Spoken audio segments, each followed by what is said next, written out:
All right, you're all set. Good morning, everybody. Welcome to the March 24th public hearing of the Finance, Revenue, and Bonding Committee. My name is Sean Scanlon. I'm the House Chair of the committee, and it's a pleasure to be with all of you today on this beautiful spring Wednesday morning. It is also, I believe, free donut day at Dunkin' Donuts. So if you're a donut person, you should take advantage of that by buying a regular drink and getting your free donut to enjoy this wonderful day. And we will begin the public hearing today with Secretary McCaw, if Secretary McCaw is here. Great. Well, good morning, Senator Winfield. Representative Scanlon. Would you like me to begin? Go ahead, Secretary. Madam Secretary. Very good. There's a little feedback there. Well, good morning, Senator Fanfara, Representative Scanlon, and distinguished members of the Finance, Revenue, and Bonding Committee. Pleasure to be here today to offer testimony in support of House Bill 6443, an act concerning revenue items to implement the governor's budget. I am also here today to provide supporting testimony on Senate Bill 887, an act authorizing and adjusting bonds of the state for capital improvements, transportation, and other purposes.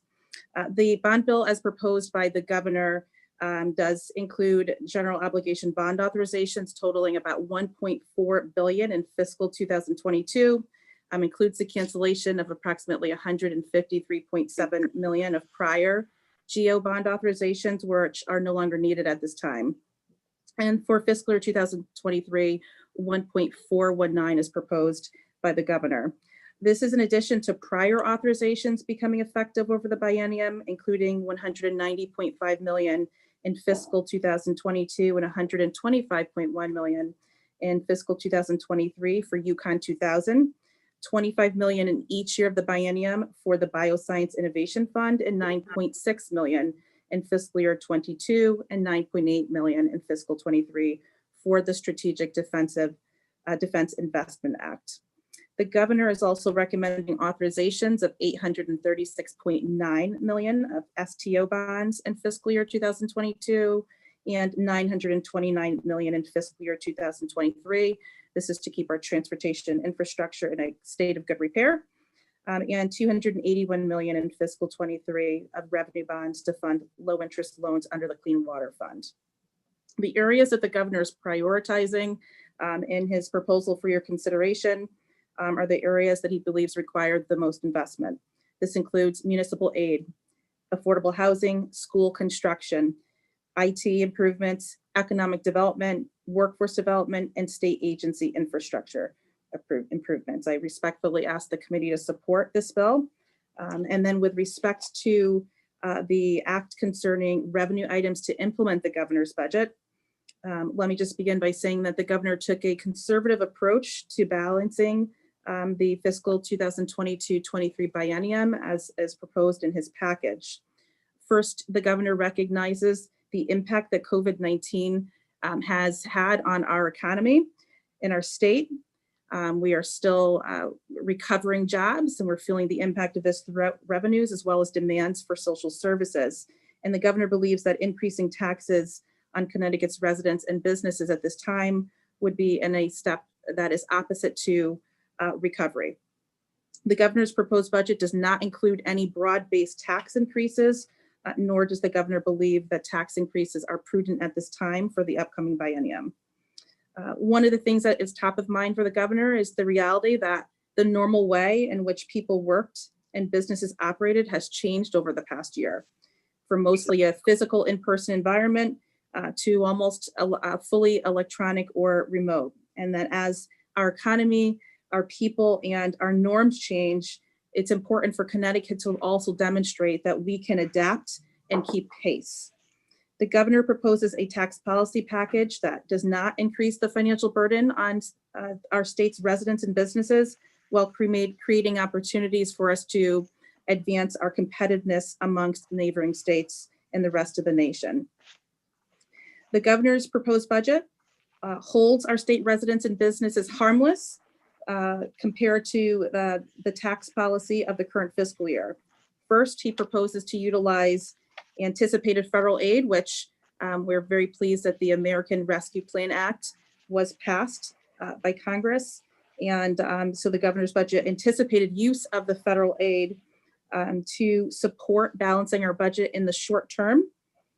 In the event that the federal aid could not be used to fully cover that amount that the governor proposes, that the budget reserve fund would be a part of the solution. Our budget reserve fund has the largest balance that the state has ever had, and importantly, is still projected to receive sizable volatility cap deposits, including in the current fiscal year. The governor also recommends continuing a select amount of current policies, expanding a few markets to remain competitive, to generate revenue, and to implement policies to modernize.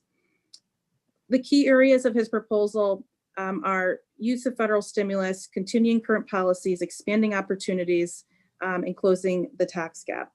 Some of the most significant changes under the continuing current policies include delaying the transfer to the municipal revenue sharing account for 2 years, as well as holding the teachers' pension exemption and the overall pension annuity exemption at current levels at 25% and 28% respectively. Other policies that reflect continuation of stable tax policy include maintaining the 10% surcharge on our large companies with an excess of 100 million in revenue to provide a more predictable tax environment, and also delaying the phase out schedule for the capital base tax method, which is a component of our corporation tax, to give Connecticut a little bit more time to adapt to these revenue decreases at a time when we've lost significant revenues. Governor also proposes maintaining the current eligibility on the property tax credit for those who are over 65 years of age or claim one or more dependents, and also deferring for 2 years our historic payment towards the cumulative gap deficit, which must be retired by fiscal year 2028. In the areas of expanding opportunities, the governor strongly supports the expansion and modernization of our gaming industry, and we're very pleased to report that we have achieved an agreement with both of our tribal leaders. And you will be seeing, the legislature will be seeing a bill shortly that will reflect the full terms of the deal.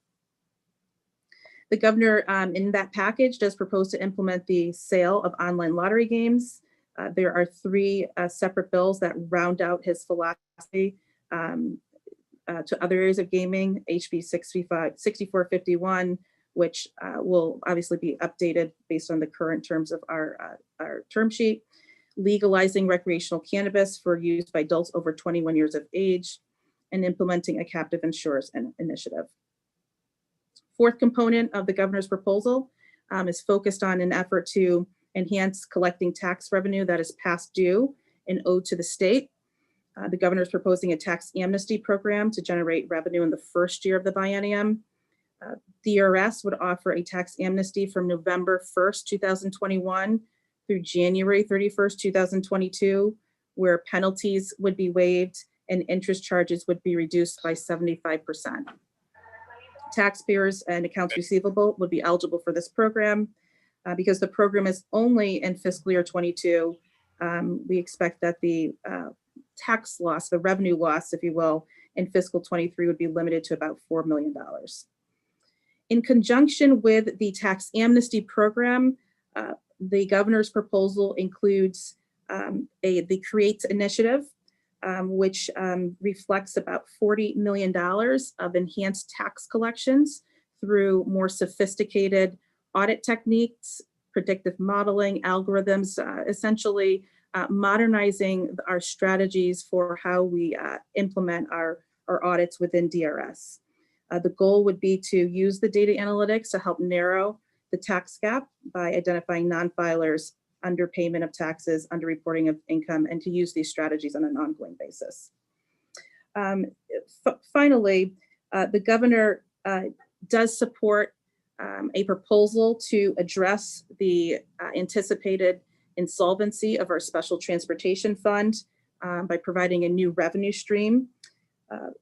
Large and heavy vehicles, as we know, do the most damage to our roads. They are the greatest contributors to the deterioration of our assets, of our infrastructure, and therefore the proposed highway use fee would charge the trucks in classes 8 through 13 And those vehicles that have a gross weight in excess of 26,000 pounds, there would be a rate per mile as these trucks are driving across our roads and our infrastructure. The mileage rates, as I indicated, start at about 2.5 cents per mile and go up to 10 cents per mile. And our heaviest vehicles would pay 17.5 cents per mile. Finally, in summary, with all the changes that the governor has proposed, the general fund revenue would increase by $1.464 billion in fiscal 2022 and $1.6 billion in fiscal year 2023. Transportation fund revenues would increase by $47.5 million in fiscal year 2023. And our tourism fund revenue would increase by $9.8 million in fiscal 2021 and by $3 million in fiscal 2022 in order to stabilize the fund's finances. I respectfully request support from the committee for the governor's bill. I want to thank you for the opportunity to be here today, and I will be happy to take any questions. Thank you, Madam Secretary. I'm sure you will get questions, so I'm going to keep mine relatively brief, but I just have a few. Starting with bonding, I guess you said 1.4 in this fiscal year, about just over 1.4 in the next. What does that represent versus the last biennium for the administration's position? Thank you, Representative Scanlon. The amount that the governor proposed is consistent with the levels that were approved by the legislature in the current biennium. So it is consistent level of investment, and it reflects the investments in areas where we believe are needed. We obviously take into consideration any unallocated authorizations that are on the books, and then we identify other areas where we think we need to replenish or to increase investment. But it is consistent with the bond bill that we agreed upon most recently. Okay. In terms of the federal money from the Rescue Act, what is the difference between what the governor put forward in February and what we received thanks to the bill being signed a few weeks ago? What is the difference in terms of revenue?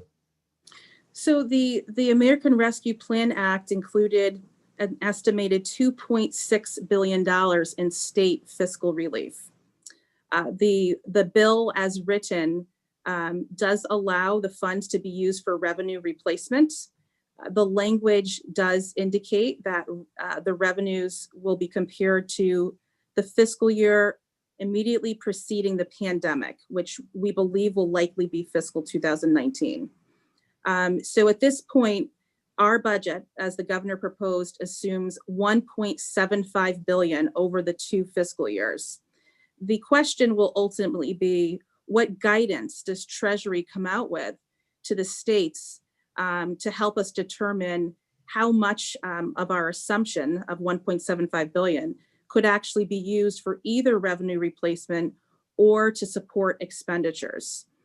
So we are awaiting guidance to determine whether or not what the governor assumed can actually be achieved based on the bill as drafted.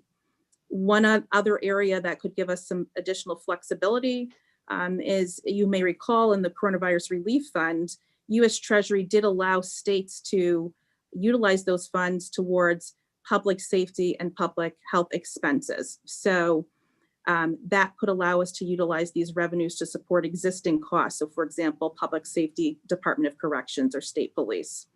To really summarize that, the total amount of the package is a good number. The question is, will the use be consistent with how we intend to use the funds to balance our budget? And typically we're at 30 to 45 days out before U.S. Treasury gives its first round of guidance. So we're in a bit of a holding pattern. And as soon as we have an update, we'll be happy to share with you as well. Thank you, Madam Secretary.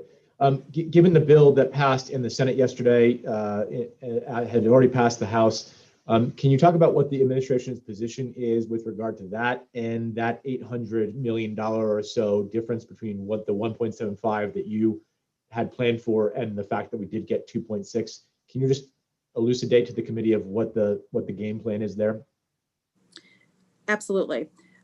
So the bill that passed with reference to the planning for the use of the $2.6 billion does require that by April 26th that the governor will submit an allocation plan to the Speaker of the House and the President pro tempore of the Senate. That allocation plan will identify the areas that the governor is recommending we utilize those funds for, at which point the leadership will refer the recommendations from the governor to the appropriation committee for their review, approval, or modification, which will then go back to both chambers for a vote. So April 26th is approximately 1 month away. It is unclear whether or not we will have guidance from U.S. Treasury as to whether or not our assumption on using 1.75 billion will be permissible based on the language that passed in Congress. So what we will ultimately do is we will submit a preliminary plan, but the extent to which guidance is forthcoming that suggests we need to revise, we might need to submit a reallocation plan. So we'll use the best information we have to give it a plan to the legislature on April 26th. I will tell you that for the Coronavirus Relief Fund, we received about 2 to 3 versions of guidance. And so it does change over time. Thank you. And then just lastly, before we get to some other questions, it's my understanding that there is some gray area, and again, Treasury guidance will help with this, but between whether or not we will have the ability to use some of that money to cut taxes or not. I know it's pretty clear that we cannot use it to pay down pension liability, but there seems to be some disagreement over whether we can or cannot use it for cutting tax purposes. And I'm wondering if you can share what your latest thoughts are on that, or interpretation are on that, again, knowing that we are still awaiting Treasury guidance, and then specifically whether or not you would categorize the delays that the administration is suggesting on things like the pension and annuity phase-in or the teacher retirement phase-in, whether you would classify that as a tax cut or not. Thank you, Representative Scanlon. The American Rescue Plan Act does speak very specifically to tax cuts not being allowable. They cannot utilize these funds and cut taxes. And so we will obviously need clarification from U.S. Treasury. Policy changes where we are maintaining current policy, this is where Treasury is going to have to provide some interpretation to the states. For example, with the teachers' pension, holding that at 25% maintains current policy. And if you were to move forward with that, then that is providing tax relief. I am concerned at this time that would be problematic, but ultimately there's nuance that U.S. Treasury will have to take into consideration to give states clarification on it, and we don't have that. We have, however, sent a pretty thorough list of items that we recommend Treasury take into consideration. And also we are participating in discussions and feedback with the National Association of State Budget Officers so that states can collectively give input, if you will, to the types of questions they have on how to comply with the law. So we hope that in the first round of guidance that comes out from Treasury that they'll begin to address some of these gray areas. Okay, thank you very much. Secretary, I don't see your testimony online. Did you prepare testimony today, and can you share that with the committee if you have? We did prepare testimony, and we'll make sure that the team gets it over to Mr. Spinella if they have not already done so immediately. Okay, thank you. I may have more questions, but for now I see a long list and we'll get going with that. So the ranking member, Holly Cheeseman, Representative Holly Cheeseman. Thank you, Chair Scanlon. Good to see you today, Secretary McCaw. Just looking at some of the items, starting with the CREATES initiative. Can you tell me where that $40 million figure came from and on what that is premised? Yes, Representative Cheeseman, we are in the final stages of the CREATES report being rolled out. We expect that report will be public to the legislature on or before April 1st. And the CREATES initiative took a look at other states and their methodologies for auditing.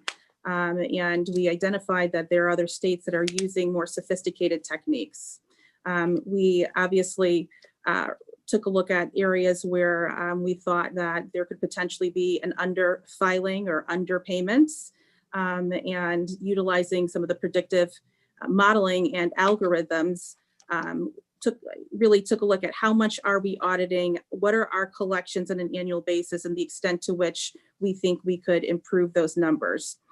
There's a little bit of art in coming up with that estimate, and there's some time for the staff to utilize or obtain some of those systems, if you will, to incorporate the predictive modeling into their techniques. So, we obviously were cautious in our estimates, but there will be a detailed report that will be forthcoming to the legislature, and I'm certainly will be more than happy to testify on that. We'll have additional details. Okay, I'd love to see those details, because obviously, if we're building this into the budget, then the expectation is that there's some sound reason for getting that. Just some of the things, and again, I'll have more questions. I'll try and get through these quickly. In the things in the bond package, I see a steep grant in 1 year, but not another, I believe. It has an allocation in, no allocation in 22, but 23. Can you give some background on that?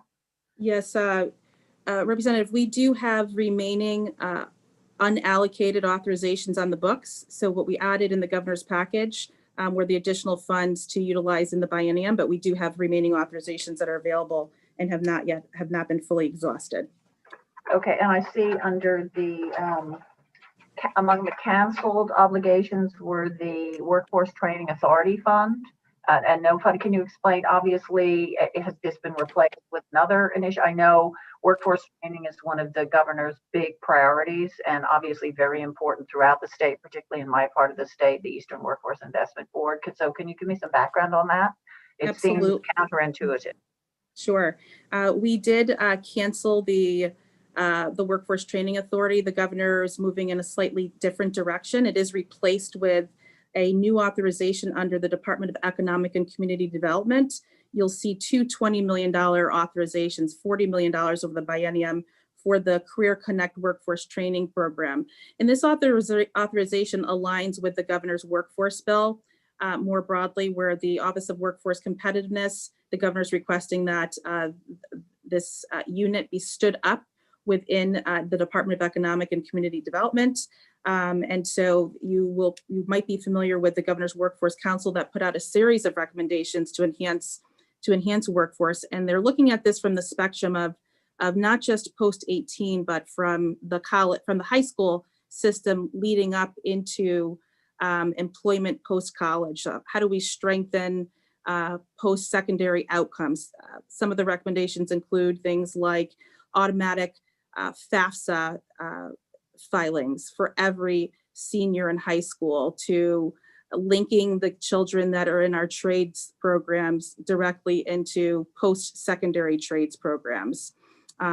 More workforce development specifically tied to sectors within our state and businesses within our state that indicate they do not have the talent here in the state of Connecticut. So we essentially canceled the old, and we're standing up the new program that has a little bit more of a targeted focus and will complement the Office of Workforce strategy that has been established within DCD. Okay, and I suppose my concern with this, as I say, coming from my part of the state with the very successful advanced manufacturing pipeline, they're doing, that we are not throwing the baby out with the bathwater, creating a new entity when we do have existing structures in place. So I want to be assured that the funding, those levels are still in place as we create this new structure, because obviously workforce development is key. The more people we have working productively, then the more people will be paying taxes and ensuring revenue. Representative, manufacturing is a central component of the plan. So this is going to be enhancement, certainly not taking a step backwards, but continued progress in that area. Okay, and I suspect I'm coming up against my 5 minutes, and if I have time, looking at the income from TCI, I know it's not booked as revenue. It's been explained to me that it's because it's supplanting other funds, but it occurs to me money coming in is money coming in, and I'm wondering why it isn't showing up on this. So if you were to look at the summary for the transportation fund, TCI will come in as an offset to expenditures. 30 seconds. Very good. So I'll answer that very quickly. Embedded in our transportation program are investments that will benefit TCI. So continued funding of electronic vehicles, converting our buses, investment in the rural part of the state in additional bike trails. So those are the types of things we'd like to be able to do within the transportation fund, more EV charging infrastructure, building out broadband, trail investments, bike infrastructure, et cetera. And so therefore, in our capital investment line, those are the types of things that TCI helps to fund. And therefore, for that purpose, it will show as a credit to expenditure. If that proposal does not survive, then those investments will not be able to be made. So that's just a technicality of how the program runs. And so you have to look at it as, did you build in the cost of that investment? And here's the offset, if you will, that helps to fund those critical investments. We're at the end of our time. I'd love to pursue this further. Thank you. Thank you, Mr. Chair. Thank you, Representative. Representative Mesker is followed by Representative Barry. Secretary McCaw, thank you once again for your presentation. Every time I sit with you, the information you can pull out of the air on what you've done, the work, and what you have at your fingertips is impressive. I'd like to go to the issue on the pensions, particularly the exemption or the delay in the implementation of the exemption, I guess, for both teachers, and I assume we're also dealing with 401k. Pension annuity as well, thank you. So the step up, I've lost track, is this step up 12.5% per year? And what is your proposal? And what is the note for taxation in terms of the delay will, what's the cost if we choose not to enact the delay? Just to get an idea of the fiscal impact. Okay. First of all, Representative, good to see you today, and thank you very much for your kind remarks. So with respect to the teacher's pension exemption, just to give you some historical perspective, in 2016, we were at 25%, and we were slotted to increase to 50% in income year 2017. Public Act 17-2 actually modified the schedule so that the 25% changed would grow to 50% in income year 2019. And then we had one more revision that would have the 50% occur in income year 2021 and after, going from 25 to 50%. The proposal the governor has is to hold the line, maintain our current commitment to our teachers and the level of their pension, the pension that exemption that's currently provided. The fiscal impact is $8 million in fiscal 22 and the same in fiscal year 2023. So that's that's an $8 million item. The pension annuity being held at 28% for 2 years. The current law would have that the exemption level increase from 28% to 48%.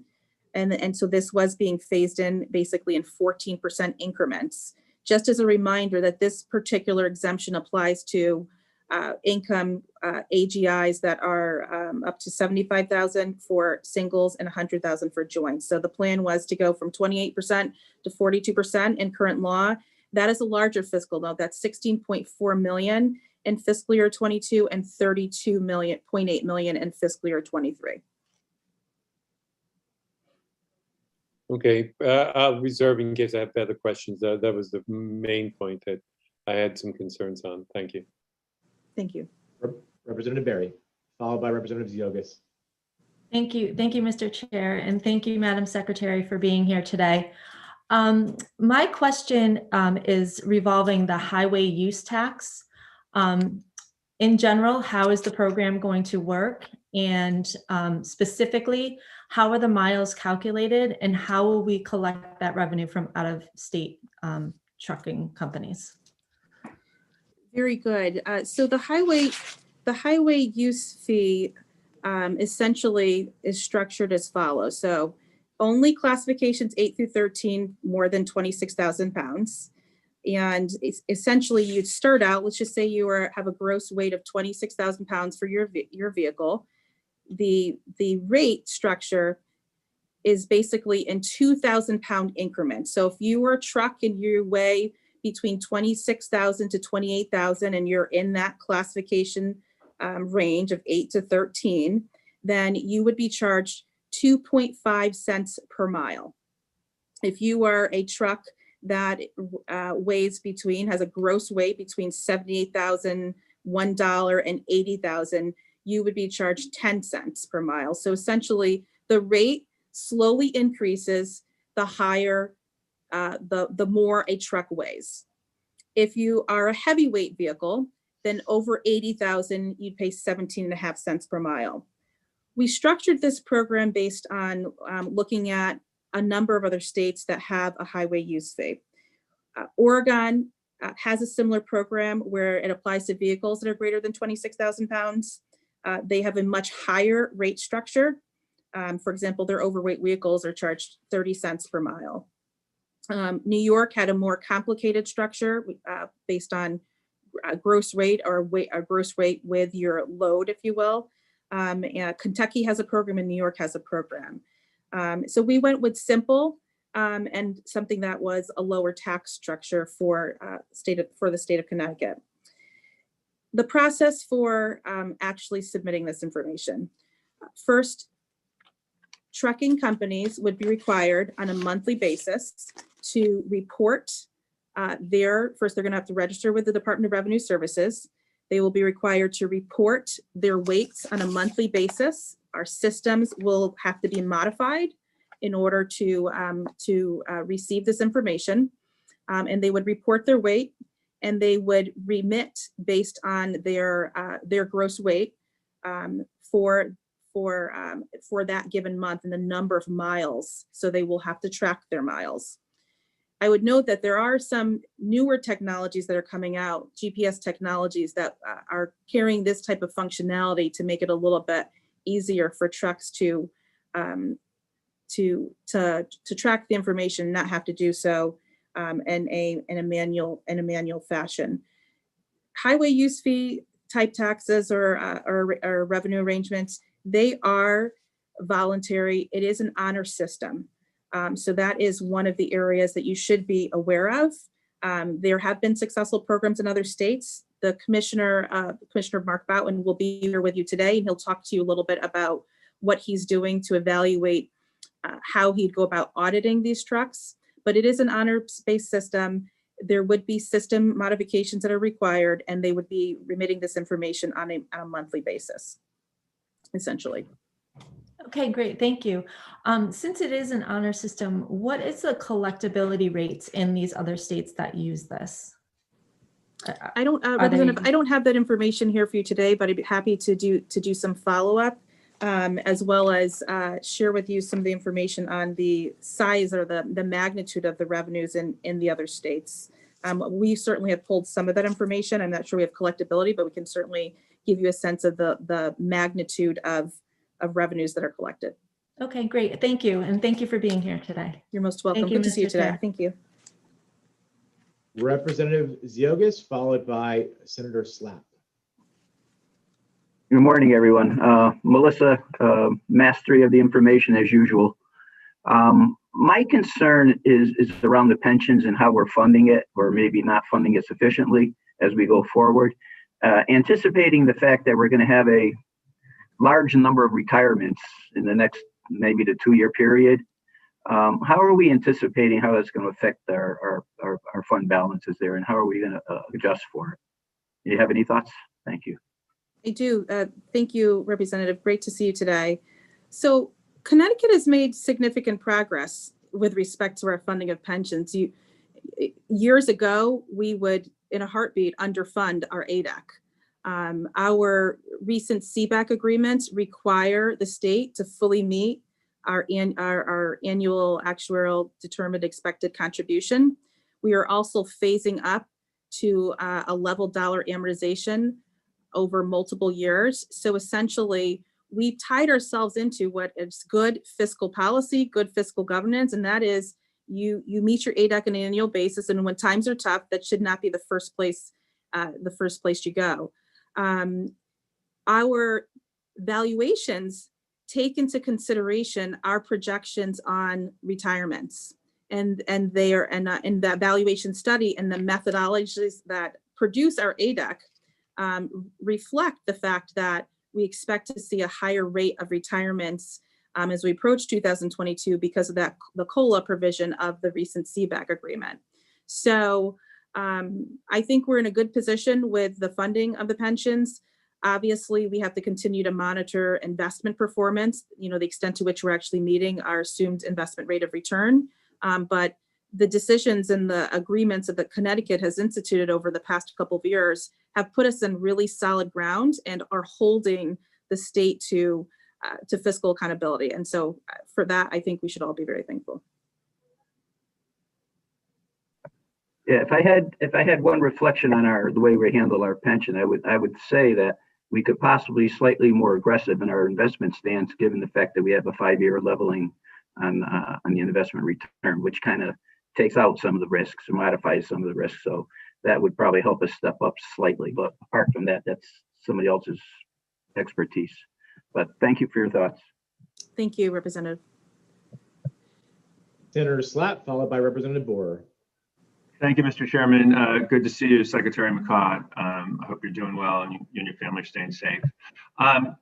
Just a few quick questions. One is about your earlier comments about tax cuts, and I think almost every committee probably is passing bills that involve some type of, tax credit, or I was on the aging committee. We've been doing that there. Many committees, right? So I think there are a lot of folks, myself included, who are interested in expanding the earned income tax credit. I'm wondering if you could speak to, the possibility of doing those things and how that aligns with, your description of the constraints of accepting the federal money. So that would be one question. The other one is just about the additional approximately $450 million that's in the governor's budget to go to unfunded liabilities. And just if you can speak about how that kind of bends the curve, so to speak, and kind of the significance of that. And then lastly, and then I'll be quiet and just listen, is the using the federal dollars to supplant the ECS formula. And there are a lot of folks, I'm sure you've heard this, who have concerns about that, both in that it creates a cliff 2 years from now, and also kind of the strain that many districts are under right now, school districts, and saying, that really this isn't the time to hit the pause on the ECS formula and the increases. So if I could, get your reflections on that as well, that'd be wonderful. Thank you very much. Thank you, Senator. Great to see you today, and hope you're doing well. It's been an interesting year for us all. So first, with respect to some of the proposals that the legislature is considering, the language that's in the American Rescue Plan suggests that those tax reduction proposals could be problematic. We are going to need Treasury guidance to distinguish between credit modifications versus rate changes versus maintaining current policy. Some of that is really going to have to work its way through in the guidance. But based on the just plain read of the bill, those sorts of items whereby we are artificially, if you will, lowering our taxes and then at the same time utilizing the stimulus dollars to make up for that, the bill suggests that would be problematic. With respect to unfunded liabilities, I suspect you're referring in general to our continued commitments towards fully funding our teachers and our state employees' retirement pension ADECs, as well as our OPEB commitments. Look, Connecticut's pension plans, need to gain improvement in their funded status. So as long as we can continue to make those commitments, we will make progress. And I believe that's in the best interest of the state of Connecticut, and that's honest and true to the taxpayers of the state of Connecticut. ECS is a little bit of a sticky situation. We have considerable resources from the first and second round of the elementary, secondary, and education relief fund. The second round is over $400 million, as you saw in the governor's budget. The American Rescue Plan Act also provides another $1.1 billion. And the rules on that, to be very clear, there's no way to fully supplant the ECS formula. You can't take everything that's in the stimulus and just exactly fund the ECS phase-in as was anticipated. There's probably some interpretation in the middle as to what would constitute cost that our districts are going to incur that also still line up with the goals of the stimulus dollars. So if there are new investments that they plan to make that would also support learning loss and recovery, or if they're part of their deficit is because they wanted to enhance summer programming and therefore it's very clear in the stimulus dollars that we can use those funds towards summer learning and recovery. If there are those types of expenditures, then and the districts intended to use ECS to do so, then it will serve that purpose. I think where it gets a little bit harder is where there were just strict cost increases for pension, for example, or just healthcare costs are increasing. That's where there will be a lack of flexibility. So those are my thoughts on ECS, and we're certainly, the governor and I and the administration are monitoring the discussions in the legislature, and we understand that this is still an open item for consideration. Thank you very much, Secretary. Good to see you, and I'll hang on and listen to my colleagues and their questions. Thank you. Thank you, Senator. Representative Boer, followed by Representative Devlin. Hi, so I'm trying to silence the other one. Hi, Secretary McCaw. Thank you for being here, and thank you for all the work that you do. I know that you know this, but for the purpose of the other Finance Committee members, our subcommittee, our bonding subcommittee has started our agency meetings, and we're meeting with the individual agencies to understand their needs and their concerns, and what the cancellations are, what the programs are. And some of the conversation has centered around what has already been authorized and not allocated. So I was wondering if you could speak a little bit to that, because we only have a few months left in this fiscal year. So before we entertain the bonding for this bonding bill for the next fiscal year, just would like to hear your thoughts about what the plans are to allocate for some of the programs. Absolutely. And Representative Boer, congratulations to you on your new role as a subcommittee chair for bonding. Looking forward to working with you. So our approach to the governor's proposed bond authorizations, obviously we're always monitoring what's sitting on the books. Do we have adequate capacity or options? When we put these authorizations in effect, we're giving the governor and our legislators a menu of options depending on areas where they'd like to invest, where we'd like to see investments. And so we always want to make sure that there's adequate, I'm going to call that adequate capacity.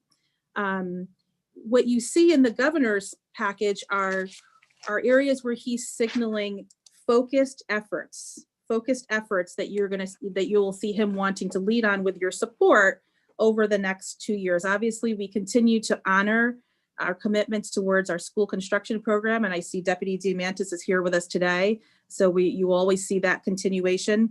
Economic development is an area that the governor is heavily focused on as we're trying to come out of the effects of the pandemic on our economy. Very shortly, you will see him roll out his economic expansion plan.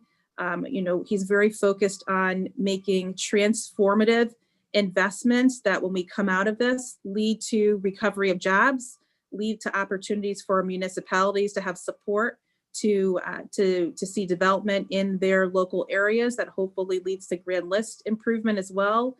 Workforce, you will see a lot of focus on workforce. Obviously, we still have about $1 billion of revenues to recover and jobs that need to be recovered.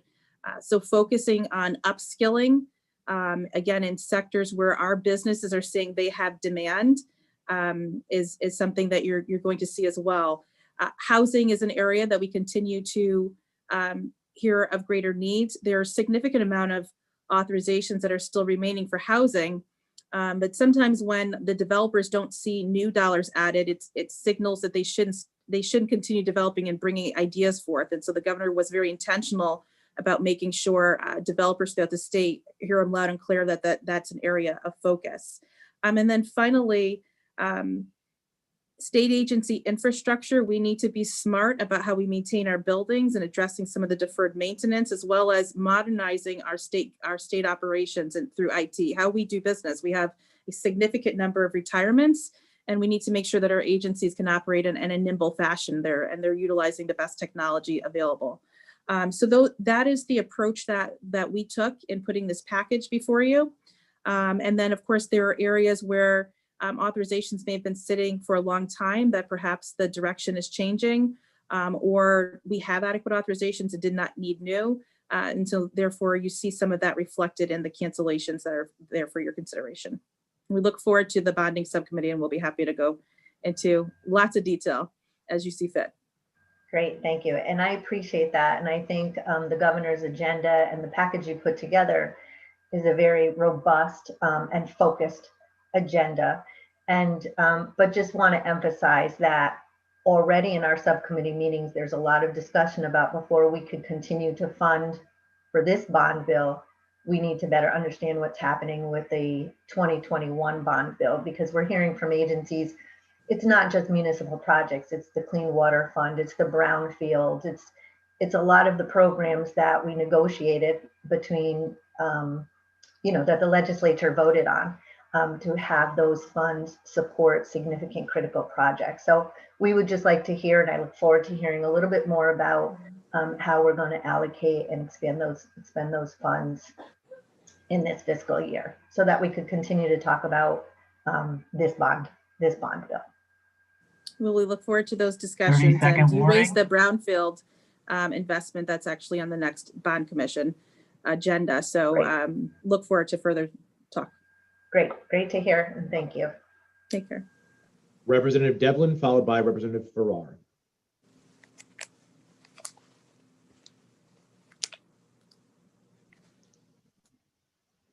Okay, hi, thank you. Thank you, Mr. Chairman, and thank you, Melissa. I've enjoyed listening to your presentation and very much appreciate some of the questions that my colleagues have asked. I too am deeply disturbed about the continued freeze on teacher retirement. The fact that it was done before isn't really a good justification to continue. And particularly freezing out the phase out of income tax on pensions and Social Security for our seniors. That was a significant accomplishment that we were able to achieve. And I know it is deeply disturbing to not only myself and my colleagues, but certainly the seniors in our state. But I wanted to focus my questions to you around the mileage tax on trucks that is part of the governor's budget. And you had mentioned that this would be directed to trucks that are in classifications of 8 to 13. You also talked about 26,000 pounds. Is it by weight or is it by vehicle class? Thank you very much for the question, and good to hear you today. It is both. So the highway use fee will be imposed specifically on classes 8 through 13, which weigh 26,000 pounds or greater. So it is both. You have to be an 8 through 13, and you have to be more than 26,000 pounds.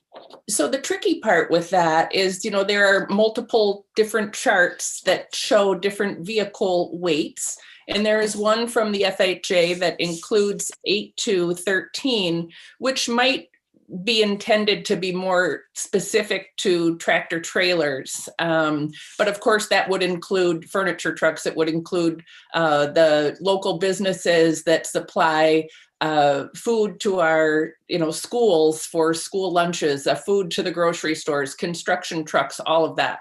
And that is simply, one classification. In another that doesn't go to 13, it stops at 8, but it does specify weights. And weights actually would include garbage trucks, city transit buses, a tractor trailer that doesn't have a bed on it, cement trucks, dump trucks. So are those, I suppose they wouldn't be excluded because they certainly are of that weight. And I'm just trying to get this clarification because I'm sure you can imagine I am really not in support of the concept at all. but I really want to understand what is being proposed. Yes, I can hear it in your voice. That's not something you're welcoming, but you are correct. If those vehicles are in the classes that we both just mentioned, and they are greater than 26,000 pounds, then they would be subject to this fee because they are contributing to the deterioration of our roads. And the concept here is that you should contribute in the restoration and the maintenance of those assets. And we're not going to agree on it, but the factual answer is yes, those businesses that are very important to our state would also fall into this highway use fee. Okay, so it really is by weight then, not by class, because you can find different classification charts, but the unifying piece is based on weight. And I'm assuming that is also based on the gross vehicle weight that includes, not just an empty vehicle, but certainly includes, the fluids, any passengers, any goods, any of that, correct? So let me answer. There are two questions in there. So let me start with the latter. It's the gross weight without anything else added in to the vehicle, gross weight. And it's class 8 through 13. So if there happens to be a vehicle, a truck that is in a lower class that is more than 26,000 pounds, and they're in class, well, it can't be one because that's a motorcycle, right? 30-second warning. 30-second yeah, warning. they would not be included.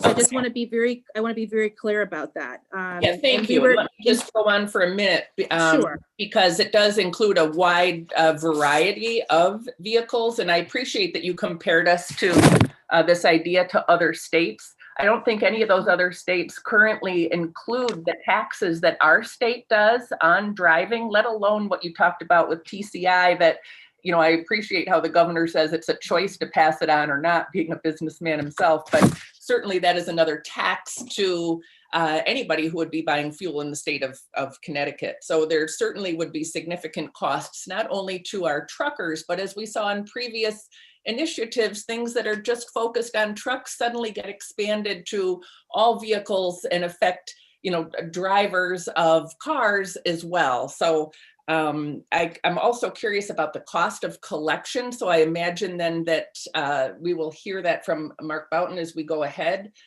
Since there are systems that need to be put in place, I imagine there's people that need to be directed all to collect this voluntary fee.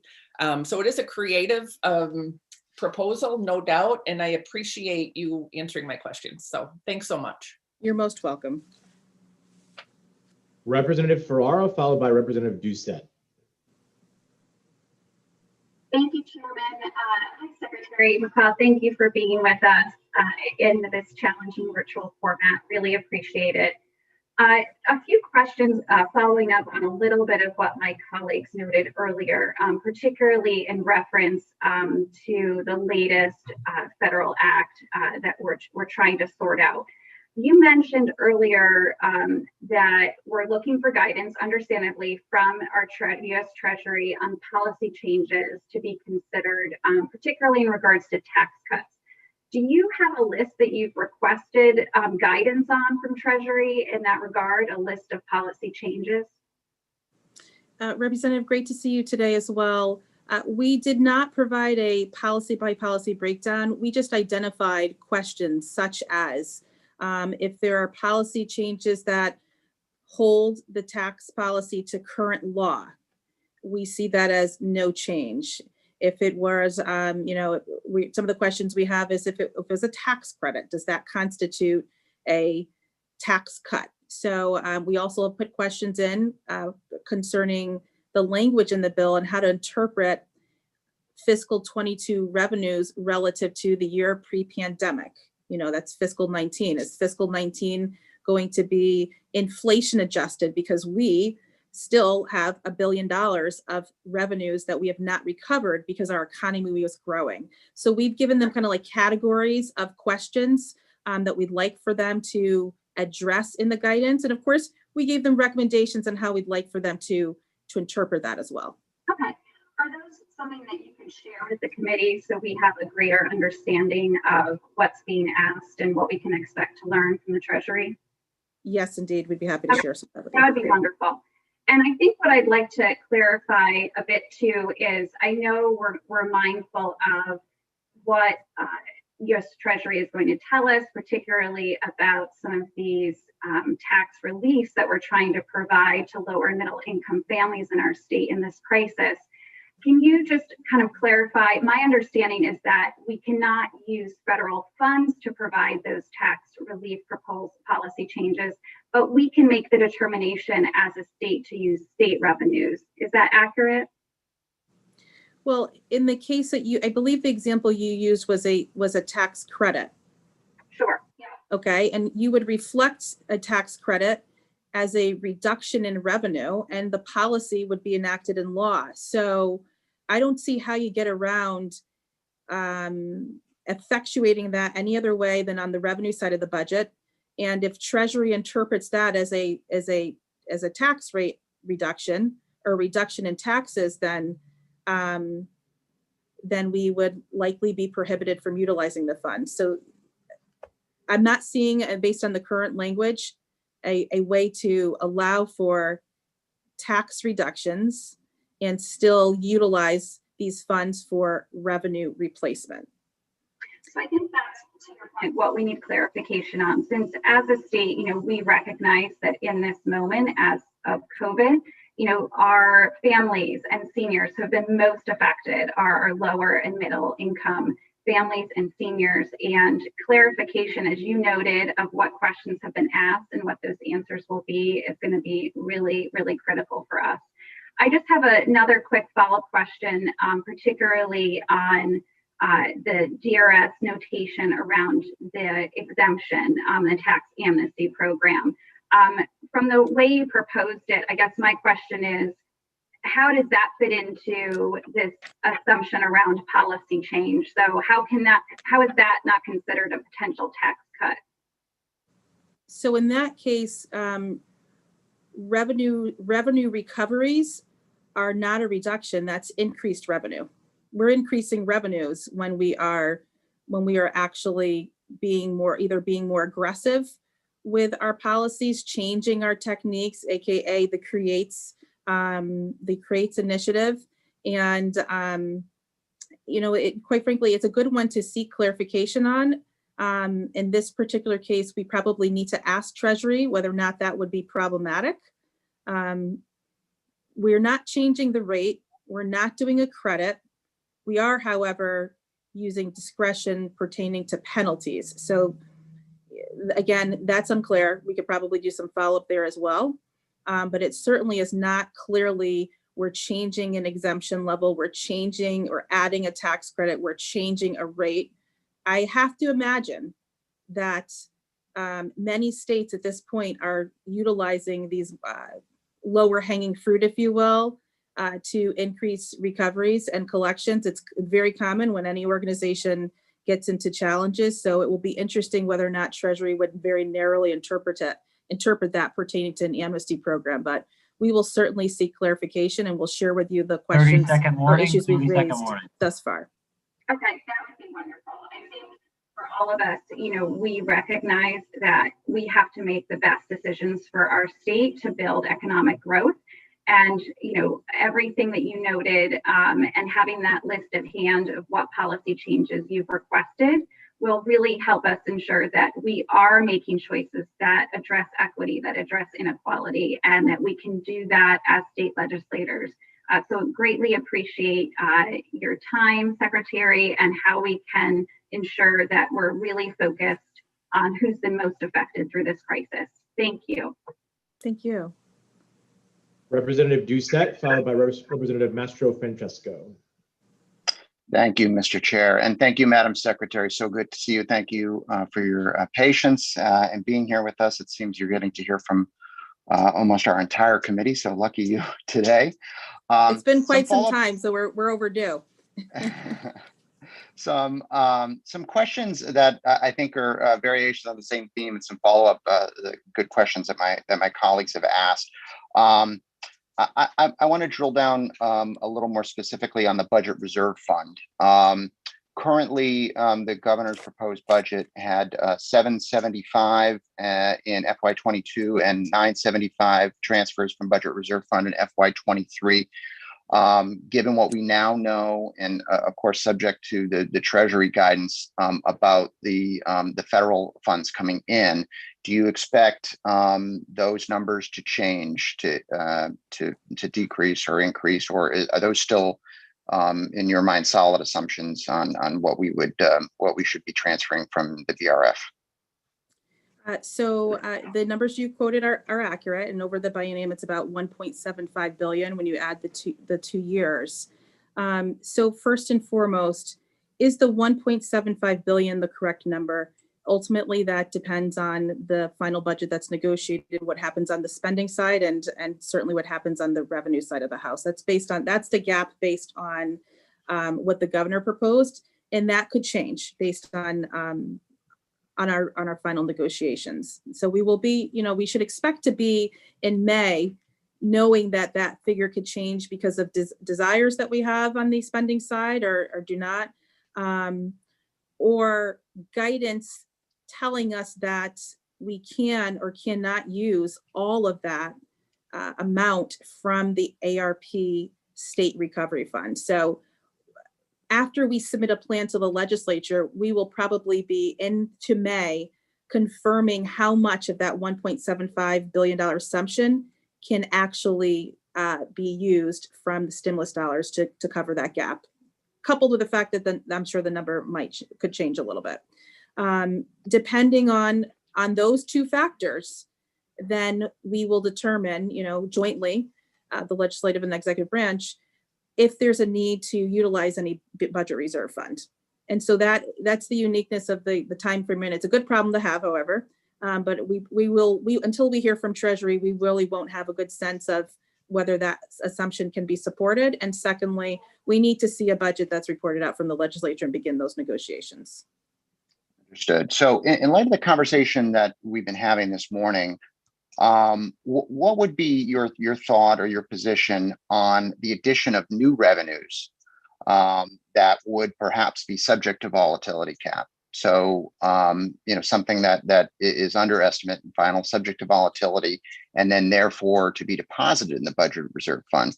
What would be your view on utilizing the budget reserve fund to essentially supplant, and we use that word a lot, I know already today, to supplant, a transfers from the budget reserve fund in lieu of deposits to the budget reserve fund in the form of new revenues? So, Representative, let me repeat what I heard from you. You asked, what would be our position in terms of introducing new revenues pertaining to estimates and finals, which I hear that as you're not suggesting not making tax policy changes, but that you'd have to change the policy to create the new revenues, or are you saying the baseline is too low? I need clarification. No. I'm talking about new revenues. So for instance, and we heard a lot about this at a hearing last week, for instance, a surcharge on capital gains, which would be a new revenue policy, which would be subject to volatility, correct? Yes, yeah. If it falls under E and F and PET, then it certainly. Right. So in other words, that would sort of go into BRF, but then we would also at the same time be making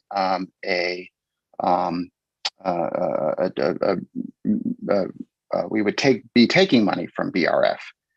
So in other words, we'd sort of be supplanting. We'd have new revenues that we'd be creating going into BRF, but then we could take and supplant it with a transfer from the BRF. What would be your position on that? Would there be any implications, or it would be somehow prohibited, do you believe, under the federal guidance from doing something like that? All right. So what I'm hearing you say is that where current law allows for when we exceed the 15%, right? And a lot of that excess is driven by volatility cap related revenue sources, estimates and finals, and pass-through entity tax. And we know that when that waterfall occurs, the treasurer then, after the comptroller certifies, would then choose whether we use that to pay down outstanding bonded indebtedness or pension unfunded liability. What I'm hearing you say is to modify the law to give the treasurer the option or to require that first a certain amount go towards an initiative of some sort. That would be your way of, you're calling that supplant, and you're doing it by specifying in the law that a certain transfer needs to take place, or adding an option to the two that currently exist. That's what I'm hearing you say. Am I hearing you correctly? Not exactly. No, I'm just talking about, making, we're currently anticipating making a transfer from BRF. If at the same time in our final budget, we adopt new sources of revenue, for instance, just as an example, a surcharge on capital gains, those revenues would be subject to the volatility cap, would under estimates and finals be basically going to BRF. And then we would also be transferring an amount from BRF. Mm-hmm. So again, my question is, it's a delicate balance, obviously, but as has been alluded to by my colleagues, we have several policy goals in the form of potential tax reductions, the phase-in of the pension annuities, and so forth, that we would not want to necessarily forego. So again, creating new revenues. Let me answer it this way. Yeah. Let me answer it this way. 30-second warning, 30-second warning. In 29 seconds. So first and foremost, remember that our volatility cap is not just codified in law, it's also codified in our bond covenants. Every new GO issuance also codifies the volatility cap. And if you want to get around that, there's a 3/5 majority that's required. It's hard for me to answer in hypotheticals. So I'm just going to say that you need to know that there are other restrictions surrounding the volatility cap, and we need to look at the modifications you're proposing, whether or not they still adhere to what we committed to when we issued those bonds, in addition to the fact that we have, our existing volatility cap language in law. The second thing I would just say to you in terms of the tax policy, the way the governor looks at it and the way I look at it is stability, I think, is paramount for us right now in the state of Connecticut. Our businesses, some of them are on the edge. They're teeter-tottering on their ability to have survived. Tax policy is also a message. There's a message, and we have seen a significant influx of people moving into the state of Connecticut. I think for those that were looking to leave, and we know that for some period of time we had older individuals leaving, the public health response in the state of Connecticut has been stellar, and it tells them that they're safe here in the state of Connecticut. It's a good message. And so at the moment, when we're on the precipice of what I think is tremendous growth and opportunity, to now signal that we're going to start changing tax policy, I think is the wrong message, when our focus and the governor's, theme is not one to be cliche-ish, but it's what he believes. It's about Connecticut's comeback. And so what you're going to see him do, what you're going to see him come out with, are things that are focused on being in this for the long haul and not taking that short-term gain to get, for right now, but being in the long haul so that we can begin to return to the economic expansion that we saw and hopefully exceed that.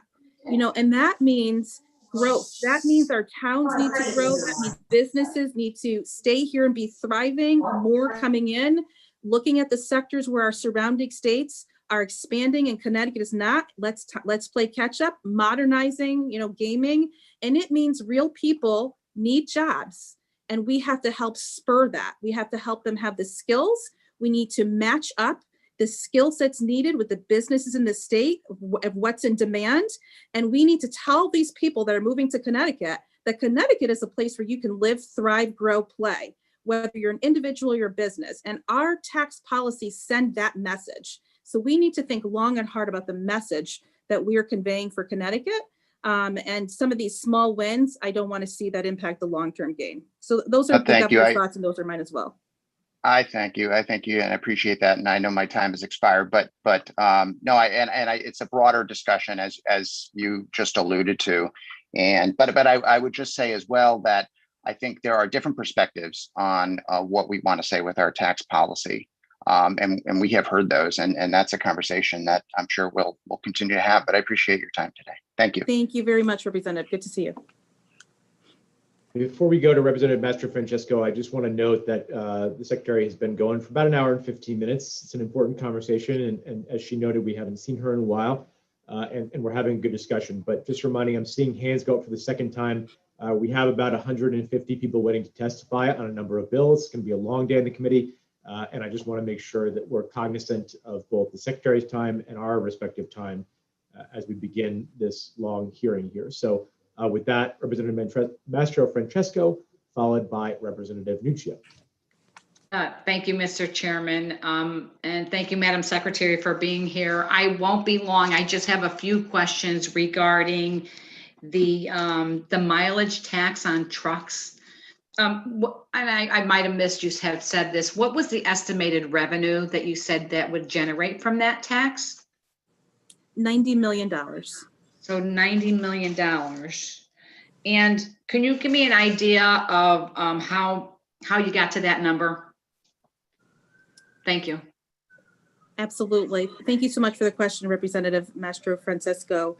So first of all, we looked at a number of states and their structures, their tax structures, and their mileage structures for their highway use fees.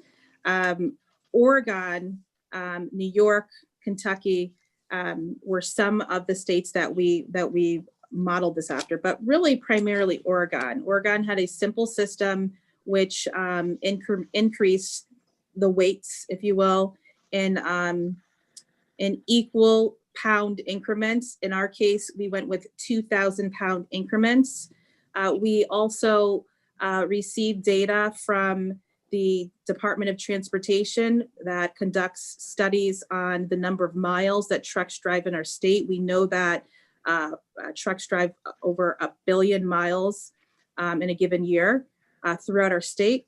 We also worked with the Department of Motor Vehicle for when they do weigh trucks, and they had some historical data on the weights, the percentage of trucks that are within a certain weight range that come through the state of Connecticut. And we really paired all of that information to come up with a methodology as to how many trucks will drive through, the total amount of the weights. We took Oregon's rate structure and found something that we thought to be far less burdensome, if you will, lower rates for the state of Connecticut. So it really was data from DOT on the miles driven, data from DMV, what we had available on to deduce what we know about the weights of vehicles throughout the state. And then finally, we came up with a rate structure that was lower than Oregon that would help to address the issue in the transportation. But those are the three measures, and my team has sent over a lot of information to the Office of Fiscal Analysis to support the projections we provided. Okay, thank you. Thank you for that answer.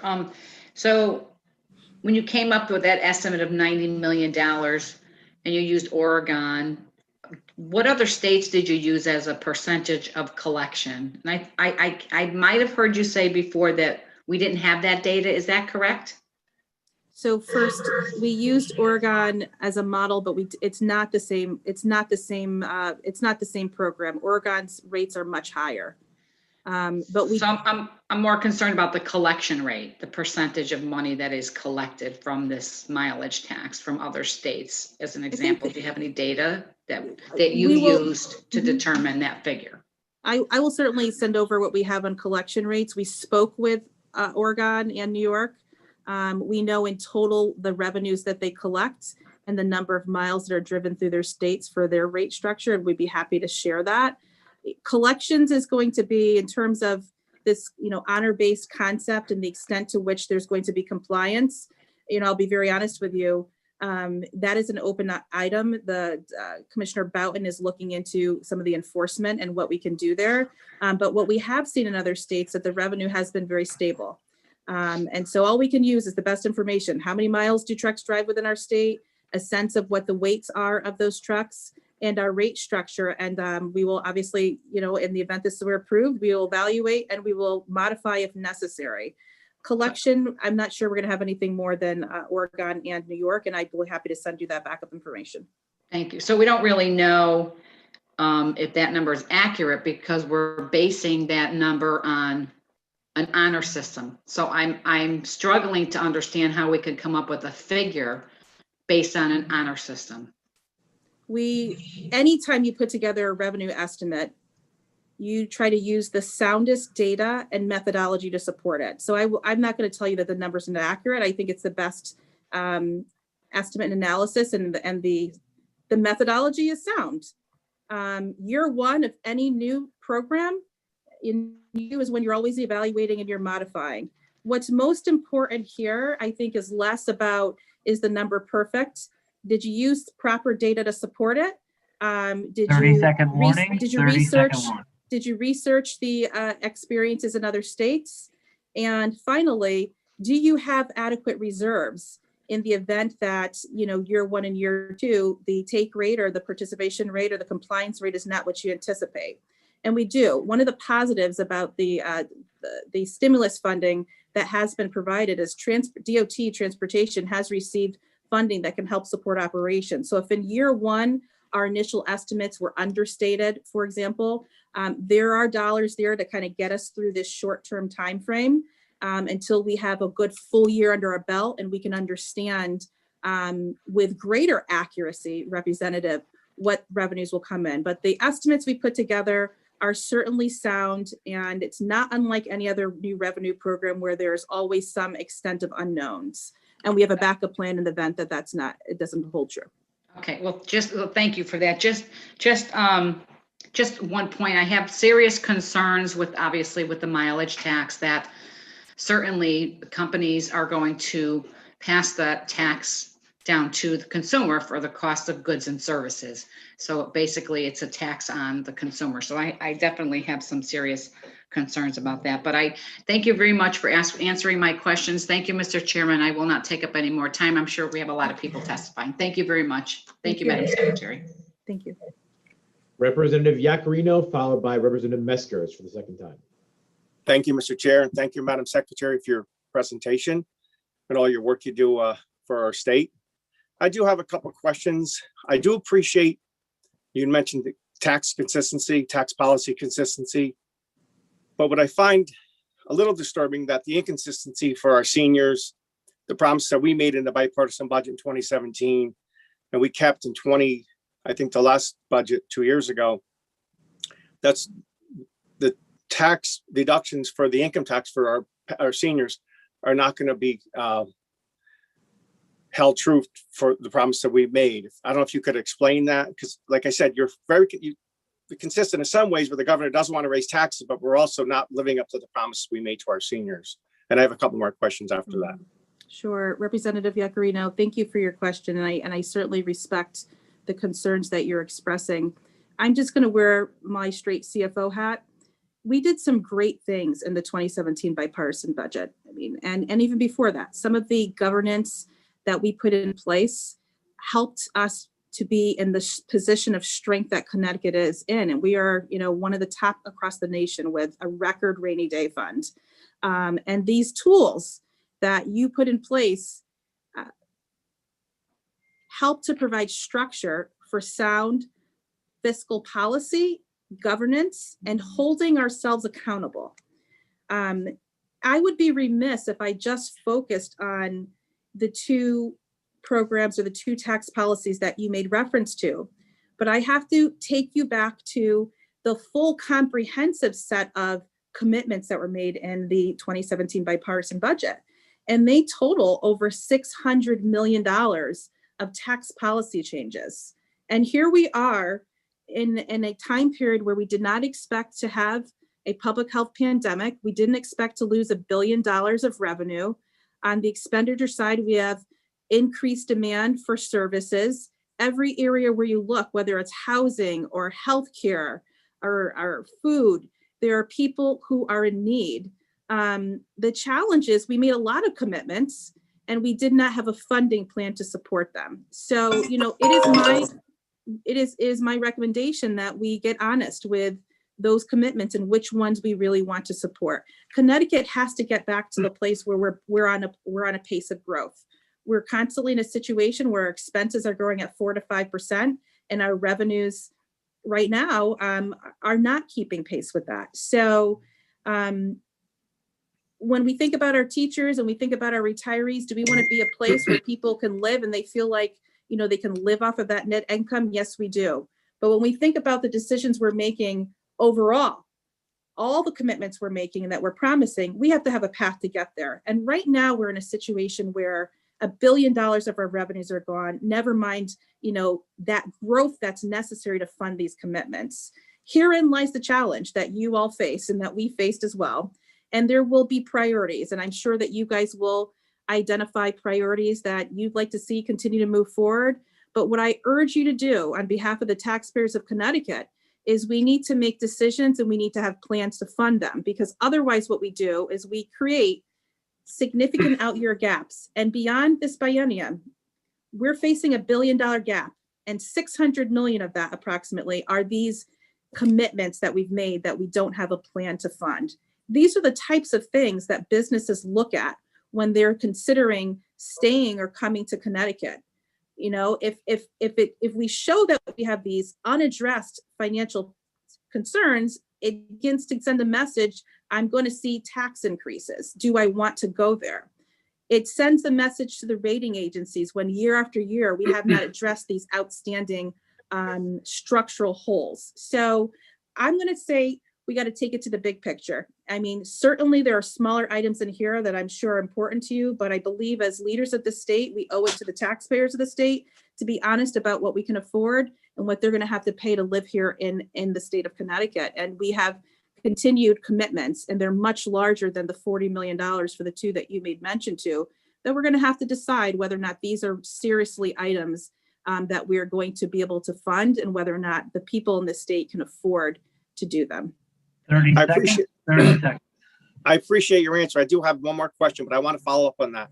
Yes, sir. We make promises, and we did make promises to seniors and teachers, but we also gave a lot of raises to not low income state workers, but for high earning wage workers that we could have waited. So we make promises on one hand, but we give a lot of money on the other hand. So it doesn't balance.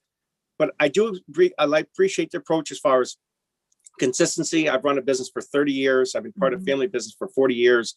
It's got to be consistent. So I appreciate that, but I do see inconsistencies. And I'm not blaming you personally, but we've made promises. We don't hold those promises. And we give a lot of money sometimes when we shouldn't give it. And people that make lower incomes don't get the money. Real quick about the trucks.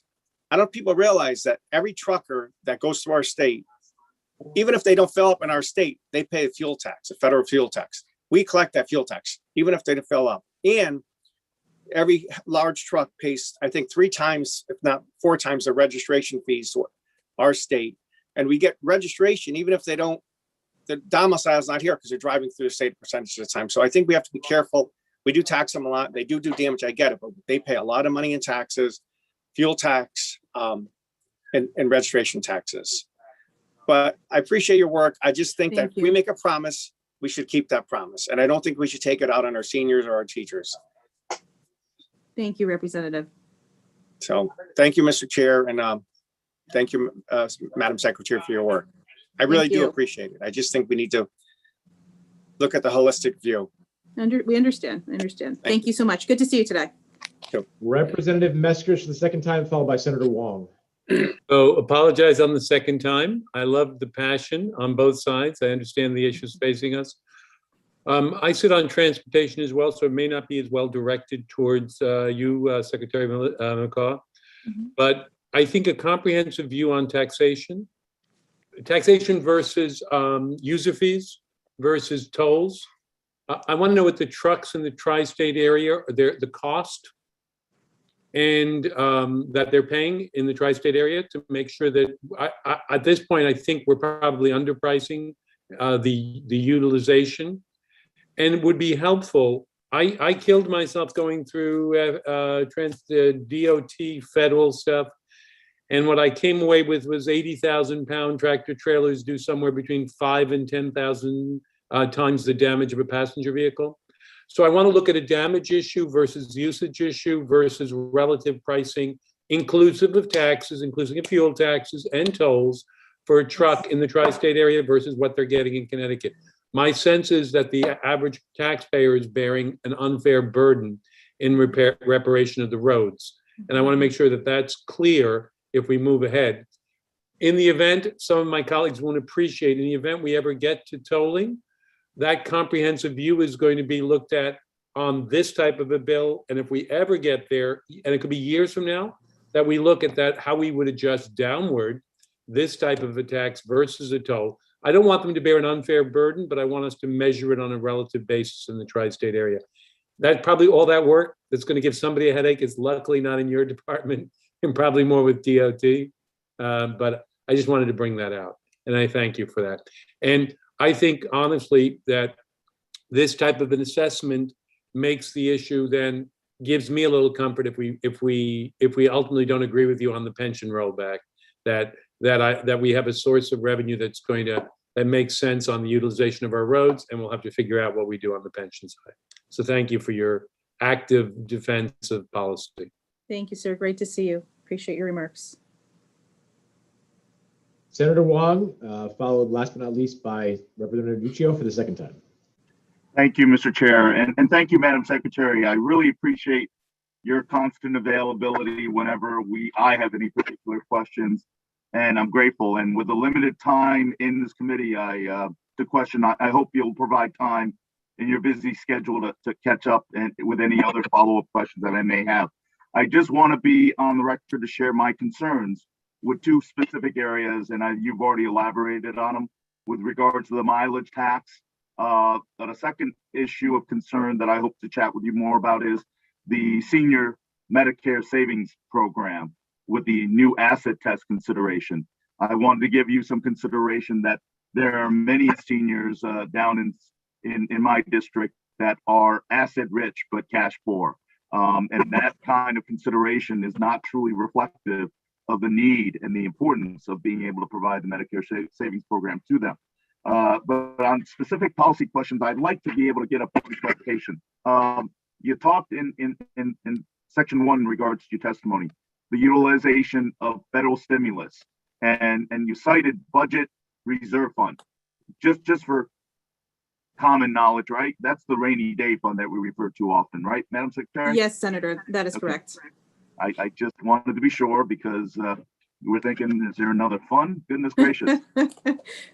I think one of the questions I had is the fact that I appreciate you not raising taxes and the governor, but we're utilizing a significant pocket of federal money that may be a one-time 2-year use, and we're setting ourselves up for a cliff if we have not addressed some of the necessary fundamentals of a structural deficit that we have seen year to year. And I think it's important to make note and be on the record to share that this is not sustainable. This is not viable. And it may be a comfort, but it is not a dependable structure of governance. What do you say to that? And what considerations have you given relative to the use of federal relief money to supplement our state operational budget?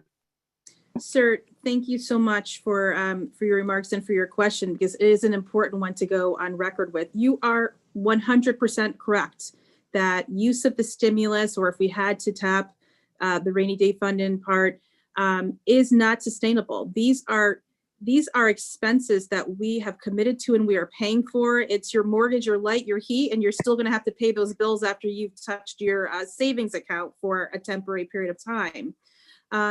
Here's what I would say about that. There is about $1 billion of revenue that we need to regain. If we make smart decisions now, I would like to hope that by the time we get to the next biennium, we have recovered some of that lost revenue, because Connecticut was on a path of growth, right?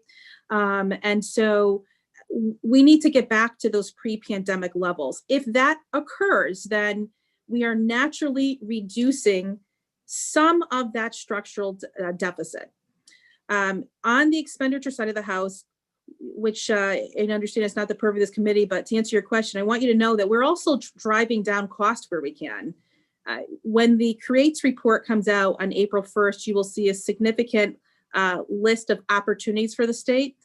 But we did include in this budget $155 million of efficiency savings starting in the second year of the budget that are not one time, but they're permanent and ongoing. And so this really does have to be a mixed bag. This has to be a strategy of economic growth. It has to be a strategy of driving down cost or right sizing our expectations. And in some cases, there are areas where we have to make investments in because those reflect the values of the state of Connecticut. A budget is a representation of our values and our priorities. But what I think is critically important is that we are in a moment of instability, and if we were not in a pandemic, you would not see Governor Lamont or Secretary McCaw recommending to utilize $1.5 billion of rainy day fund. There's a uniqueness of this moment. There's a uniqueness as to what our businesses are facing, what individuals are facing. I think that that makes it appropriate to do so, but our work will still be cut out for us. If that recovery does not occur, and if we get back to full recovery, we will still have gaps, and there will be some tough spending and tax decisions that will have to be made as we come out of this biennium. But the goal here is not to harm. The goal here is not to make decisions now that mitigate the opportunity for us to achieve the maximum comeback. This is a time period where we got to hold the reins a bit, get through it, survive, and hopefully thrive. And then that will hopefully reduce some of that structural gap, but it will not reduce all. And we will be back here in 2 years having to make some more tough choices. 30-second warning. Well, I'm not even getting to most of my points, and I thank you for your answer. And I think one of the things I wanted to add was when you say we need to recapture nearly $1 billion revenue, I would hope that the committee strongly and the legislature strongly consider the governor's workforce council suggestions. And as we talk in this session and throughout the years about social justice and social equity, I think the best way to address that issue is to give an individual a job and an income source to break out the cycle of poverty. I want to commend Representative Marilyn Moore for heading up the 2Gen task force, in which I'm a member of, but also being a member of the governor's workforce council. The idea, if we're truly looking to address social equity and opportunities for people, it is to give them skills and a career and a income that they can break through the cycles of poverty. Two additional points I would like to add before we run out of time. And I hope you will give me the time afterwards to set up a meeting with you in your office. I want to publicly be on the record to address my concerns in regards to the revenue expectations related to the expansion of online and sports gambling.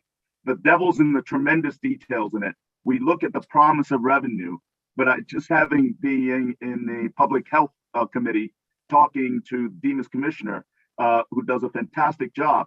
I know that Demas has a problem gambling addiction component. I think we need to do significantly more if the state is looking to benefit through lottery and through online gambling and sports gambling. We have to make a concerted financial commitment to address the issue of potentially increased gambling addiction as well. And I would offer the same type of rationale as we look at legalization of cannabis. And we talked about the opiate pandemic. We looked about limiting flavors in regards to the public health epidemic.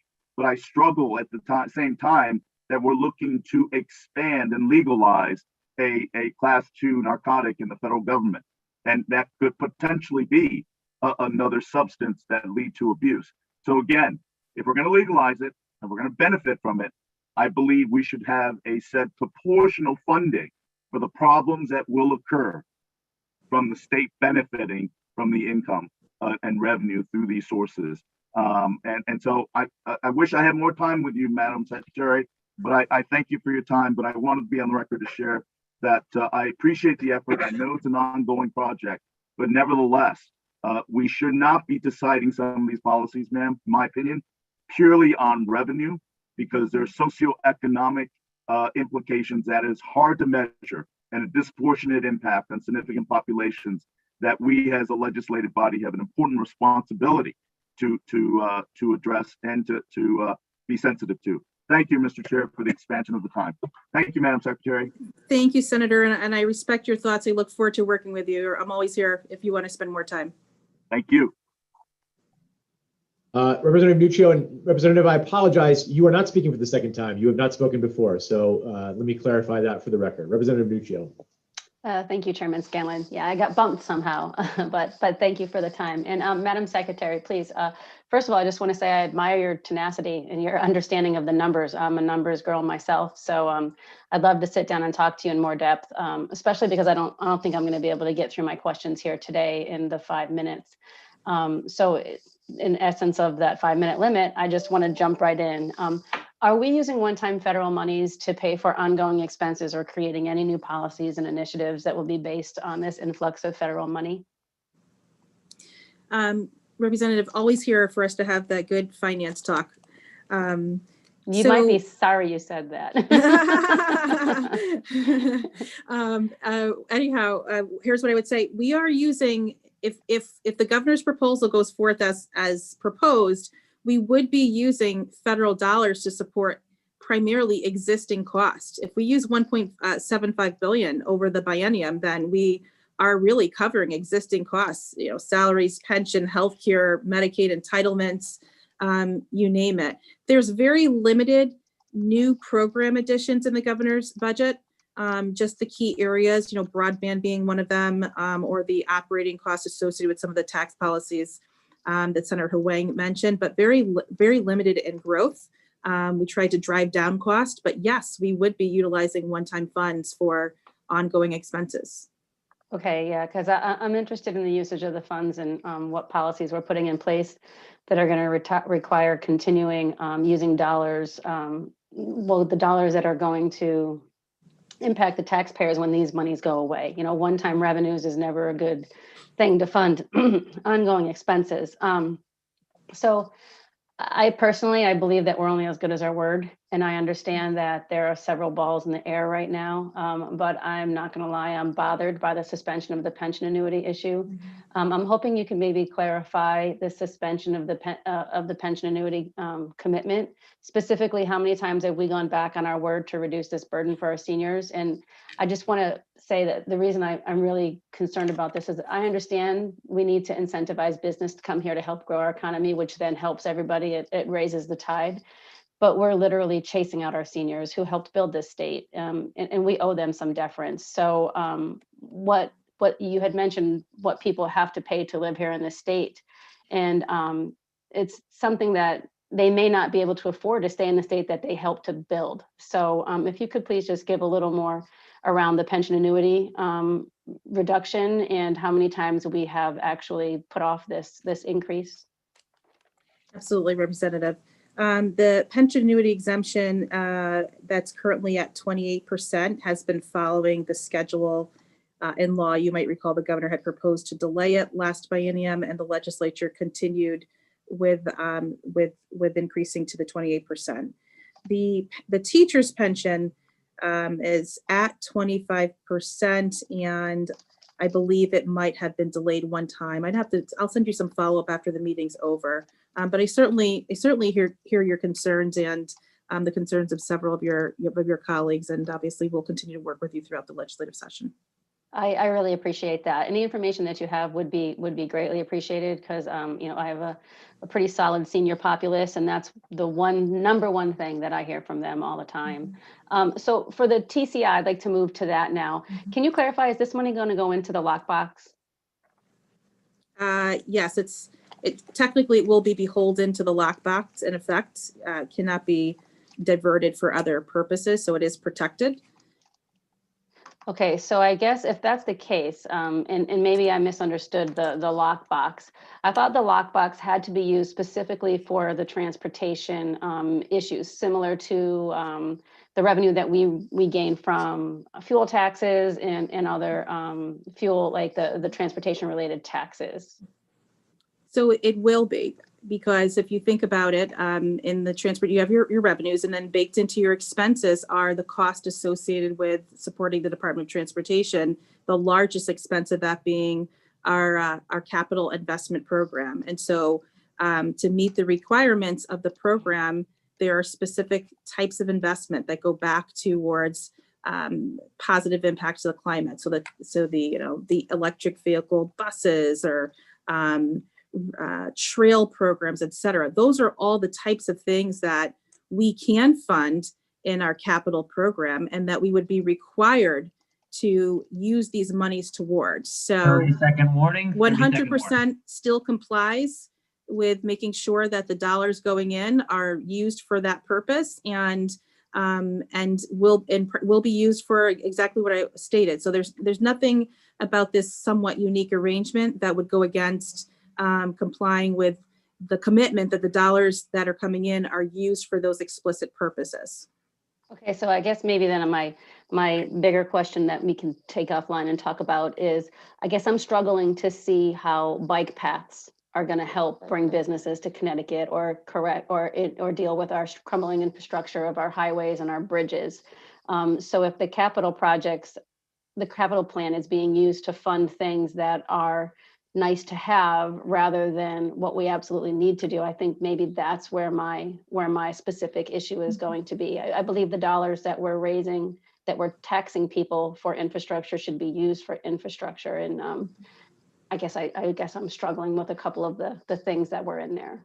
Sure. And we can spend some time offline and we'll bring Commissioner Giletti's team in. But, you know, when you think about our infrastructure program, it's roads, it's bridges, but it's also the assets that we use for our bus and rail, it's motor cars, it's the, you know, at some point you reach the life and use of our buses that we use for CT transit. We have to replace them. Mm-hmm. And then a smaller component would be our road, our parks and those areas that people use biking as a form of transportation. So there is a relationship to maintaining those trails or those bike paths so people can bike safely. That is very common across all the states. That is all tied to transportation infrastructure investment. But I certainly would be happy to spend more time, and I will volunteer my good colleague, Commissioner Giletti, and his team as well to help give you a little bit more detail about our infrastructure plan. Well, I'm definitely going to look for contact information on how to get a hold of you so we can sit down and talk about these things as this committee ramps up. Again, I appreciate your understanding of the numbers. I think it's spectacular, and I look forward to trying your mind. So thank you very much for your. You're welcome. And thank you, ma'am. Good to see you. It's good to see you too. Madam Secretary, thank you. It's been an hour and 45 minutes. Appreciate your endurance here and getting through all those questions. And you have made yourself available to this committee and the members, and I want to thank you for that. Look forward to having your testimony being shared with the committee as well. And we look forward to engaging with you in the future. Will do. And it was my pleasure. Thank you all. Great to be with you today. All right, Tom, who do we have next? We have next Kylie Goslin. Also, just for the members, the testimony is up from OPM on the website now. So just want to let you know. Thank you, Tom. Yep, Kylie. Hello, everyone. Thanks for having me here to testify today. Senator Fanfara, Representative Scanlon, Ranking Members Martin and Cheeseman, and distinguished members of the Finance, Revenue, and Bonding Committee. My name is Kylie Goslin. I'm the Executive Director of the Partnership for Strong Communities.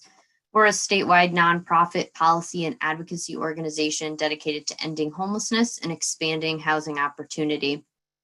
I'm here today to talk about two bills, Senate Bill 887 and House Bill 6443. Under Senate Bill 887, we support the proposed new bond authorizations for the State Housing Trust Fund, funded at $55 million in fiscal year 22 and $50 million in fiscal year 23. And also the new bond authorizations for the Affordable Housing Flex Fund, funded at $100 million for each year of the biennium, and that includes $30 million each year for the state-sponsored housing portfolio, also known as SSHP. We commend the governor, Secretary McCaw, and the administration for proposing these wise investments. It's no secret to all of you that Connecticut has some of the highest housing costs in the nation. Hundreds of thousands of households here are burdened by housing costs, spending more than 50% of their income on housing. And a recent National Income Housing Coalition report released just last week indicates that there are a mere 42 affordable rental homes for every 100 extremely low-income households here. Affordable housing investments are also an investment in Connecticut's economy. They create jobs, increase household incomes, and generate new tax revenue. In fact, for every dollar we invest in affordable housing, we see a return of more than $4. These investments will also support the critical revitalization of existing affordable homes that are part of the SSHP. Our affordable housing stock is aging and in need of repair. And additionally, in the state of Connecticut, approximately 5,000 units annually are reaching the end of their affordability cycle over the next 5 years. So in addition to creating new affordable housing, we must focus on our existing stock as well. However, these investments are only valuable if we move them into action through our bond commission. So we implore the administration to make good on these authorizations by actively using the bond commission process to transform these dollars into actual units of housing. And finally, I wanted to mention a word of caution about Section 37 of House Bill 6443. This is in reference to the state housing tax credit. And the state housing tax credit generates an average of about 650 units of affordable housing annually. It's a vital source of gap funding that's created through public-private partnerships and administered by CHFA. The new proposal would cap the amount of public utilities tax liability that could be offset by a tax credit buyer at a little over 50% of their liability. So by limiting the amount of taxes an individual corporation may offset, the state risks not having enough informed buyers to purchase these critical tax credits. Housing development to invest time in finding and educating new eligible buyers on the tax credits. So allowing Section 37 to pass as written would threaten an otherwise stable source of state equity for affordable housing. Thank you for the opportunity to testify here today, and I'm happy to take questions. Thank you for being here this morning and for your patience. I don't see any questions, but we appreciate your testimony. Representative Carrie Wood. Hi, sorry. Thank you. Thank you, Mr. Chairman. Kylie, can you explain a little bit on the SSHPs? Here in my district, I am constantly hearing the need for money. They are called state-sponsored housing portfolios, but there doesn't seem to be any support from the state, and your testimony indicated otherwise. So I was wondering if you can explain that a little bit more. Sure. So, and I don't have the exact numbers, but there has been a significant investment in SSHP, or I should say a decent investment in SSHP over the past 10 years or so. So we wanted to call out in the governor's proposal the fact that there was a amount within that $30 million within the Affordable Housing Flex Fund that's specifically dedicated for SSHP. And that's because I noted we have, I don't think it's any secret, there's been a lot of publicity about, some of the quality issues within our existing affordable housing stock. Some of that falls in SSHP, and others of those units are funded through other streams of affordable housing finance. But those units need to be rehabbed and updated regularly. Not just to maintain the quality, but also to re-up the affordability cycles. Typically, projects that are funded through, again, a variety, most of these projects are put together with a variety of different funding sources, have a 15 or 30-year deed restriction on them. And so we've got to continue to make investments in those units to maintain the units we have. I think everyone's well aware of the conversation going on throughout the state about how we create new affordable housing and the challenges that we've had as a state in doing that. And it's expensive and difficult to build new. So it's critical that we protect the stock we have. We have more people that need stock, as I mentioned, and preserving the existing stock is a really basic and simple and necessary way to continue to provide affordable housing. Thank you. I agree with that statement. We have a 3 to 5 year waiting list for our SSHP, and people are paying anywhere from $150 a month to, I think, $600 is the cap. So this is providing, a wonderful community for people. They were built by the state in the 70s and have not had a lot of investment since. So I agree with your statement and I'm very supportive. Thank you so much. Thanks, friend. Senator Miller.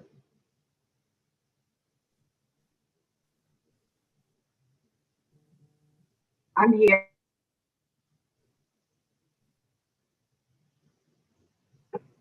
Sorry, I want to get more light. Hi, how are you, Kylie?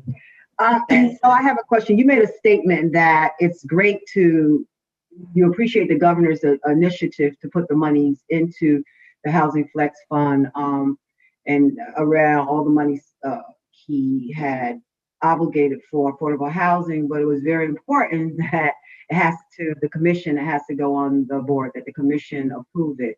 So last year, in this particular budget, the budget that we have currently, there was quite amount of money for housing. Do you know if any of those funds were used for affordable housing this year at all? Or in the last, I guess the last year, because we passed it last March of 2020. Right. First of all, congratulations. It's good to see you again. Thank you. I know that some has gone through, but I don't think it's any secret. We've had fewer bond commission meetings. I don't have the exact amounts. That's something I can get for you offline, or speak with the Department of Housing about. But that's the challenge we're seeing. So putting this $305 million in this budget sends a great signal to developers that Connecticut is open for business when it relates to affordable housing development. That's great. It keeps the pipeline of applications flowing. But if we don't hold bond commission meetings, and if we don't continue to allocate that funding to specific projects, then it just sits there. And there is, as I am aware, some backlog of that. In other states, once the money's put in the budget, the Department of Housing, or similar department as it would be in other states, is authorized to allocate that funding to specific projects. But here in Connecticut, each project has to come through that bond commission process. So in order for this money to actually do the job that it's intended, we need to continue to move that funding through. But again, I'd be happy to try to find some exact numbers for you, Senator. Oh, no, that's okay. It's not necessary. If I may, Mr. Chair. So do you know, Kylie, the shortage that we have in affordable housing in the state? Do you have a number? Yeah, the number I cited, which is the most recent one we have, is specific to ELI units. So that's extremely low income. And I think that's the best number that's a good number for us to focus on. But that's, again, this recent report that came out from the National Income Housing Coalition. So for every 100 households we have that fall into that extremely low income category, so we're talking about folks at 30% of area median and below. We're not even talking about folks at 50%. There's a shortage of units, meaning there's only 42 units available for every 100 households that need them. And additionally, as I noted, we have a lot of families, some even living in different types of affordable housing units, that are still cost burdened. And when we say cost burdened, we're talking about households that are spending more than 30% of their income on housing costs, and extremely cost burdened are folks spending more than 50% of their income on housing. We know there's over 200,000 households in Connecticut that fall into that category. So we're short by tens of thousands of units in this state, possibly more when you look at the number of folks, again, living in projects like low-income housing tax credit projects, who are still rent burdened because those rents are set at a level which exceeds 30% of their income, if that makes sense. Oh, well, thank you. And thank you for the work that you do. And to Representative Wood's point, that our existing housing stock needs to be repaired as well, right? And so we know the importance of affordable housing in the state. And I'm going to say housing that families can afford, because affordable housing to me is a misnomer when you're talking about 80% of the median income. So, but thank you for the work that you do, and let's continue to fight to make sure that we build more affordable housing in this state. Thank you, Mr. Chair. Thank you, Representative, and thank you for being here this morning. Thank you all. Have a great day. Next, we have Carla Esquivel, and I believe she has an interpreter, followed by Greg Smith of CT Lotto. So Carla is up. Hello, I will be interpreting. Can you hear me? We can. Hola, Carla Esquivel, ¿estás presente? ¿Podrías activar tu micrófono? Carla Esquivel.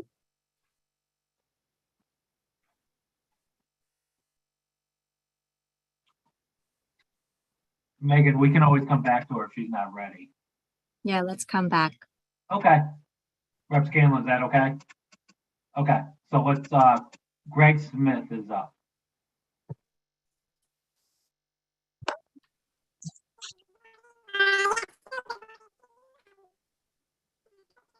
Greg, your volume is messed up there. Your voice is, sorry. Still. Mr.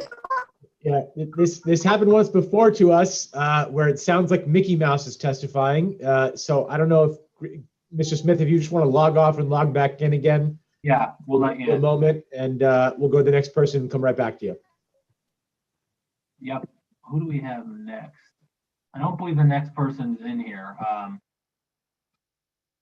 Let's see. He might just come right back in. Let's see. Tom, I just promoted the next person to panel. Okay, so who? Okay, Glenn Ford. Glenn Ford. Thanks, Christina. Hello. I'm Glenn Ford. I'm from Phoenix Manufacturing. Hopefully we can hear fine. I don't sound like Mickey Mouse. You're good. You're good, Mr. Ford. Fantastic, fantastic. Well, Finance Committee and legislators, thank you. I'm here to testify on behalf of, in support of an act authorizing adjusting bonds of the state, bill number 887. And I want to speak primarily to manufacturing in the state of Connecticut. Let me start by saying that manufacturing is a major contributor to Connecticut's comeback. We're talking about that. Manufacturing products here creates the need for the service sector. Manufacturers contributed $26.74 billion to the Connecticut economy in 2020, even when COVID pushed out the scheduled demand for commercial products. That being said, manufacturers in Connecticut account for about 11% of the state's total output, employing almost 10% of the state's workforce. For each manufacturing job in our state, another 5 jobs are created in other different business sectors. For every dollar that we spend in manufacturing, an additional $2.74 is added to the local economy. Currently, there are 3,965 manufacturers in the state. The majority of those manufacturing firms in Connecticut are quite small. The manufacturing sector alone represents a robust 155,000 jobs in the state of Connecticut, down only about 5,000 jobs during the COVID period. In the U.S., manufacturing workers earned an average of about $88,000 annually, compared to Connecticut employees earning about $98,000, including pay and also benefits. 92% of those employees in Connecticut were eligible for health insurance. The state's manufacturers themselves contributed $144.5 million in corporate taxes in 2019 and $223.5 million in sales and use taxes. So while labor productivity has been sluggish due to COVID, Connecticut manufacturers continue to operate leanly due to continued demand for our products produced in our state. All manufacturing is considered essential in the business and during COVID. Just think about how many manufacturers support the warfighter here in the state of Connecticut, from Sikorsky to Pratt & Whitney to Electric Boat to Collins, and all of the small manufacturers who are supporting those big OEMs. Connecticut manufacturers still perform nearly 62% of all private sector R&D. And it's interesting to note that still the cost of federal and state regulations still fall on the manufacturers. What I'd like to transition to is support for the manufacturers industrial fund, innovation fund. We need to restart the manufacturing voucher program using the $5 million in MAA funds. It's very critical now to support that, to emerge from the 30-second warning, sir. 30 seconds. And secure the manufacturing innovation fund support to programs around apprenticeships, incumbent workforce training, outreach initiatives for K through 12 student populations, grants, things of that nature. The other thing we need to take a good focus on is Connecticut technical education.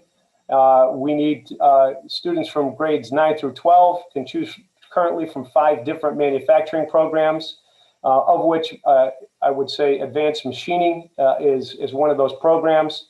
Not one 5-axis machine is in any technical education school in the state of Connecticut.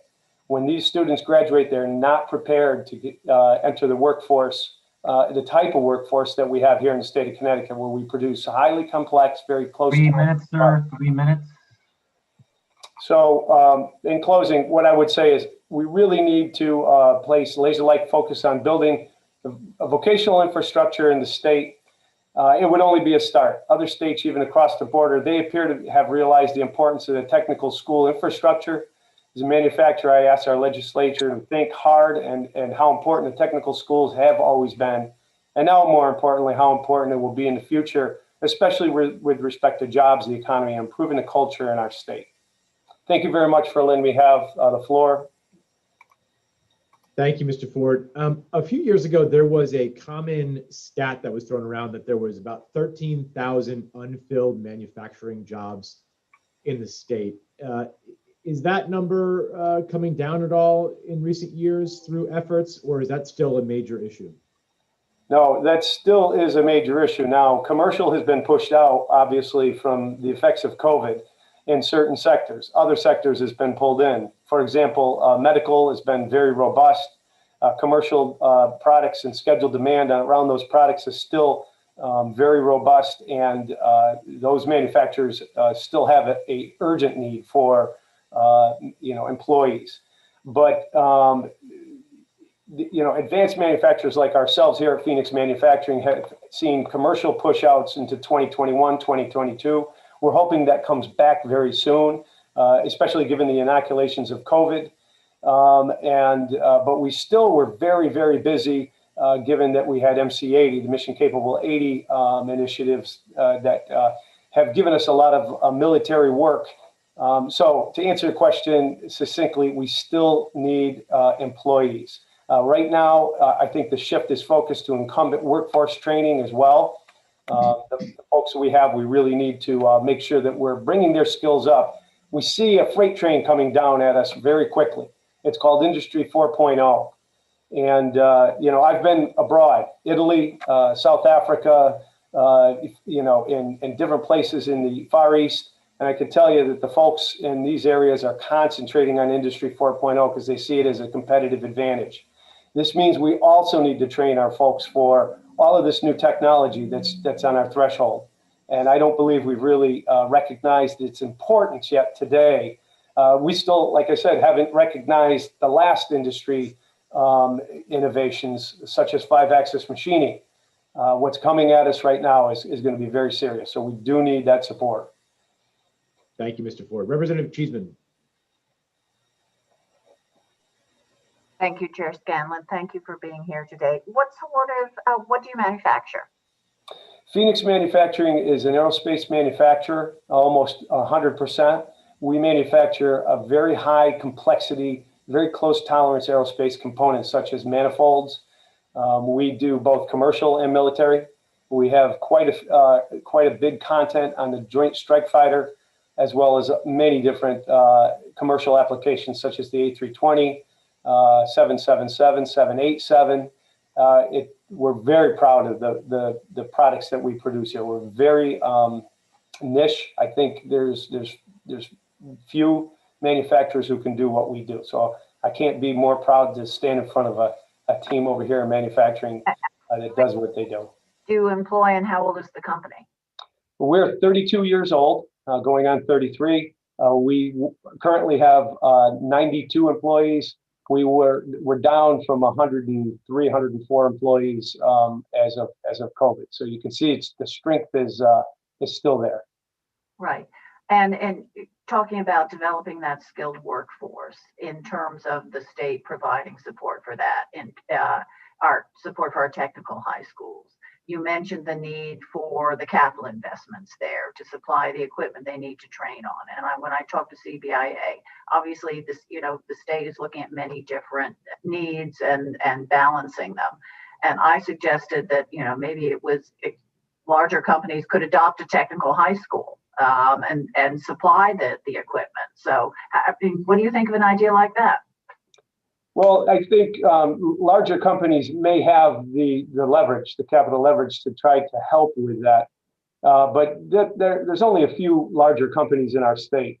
The majority of the companies in the state of Connecticut are small and mid-market manufacturers. In fact, some manufacturers are 2 or 3 people in a garage who produce some really wonderful products, all the way scaled up to a manufacturing company like Phoenix Manufacturing. So for us to be able to contribute to that, that initiative right now, especially with all the very tight fiscal constraints around commercial being pushed out, new product introduction, what I would say for small and mid-market manufacturers, it would be extremely difficult to be able to contribute to that.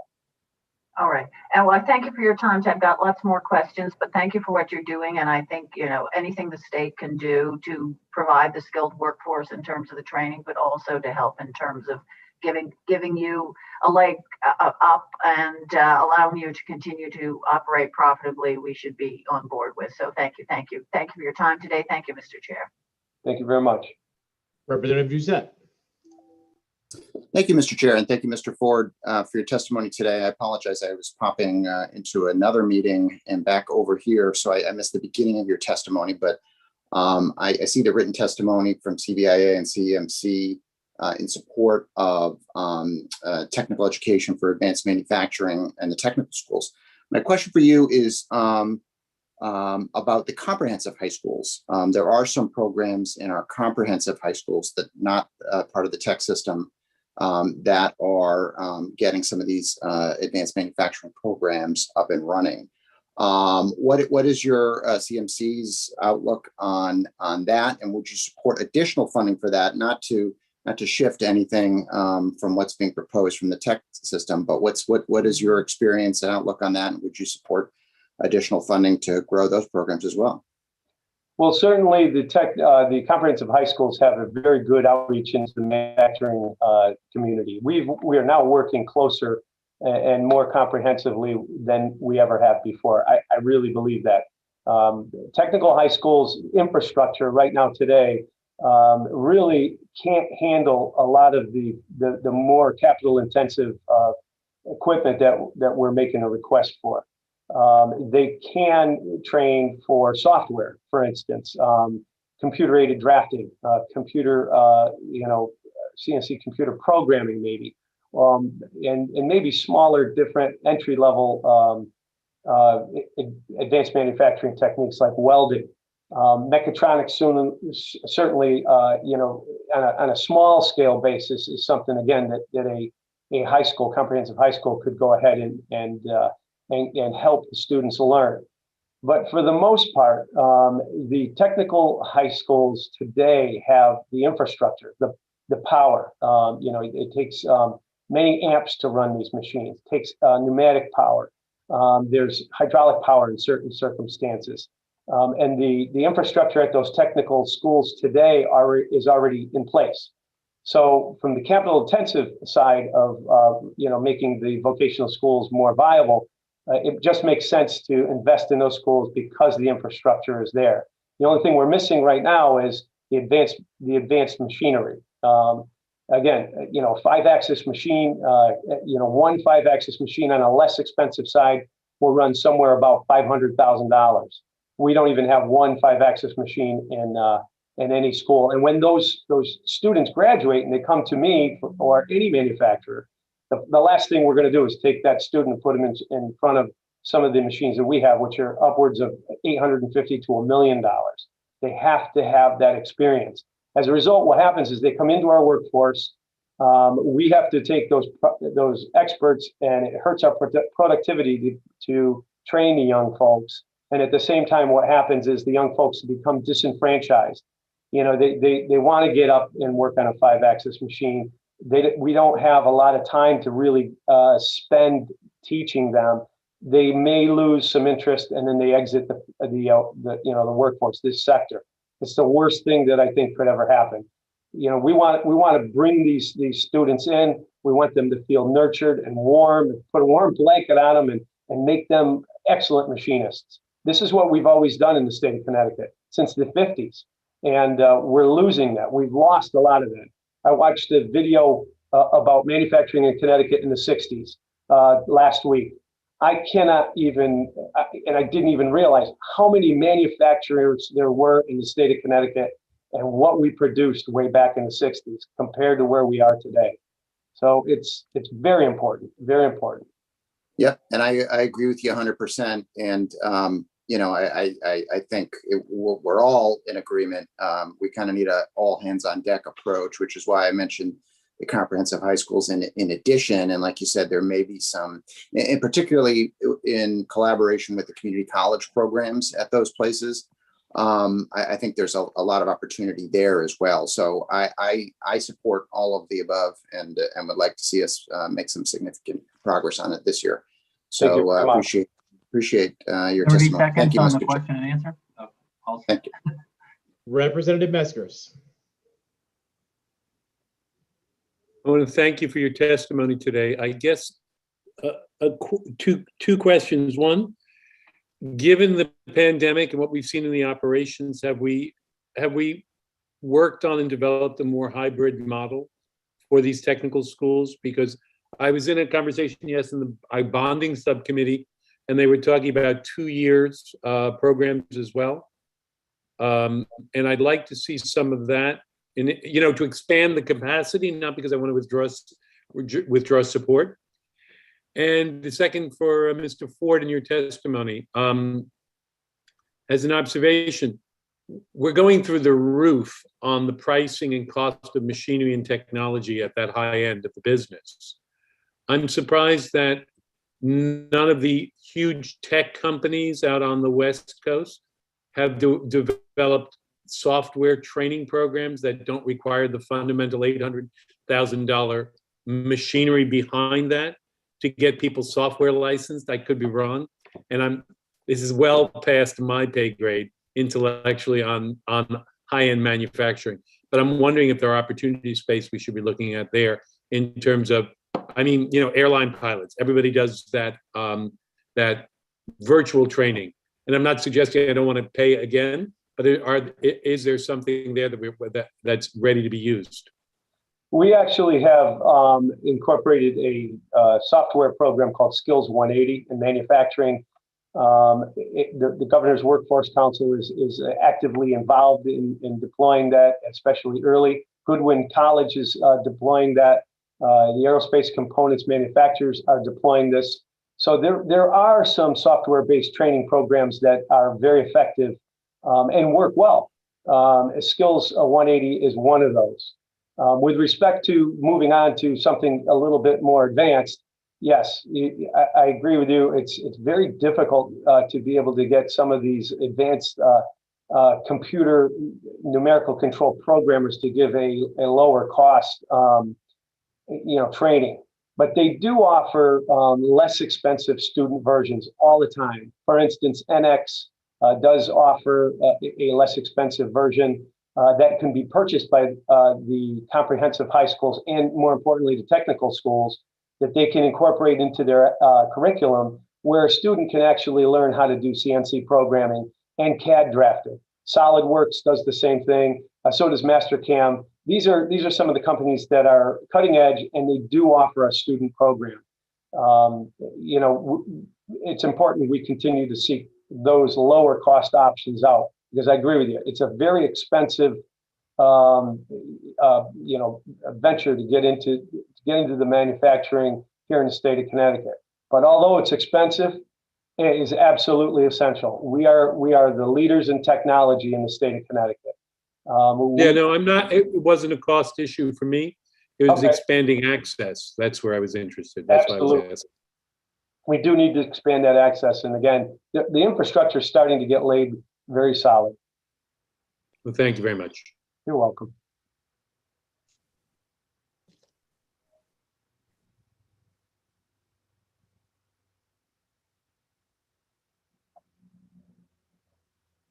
Representative Ziogas, followed by Senator Formica, followed by Representative Ziogas. Thank you, Mr. Chair. Good morning, Mr. Ford. Thank you, for your testimony. I couldn't agree more with you and Representative Meskers about our needs. I have a kind of a related manufacturing question that kind of hopes to tap into your broad depth of experience and your significant reach in the manufacturing world in Connecticut. There are a number of manufacturers who transformed themselves to supply PPEs over the last year and have retooled in order to meet the demand to save Connecticut when we couldn't get as a state an adequate amount of PPEs. Some of these state-sponsored contracts are coming to an end, and these companies are finding it hard to get rid of significant inventory that they've stockpiled in this thing. Do is this something that your world is touched in? And is there a way we can move forward to perhaps with dollars that are generated by the state of Connecticut to support programs that require PPEs, maybe some kind of a tax incentive to encourage buying from Connecticut companies? Has that been discussed through you, Mr. Chair? So, I'm not extremely familiar with the amount of PPE that has been overproduced by the companies who's transitioned from manufacturing into the PPE sector. But certainly there are businesses that require certain PPE. For instance, the N95 masks, they're required for businesses in manufacturing in their deburring department, for instance, and they may be, for welding, face shields or other things of that nature. So, I would say, anecdotally, not knowing the data, it sounds like that's an area that could be explored to have the manufacturers engaged in some kind of tax incentive to be able to help consume some of that overproduced product. All right. Thank you very much for the answer. I'd love to maybe catch up offline and maybe you can point me in a direction or two. And Mr. Chairman, I thank you for the latitude of the question. It's kind of a little bit off the subject today, but I'm hoping that's something that this committee will consider as we move forward to salvage those manufacturers who retooled for our welfare. Thank you. Thank you, Senator. Representative Ziogas. Yes, good morning. Yeah, Mr. Ford, I think most of us all agree with the demand for training and labor and how vital it is for the strength of Connecticut. One of my concerns, however, is that I'm wondering how much skin that you have in the game in terms of training and funding the training for our students. I know some of the associations sponsor some scholarships and do that kind of thing, but it seems to me that because you are the beneficiary of this pipeline of talented kids, and it cuts back on your training and your acquisition costs, I'm wondering what kind of skin that you guys have in the game. What are you guys doing to help promote that? Thank you. That's an excellent question. We have a considerable skin in the game. To start with, we open our doors all the time for any school who wants to come in and learn about manufacturing. We hold seminars, in our facility. Obviously, COVID put a little bit of a hamper on that, but we hold those seminars with classes after class after class from 7th, 8th, 9th, 10th, all the way to 12th grade here at Phoenix Manufacturing. Transitioning through to the vocational schools, those students who graduate, they're the first people we try to find who are emerging and into an apprenticeship program.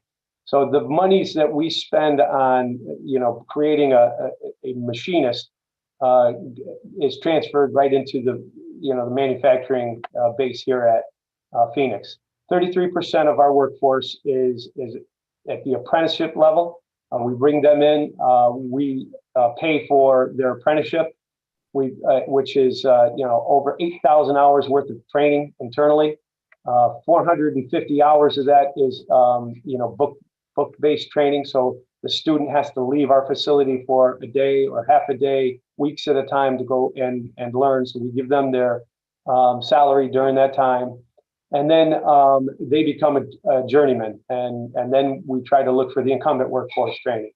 Getting back to more apprenticeships, when we take our best machinists to teach or pair with an apprentice, what that does is it slows our production down, and it not only gives our skin in the game, but our customers' skin in the game as well. We have an on-time delivery that we must meet. These products that we manufacture here are all aerospace products. From a military standpoint, we never want to leave an aircraft on ground. We want a fully mission capable rate of 80% or above. So that means that we can't, we can't have anything deliver late. From a commercial standpoint, we've all sat on the tarmac because an aircraft is broken down, and we need to make sure that we deliver those parts on time too. So there's skin in the game there, as where we're actually taking an expert and we're slowing them down when we pair them up with an apprentice or a journeyman, an early journeyman. With respect to the hard dollars, again, we invest in training consistently for incumbent workforce. One person once said to me, "Do you know how much it would cost to train all those people?" And I smile and say, "You know how much it costs if we don't?" So it's really, really important to ensure that we're developing that talent pipeline, both externally and internally. Lastly, I personally am the chair of the Advanced Manufacturer Employer Partnership. That takes my time out of Phoenix for these meetings, as well as aerospace components manufacturers. I'm part of the board there. And I also sit on the board for Nantuck as the advisory committee.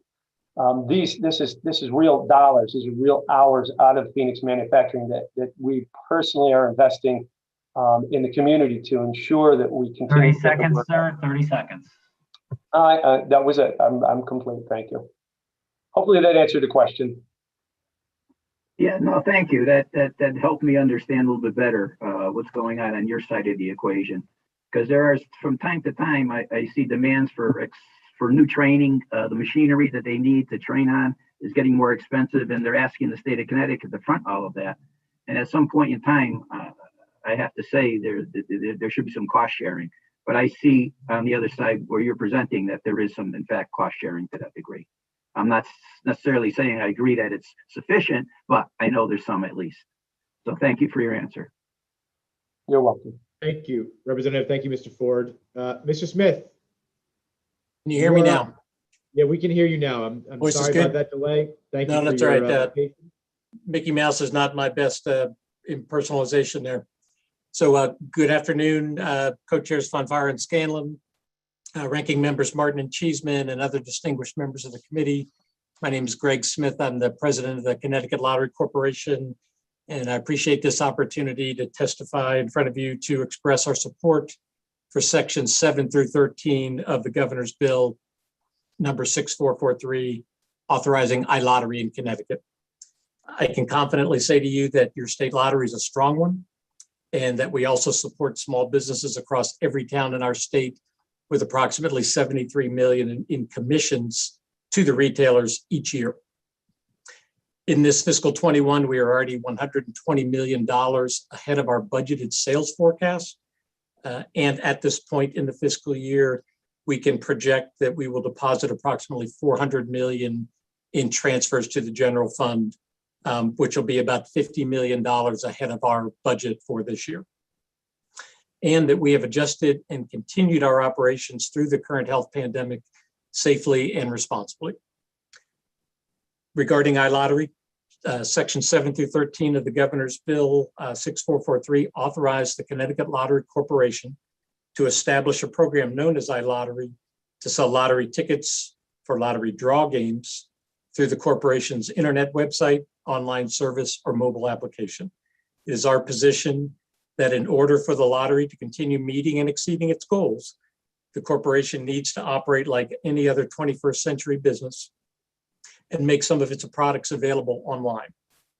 As the state's largest contributor of gaming proceeds, allowing us to sell online is one way to ensure that weather events, power issues, and health restrictions do not impact the ability to maintain lottery proceeds. As an almost 50-year-old company, we have to modernize our methods over time, including how we attract customers. There are more than 10 US lotteries currently selling some or all of their products online, and that number grows each year. Every state lottery that has begun selling lottery products online has seen growth both online and in retail, meaning there is no cannibalization of retail sales.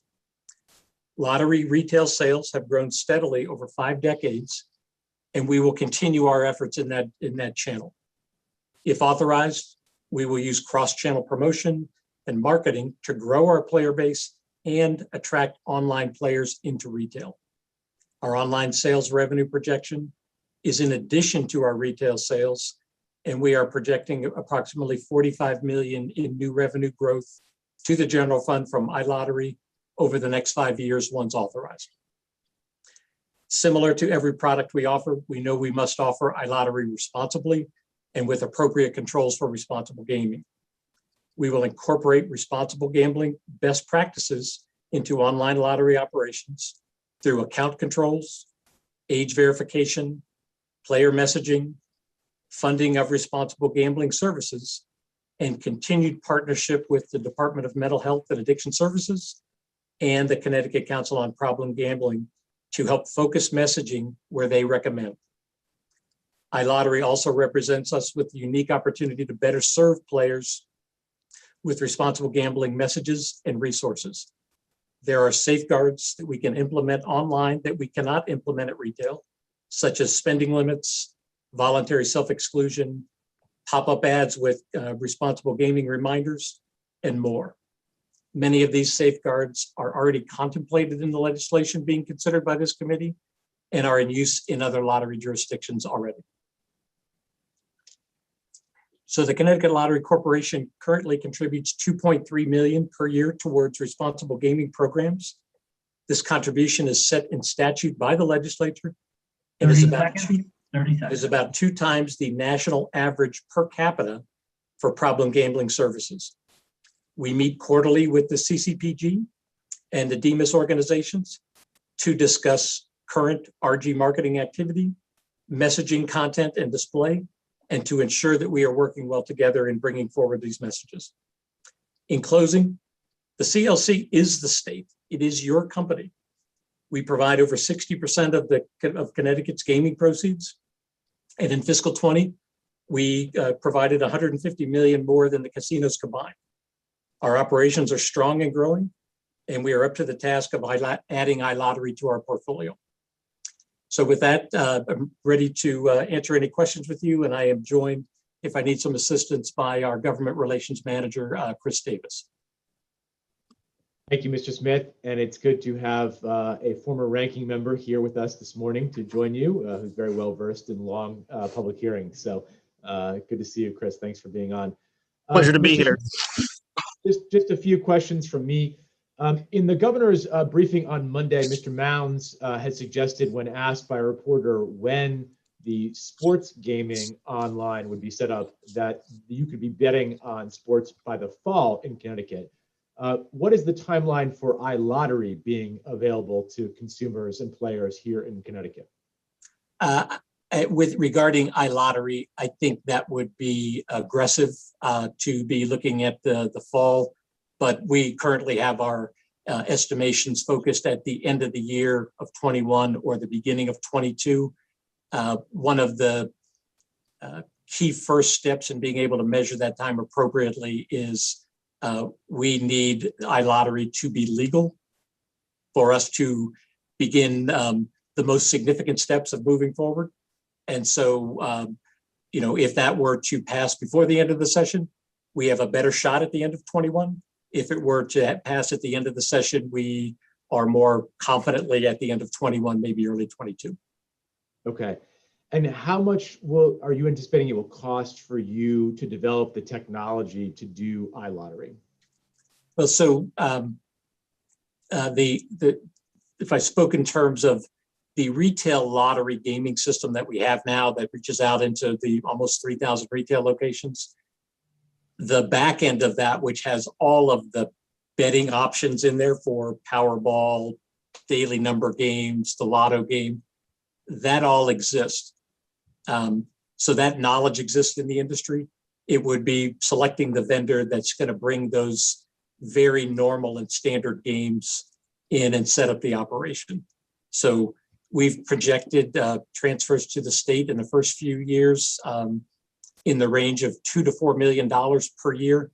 And that is net of all expenses for operating the program in full, including all of our overhead staffing and all IT services that we outreach for.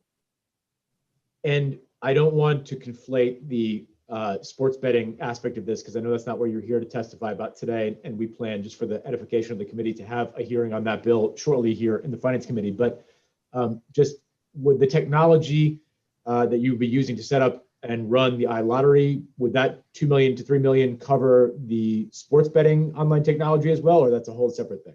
You should look at those as two separate components. They won't overlap, except probably when a customer is going online to either choose lottery or sports betting. But other than that, it would be two separate systems, just as if you were shopping on two different online retail services. You would just go to one or the other. Got it. And then you said we're at about $400 million in terms of what you guys pass on to the state right now. You're anticipating getting to 45 million over in year 5. So that's 450 million basically. And then again, not trying to conflate the two, but just so everyone has a ballpark understanding, what do you anticipate the state's revenue share would be again from the lottery's involvement in sports betting? I'm not gonna not provide you with a number on that right now, and the primary reason being is that with the very recent announcement last week that the agreement has been reached with the tribal operators allowing lottery what it has, we need to go in and now take that and figure out the online component with the head-to-head competition we'll have there, and what the retail opportunity looks like now that we know what that the first steps of this authorization are clarifying for us. Okay, that's a fair answer. Yes. And my last question would be, I'm glad to hear you talk about the safeguards in place that you're putting to ensure that those who may suffer from gambling addiction would be recognized. But I was concerned to hear you say that there's no physical, you can do things online that you can't do in person. So right now, are there any limitations in place for if a gas station owner, for example, notices the same person coming in 20 different times a day to buy a ticket? Is there nothing in place that that person could report such activity to you all? Well, what every lottery ticket and each of our ticket generating terminals in the store has is every printed ticket has the helpline number on it and reminders for people to, if they need help, reach out to in this way. It's a difficult lift to speak to any store employee for them to accurately know whether somebody has a problem or not. And so we give them the ability to print a small receipt that they could hand back to someone that says, if you need help, do this. But it's a challenge to put into somebody to say, hey, customer A, I know you have a problem and you should do this, but a nice discrete opportunity for them to do that, or to print it out and circle it and just draw their attention to it in a comfortable and discrete method for the person to contemplate as they move forward. Right, but I guess what I'm saying is how will you differentiate between the example that I just gave of somebody who, perhaps does not have a gambling problem, but just likes to buy a bunch of scratch-off tickets in one day? How will you differentiate between that person and the person who buys them online, where they would start to see those pop-ups and those kind of warnings if you're not doing that in person? How do you differentiate? Well, the idea that a person, when you're buying online, you've set up an account, and we can, and the other states that operate this have implemented that once you reach the state's determined spending amount on a daily or weekly basis, you would stop, but we would float messages to you, whatever the wording would be, it would be developed in collaboration with the RG community to remind people, are you, I don't want to say the exact words, are you playing too much? What is your commitment here? And are you, is this budgeted for? All the different prompts that we all want to have in our mind that we want to put in front of somebody else to think about. So a customer in retail can go to any of our stores to buy whatever they want. And somebody may not think that they're a very regular player. What we're saying is the controls that do not exist in retail, because of the number of places someone can go, are now channeled into the one place that they would go with an online account. Okay. So if I hear you correctly, what I hear you saying is that you feel like you will be better enabled to find some people who may need some help and do things to perhaps prod them into realizing that and potentially seeking help that you can't do in person. That is correct, and thank you for stating my message better than I did. And it's important because one of the things that I know from the different state lotteries I've worked at and different RG communities I've worked with is the hardest person to get the call is the person who needs to make the call. A lot of other people recognize it first, and that's why we work with the RG community to figure out what is that message. Should we be speaking to the family member because they may be able to get the message to the person, more accurately or at the right time to catch their attention.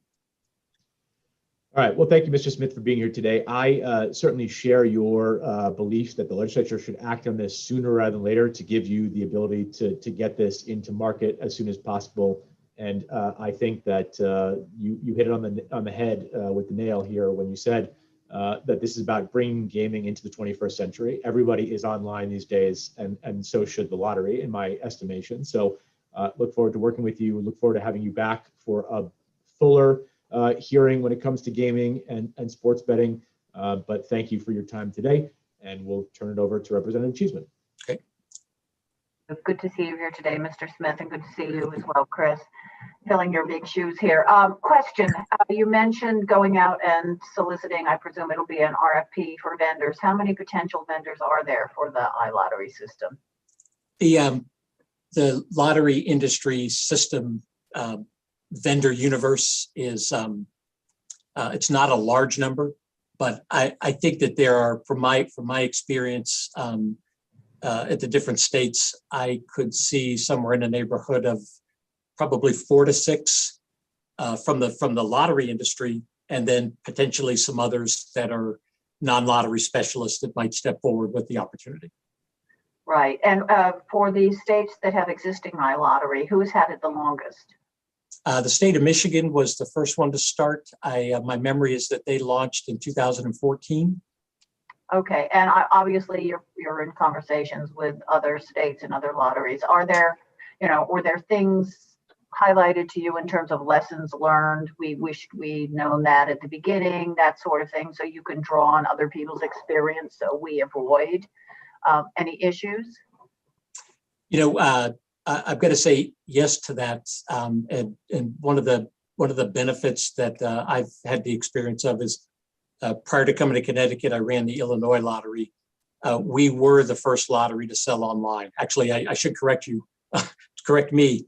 Michigan started with a full portfolio of products in 2014.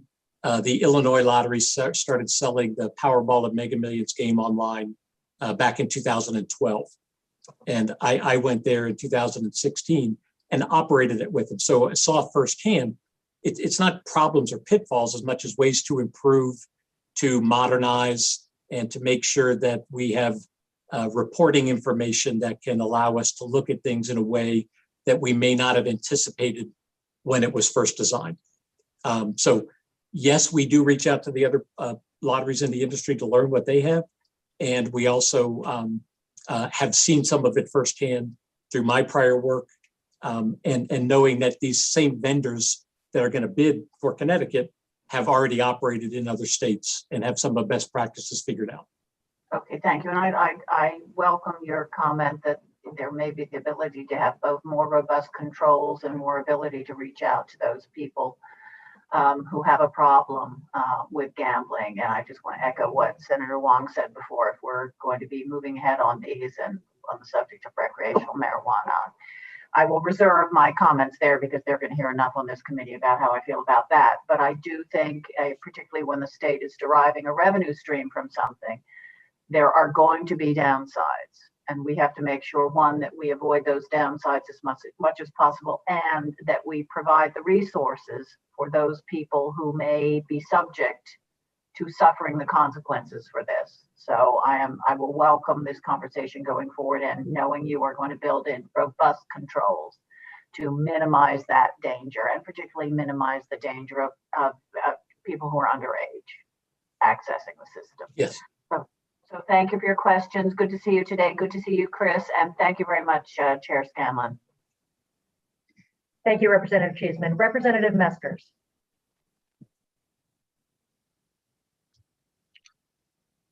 Thank you very much. A simple question for you in light of the gaming agreement versus the lottery commission.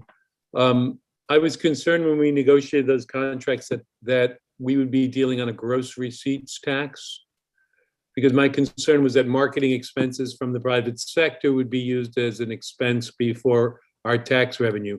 I'm wondering, are you at a competitive disadvantage, or is that field relatively level in terms of their ability to advertise, your ability to advertise, and that coming after we are quote unquote take from the state? Since I'm all about trying to balance the budget, so I just want to make sure we're doing the right thing. Yes, I'm gonna provide a response to you that I think answers what you're asking. Okay. And make sure I point out that the announcement last week identified two different agreed upon tax rates, one for online gambling and one for sports betting. Okay. Okay. And that tax or contribution rate that was noted there, that's what the two tribal operators will be paying on their gross gaming revenue back to the state. The lottery corporation, I like to refer to us as we are your corporation. We're going to give you all of the remaining money. We do not look to make a profit. Our profit is what you get from us. So there is the what gets identified in the different contracts between the sports betting operator and their, let's say Mohegan, right? They will determine how much they want to spend in marketing and what the yield will be, so that they know how much money is available to contribute back to the state. With the lottery, we'll be giving you back everything that we do. Okay. And we will establish with our operator how much we think is the appropriate amount of marketing spend to merit the revenue that we see and what we give back to the state. Okay. And I would love to get, if to the extent possible, interim reports, because I want to monitor that versus the private sector to make sure, I want to see what marketing looks like versus, I don't want to be subsidizing marketing expenses for the private sector or for yourselves in terms of our gross receipts. I want to make sure we maximize that. So I appreciate that. Okay. Thank you so much. Representative Nuccio. Thank you, Representative. Thank you very much. Good afternoon. It is afternoon. Good afternoon, Mr. Smith. How are you? I'm well. That's good. Thank you for coming today, and thank you for answering our questions. I was wondering if you could please, a little slower so I can make sure I get it all down, please review again the revenue projections that we currently have and what is expected to come from the legalization of iLottery if it should go forward. Okay, so the projections that we brought forward, we did a 5-year model. The first few years, first year 1 and year 2, are projected to deliver $2, $3, $4 million per year in iLottery proceeds back to the state. So effectively the profits from the operation of that. Those are modest. Those are contemplated to be just on the draw games that we sell online. And now we know that the Keno game has also been agreed upon to add into that, okay?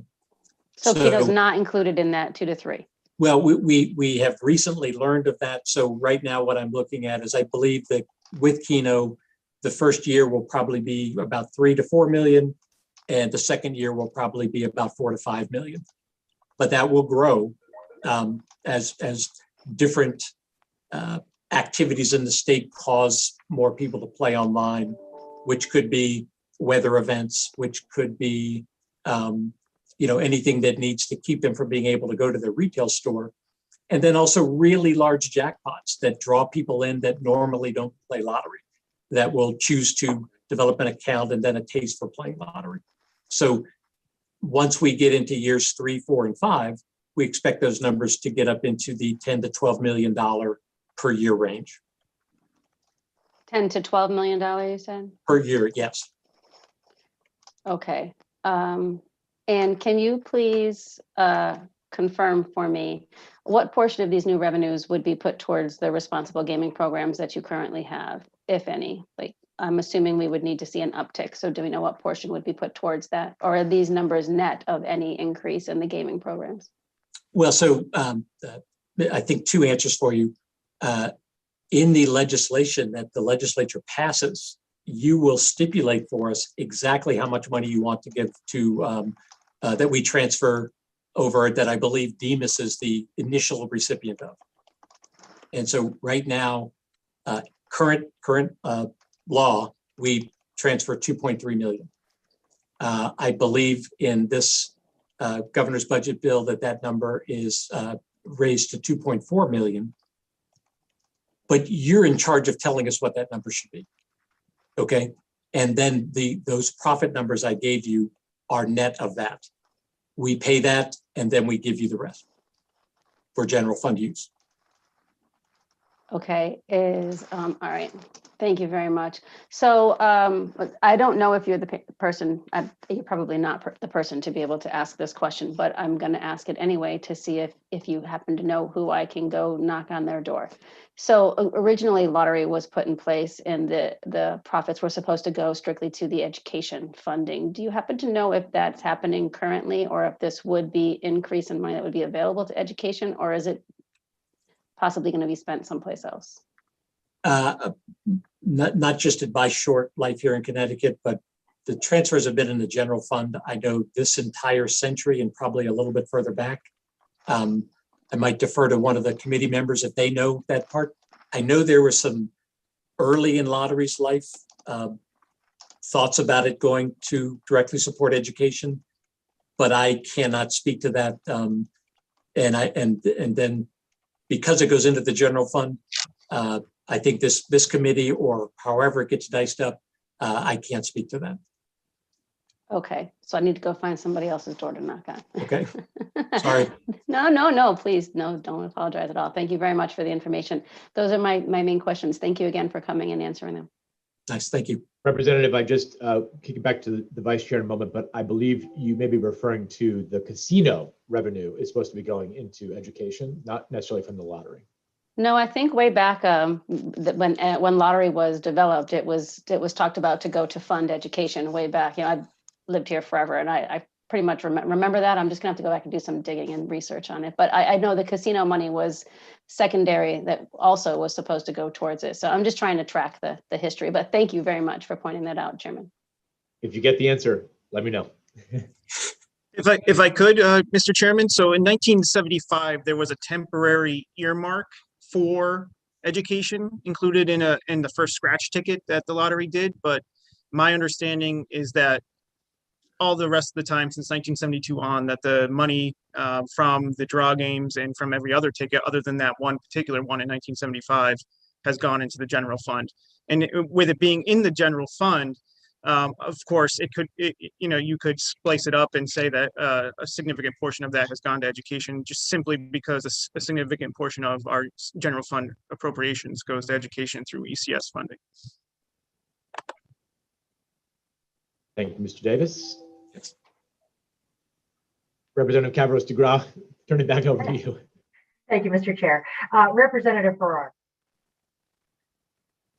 Thank you, Chairwoman. Thanks for being here, and just a quick follow-up. I know I was jumping in from another meeting, so apologies if this was already covered, but following up on what Representative Nuccio was asking a bit about, can you clarify that you said under current law, there's 2.3 million going towards responsible gaming? Is that accurate? Yes. Okay, and so that's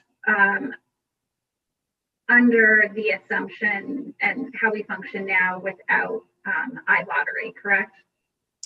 That is correct. Okay. And then you mentioned that you've been a part of other states. I think you mentioned Illinois specifically in getting iLottery going. Can you kind of illuminate for me what type of increase that you've seen in other states in regards to the engagement in lottery given getting iLottery online? So would your question be answered if I was saying, here's how much total sales was experienced maybe in relation to retail? The universe that we're talking about, yeah. So every other lottery that sells online, I believe I'm correct with this, with the exception of Illinois, sells not only their draw games, but also their electronic instant tickets. So think of a scratch ticket available online, all right? Okay. So those games online and in retail, the scratch and reveal games account for anywhere from 2/3 to 80% of the online revenue.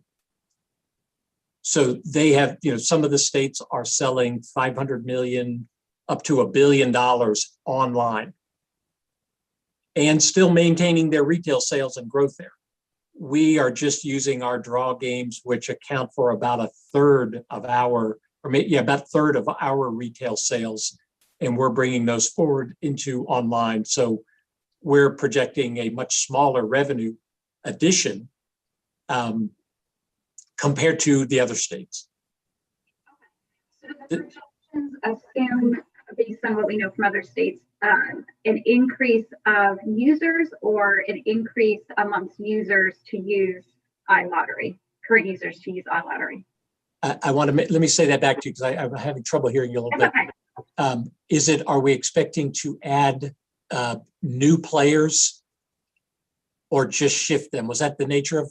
Yeah, so are the current individuals shifting, or are there a number of new users based on what we know from other states?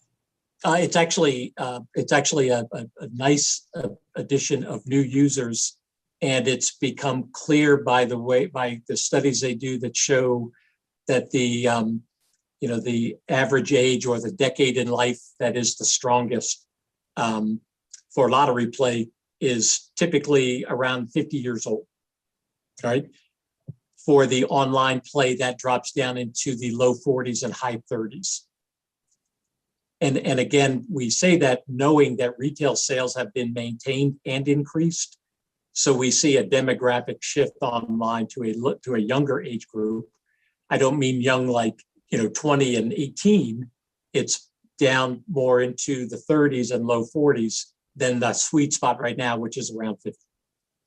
Okay, so if both of those segments might be growing, I guess my question to you again, kind of knowing what we can learn from some other states as well, is, to me, what's critical, and I've heard this from a few other members, is how we're ensuring that the funding and investment in the responsible gaming is happening at the same level to which we might be seeing an increase in engagement in gaming.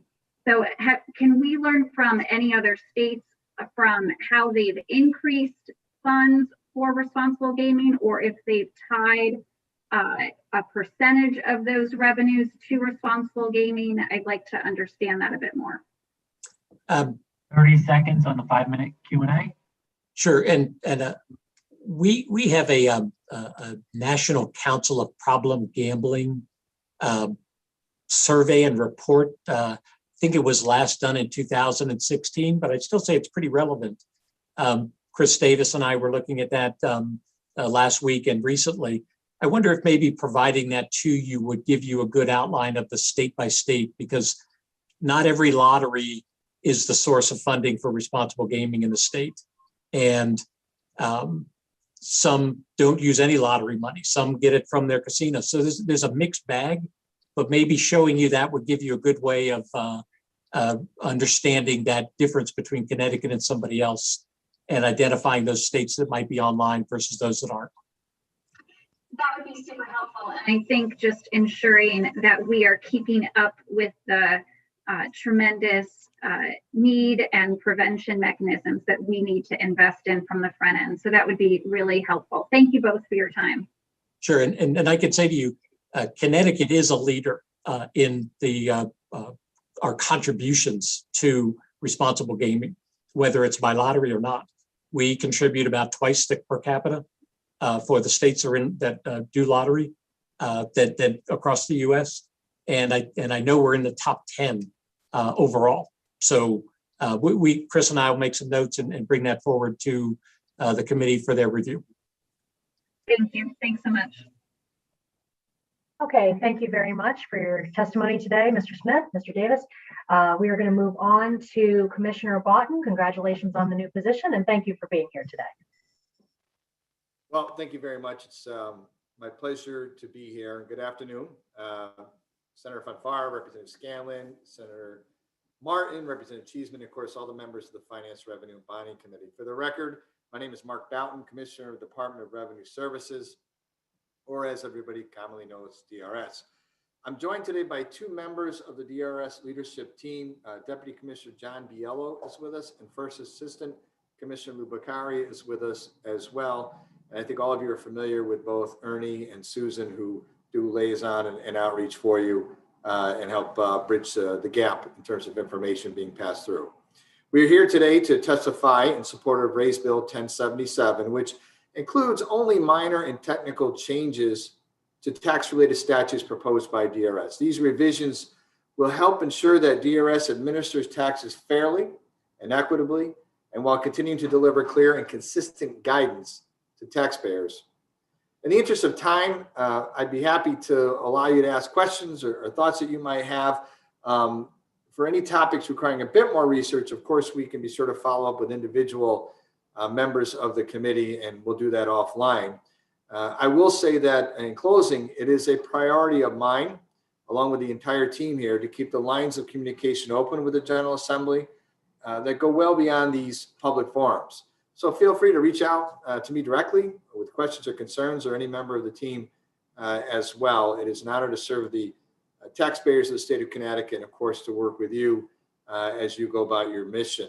And in personal, I just want to thank all of you for this position. I finally think I've got my sea legs, so things are going well. And I just want to compliment on what a dedicated team that you have here at DRS. They really are good people who work very, very hard for each and every one of us in the state of Connecticut.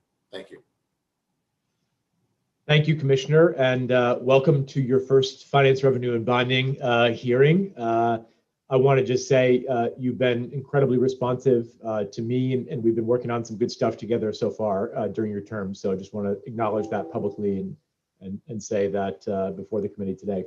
I'm not sure if you had a chance, but CBIA submitted some testimony about Section 7 of the bill, saying that they don't necessarily oppose the bill. They just wanted to point out what they perceive to be an unintended consequence. I'm not sure if somebody from your team can maybe address that point or not.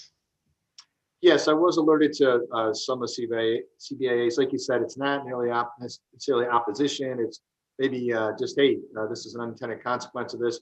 So I'm going to allow or ask, Lou Bakari to kind of address this. Lou.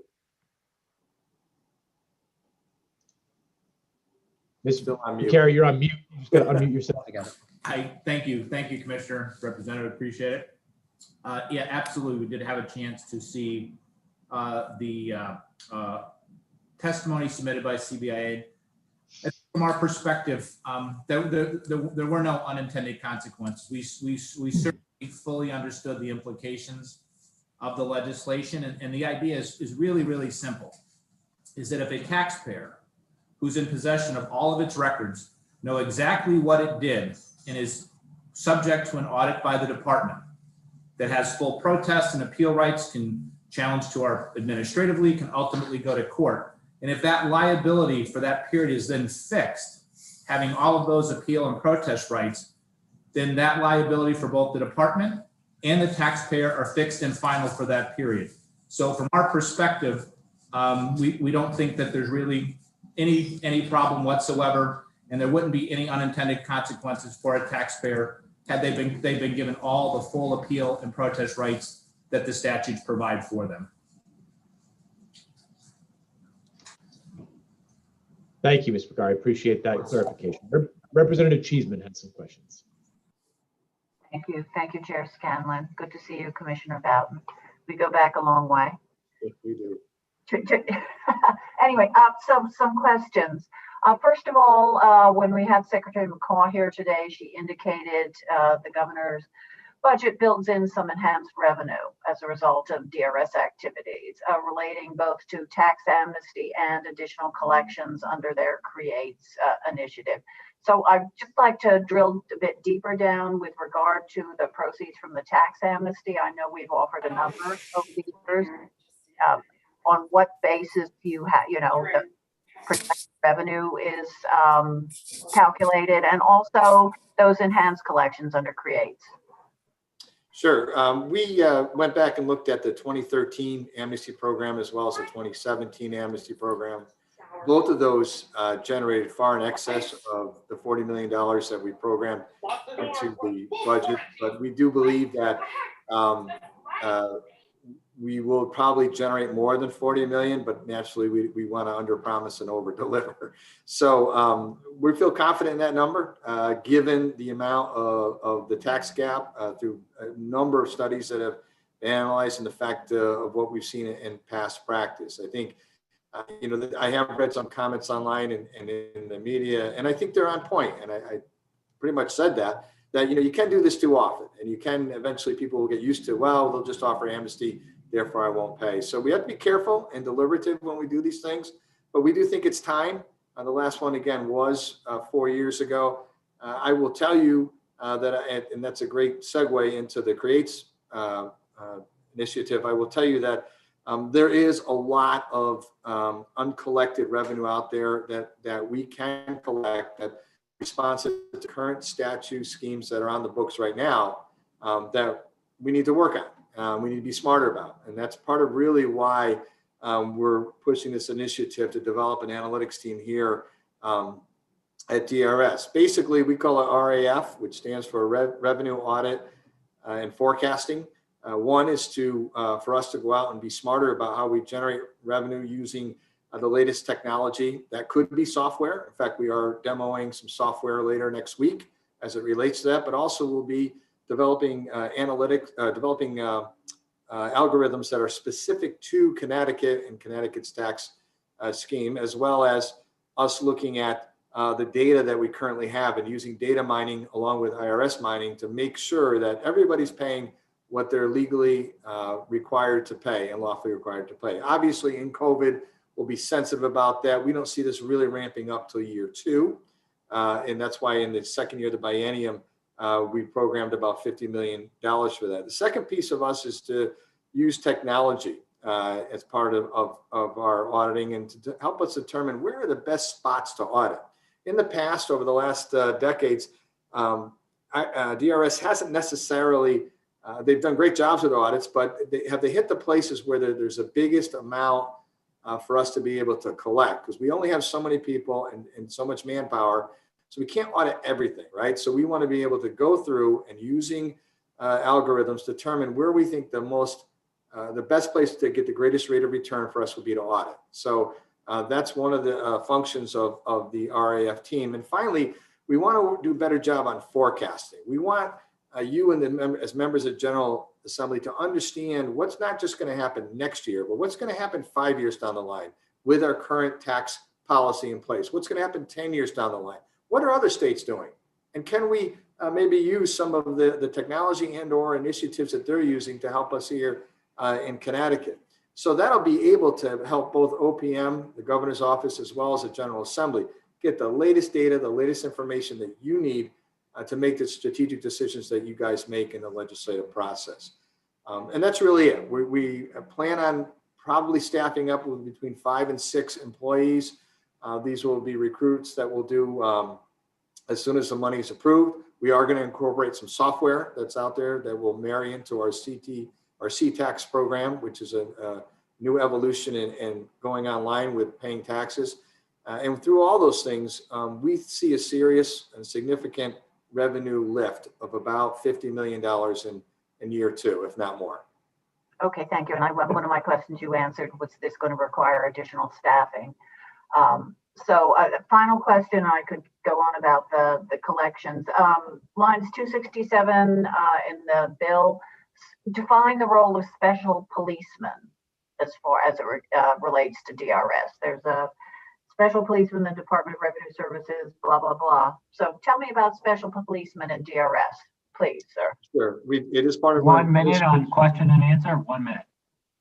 There is an enforcement component. Mr. Bakari, you may want to just, since you handle a lot of that division. Yep, thank you, Commissioner. And thank you, Representative. Yes, the department, the statute it's amending is 29-18B. It provides authorization that there are special police officers who are appointed to work at the Department of Revenue Services to investigate tax crimes. Essentially, that statute has been on the books for many, many years. And the only amendment that's being made to that statute deals with, from our perspective, out of an abundance of caution. As you know, we deal with confidential tax information here, the most sensitive information that people can provide, social security numbers and things of that nature.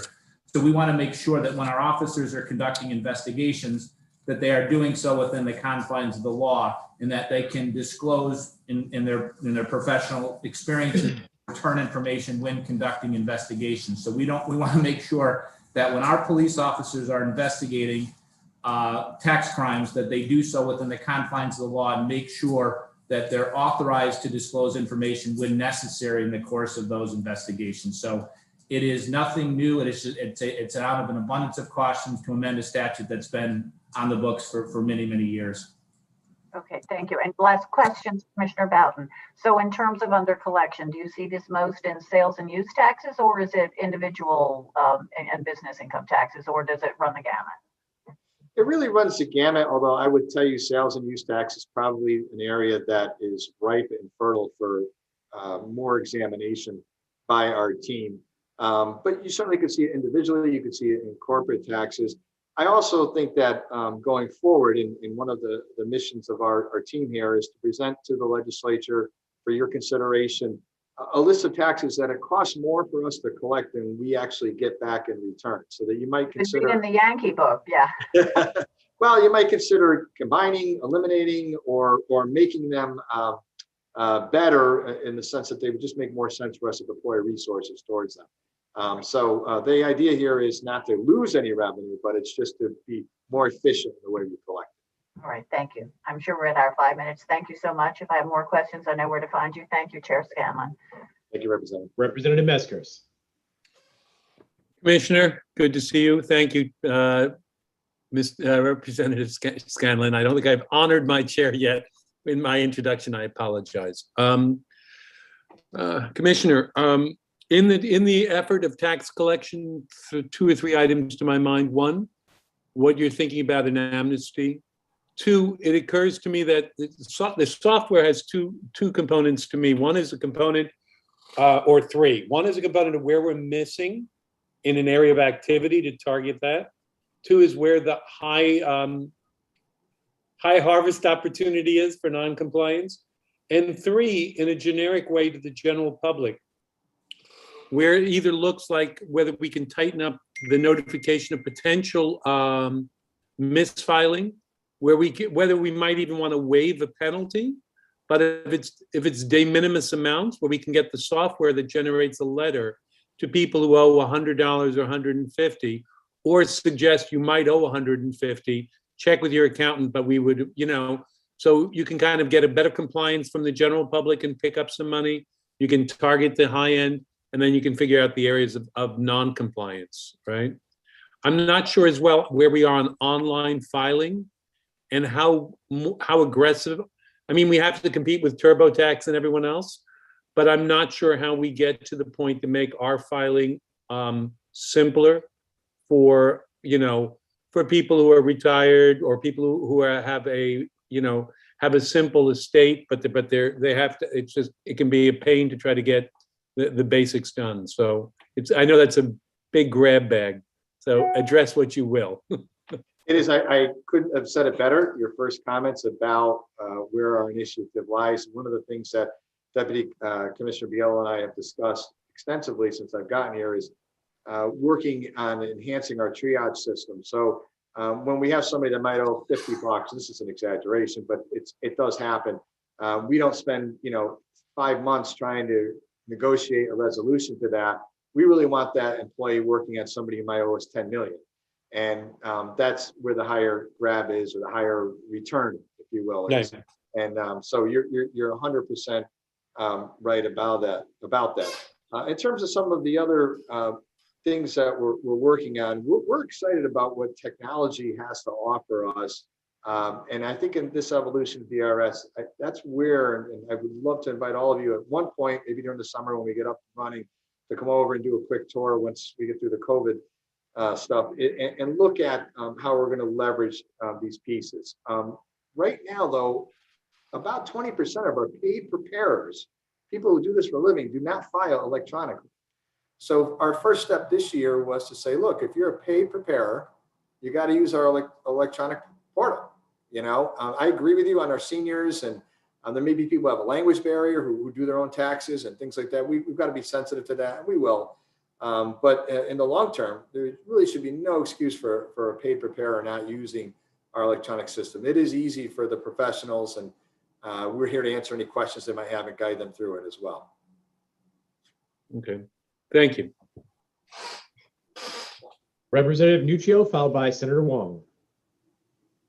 Thank you, Chairman Scanlon. Hello, Mr. Boughton. How are you? It's been a while. It's been a while. It's nice to see you sitting there. I appreciate it. Hold on. I lost my train of thought here. I was just looking at, I think that one question that I had may not be you. It was on the 1077 regarding the criminal law piece of it. That's not you, correct? Well, we are responsible for some criminal, escalation of some of these cases. So I'm going to turn it over to Attorney Bakari that can answer if you have a specific question. Okay, and that prompted me, I remembered my other one, but we'll go back to that one after this one. So when I was reading the bill here, I guess I had a little bit of consternation around the any criminal law part. Like, so the special policeman, I understand that has to do with like tax investigations and such, but then it says to the extent that such disclosure is necessary to obtain information that is not otherwise reasonably available with respect to the enforcement of any criminal law of this state. So I was wondering if somebody could kind of give me some information on that. Why would a police officer need tax information for any criminal law in the state? That seems it seems like an oversharing of information that I don't necessarily think is necessary. Attorney Bakari? Certainly, Hello? Commissioner, and thank you, Representative. The statute that I referenced in conversations with Representative Cheeseman, 29-18B, authorizes the department to have sworn police officers. That's departments had sworn police officers since 1975. So the first paragraph you're looking in that section, which is section 11 of 1077, has been on the books since 1975. The subsection that we're adding is intended to do the opposite. It's intended to, when our officers are going out and conduct investigations, it's covering what they can disclose in the course of conducting their investigations. So it's really out of an abundance of caution to make sure that our officers are protected when they're conducting an investigation, that they are authorized to disclose return information in the course of their investigation, because the statutes that protect return information provide for criminal penalties if someone at the department discloses return information in an unauthorized manner. So the entire intention behind this provision is to give our officers the ability to be able to disclose return information. And I can give you an example if that would help. But the entire premise of that is to make sure our officers aren't doing anything in violation or in contradiction of the law. If you could please give me an example, I would love that. Thank you so much. So say, for example, we've had investigations into people who say they haven't properly reported their income tax, and we might have a suggestion that they have significant gambling winnings that they haven't reported. So we went to the casino, for example. In order to identify, say it's me, Lou Bukhari, the casino couldn't identify me without a social security number. So our officers would have to provide the social security number to the casino in order to obtain information relative to me. So that's sort of a very simple example that where we would have to say, dear casino, it's Lou Bukhari, 1, 2, 3, 4, 5, 6, 7, 8, 9. that's a disclosure of a social security number, which is a disclosure of confidential information. We want to make sure that our officers are protected and authorized to do so in that type of situation. Okay, I think that makes sense. I guess I was just getting tripped up over the any criminal law, because I'm thinking, any criminal law of the state, I could be arrested for something and then all of a sudden my tax records are somehow pertinent. So I think that was just the piece that was tripping me up. Completely understand, and if there's anything we can do to help on that, certainly language at all, but that's the intention behind it. Thank you very much for that information. course. Commissioner Boughton, back to you now. So from the audit perspective that we were talking about here, how many audits are we currently doing? And what are we aiming at for this increase in audits? Are you looking at individual claims, business claims? Like, where do we think we're missing information now, and how is this going to help? Generally, 1 minute on the question and answer, 1 minute. on a non-COVID year, we do about 200, a little bit under 200,000 audits or enforcement actions is what we call them. Last year, we did 88,000, given the fact that we were in COVID. We pulled back a little bit once, all of the quarantining hit.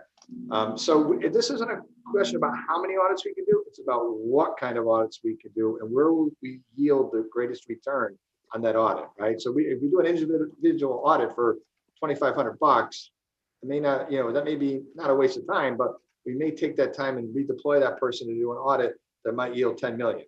And that's really what we want to know. And this initiative will help show us where is the most fertile area to audit. Okay, so this is going to help kind of hone in from almost more of a random audit to a more specified, to where we're going to be able to have a higher impact. Exactly. Okay, all right. Thank you very much. I appreciate your time and answering my questions. Thank you, Representative. Senator Wong. Thank you, Mr. Chair, and welcome, Commissioner. We're very lucky to have you join the administration, and a special acknowledgement and thank you for your nearly 20 years of service as being the mayor of Danbury, and also your past legislative record serving in the General Assembly. Welcome. So I appreciated reading your testimony. It was understated, direct to the point, and made you read the bill as well. So again, you shared your indomitable style, even in state government as well. So I have a question related to the extension of the federal tax filing and the recent announcement by the administration to extend Connecticut tax filing to May 17th. Could you just kind of elaborate that a little more for people that are may not be aware or conscious about why that was necessary? Because when the federal extension, it just created a disjointed schedule. Yeah, thank you, Senator, for that question, and good to see you as well. We marry up or mirror up with the federal system because we go off of the adjusted gross income when you're filing your tax. So if people haven't done the federal return, it's very hard for them to do their state return. So it only made sense for us to again mirror what the feds are doing by moving it back to May 17th. They had their reasons for doing that. You can probably find any media reports about why they did that. I will say that while the statute allows the commissioner, when you have unforeseen circumstances, to move deadlines like this, I really wouldn't do it in a vacuum. So I did discuss this with the governor and his team, and we all agreed that this was probably the best thing to do, both from a processing standpoint, but also in terms of our residents who may need a couple extra weeks to pull everything together. And I know I've heard from CPAs that are really buried in work trying to get all of their returns in by April 15th. Yeah, and I really appreciate that. Obviously, we usually wait till April 15th, but this kind of extension parallel with the federal returns has been very helpful. And I want to thank you for you and the governor's leadership in understanding that. But one of the factors that has not been addressed is for those individuals that are filing estimated taxes. And there has not been an extension for estimated taxes. So for many of the people that are looking to file, and many of them that file estimated taxes, that deadline extension does not apply, does it? And would the administration consider making that a parallel connection to the tax extension deadline as well? Yeah, I believe you're correct. It's a concern of us. I just want to throw it to John Biello, our deputy commissioner, and he does a lot of our auditing and compliance things, and share with him if he's any thoughts. Thank you, Commissioner, and thank you, Senator, for the question. You're correct. The extension or the estimate due date is in fact April 15th. That has not been pushed back, and there are no plans currently with us to push it back because of what Commissioner Boughton said. We are so tied to the federal government in our income tax filing that it would create confusion if we were to push back our estimated due date and the IRS left it at April 15th. Quite often when somebody goes to get their returns prepared, they'll have the estimates for the next year prepared at the same time. So I think we would have some, not only confusion, but we would also create a burden on the tax practitioners if they had to prepare estimates for the federal government on one date and the state of Connecticut on another date. So you're saying, thank you very much for your answer, and thank you to you and your staff for all your hard work. It isn't always where you get the compliment where the tax person comes in that you get warm smiles and thank yous. So I want to extend my appreciation for the hard work you all do. But that being said, so the current federal tax standard, estimated tax, has not been extended. And that's why the administration has not followed the parallel path. I completely understand that. And if in the interim, if the federal government did extend the estimated tax, would the administration consider following suit with a parallel timeline? Naturally, I would run this by the governor, but my recommendation is that we should. Thank you. And obviously the challenge has been the COVID has created an unusual dynamic, and also some of the legislation that we proposed in regards to the convenience fee or tax that we're contemplating, awaiting federal, court rulings from Massachusetts and Vermont as being a factor. Does that impact us as a state in regards to the bill we passed related to the convenience tax with neighboring states? You're good. 1 minute on question and answer. Okay, you're going to have to make a decision, Senator, for the legislature is for the 2021 year and beyond. You could choose to leave the statute the way it's written, but then we would be responsible for collecting Connecticut income tax, and people could be at risk of paying in two places. You could amend that in many different ways, similar to what we did this year, we laid out the Supreme Court decision, but we're not sure we're going to get a decision, and we're not sure how long it's going to take. So I think the legislature's got some discussion to go through for the next couple of years in terms of how we handle this. Well, thank you. I know you're always prepared, Commissioner Boughton, so that's why I had to prepare myself as well. So thank you very much for your time. And again, I want to compliment all of you for your work. And let me say again, a big thank you, which you would never normally get when you're the tax man coming to the door. So again, have a great day, be safe and healthy, and thank you for your work. And thank you for your longevity of service to the state of Connecticut, Commissioner Boughton. We're lucky to have you again. Thank you, Senator. Thank you, Mr. Chair. Thank you, Senator. Thank you, Commissioner, for your time today with the team. And I don't see any further questions, so I think you're all set. Thank you. Thank you, Representative. We'll talk soon. Next up, Rep. Scanlon, we have someone calling in. She is signed up though. Chris Lorch, Lorche. Good afternoon. I'm calling with regards to the bonding bill, specifically with regards to the technical high schools. My name is Chris Lorch. I am the president of Alloy Engineering in Bridgeport, and we are a manufacturer. I'm a member of 5 technical advisory committees at 4 technical high schools and a member of the CMC. I have been working to promote the technical high school since 1998. The governor's bill contains funds for the technical high schools, and I appeal to you to support these funds as they are essential to the communities of manufacturers and industrial people within the state of Connecticut. These are the schools that train our employees.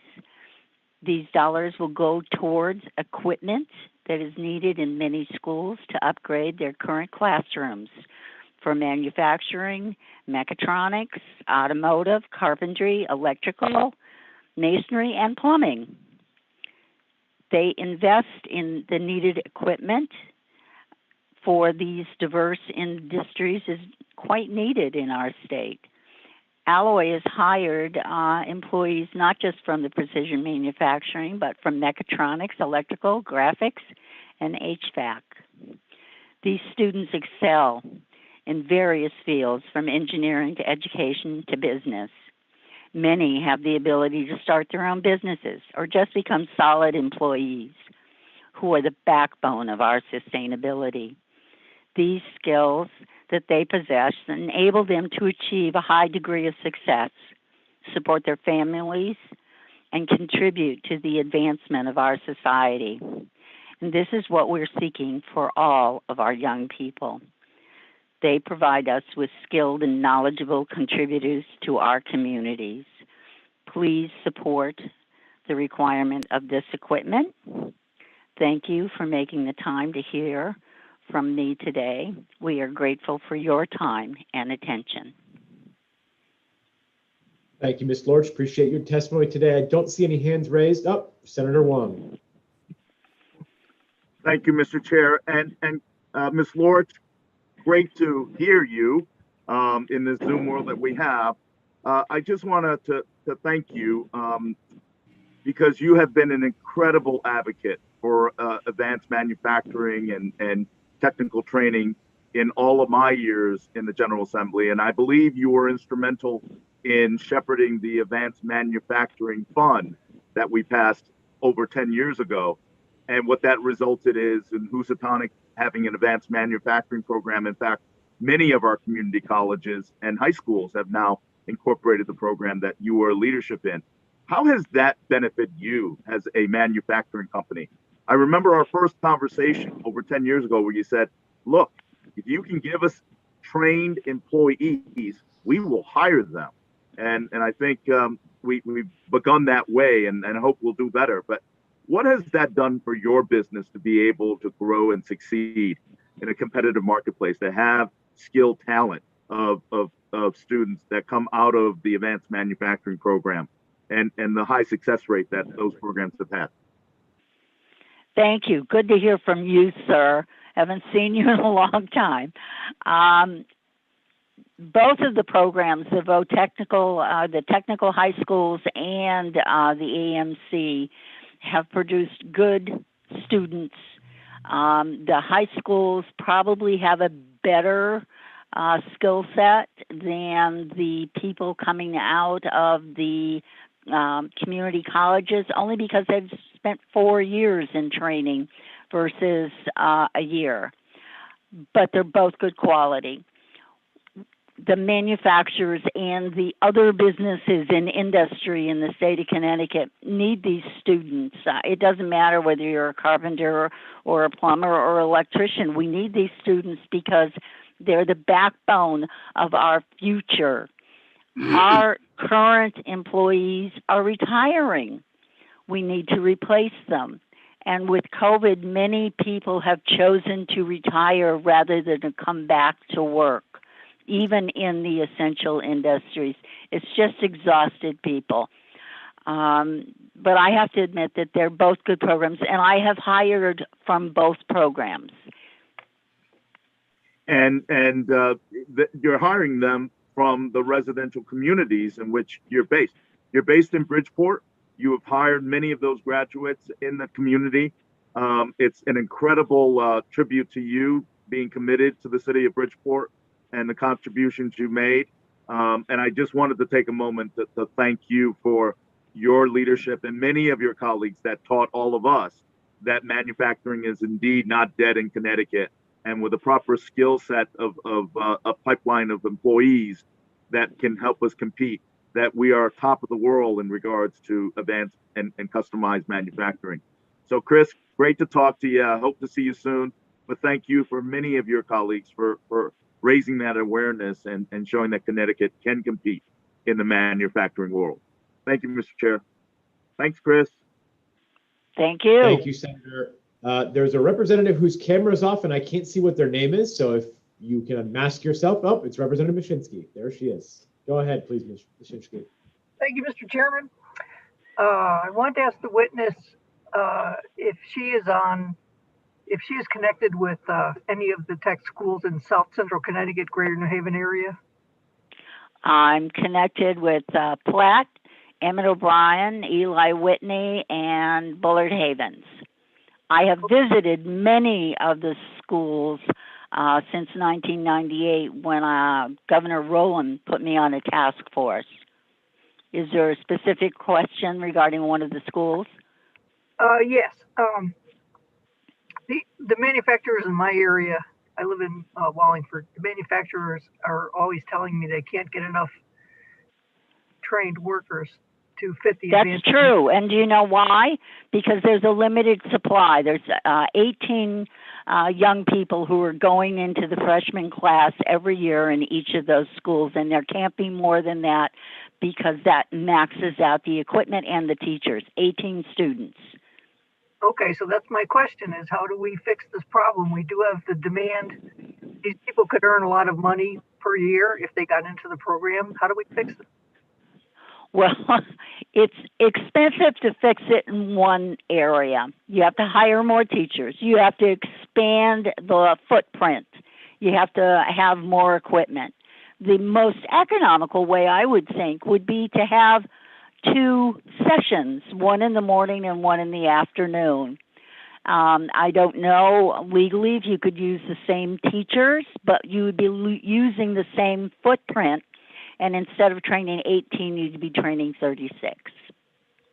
Okay, there are actually some schools that are considering that and some that are actually starting that. So I'm glad the advice is consistent, and maybe that's what we do for the short term is just double up on how many students we can train it in one location. Yes. And the other question would be, is there a way to get Gateway involved in being another training site for advanced manufacturing? Gateway is another training site. They have their own manufacturing in the basement. You got to go down and see it. They purchased their own equipment. When they were passed over for the AMC, maybe going back 8 or 10 years ago, they petitioned as one of the half dozen schools. Only 3 schools got the funding. And at that time they said, well, we're not going to take a back seat. We're going to build our own unit. And they did. And they have equipment. I've seen it. It's in the basement, which is a beautiful basement. It's not really like a basement. It's just underground. They also work all the time with Eli Whitney, and they send students to Eli Whitney, and Eli Whitney trains them. Okay, because on their list of offerings, it doesn't show a large number of students in that program, and I'm not sure why. Well, they have a limited footprint. Okay, so it's the same issue where you just can't fit that number of students on the machines. Is that the same issue with Gateway? Well, you have safety issues. Yes, ma'am. Okay. All right. Thank you for your answer. You're welcome. You're welcome. Senator Moore.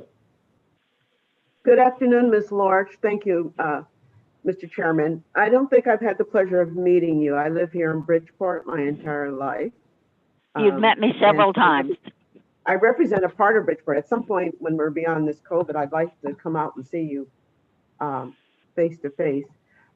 I had a question regarding Housatonic Community College and their manufacturing. Are you seeing people come from that college over to actually have jobs locally here in Bridgeport?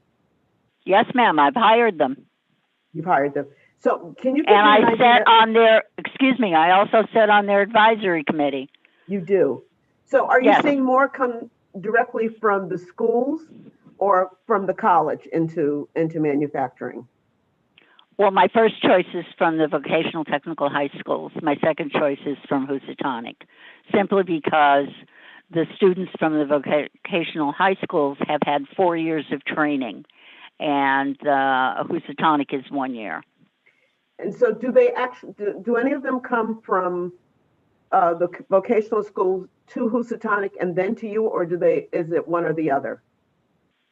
No, it's generally one or the other because the vocational schools can come right into a job.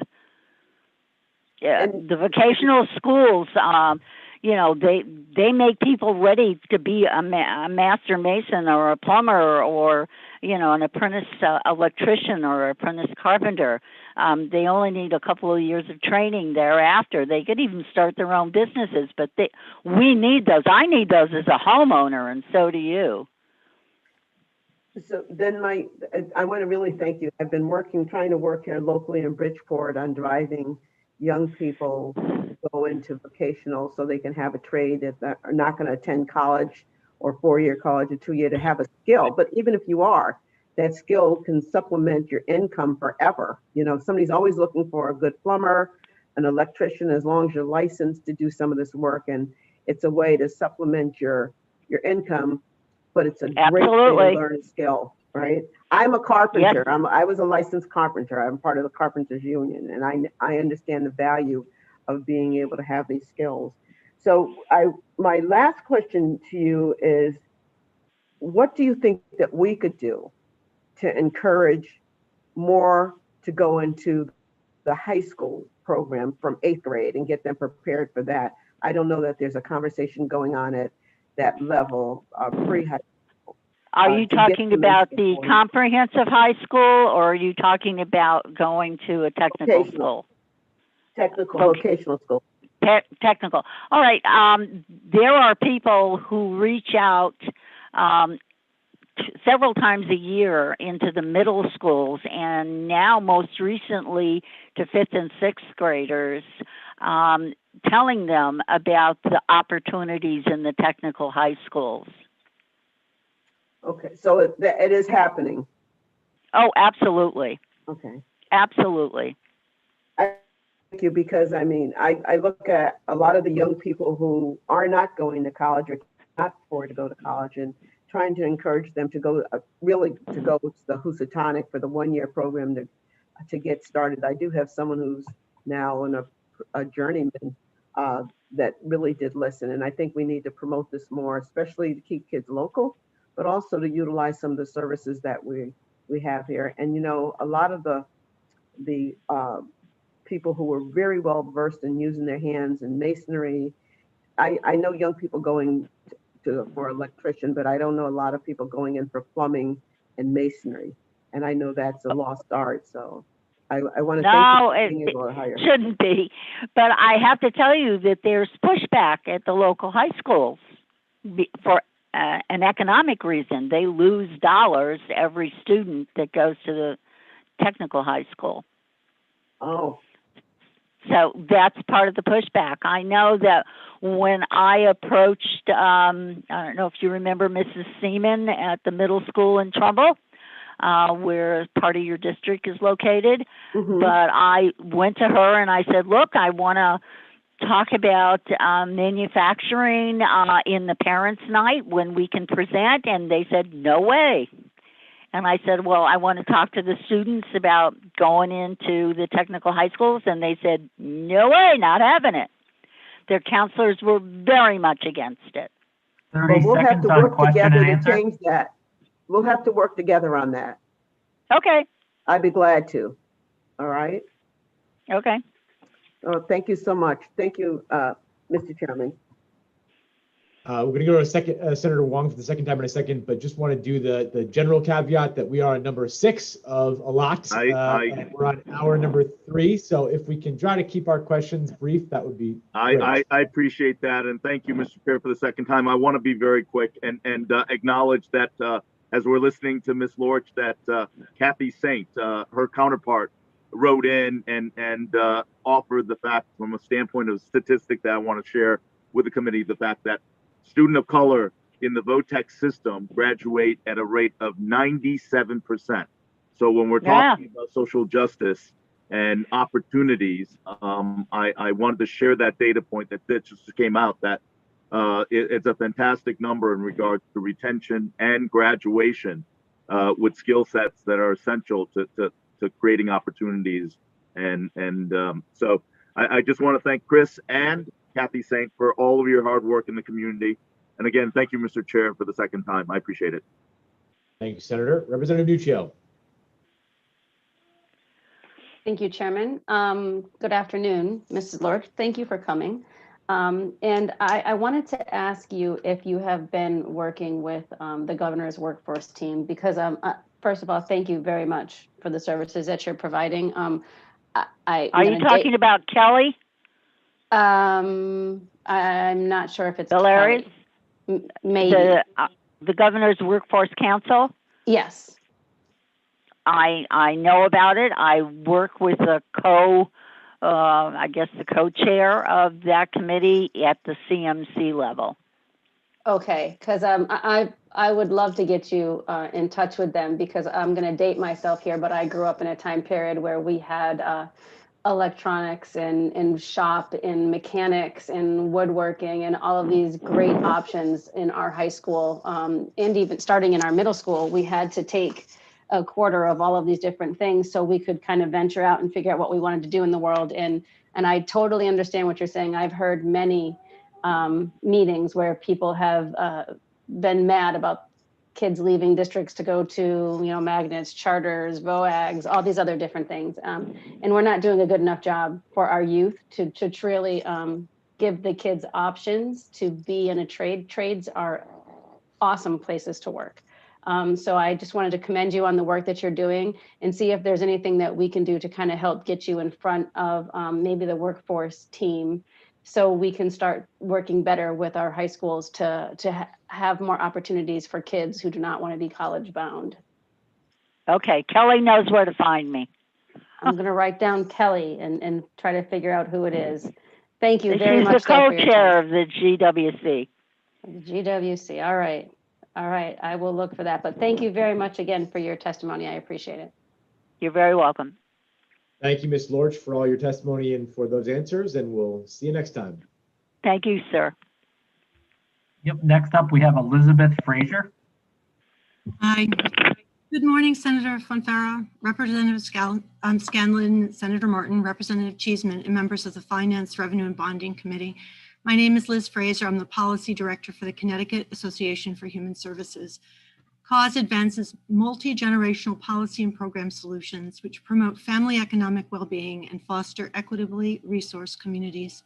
I'm here to express our strong support for House Bill 6654, a bill concerning the establishment of a Connecticut child tax credit.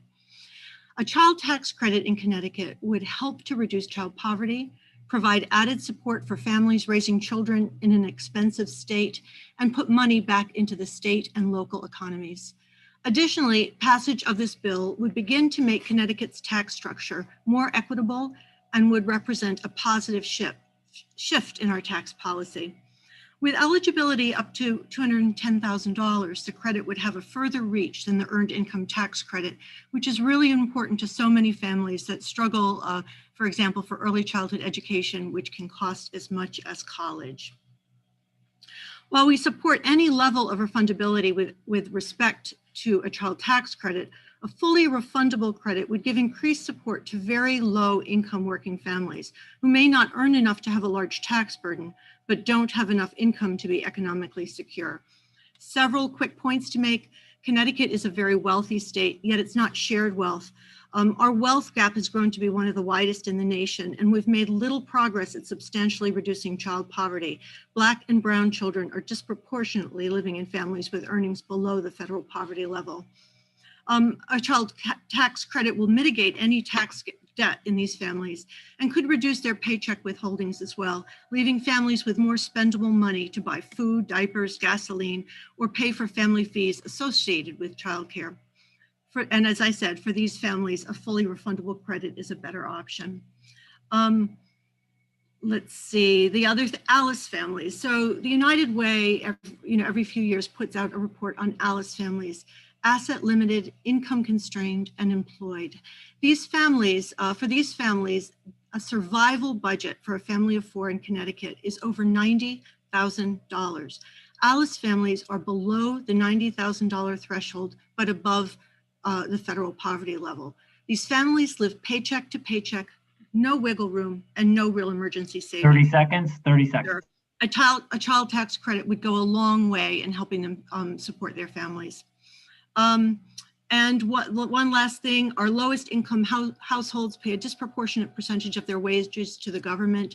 A child tax credit would help to mitigate this structural flaw and reduce the inequity. The money saved in taxes would go right back into our local communities and state economy through purchases, childcare costs, rent, car repairs, just to name a few. Thank you very much for your time. Thank you, Ms. Fraser, for your testimony today. We appreciate it. Thank you very much. Next up, we have Sandra Aguilar. Megan, if you can get her prepared. I've been asking her to turn her video on as a warning, but I haven't seen her. Oh. There she is. Hi. Can you hear me? ¿Me escuchan? Yeah. Yes. And I'm waiting for Megan. Hey, Megan, we can't hear you.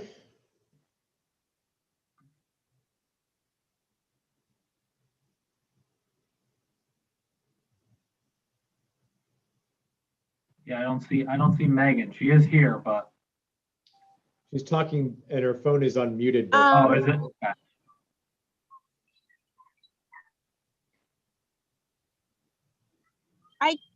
I can start if you want. Sure. Sure, go ahead, Miss Aguilar. Okay, so hi everyone, and I'm part of this group called ULA, Unidad Latina en Acción, that really has been helpful to our community. The reason why we're testifying right now is because, well, in my words, because probably Megan could translate better than me. But in my words, my husband and we've been paying taxes since we got here to United States. He has been here for 11 years. I've been here for 4 years. I have a citizen child named Santiago, who's 1. And I feel that the way taxes return is being distributed, it's not fair, because just right now we make taxes and my husband has to pay more than almost $1,000 to the state of Connecticut, and he only worked for 3 months last year because of the pandemic. So I feel that it's not fair what we got in return, because we didn't got much. Probably it's the same as as what we're paying. And we're working people, you know. We don't want to take more of the state. We don't want to do that. We just want to reserve what every citizen in Connecticut receives, even though we're not have the same status, legal status. But we work, we pay taxes. We pay taxes everywhere, and we do our taxes every year. I just a few weeks ago, I applied for Care for Kids, and my application was denied. So I'm not even, my baby, not me, my baby is not even allowed to have that. And I don't think that's you know, 30 seconds, Sandra. 30 seconds. It's not good for our community. So hopefully you guys can help us. Hopefully everything it's more fair to our community and to everybody, not just some people. I mean every people, because we only want to work. We only want to be good in this country and do things right, and hopefully we can get in return the same. So thank you. I think Megan will translate it better, but I try. I don't think you needed a translator at all. I heard you loud and clear, Ms. Aguilar. I think this committee did too.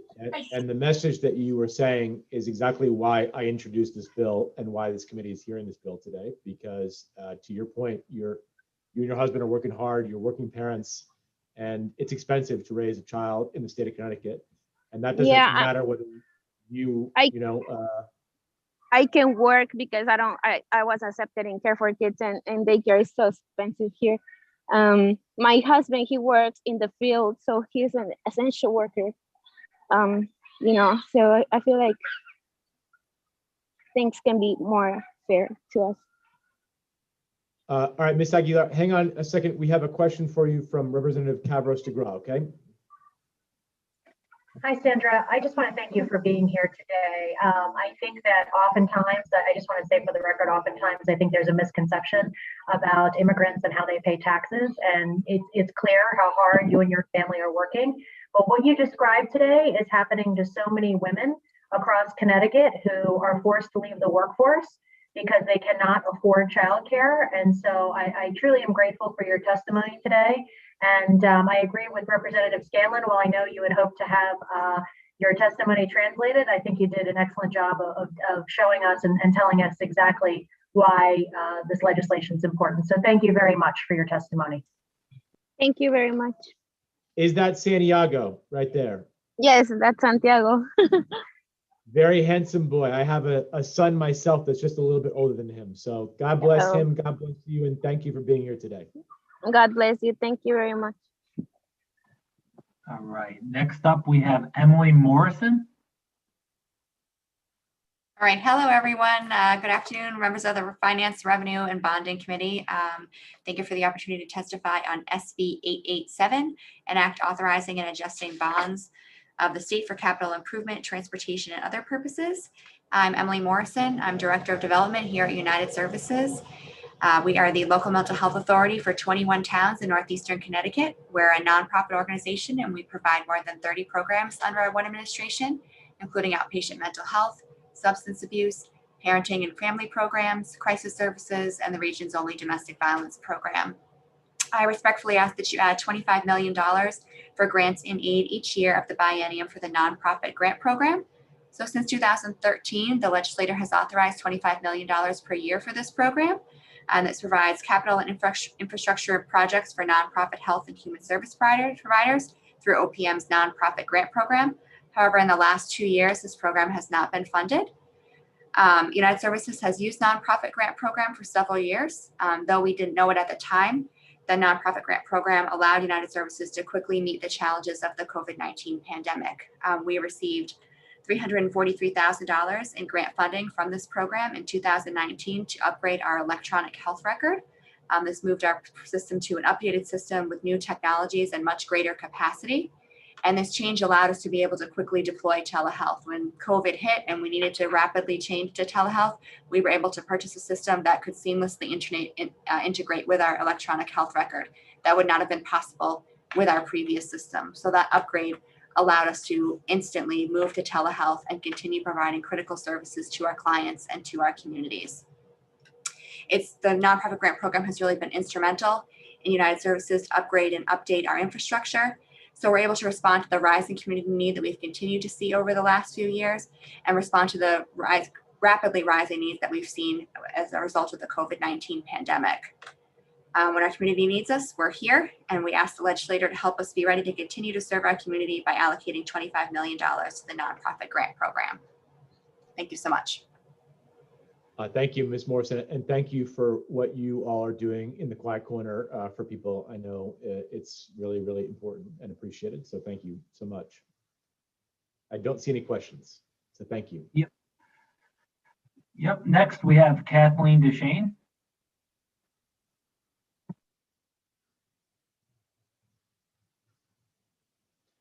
Kathleen, I see you talking, but I don't hear you.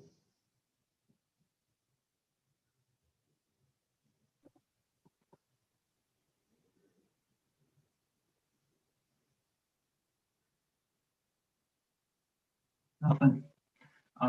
We might have to, it seems like some people have an issue, so they might have to log back in. Let's try the next one and then we'll work on her. Carmen Lanchi? Carmen? Aquí estoy. Buenas tardes. Estimado senador Forfara, representante Escalón, senador Henry y representante Chisman, y estimados miembros del Comité de Finanzas, Ingresos y Fianzas. Me llamo Carmen Lanche, tengo 2 hijos y vivo hace 10 años en la ciudad de Norwalk. Megan, I'm sorry, but we're not hearing your translation. Yes. Yeah, something's going on with Megan.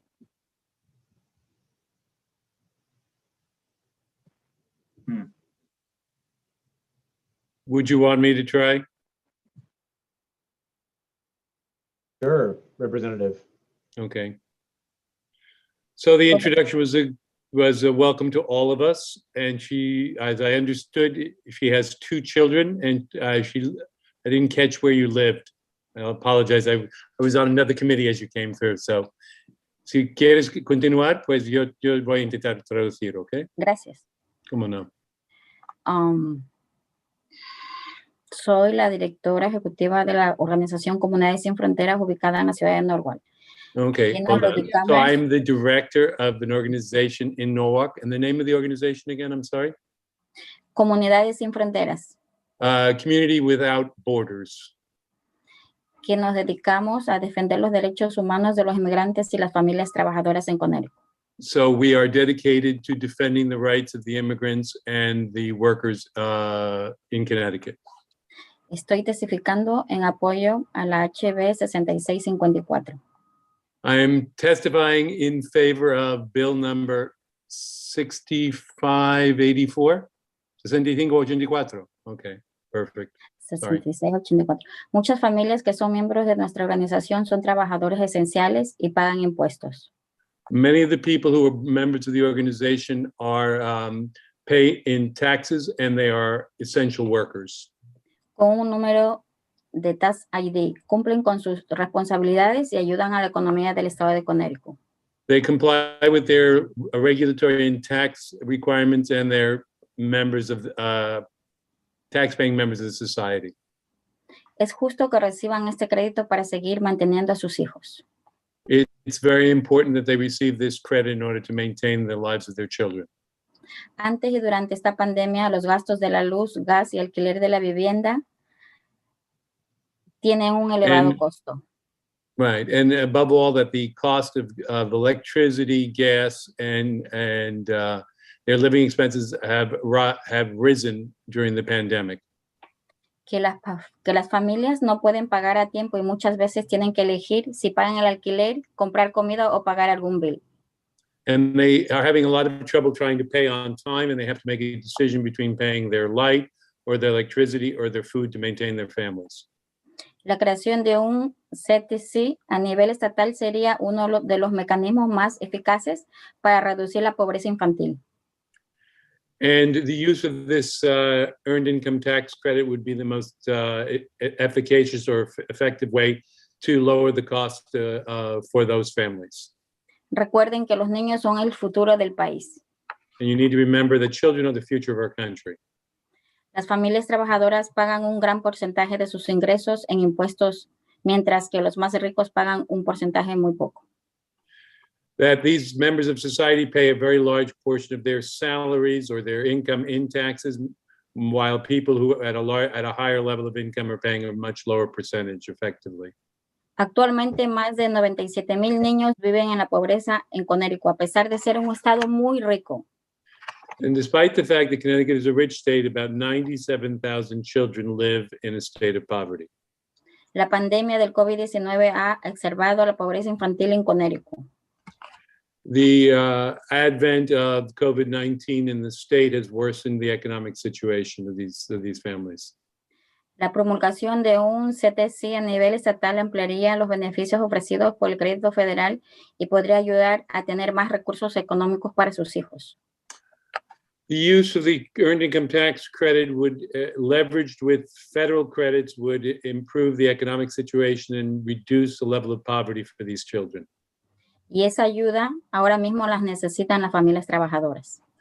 And at this time, the working families need this help. Esta legislación This es un paso legislation, clave. perdón, Esta legislación es un paso clave para que el sistema tributario de Connecticut sea más justo. the passage of this act was a very necessary step to make the tax system in Connecticut more equitable or just. Al mismo tiempo que promueve la justicia racial. And it also will increase racial justice. La aprobación de este proyecto de ley a nivel estatal pondría más dinero en manos de las familias con ingresos bajos y medianos en Connecticut. The use of this earned income credit, the implication would increase the spending power and help the people of greater need. Y haría el sistema tributario más justo. And it would make the tax system more just, more Por equitable. estas razones y más, nuestra organización Comunidades Sin Fronteras insta al comité a aprobar la HB 6654. Gracias. And for that reason, her organization is urging that we pass this legislation to effectively improve the justice of the economic system. ¿Eso es más o menos? Sí, muchas gracias por traducirme. ¿Cómo no? Thank you, Ms. Lanche, and thank you to Representative Meskers for your on-the-spot great translation there. So thank you. Usually with bond covenants in banking, so this was a little more of a stretch, but thank you.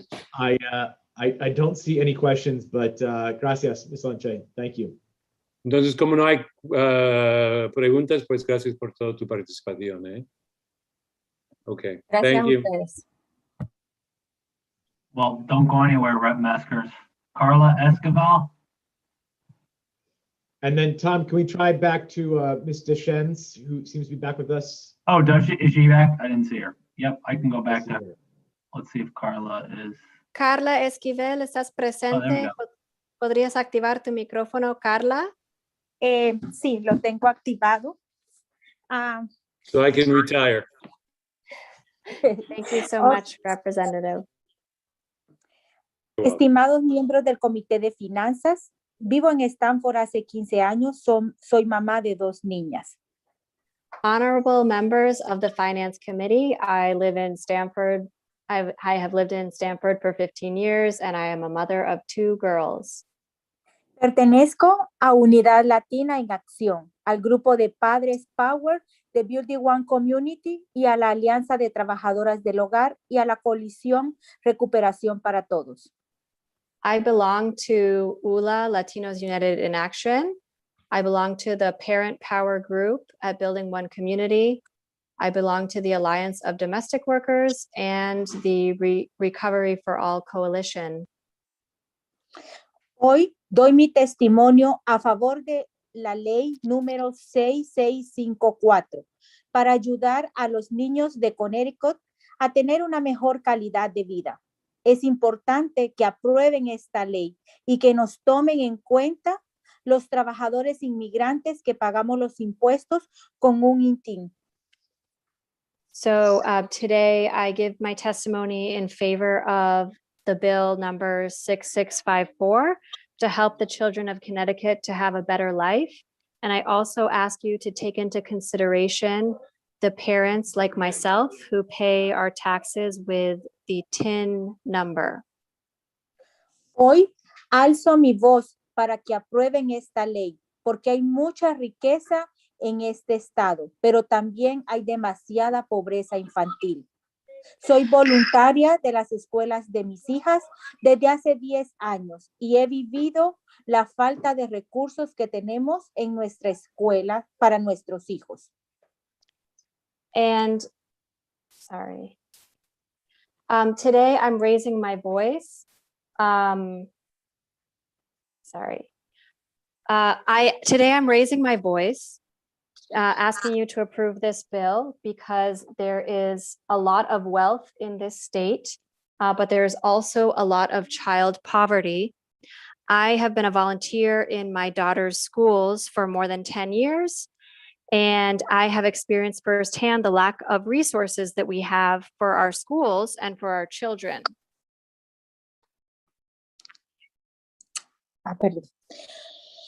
Ah, en Stanford vivo y tenemos a Greenwich y a Darien a 5 minutos de Stanford, pero nuestros hijos no tienen las mismas oportunidades para estudiar y llegar a tener una educación universitaria y un salario digno.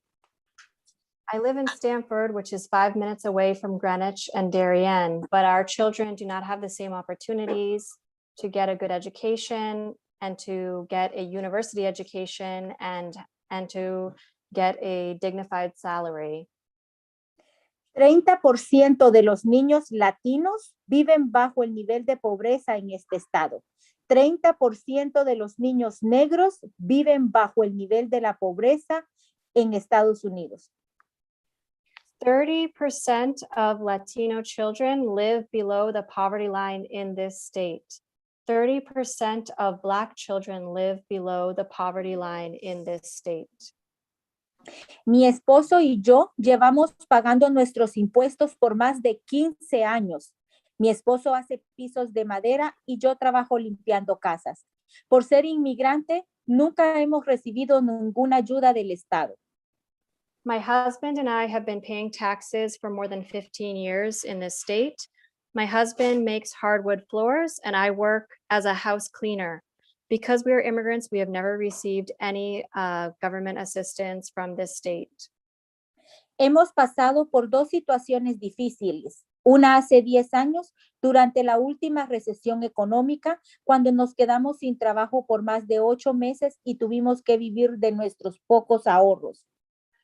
We have experienced 2 difficult situations. One was 10 years ago during the last economic recession, when we were both jobless for more than 8 months, and we had to live off of our small savings. Ahora con el COVID enfrentamos otro desafío, como todas las familias. Bajaron las horas de trabajo, con eso nuestros ingresos familiares. Y hoy tenemos muchas deudas que pagar y no estamos pudiendo cumplir con las facturas. Today with COVID, we are dealing with another challenge like all families. Our work hours have been reduced and our family income has been reduced. Today we have a lot of debts to pay and we can't pay all the bills. Nuestros hijos terminan como los más perjudicados, ya que no podemos brindarles las necesidades básicas que tienen. Our children are the ones who end up being punished since we can't offer them the basic necessities. Mi testimonio hoy y mi voz representa a miles de personas que pasamos por la misma situación. My testimony and my voice represents thousands of people who are experiencing the same situation. Recordemos que cada año los inmigrantes de Connecticut que pagamos impuestos con el número ITIN, pagamos más de $400 millones en impuestos al Estado de Connecticut y para el gobierno nacional. No recibimos ningún crédito tributario de parte del Estado en más de 15 años de trabajo.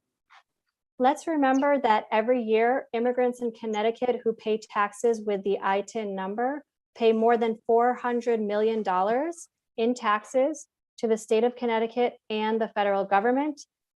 And for 15 years, we have not received any tax credit from the state of Connecticut. Recordemos que hay miles y miles de niños que están viviendo en la pobreza, mientras que sus padres hacen los trabajos que son esenciales para la sociedad. Let's remember that there are thousands and thousands of children who are living in poverty while their parents are doing the jobs that are essential for society. Al limpiar los hospitales que están al frente contra la pandemia. Otros son trabajadores en el campo, otros son trabajadores en escuelas. Todos somos importantes, muchos más en esta emergencia sanitaria. Y todos tenemos niños, hijos que merecen más. By cleaning the hospitals, these workers are on the front lines of the pandemic. Others are working in the fields producing food. Others are working in the schools. We are all important and much more during this public health crisis.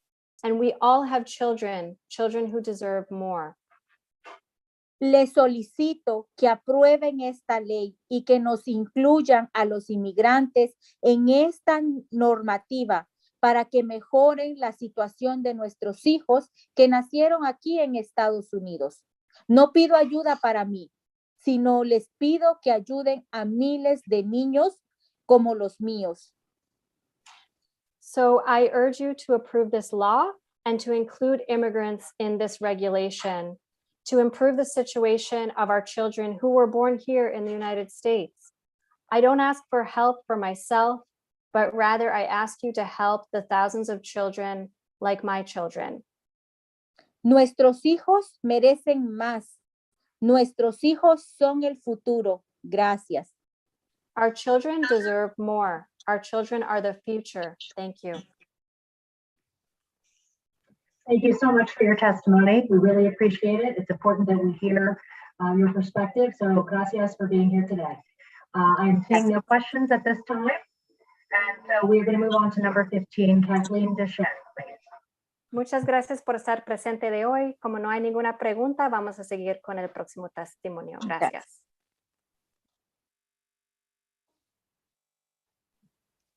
Kathleen, if you're with us, go ahead. Okay, can you hear me now? Yes. Great. Good afternoon, Senator Fonfara, Representative Scanlon, Senator Martin, Representative Cheeseman, and members of the Finance Review and Bonding Committee. I'm Kathleen Deschamps. I'm the CEO for Connecticut Renaissance. We are a nonprofit human service organization, and I'm here with you today to testify on behalf of Senate Bill 887. I respectfully ask that you add $25 million to grants in aid for each year of the biennium for the nonprofit grant program. Since 2013, the legislature has authorized $25 million per year for the nonprofit grant program. But for the last 2 years, there have been no allocations made. Connecticut Renaissance has counted on these funds for a number of years to help to improve the infrastructure of our properties. We have 12 properties throughout the state of Connecticut. We are in Fairfield and New Haven counties, and we employ 200 people that serve over 3,000 clients a year. We have continued to provide services throughout the pandemic. We've never closed our doors or reduced our services to anyone in need. We serve people with behavioral health issues, with drug, alcohol, and gambling addiction, people involved in the criminal justice system, and those who are returning to the community from prison.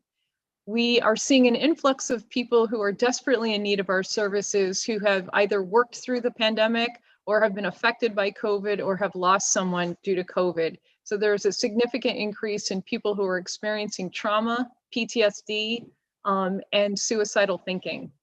We have quite a challenge ahead of us to meet the needs, and yet we've lost a lot of funding with our fee-for-service programs. And so we've needed to use some of our reserves to kind of keep our organization afloat. But equally as challenging is trying to keep our properties safe and habitable for the people that we serve. So we do have 12 properties that some of them are 80 to 100 years old. So you can only imagine, you know, in your own homes, how difficult it is to keep up with repairs. We're housing 45 to 64 people in some of our programs. So you can imagine the amount of wear and tear on the properties and the need for this funding. We've used this funding in the past to repair roofs, to add solar panels, to add LED lighting and new windows, to make just lots of infrastructure repairs. And our state contracts don't cover these kinds of expenses. So we are desperate in the fact that we haven't had this funding in the last 2 years. So again, I just strongly urge you to consider funding the $25 million per year in the biennium for the nonprofit grant program. Thank you. Thank you very much for your testimony today. We really appreciate it. Just waiting to see no hands at this time. So thank you again. Okay, thank you very much. Take care. Okay, moving on to Joan Nichols, please. Ms. Nichols, if you're ready, go ahead.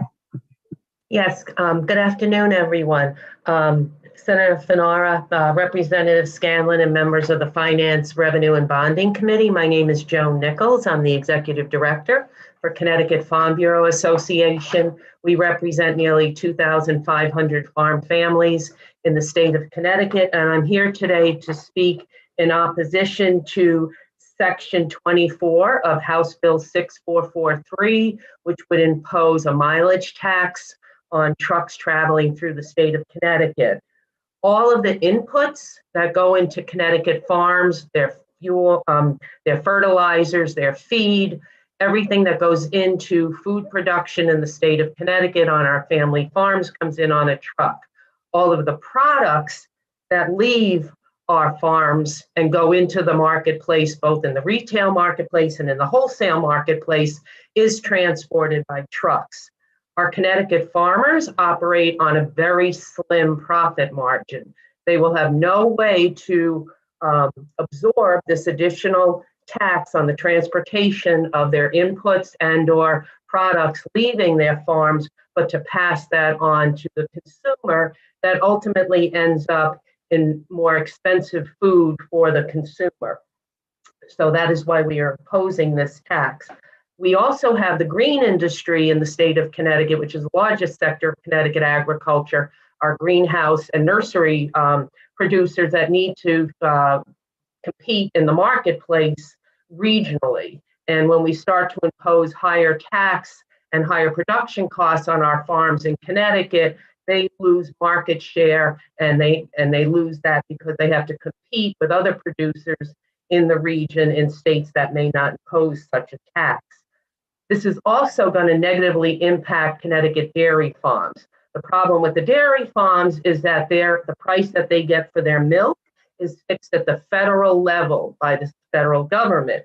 They have nobody to pass this additional cost onto, but to absorb the cost of transportation for their raw milk from the farms to the processing plants. When the dairy farmers receive a milk check for the milk they produce, the transportation cost to get that raw milk to the processing plant is deducted from their milk check. So if the haulers are imposed an additional tax on transportation, that is passed on to the dairy farms, but the dairy farms have nobody to pass that cost on to.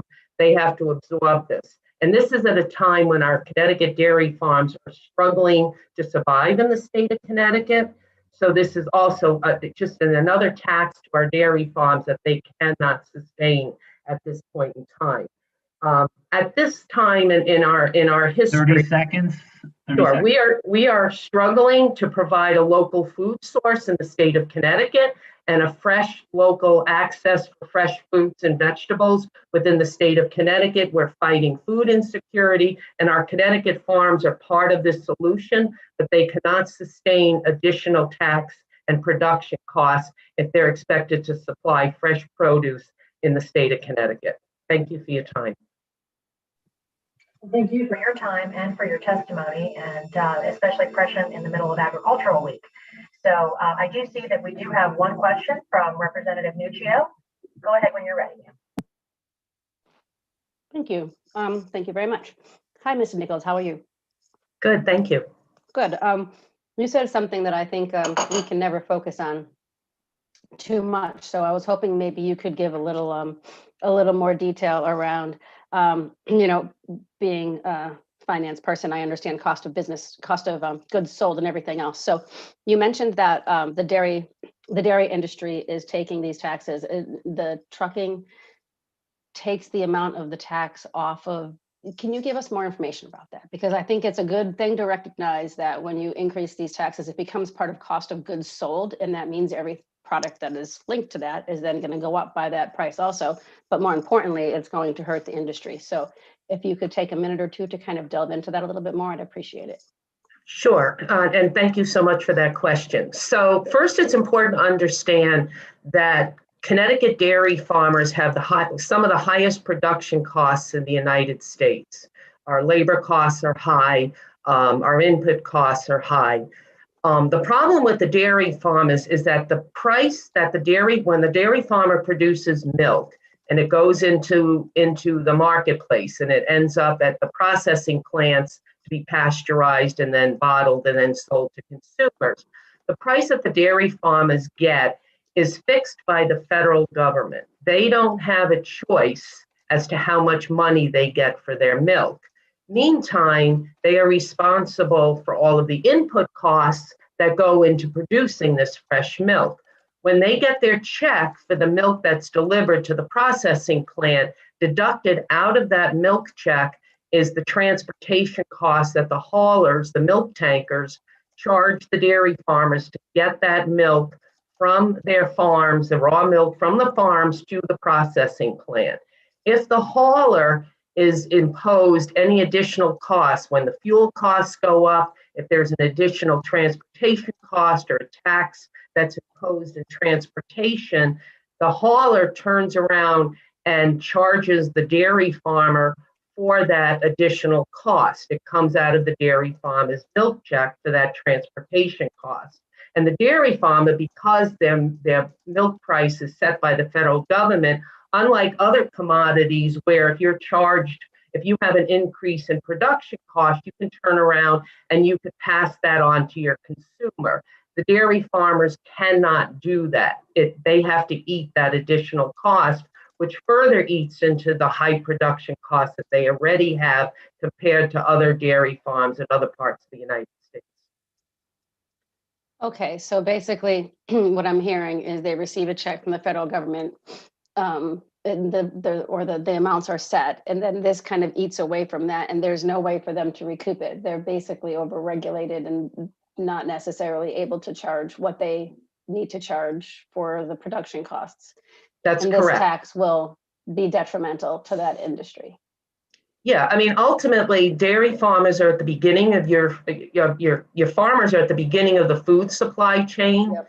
And once you start to increase the cost of production of producing food that's produced on the farm, that just escalates the cost of increasing food costs to the consumer, because everybody down the line that's transporting that food that's going to be hit with this higher tax, it just passed on to the consumer. If the wholesaler, if you have to charge the wholesaler more for the food that's produced, the wholesaler has to truck it, then the wholesaler is going to charge more money. And ultimately, the consumer ends up paying more for food. That's what I thought I heard you say. Thank you for reiterating it and giving us some more meat on that bone. I appreciate it. Thank you very much for your time. Thank you. Representative Meskers. So I think for the first time, Representative Nuccio and I will probably cross paper swords, not real swords. I won't criticize you on the observation that there are past food costs on everything. But the corollary to that argument is that, if I drop your income tax or your property tax to zero, there aren't any past food costs on it. So in extremis, you're on, I understand. In the case of milk, I wouldn't argue with you because the nature of the federal payment and that minimum cost and the oversupply and the battles in the milk across our country and Canada are legion. But in terms of the past food costs for infrastructure, for road beds, for the damage trucks do, I'm basically sitting in a tri-state area, and every product that I pay for is being, I'm subsidizing New York, and I'm subsidizing New Jersey, and I'm subsidizing Rhode Island and everyone else with their tax structure. So I'm very sympathetic that I don't want to put an undue burden on my agricultural sector, but the idea that a tax in Connecticut will miraculously spill over, a tax which would equate to less than a penny a can for soda or beer, et cetera, would have this dramatic impact here. And yet the $100 to cross the Mario Cuomo Bridge or Tappan Zee Bridge, however you want to refer to it, is not impacting me. I'm having a little discomfort level there. So I suppose when we go forward, we need to talk about how we hit the agricultural sector, what the costs look like, what disadvantage we put our agricultural sector against Massachusetts, against New Jersey, against New York, where they're competing in this area. So I'm cognizant of it, but I would now outright rule out making heavy duty trucks pay for the damage they do on the roads. We have a financing issue that we have to cover there. And so, but I appreciate your comments. Thank you so much. Representative Devlin, please. Thank you. Whoops, are we there? Hi, thank you, Madam Chair. And thank you so much for your testimony. You've really shed sort of another perspective on the impact of this new proposed tax in our state. And you know, it's interesting because trucks were a big villain not long ago, and they were the #1 target in the governor's toll plan before that was spread to all cars across the state, impacting everybody. And when the pandemic hit, we forget trucks were our heroes. DOT was providing free food. People were applauding trucks coming through our state to deliver goods that we could not get. But you raise a really great point about not only the cost of inputs, and granted the commodity products like you talked about with milk, where producers aren't going to receive that on the sale end, if you will, but for other products, it will increase that cost as well. And then they're being trucked to either a processing plant or to a market. The impact on the costs across the board, right? So school lunches, we have businesses in the state of Connecticut that rely on trucks to deliver food to the schools that all of our children attend. They also, whether it's home improvement goods, whether it's beverages, whether it is,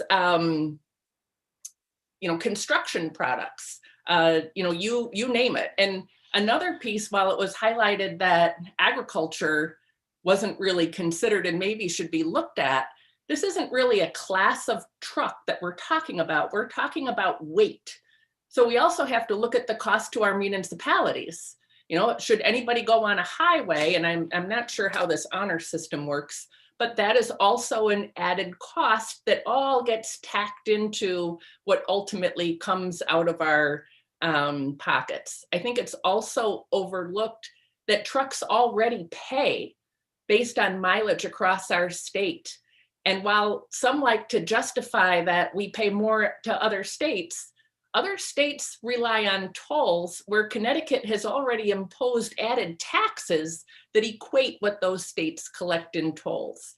So I really appreciate you bringing another angle to the production side. And I wonder too, if you could just speak a little bit more. It is Ag Week. And we were just all given materials to support, to promote Connecticut grown, what this will do also to small farmers and small producers. I mean, Connecticut's it's a tough state to do business in. It just is. And we're looking to grow Connecticut farms. No pun intended here, because we need this local food supply. We experienced this through the pandemic, when so much of our food supply across the United States is centralized in the Midwest and other parts of the state, and then all of a sudden something happens in your there's a disruption in your food supply, and all of a sudden people are panicked, the shelves are empty. So what we're trying to do here in Connecticut, and I commend the Commissioner of Agriculture and Governor Lamont for supporting the new Connecticut Grown Initiative. We need our Connecticut farms to be profitable. Farming is not for the faint of heart. It's very difficult, and under the best of circumstances, there's so many challenges that just come along with agriculture and farming and growing food in general. When you start to increase input costs and transportation is a huge part of agriculture. If you look at our feed producers, if you look at our again, on our dairy farms, 30 seconds on Q&A. They have to move product. And when you increase that cost of production, it makes it harder and harder for farms to be profitable. And more importantly, even harder for new farms to go into business, to start businesses. Well, thank you for that. And I do want to respect our time period. You know, not only does it make it harder for farmers, it makes it harder for people to be able to afford to live in our state. And truly, I do believe this proposed tax is another money grab on maybe a target audience that a lot of folks might not feel an attachment to. So it's easy to say, oh, just, yeah, sure, tax them. But lo and behold, we know that anything like that would also ultimately transfer to all drivers across our state. So I thank you for your testimony, and thank you for advocating for our farmers. Thank you. Thanks for the opportunity. I appreciate it. Thank you, everyone. Thank you. Representative Wood. Great. Thank you, Madam Chair. And thank you, Joan, very much for your testimony. I too found it very illuminating and enlightening, and appreciate the time you took to give us the facts and a little color around this situation. So thank you. You're welcome. Thank you. Thank you for everything all the farmers do for this state. God bless. Anyway, thank you, Madam Chair. Thank you. Thank you so much. Senator Moore, please. Thank you, Madam Chair. Good afternoon, Joan. How are you? I'm well, thank you. How are you? Good. So I've been involved in food work now for about 10 years with Food Solutions New England and the Connecticut Food System Alliance and Passport Chair and Hunger. And I've heard about the access to food and farmers and the fight that farmers have, just trying to sustain themselves. But I know the governor is also now promoting funds for small farmers and more minorities. Can you just, I really want to know, how many dairy farmers do we have? We are now less than 100 dairy farms left in the state of Connecticut. I don't know the exact number, but it's somewhere in the high 90s. When I first started working for Farm Bureau 12 years ago or so, we were well over 200 dairy farms. So we're having an aggregation of our dairy farms, but we're also, you know, losing some of our dairy farms. It's a hard business. And I know about how the cost of the food goes higher and higher because of some of these things. But I was going to ask you, if this bill, I'm not committing to anything, I'm just thinking about if this bill excluded anyone who is carrying edible foods, might be a way for us to begin this, if we're going to do this tax, to consider what it does to the cost of food. I keep looking at that gallon of ice cream that's no longer a gallon of ice cream, but I'm still paying the same amount for it, thinking I've got a gallon of ice cream, and it's less than what it is.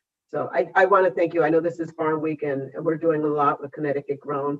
So thank you for coming in your testimony and just trying to put it, show how we're losing our farmers, and we're losing our dairy farmers. To say it's been cut 50% in the past 10 years says a lot about how hard it is to maintain a farm and make a profit, because many people are still not making a profit off their farms, but they continue to do the work every single year. So thank you so much. Thank you, Madam Chair. Thank you, and thank you, Ms. Nichols, for your testimony today. I think the committee really found it illuminating, so thank you again. Okay, and thank you again. Take care, everyone. Have a good afternoon. You too. Moving on, Representative Simmons, please. Good to see you.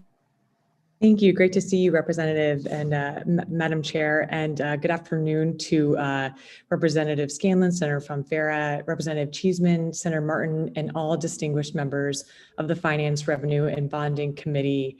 Thank you for the opportunity to testify today in support of House Bill 6654, an act establishing a child tax credit against the personal income tax. I want to thank Rep. Scanlon and the committee for raising this important bill that will help lift families out of poverty and help families who are struggling right now amidst this pandemic. As a mom and a legislator, I am passionate about making Connecticut more welcoming, inclusive, and affordable for families. And this bill will help achieve that in 3 ways. First, it will make our state more affordable for working and middle-class families with children. Connecticut is one of 2 states that have an independent state income tax, but no exemption or credit designed to adjust for family size and help offset the considerable cost of raising children. By creating this child tax credit in Connecticut, it would cut taxes by up to $1,800 a year for families earning less than $200,000, making it the state's largest and most inclusive tax credit for working and middle-class families with children. Second, this bill will help advance racial equity and reduce racial disparities. 13% of Connecticut's children, that's 97,721 children, live in poverty. So it's like telling me like 27% of those children living in poverty are African American, 29% are Hispanic, and 5% are white. This child tax care credit could help lift a large portion of these children out of poverty, which will advance racial equity and reduce child poverty rates, while simultaneously improving child development and health outcomes and higher earnings into adulthood. Third, this bill will help increase the birth rate in Connecticut, which has been declining. Connecticut has had a lower birth rate than all the New England states and the nation as a whole in every year since FY 2011. In fact, there were only 9.6 childbirths per 1,000 in Connecticut in FY 2020, which is an 8.5% reduction in the birth rate over 10 years. Passing this bill will help families afford to have more children and also attract new families looking to have children and raise a family in this state, reversing our state's downward birth rate trend. In summary, this bill will make our state more affordable for working families, will reduce racial inequities, and will help reduce our downward birth rate trend, allowing more families to be able to afford to have kids and raise a family here in our wonderful state. Thank you, Madam Chair. Well, thank you so much, Representative, for that. And it's so critical that we hear from people who actually have young children that this could benefit. And so we thank you so much for your testimony today. Seeing no hands, have a wonderful afternoon. Thank you. Thank you, everyone. Okay, up next we have Wayne Pesce. I hope I'm saying your name right. I apologize if not. I believe, yeah, that's close. Am I off mute? You are. Great. Go ahead Thank when you, you're Madam ready. Chair. Thank you so much. Co-chairs from FARA and Scanlon and ranking members Cheeseman and Martin, I'm so happy to be here with you today. Thank you for giving me a few minutes to talk to you about the budget and some of the line items in the budget. I represent Connecticut's grocery stores, and we've got some real concerns about the two fuel taxes that are in the governor's budget, specifically the truck tax and the CPI tax combined. We believe really hurt the lowest end consumers in the state of Connecticut and folks that can least afford to pay for groceries. So we believe it's a regressive tax. We believe that, so for example, one of our food suppliers in Cheshire, Connecticut, this tax alone would cost that company almost $1.2 million a year. And that's just the truck tax, and that doesn't include the CPI tax, which is 17 cents a mile as well. So combine these two taxes together, raise the cost of food for a family of four, almost $500 a year. Because similar to what Joe Nicholas had just described to the group is these pass-through costs to consumers. And what ends up happening is our most vulnerable residents get caught up in this because they can least afford to pay for their groceries. I'd like to make one other point about that particular tax as well. Since last April, the state of Connecticut has received over $1 billion in incremental funding on SNAP and WIC. That money is going to run out in September. And once again, the folks at the bottom of the safety net get caught with paying, extra money for food. So we've got some real concerns about the tax. We're concerned about what it does to the cost of food for consumers in the state. So I hope you can take a look at my testimony. It goes into a little bit further detail, and just want to thank the committee for their time. Thank you so much for that testimony. And certainly I am someone who thinks a lot about those families who have trouble affording groceries. It's been the work that I've done. And so I sort of really appreciate the testimony today and the information about what it would cost additionally per year. Representative Devlin. Thank you, Madam Chair. And Wayne, thank you for your testimony. What you really hit straight on is the issue of affordability of our state, and particularly the middle class that is totally getting squeezed. And whether it is, the proposed phase outs for our seniors and being able to have income tax deductions withheld on pensions and Social Security. We're hearing it about young families. We're hearing it about farmers. And it's always easy to keep grabbing for other people's money. But I really appreciate you sharing your testimony to this committee in particular, which is the tax writing committee, which hopefully means we won't be very busy because there are plenty of taxes that affecting our constituents across the state. But your testimony is really heartfelt, and I appreciate you raising the issues that you did. So thank you. Thank you so much. Okay, well, thank you again, and seeing no other questions, we wish you a pleasant afternoon. Thanks so much. Moving on to Chris McNabo. Hopefully I got close on that one. I apologize if not. Good afternoon, Madam Chair and members of the Finance, Revenue, and Bonding Committee. My name is Chris McNabo, and I'm founder and CEO of Horizons, a private nonprofit agency serving people with developmental disabilities statewide. I am speaking today in support of Senate Bill 887. Horizons serves over 1,600 people annually to have a dynamic and engaging life in our supported living, supported employment and day options, educational support services, and our summer and winter respite camp programs. COVID-19 has highlighted the critical need of a reliable source of capital and infrastructure funding. We have had to deplete cash reserves that took us decades to build to get through this crisis, and it's not over. Past projects we have completed with this funding have increased our ability to serve more people with developmental disabilities, include those who use wheelchairs and those with challenging medical issues, reduced our operating expenses, and improved our emergency preparedness. As a provider of essential services, we can't close if the weather is bad or we lose power. Generators have made working under those conditions safer. We hire people who are great at supporting people with developmental disabilities, not car mechanics, so being able to have reliable vehicles is essential to our safety when driving our folks to their medical appointments, jobs, family visits, and schools.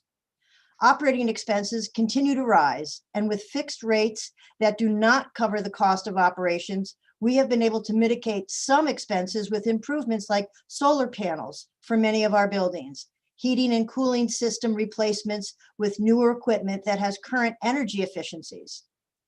This not only saves energy, but costs less for upkeep. Every dollar of nonprofit grant money given gets more bang for the buck than just that dollar, as we have been able to match all of our projects with fundraised dollars. And we need to do more.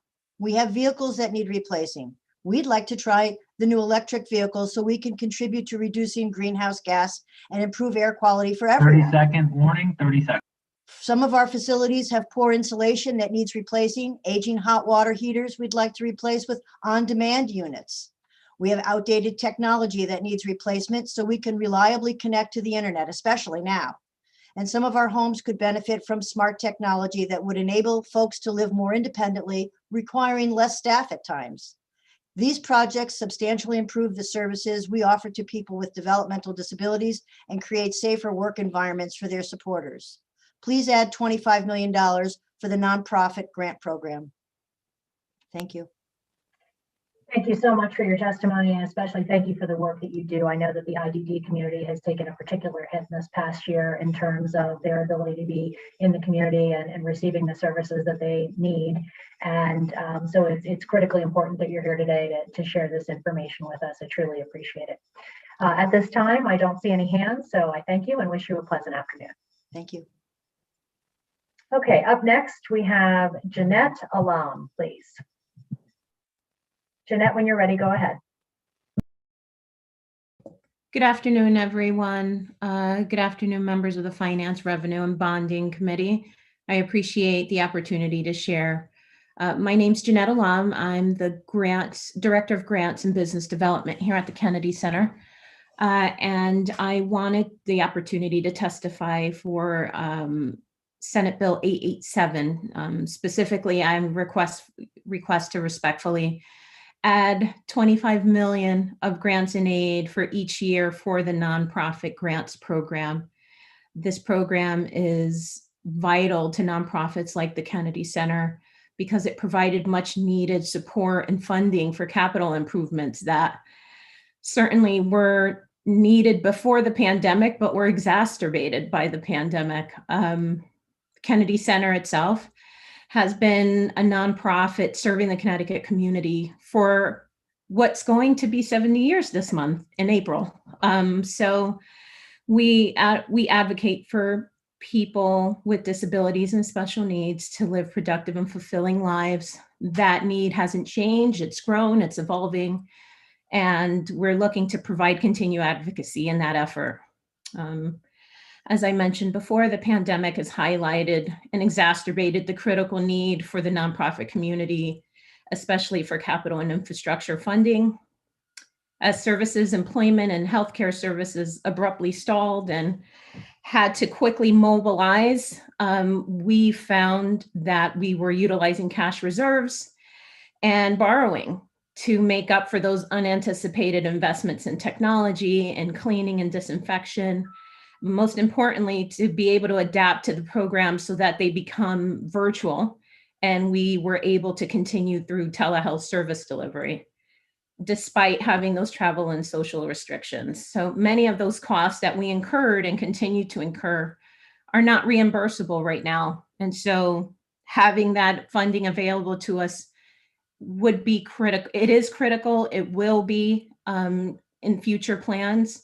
But even prior to the pandemic, for example, the Kennedy Center, one of our significant 30-second warning, 30-second warning. Prior to the pandemic, capital funding was an existing reality for all nonprofits. The pandemic has exacerbated that. I respectfully, again, request that we add 25 million back into the budget for each year for the biennial to support these much needed critical improvements. Thank you, everyone. Thank you so much, Ms. Alam. We do have a question, Representative Cheeseman. Thank you, Madam Chair. Thank you for coming here today. Can you give us some sort of ballpark figure on what you had to invest to deal with the effects of the pandemic?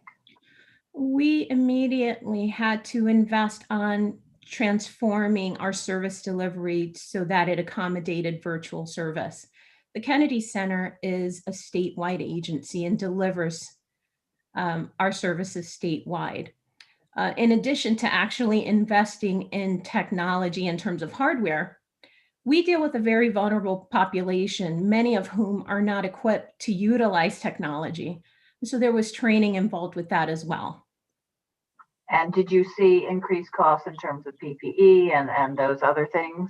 Absolutely. PPE, as it became a community need, actually drove our agency to pivot. I hate to use the buzzword pivot, but that's exactly what we did. We realized the growing need for PPE in our community, and we turned it into an opportunity to provide employment for people we serve, as well as fulfilling a growing need in the community. So in April of 2020, we launched a PPE distribution center, and we currently provide PPE to the community now. So the Kennedy Center has a history of kind of persevering and demonstrating resilience amongst who we serve and among our staff. So we saw, a challenge and turned it into an opportunity. And how many individuals do you serve, and what are your funding sources? Our current funding sources are a variety, but I would say that a majority of it is state funding. We do have supporters in the area. We're looking to increase support through fundraising means, but to be quite honest, we're looking to build our social enterprises so that we become more financially solvent and depend less and less on state funding while building employment. So we currently serve roughly 2,400. That number is growing. And we want it to grow. It's a goal. And and we continue to serve the state. Right. And so with the additional funding that you are requesting, what would you see as the ideal use for your organization for those funds? There are a number of infrastructure needs and capital improvements that we can make. Right off the top, I would definitely say that in the interim, we've made technology improvements. We would probably expand that further and do an overhaul of technology upgrades and security upgrades that are needed In addition, I would also say that, our transportation services thrive at this time. People with disabilities need transportation to and from. So I would say an investment and in terms of our fleet of vehicles related to traveling to and from medical appointments, traveling to and from employment interviews would be just kind of one of several that come to mind. Okay, We also have a number of group homes, 16 group homes that we administer, many of whom need those much needed infrastructure, but we prioritize as we can with the funding that's available to us. Thank you. And I thank you for coming here today and explaining your mission, and you obviously have a passion for it. And obviously we heard from Secretary McCaw before, but again, I think while we await guidance from the federal government, this is a perfect use of those federal dollars that are going to be available to the state, because if we equip you to serve our citizens better and give you what you need, it's only going to benefit us all in the long run. So I thank you for your time. I thank you for your testimony, and I thank you, Madam Chair. Thank you. Wonderful. Senator Miller, please. A pleasure to say that. Thank you. Thank you for coming to testify before us today, Jeanette. So first of all, I want to thank Representative Cheeseman for her line of her questionings, and because her questions highlighted a lot of things I think that the committee as well as the public needs to know about the need for this funding for nonprofits. And so my question to you is, I have two questions. The first is there something in your testimony that you didn't get a chance to highlight that you would like to highlight? Sure. I wanted to highlight that I know because of the impending pandemic that a lot of the examples sometimes often reflect circumstances that have happened in the past year. But the fact is that the capital needs that the Kennedy Center has experienced and nonprofits experience in general have existed for several years. One example of a funded project is as I mentioned, we have 16 group homes. And prior to the pandemic in 2016, we requested funding to provide generators for each of those group homes to provide for uninterrupted power in the event of extreme weather. If you could recall just in the last 3 years, how many times we've lost power, just imagine if we are mandated to provide power uninterrupted, and then as a result of it being interrupted, having to move several people from one location to another, many that are, either wheelchair bound or need walking assistance. I mean, that one project alone prevented us from having to do that on many occasions. And when we do that, we have to request the support of our local police department. So if you could imagine, in the midst of that peak, the police department didn't have to be diverted from other pressing needs in order to assist us with the evacuation. We were able to keep our clients safe, many of whom are uncomfortable in that situation. They're seeing lights flicker, they're seeing a lot of extreme weather outside, they're uncomfortable. We made them feel at ease, and we were able to do that because we were given that lifeline. Thank you for that. And thank you, Madam Chair.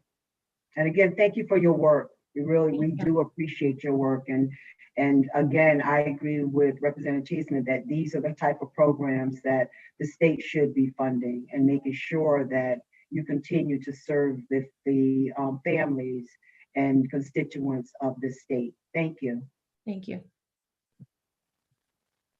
Representative Devlin, please.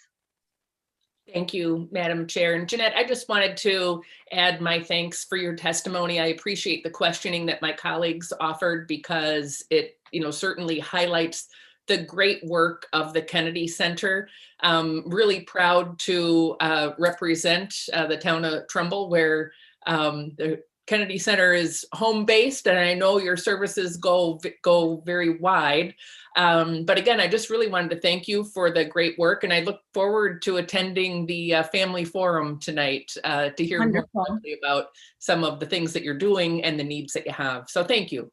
Thank you, and thank you for attending. Looks like we have one more. Senator Moore, please. Thank you, Madam Chair. Hi, Jeanette. I just wasn't clear. Did you apply for money for generators? We applied in 2016 and we were approved. So were you able to get them? We were. They're We were installed. able to install them.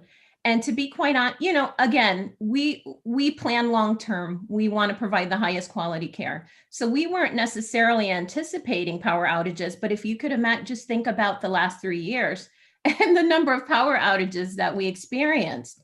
So we're very grateful. And that's just one example of several. I mean, another project that was funded is our transportation fleet. Transportation continues to be one of the highest in terms of challenges with people with disabilities. Our ability to maintain our fleet and ensure that we're driving the vehicles and repairing and restoring and making sure that they're running at, you know, optimum use is a direct result of our funding from that program. It truly is a lifeline for many nonprofits. And I just want you to amplify when there is no PPE available, nobody knew how to get it. It is your organization that reached out to other people and said, I have someone who can supply it. That's how you got to be the supplier and helping so many other people get access to it.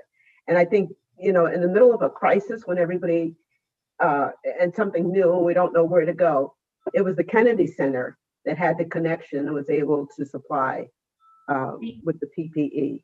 Thank you so much for recognizing that. I mean, we're one of, as you know, we're one of a huge nonprofit network that we're all struggling to locate PPE. The initial response is, we have people to serve, we have staff to protect, we need to mobilize immediately. When we saw that we were, you know, quote unquote, in it for ourselves, or you know, we were on our own, so to speak, with locating these, you know, PPE units, we, as many had to do during that time, we just had to continue pressing on. And through, you know, through Rick's leadership, Rick Sebastian is our new CEO, through his leadership, he, you know, connected with a woman-owned business and connected, you know, with a distributor, and we began from there. So it was exciting. Of course, every new venture comes with new surprises, but it was exciting. And most importantly, we were happy to be able to continue our part in not only protecting those we serve, but our staff and the rest of our community. I want to thank you because we were really at a health crisis when you all stepped in. So not only do you take care of our young adults and our children who have some type of disability, but you also reached out far beyond what your responsibility was to help an entire community. So thank you for that. Thank you. Thank you so much, Ms. Alam, especially for this testimony. It is evident how creative nonprofits are in making sure that the trains are still running on time and that people are still getting the services they need, even in the middle of a pandemic. So we thank you again. Thank you. Have a good afternoon. You too. Up next, we have Representative Leeper, please. Good to see you.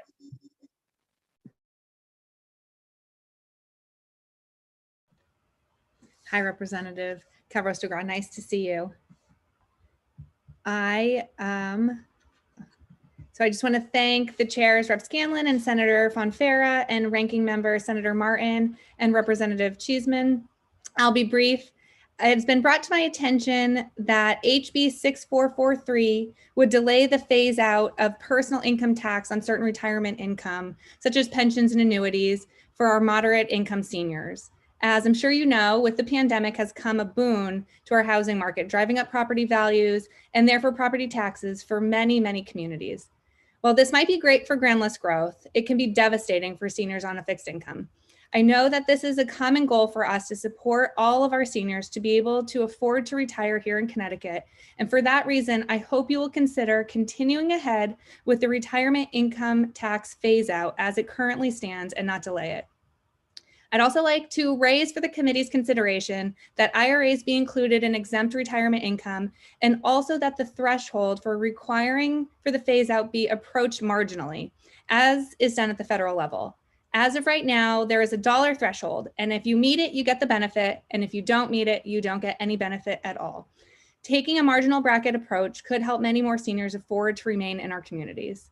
As we all work hard to ensure our seniors can afford to retire in Connecticut, I just raise these concerns for the committee's consideration. Thank you for your time. Thank you so much for your testimony today, Representative. And I do see a hand, Representative Meskers. Go ahead. Yeah, Representative Leeper, I wanted to thank you for the testimony. I think it's a highlighted issue. You know, we have stepped forward in relation to a commitment to our seniors or retirees.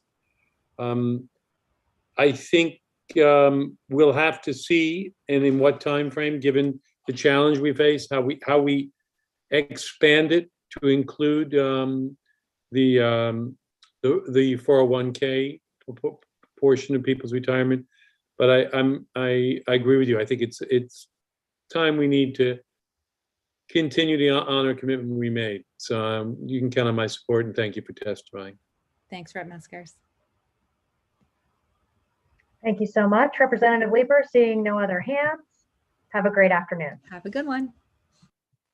Up next, we have Patrick O'Brien, please. If you're ready, please unmute and go ahead. Senator Fanfara, Representative Scanlon, Senator Martin, Representative Cheeseman, and esteemed members of the Finance Committee.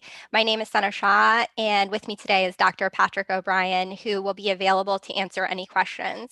We're testifying today in support of HB 6654, an act establishing a child tax credit against the personal income tax on behalf of Connecticut Voices for Children. For the purposes of time, we will focus on the portion of our submitted testimony which highlights how Connecticut is currently an outlier when it comes to not providing tax breaks to offset the considerable costs associated with raising children. Connecticut is one of the 2 states that has an independent state income tax, but no exemption or credit specifically designed to adjust for family size. 42 states, including DC, have a personal income tax on wage income, and 38 of those states have either a child exemption that reduces the amount of taxable income and or a tax credit in the form of a child tax credit, a child independent care tax credit, or both that directly reduces income tax liability. Of the remaining 4 states, 2 states, Missouri and North Dakota, do not have a child exemption because their income tax partially mirrors the federal income tax, which temporarily removed the exemption and expanded the federal CTC in its place. This leaves only 2 states, Connecticut and Pennsylvania, that have an independent state income tax, but no child exemption or credit specifically designed to adjust for family size. Connecticut is also a high cost of living state. Connecticut is in the top category with an average price level of 105% of the US as a whole. This means that when Connecticut residents receive the federal CTC, which is a set dollar amount, irrespective of a tax filer's location, the purchasing power of that support is lower than in most other states, which generally have not only a lower cost of living, but also a state level exemption and or credit that helps to offset the cost of raising children. Connecticut's low and middle income families need tax relief, which this bill does. Doing so will make the state a more desirable place to have children and raise a family, which Connecticut needs. The state's birth rate has been lower than all the New England states and the nation as a whole in every year since 2011. The combination of a lack of support that makes raising a family worth it and population reduction hurts the economy. Connecticut Voices for Children urges the committee to pass House Bill 6654. If we don't make the state a more attractive place for families to raise children, we will continue to see population decline, we will continue to grow child poverty, and we will perpetuate unfairness in the tax system, all which are bad for the state's residents and the state's economy. The urgency to act is imminent. Thank you for your time and consideration. We'd be happy to answer any questions from the committee. Hi, Sana, and good to see you again. And hi, Patrick. Patrick, I'm wondering if you get, or Sana, whoever can, what is the current poverty rate among children in the state of Connecticut right now? Thank you, Representative, for the question. I think we have that in our written testimony. I believe it is 13.3%. Let me verify this.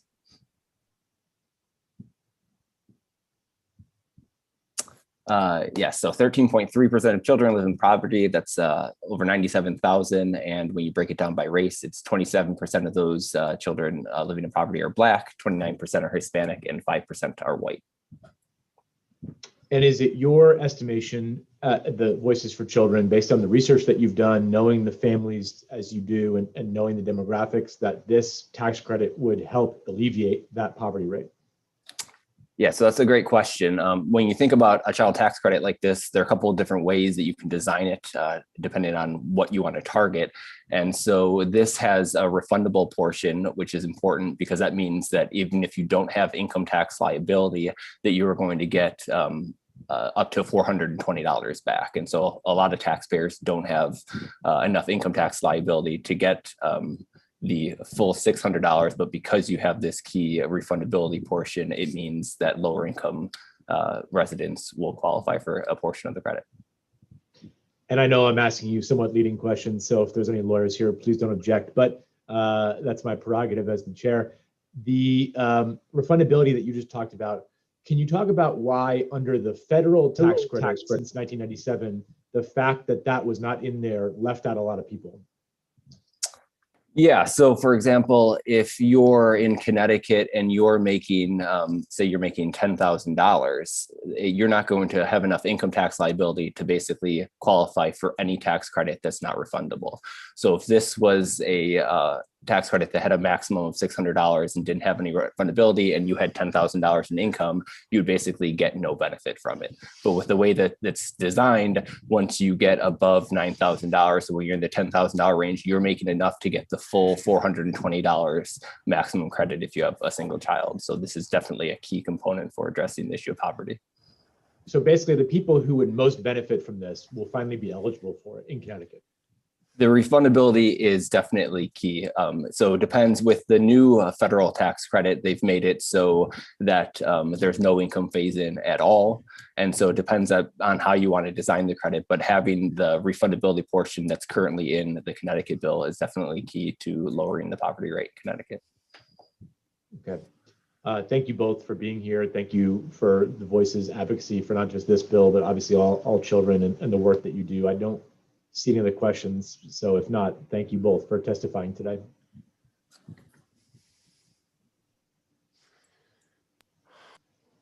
Next up, we have Louis Nappy. Can you hear me? Yes, sir. Okay, hi. Yeah, good afternoon, committee members. I am supporting SB 887. My name is Louis Nappy. I have served as finance director for the nonprofit Horizons for the past 8 years. And in my fiduciary capacity, I have firsthand knowledge about the financial obstacles that nonprofits face. I'd like to share with the committee some perspective on these obstacles through the eyes of someone who has done business with the state for over 25 years as a controller in the private sector.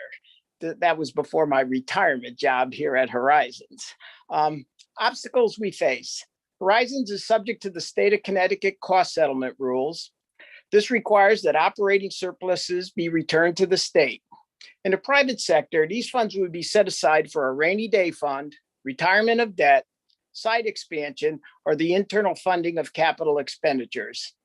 When a pandemic such as COVID-19 occurs, nonprofits are left undercapitalized and with a lack of liquidity. They're at a loss to quickly implement any mandated health and safety improvements that would allow them to resume normal business activity more quickly. Number two, state cost standards. These rules dictate which costs will be reimbursed. Essential items such as replacement vehicles, COVID air quality improvements, and cabin reconfigurations for social distancing are not reimbursable. Thirdly, Horizons has been adversely affected over the years by the lack of any meaningful rate increases by DDS to cover the rising cost of supporting its consumers. I'd like now to mention some of the benefits we derived from nonprofit grants. Replacing vehicles on a regular schedule increases safety and lowers our operating costs for repairs and maintenance. Safety is further enhanced by generators located throughout the campus and in our supported living residences. Over the years, Horizons has purchased heat pumps, solar panel systems, condensers, and a solar garage.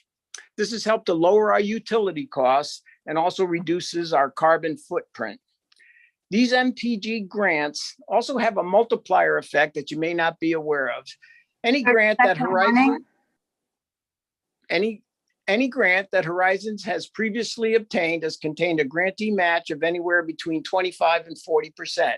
Because more funds are available, the match has allowed us to undertake larger projects with larger benefits and better cost savings.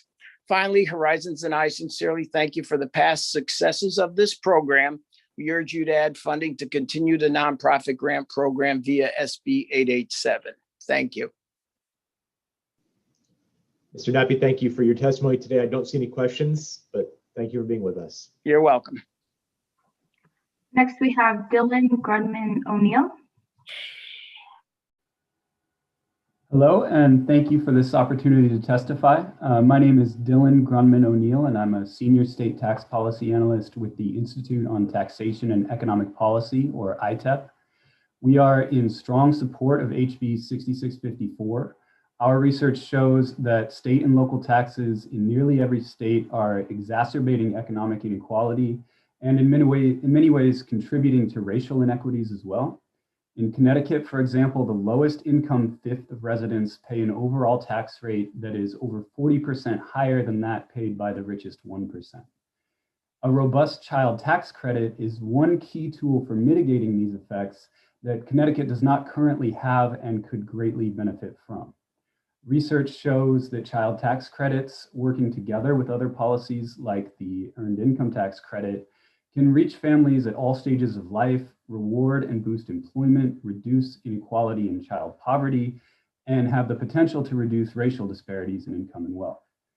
The federal child tax credit has been shown to provide these benefits, but also has two important shortcomings that are both improved upon in the credit designed within HB 6654. So first, the federal credit is not as well targeted as it could be because it extends to all but the very richest households.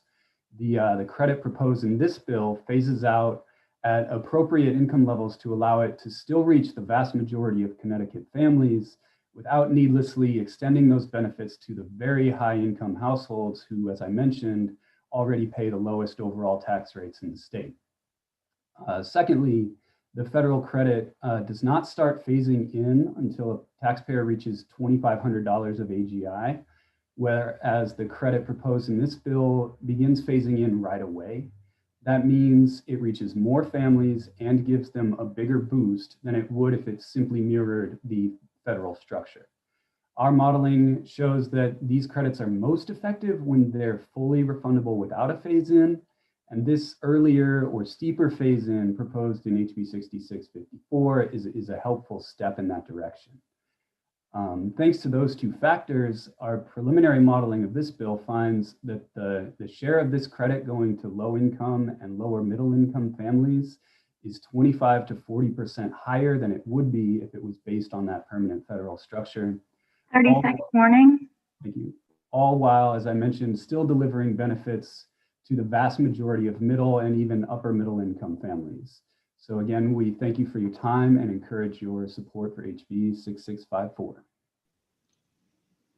Thank you for your testimony today, Dylan, and your support for the bill. We appreciate it. Next up, we have Diane Manning. Good afternoon. Thank you for the opportunity to testify on Senate Bill 887.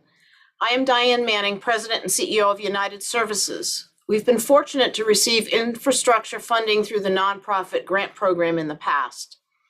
United Services is the local mental health authority for 21 towns in northeastern Connecticut, but we provide some services throughout eastern Connecticut. We're a nonprofit organization providing more than 30 programs in our communities, including outpatient mental health, substance abuse treatment, family programs, domestic violence, and crisis services. I ask that you add $25 million in grants and aid in each year of the biennium for the nonprofit grant program. Since 2013, the legislature has authorized at least $25 million for grant and aid in each fiscal year to be used toward capital and infrastructure projects for nonprofit health and human services providers.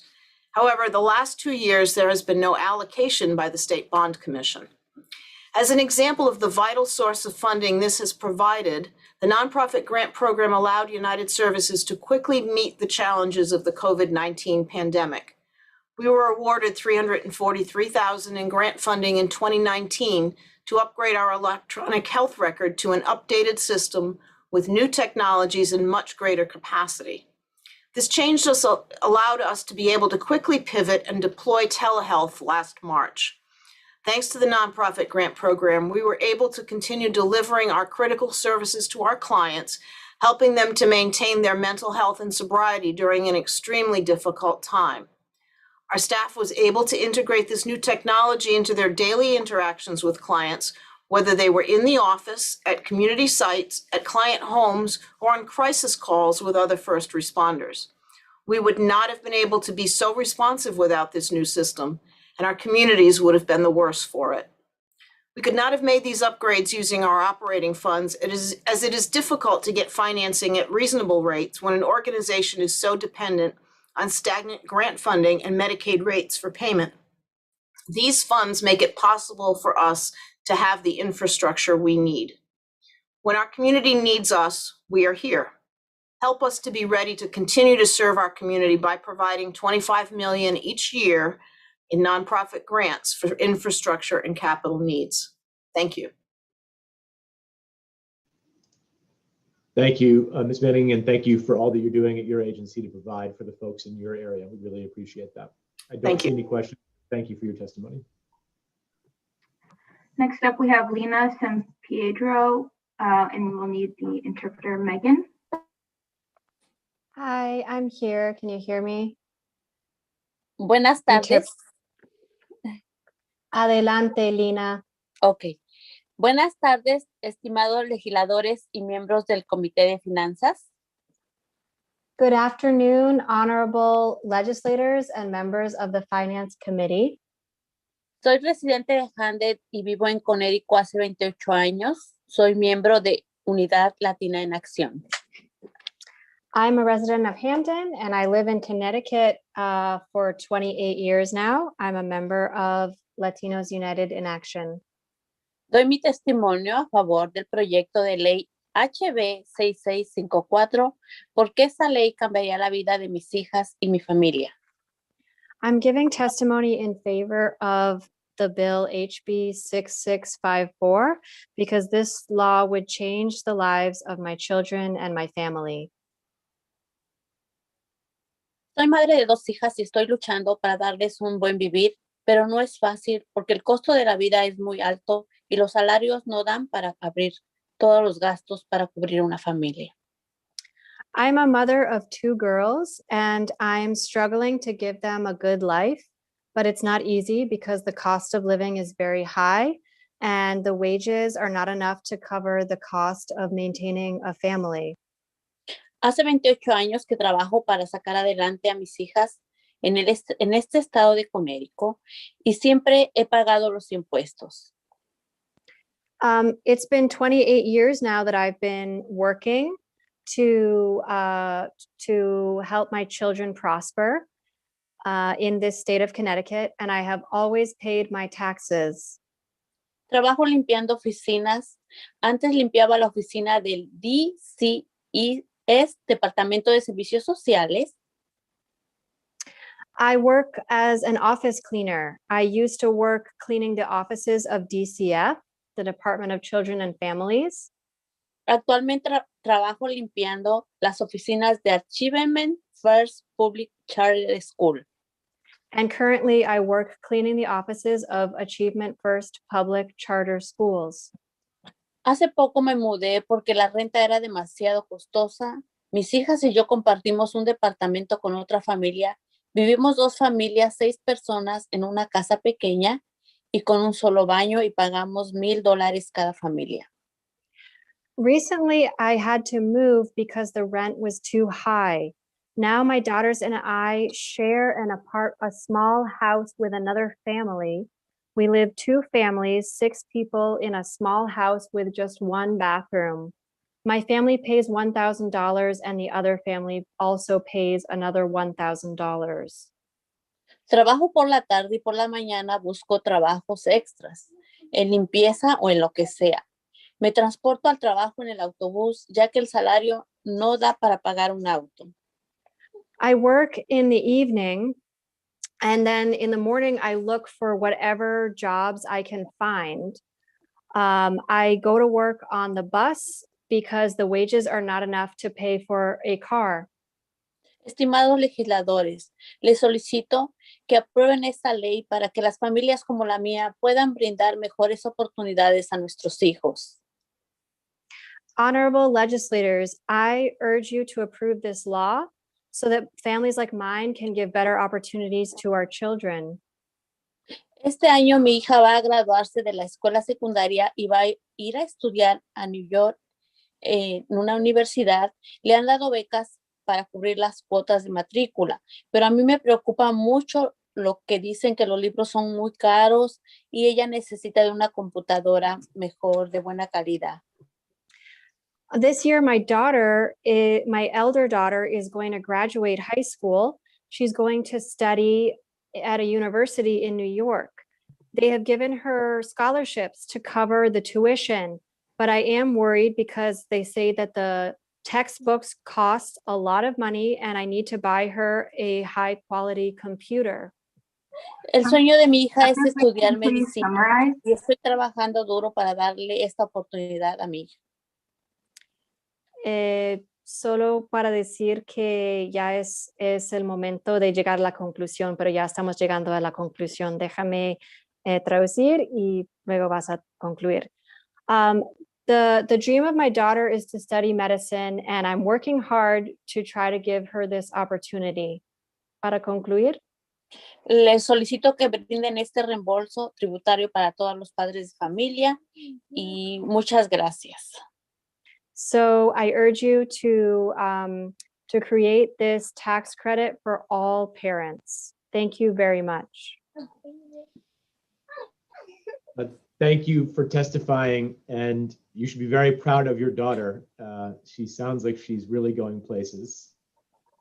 Muchas gracias por su testimonio y muchas felicitaciones. Debe estar muy orgullosa de su hija que está sacando adelante para un futuro mejor. Gracias a ustedes. Thank you. Next up is Kathy Saint.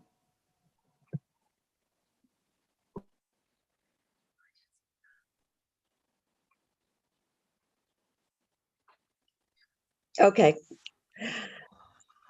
Hi, thank you for hearing me today, for your time. I'm going to be testifying in favor of the funding for the Connecticut Vocational Technical Schools. I think you've already heard a lot of good information in favor of this school system, and so I wanted to speak a little bit to some of the areas that haven't been discussed. This school system needs to be on a par with our manufacturing companies from a technology standpoint. It needs to have the same types of equipment that we're using in the field. And the last time that we got real funding for these schools was over 10 years ago. A lot of it was even older, like 14 years ago. So the schools are really running with some outdated equipment, and the equipment is starting to break down, and that's going to be an ongoing cost to the state. And it also doesn't really reflect what's in our factories. And I'm sure that all of you have heard a lot of conversations about high-tech advanced manufacturing. It's really the only kind of manufacturing that can survive in the state of Connecticut, given our cost structure, and manufacturers over the years have adopted, and the ones of us that are still here represent the highest tech manufacturing in the country.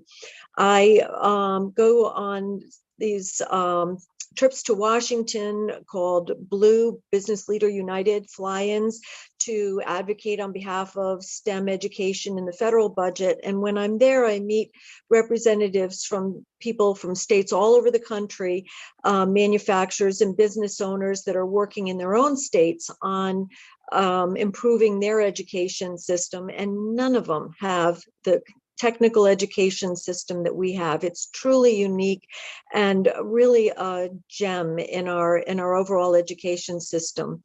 The students from this system graduate at a rate of 98%. And Senator Wang mentioned earlier that students of color are graduating at 97%. I don't think there's probably another system in the state that can touch that. The students do with half the amount of classroom time as the regular comprehensive high schools are doing as well on average on all the standardized testing. And one of the reasons for that is 30-second warning. Okay, thank you. One of the reasons for that is that it's hands-on learning, and we all know that that is how people learn the best. And so this is a critical pipeline for manufacturers, and I'm asking for you to support this funding. Thank you. And if anyone has any questions, I'm happy to answer them. I don't see any, but thank you, Ms. Sain. Appreciate your testimony. Oh, Representative Cheeseman has a question. I'm not quick enough with my hand there. Thank you, Chair Scanlon. So thank you for coming here today. Can you tell me how the vocational and technical schools relate to what we've been hearing about Industry 4.0 and how we move that forward? Yes, that's an important conversation because we have some of the people at the top levels of business and government working on Industry 4.0, recognizing that from an economic development standpoint, it is absolutely crucial that we be at the forefront of that movement, but not just regionally, but internationally. And these programs at our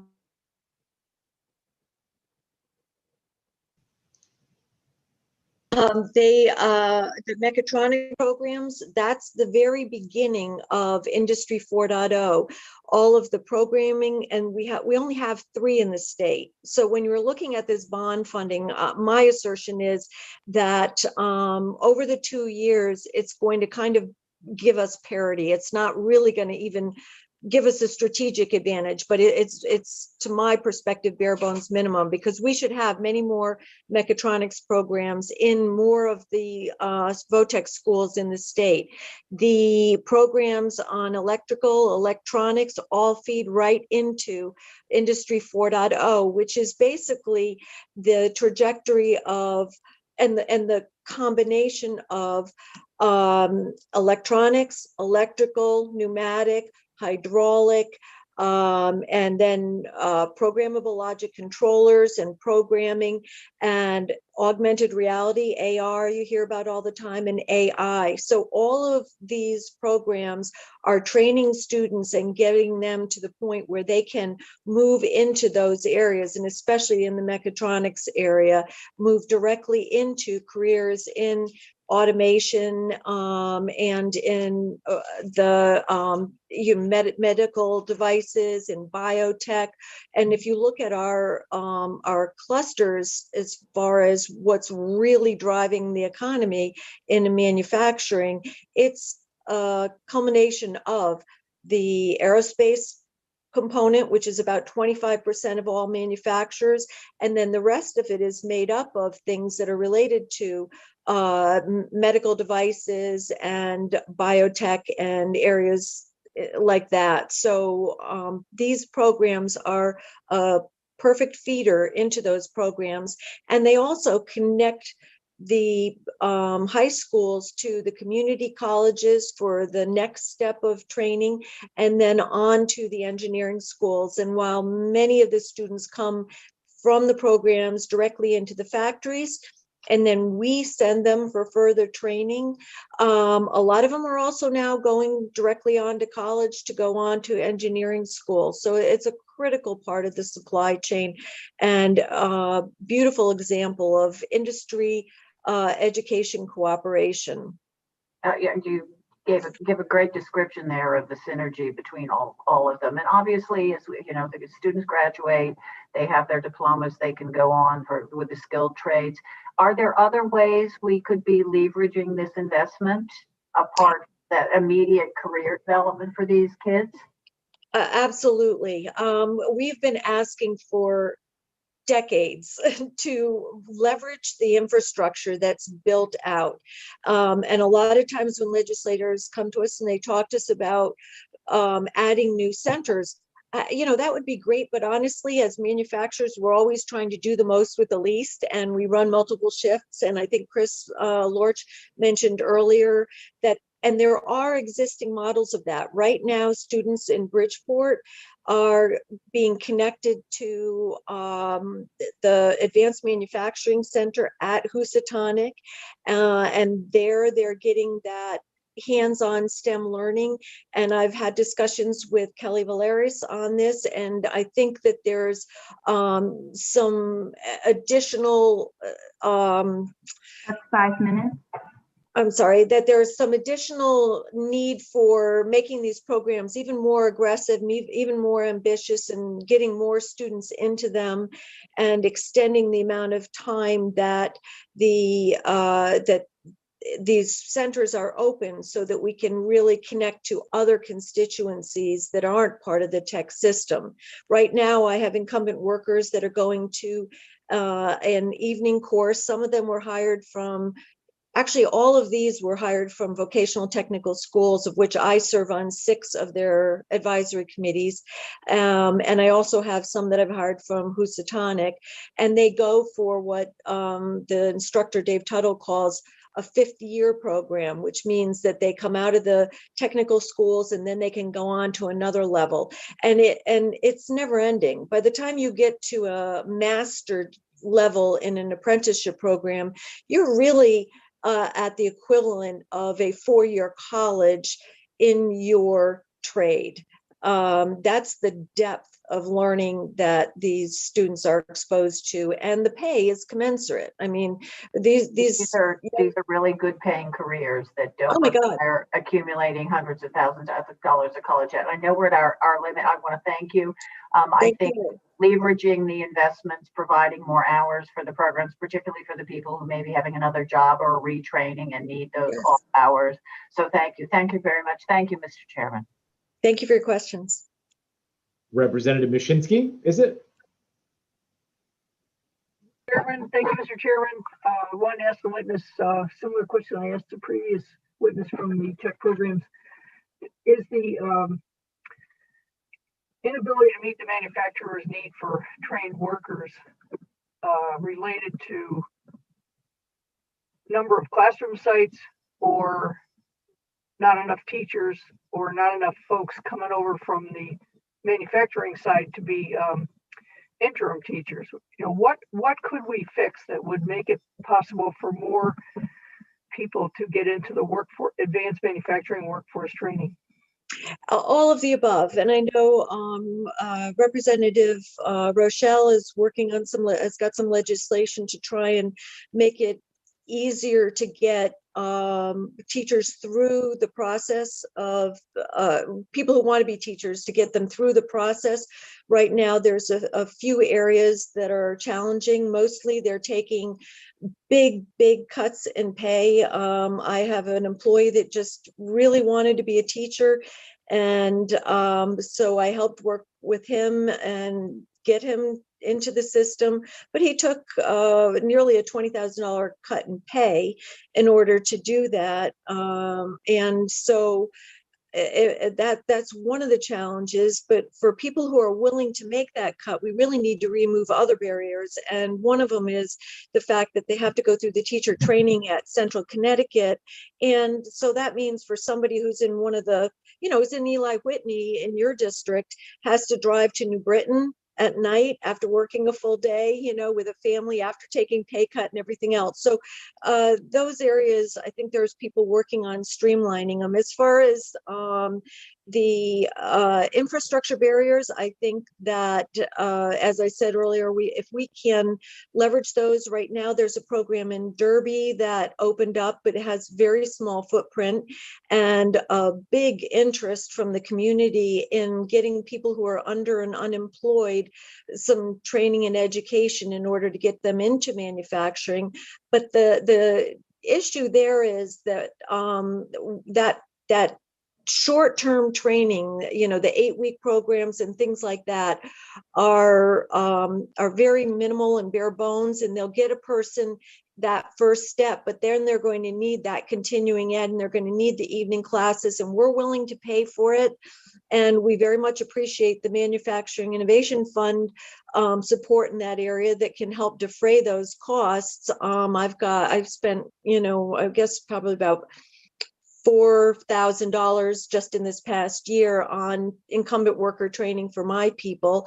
And so if there's too many people in that program that are going to want to go on to that next step, there's already a pathway being discussed to use Emmett O'Brien's facilities, which has enough facilities to be able to take in a big group. And I'll also use Emmett O'Brien as an example because they're looking at 100 students next year and they do not have enough machines for them. So we're not just talking about the need to replace the machines that are already there. We're also talking about the fact that we're being very, very short-sighted in the area of expanding these programs because every one of these kids that graduates goes into a job. You're going to have a hard time finding a student that is graduating from these programs. And I have one who graduated from Caner, who works for me, drives all the way from Waterbury. I have a student who graduated from Eli, who works for me, drives all the way from New Haven. And then I have a student who graduated from Platt, who's also driving from New Haven. But the jobs pay well enough and the benefits are good enough that it's worth their while to do that.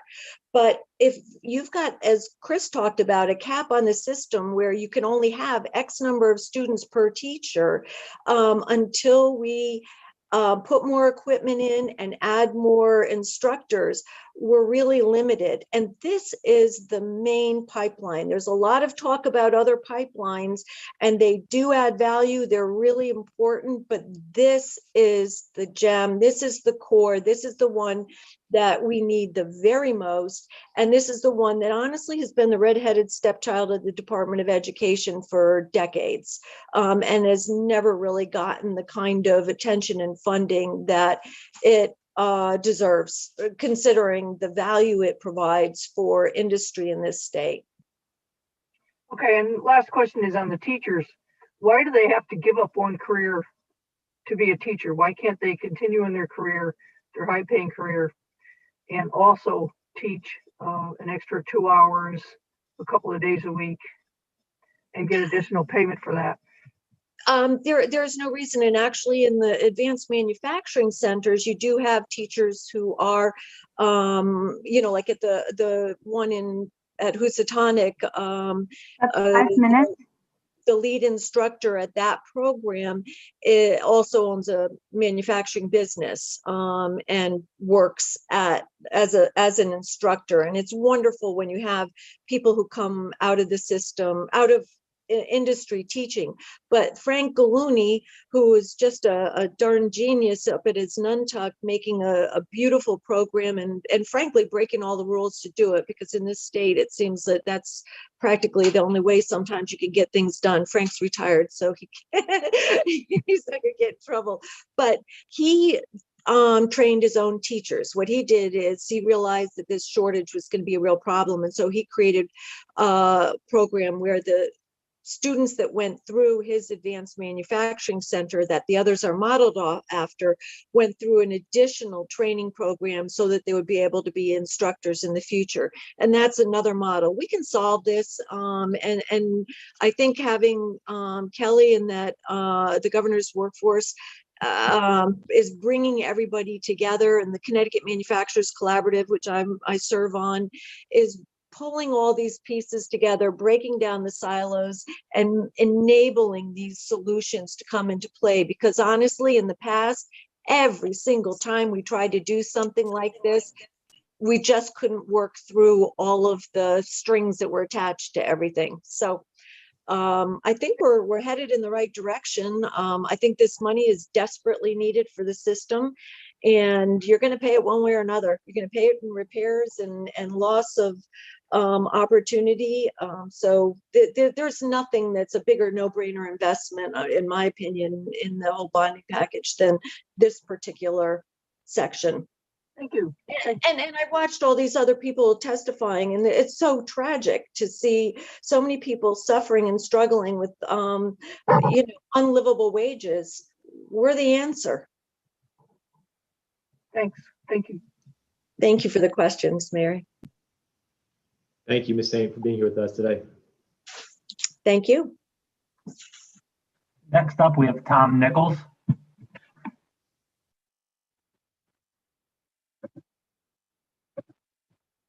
And I think he should be here. Tom Nicholas. Not sure if he's here. Sorry about that. Nope. Yes, I am. Can you hear me? Yeah, we Hello? can. Okay. Yes. We can Sorry hear about Mr. this. Nicholas, but I will say we really do try to refrain from people driving. So if you can pull over and testify, we'd all feel a little better about that. So will I, and I'm anticipating doing that right now. I'm just arriving at the Recovery for All rally, and so I will pull to the side right now. All right, we'll give you a second. Okay, I've got a spot. We wouldn't want you to get in an accident on live TV, man. That wouldn't be good for you or us. So take your time. And I don't want to be legislating while driving either. So I am doing that this second. Thank you very much for bearing with me. So my name is Tom Nicholas. I am the Vice President of the Connecticut Education Association, and I'm here to testify on 6654, an act concerning establishing a child tax credit against personal income tax before the Finance Committee. So I thank you, Senator Fanora, Representative Scanlon, Senator Henry, and Representative Cheesman.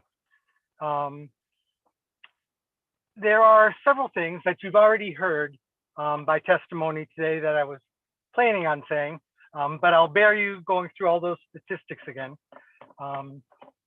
But this tax credit is a system that would be much fairer and advance equity and racial justice in Connecticut.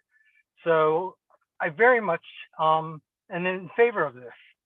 Some of the things you've already heard are with regards to, the tax rates that the 1%ers pay in this state, some of whom want to pay more of their fair share of taxes. The tax rate of about 6.5%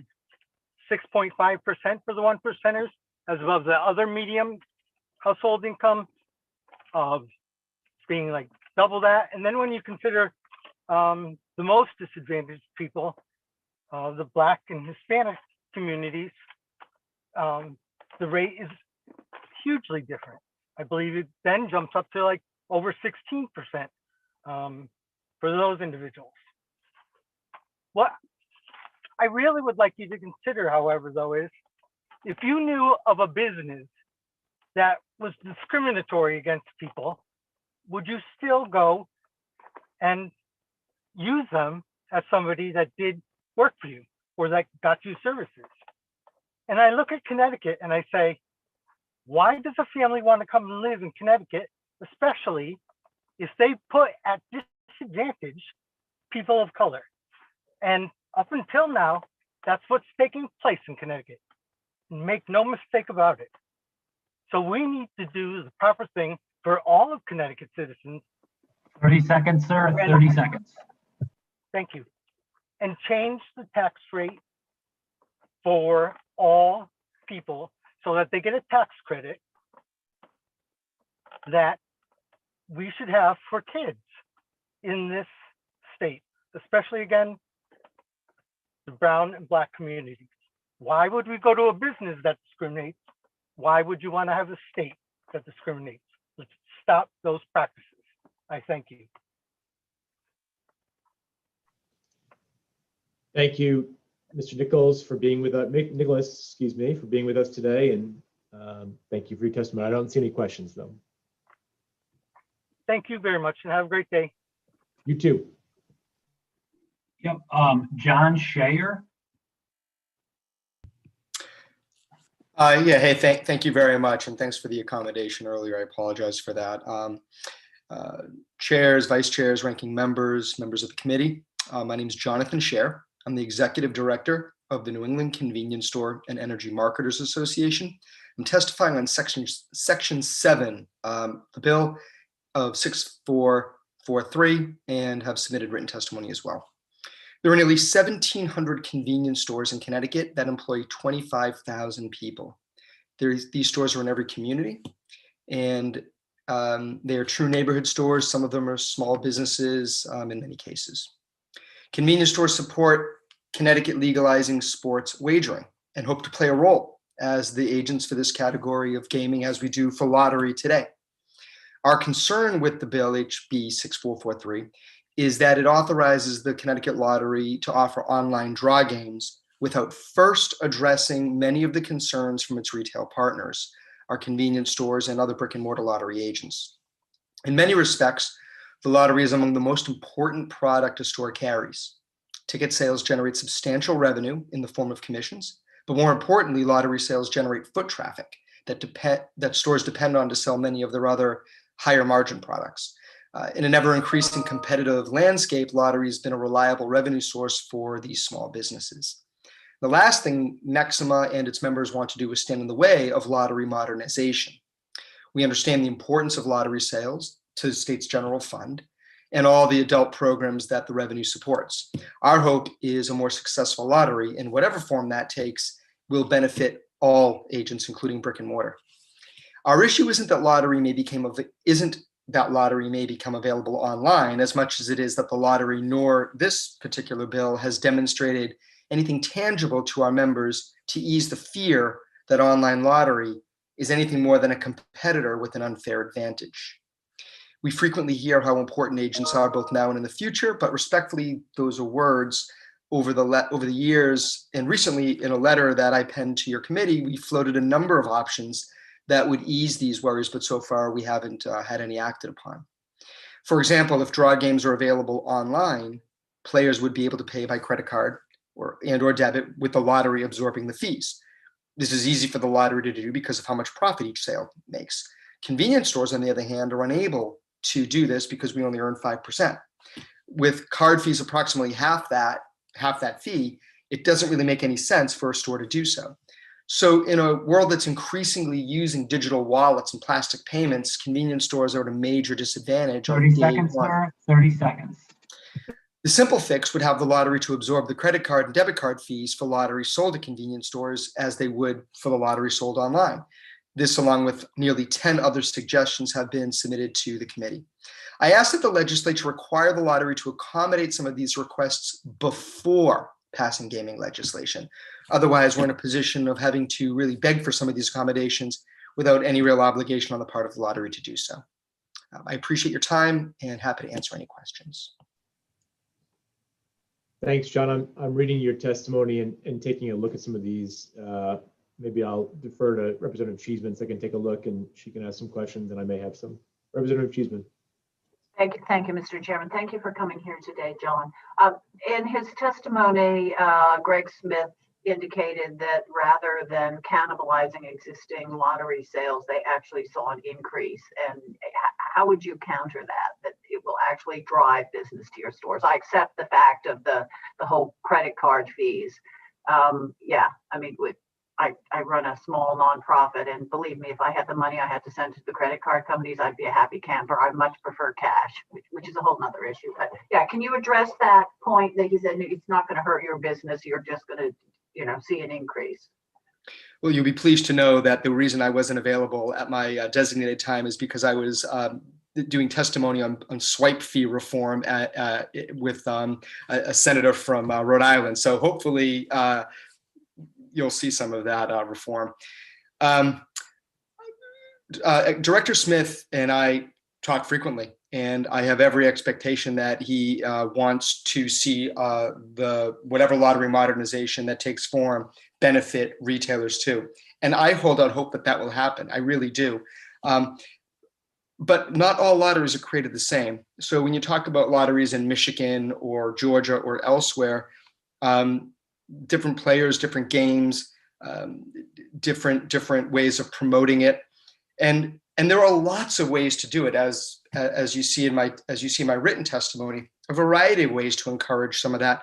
The problem is we talk a lot about it, but nothing happens. So really, all we're left to do is hold out hope that once lottery happens, that we can go back and have conversations. And as I say, I have every expectation that Director Smith will work with us and talk with us, but will any of that come to fruition? I don't know. But what I do know is on day one, the lottery will be able to accept debit and credit cards, and we cannot. And so, will the lottery promote games at retail? Maybe, but I don't know that. And my agents and my members are very concerned that there will be such an exuberance for online lottery that it won't be long before they're left behind. Is that realistic? I don't know, as I say, but these are why we want to talk about this now before we're in a position of far from strength. Right. So basically, you'd like to see some of your suggestions baked into the cake before we start cutting it up. You got it. Exactly right. And in fact, I think if you look at my number 1 in my written testimony, there is a simple fix where the word may simply gets changed to shall. And that's just one piece, but I do believe there are realistic, rather simple modifications that can be made that will grant great relief to the agents that have driven the lottery to this point. But as you say, it's not just someone coming in and buying a lottery ticket, it's buying those other items that support the businesses that have kept the lottery going. So thank you for your testimony. I look forward to hearing the chair's comments and questions, and let's stay tuned on this. Thank you so much. Thank you, Chair Scanlon. Yeah, John, I want to digest this a little bit more, but my hope is that you will have an opportunity to work with Mr. Smith and Mr. Davis over at the lottery and see if you can try to address some of these on your own. And if not, I hope you will let us know, and we can sort of try to see if there's anything we could do to address some of your concerns as well. But I'll leave it to you to have the first step, and I want to say that publicly so everyone is aware that I'm asking you to do that. Will do, Chair. All right. Thank you, John. Thanks for your time. Next up, we have Ashley Guaidano. Thank you. Good afternoon, Senator Fonfara and Representative Scanlon and members of the Finance, Revenue, and Bonding Committee. It's good to see so many friendly faces today. I'm here to testify on SB 887. I'm the Director of External Affairs at the Connecticut Institute for Refugees and Immigrants, or CIRI.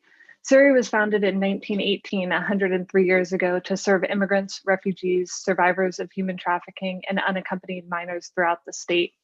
With offices in Stamford, Bridgeport, Waterbury, and Hartford, we serve more than 3,000 individuals each year with comprehensive legal and social services that help to ensure all of those individuals have the opportunity to thrive in Connecticut. I'm here on behalf of CIRI to ask that you add $25 million for grants and aid each year of the biennium for the nonprofit grant program. This program provides critical funding for capital and infrastructure projects for nonprofit health and human service providers. Like so many other nonprofits, CIRI has seen an increase in client need as a result of the pandemic. We've seen increased mental and physical health needs, increased food insecurity, increased housing insecurity, and so much more. And in the same breath, we have seen a decrease in reliable funding. That means that critical capital improvement projects fall by the wayside. Just a few examples. CIRI's building is more than 100 years old and is in dire need of facility upgrades, including a new roof. We need to make significant security upgrades, including new windows with new locks, enhanced parking lot lighting, upgraded alarm systems, and new doors. Many of these items are stemming from safety concerns for staff and clients due to violence and many incidents that have taken place in our community. And finally, with COVID, we need to retrofit our main Bridgeport office to ensure hybrid work is possible by adding convertible walls to our conference room to make it more functional for both staff and client education programming. As you can see, we have both existing infrastructure needs, and now COVID has spurred the need for additional capital improvement projects.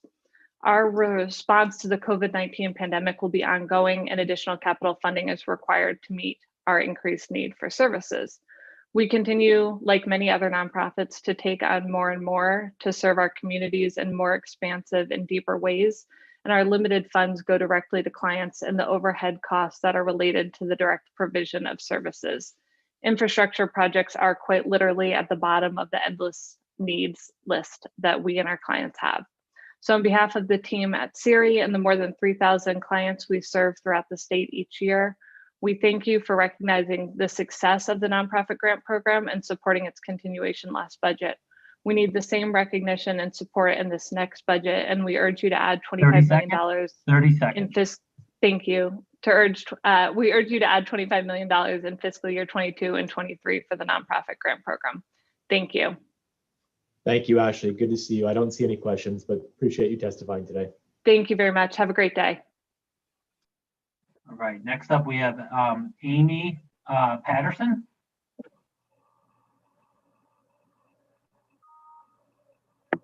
Here I am. Good afternoon, co-chairs Fanfara and Scanlon, vice chairs, ranking members, and esteemed members of the Finance, Revenue, and Bonding Committee. For the record, I'm Amy Blaymore-Patterson, the Executive Director of the Connecticut Land Conservation Council. CLCC is the umbrella organization for the state's land conservation community, including its 130 plus or minus land trusts. I want to thank you for this opportunity to present testimony on behalf of CLCC in support of SB 887. I did submit written testimony related to various sections of the bill, which provide bonding for deep land conservation and trail programs, state parks infrastructure, and resilience programs and projects. But I'm going to focus my time on the annual funding for the Open Space and Watershed Land Acquisition Grant Program, or OSWA, which is in sections 13B1 and 32B1. CLCC is asking the committee to support DEEP's requested level of $10 million in bond funding for the OSWA grant program in both 2022 and 2023, which is an increase of $5 million per year from the governor's budget recommendation. While we are, of course, always grateful to see funding for OSWA in the governor's budget, we respectfully contend that the recommended $5 million per year is not nearly enough to meet the demand of projects proposed by land trusts, municipalities, and water companies, who are all essential partners in helping the state meet its goals for land conservation and climate change action. You know, as many of you do know, I've been at this work for a long time throughout my career, and I can say that there has never been a more important state grant program for land trusts and their communities than OSWA. And demand for the program has never been higher. The 2020 OSWA grant round was the largest in the program's history, with 37 applications totaling approximately $25 million in project costs, for which DEEP only had $7.5 million to spend. This significant shortfall in available funding not only resulted in unexpectedly lower grants and thus higher match amounts for the applicants to raise, but it has also caused a delay in the announcement of the 2021 grant round. This has left communities and landowners uncertain about the future of their projects and the program as a whole, at a time when land conservation has never been more important. DEEP's request for $10 million in bond authorizations per year is reasonable and would go a long way to adding both security and consistency back into the program. Many of you have joined CLCC and our land trust partners for our summer tours of properties protected with OSWA grants. You know that you need only to step on the land, hike a trail, or experience a garden in the heart of an urban neighborhood to see and feel the value of green spaces to communities across the state. The pandemic has illuminated this need for open spaces, as has the GC3 process. In Connecticut, we've set a goal to conserve 21% of the state's land base by 2023. Nationally, we're committed to 30 by 30. Investing in OSWA is a critical component of Connecticut's contribution to these efforts. We respectfully urge the committee to approve DEEP's request for $10 million in annual bond authorizations for the OSWA program. Thank you for the opportunity, and thank you for all you do. I'm happy to answer questions. Thank you, Ms. Blaymore-Patterson, and actually you're very popular today. Representative Wood first, please. Thank you very much, Madam Chair. Wow, Amy, it's wonderful to see you, and I miss seeing you in person. And many, many years we've known each other, and so grateful for the work you've done over all those years. Question is, I think more than anything, this time has proven how important and how vital fresh air is, and all the trails and all the open space that you all have preserved. Do you have any statistics on how much increased use the trails and open parkland and open space has been used over past years? So I'm going to say, I wish I had the number in front of me. I think it's like 110% increase, but I would suggest you ask my colleague Eric Hammerling later on today from the Connecticut Forest and Park Association, as I know he will have even more information to share with you in that regard. But my recollection is that it's a tremendous increase, and I believe 110% increase. Okay, great. Thank you very much. And do you know any reason why DEEP has asked for 10 million and the governor has only asked for 5 million? I don't know why. Well, I know why DEEP has asked for 10 million. It's because they need it. Right. You know, this grant program, this particular grant round was exceedingly stressful for the agency, who is, by the way, the staff at the Land and Acquisition Management Office deserves an award for all that they do to do so much with so little, and really move these projects forward at times when they have very little to work with, including staff. So they have just done a tremendous job. But again, DEEP is asking for 10 million because they need it. We are seeing, as I stated, a higher demand in the OSWA program, which is fantastic. We need to move land conservation projects along. And so in order to do that, they need more funding. And again, $10 million is probably a pretty normal request for that annual grant funding, or the annual bond funding, excuse me. Great. Okay. Thank you very much. Thank you again for your work, and I look forward to catching up in person very soon. Thank you, Representative Wood. Good to see you too. Yeah, same. Thank you, Madam Chair. Thank you. Senator Cohen. Thank you, Madam Chair, and great to see you, Amy. I share Representative Wood's sentiments. I'm grateful for all of your work and advocacy. Curious if the 10 million would in any way make us whole with the grant program. I mean, you talked a little bit about the grants not receiving full funding at this point. Do you believe 10 million would make the grant program whole, and that they would be able to provide 100% of what's requested, or is that not even possible in the realm of right now? I'm sorry. Yeah, and I think it's a great question, and you know, it always depends upon what comes in. So if we look at what came in this year, again, there was at least $25 million, about $25 million in project costs.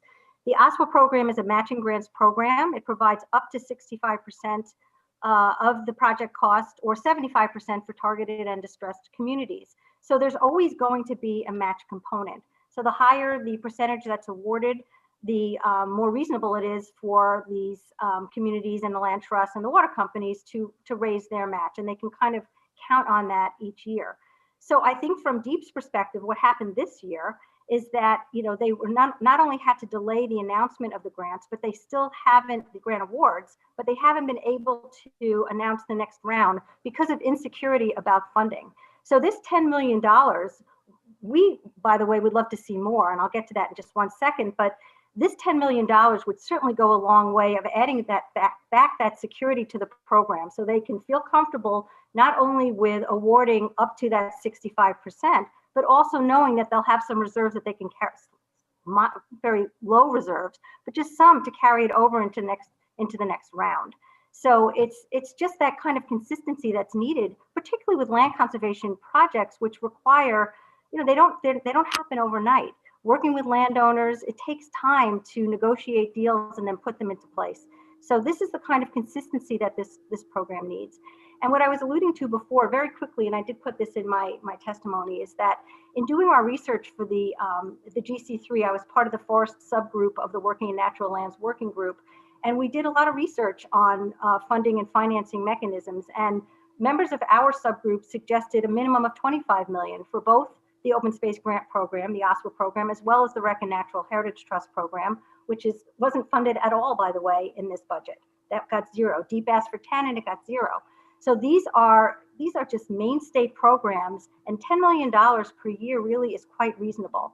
And we felt that in order to achieve the goals that we were setting for our forest subgroup, and then to pass on to the GC3 as a whole, we need to invest more. We need to be ramping these investments up. So $10 million would be great. More would be better. Okay, I appreciate that.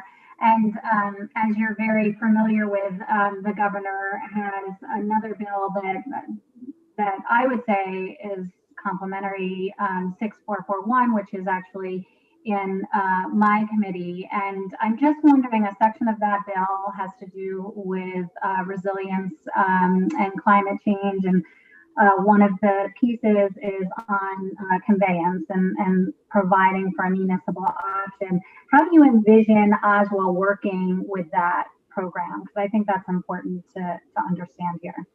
That's like a dream. Because if we are giving the communities the option to establish a program to raise additional funds outside their general budget, but just to have that pot of money there to use for the match component of an open space grant program, that brings them even closer to the finish line. Not to mention, by the way, that with these projects, there's all sorts of due diligence expenses that are associated with land transactions that come well before the deal is sealed. And so whether it's for appraisals or surveys or environmental assessments, these are the costs that land trusts and towns and water companies in the context of the OSWA program they incur as part of their putting these deals together. So if you had that pot of money at the local level that was available to help fund some of this due diligence work, that would be a wonderful complement to the OSWA program and all that that's involved with putting a deal together. And it wouldn't in any way diminish the need for the 10 million. You would still need $10 million. That would still be your request. Indeed. I believe so, because again, we're talking about the grant itself, and the number of projects that DEEP is getting in terms of applications continues to rise, which is a really good thing. We want that. And it's a competitive grant program as well. And I will note this, that what happened this year— 30 seconds on question and answer. What happened this year was that, you know, they rank these projects, and it's highly competitive, which is a really good thing, because we want to be awarding the highest quality projects to make the biggest difference. And so unfortunately, you know, when you have to cap the amount of the grant and you have to cap the percentage or lower it even significantly, some of the best, highest quality projects are really being hurt by this reduction in funding. So I look at it as a full court press. We need all of these funds, and I don't believe that by asking for $10 million, it is an excessive request that isn't necessary if other funding sources are available. Okay, thanks so much, Amy. I appreciate it. Thank you, Senator. Thank you. Thank you, Madam Chair. You're welcome. At this time, I see no other hands, so we thank you so much for your testimony and for the information. Have a great evening. Thank you so much. Have a good day. Yes, you too. Next up, we have Adela Camacho, please.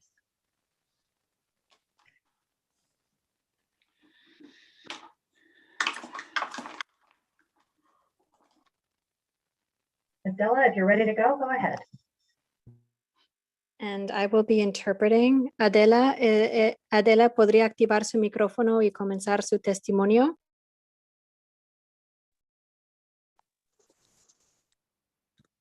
Hola, buenas tardes. Mi nombre es Adela Camacho. Formo parte de la coalición de ULA. Soy parte de la comunidad latina, comunidad trabajadora migrante. Vivo en los Estados Unidos desde hace 15 años. Estoy pagando impuestos desde hace 13 años. Soy mamá soltera de 2 niños, uno de 13 y uno de 5.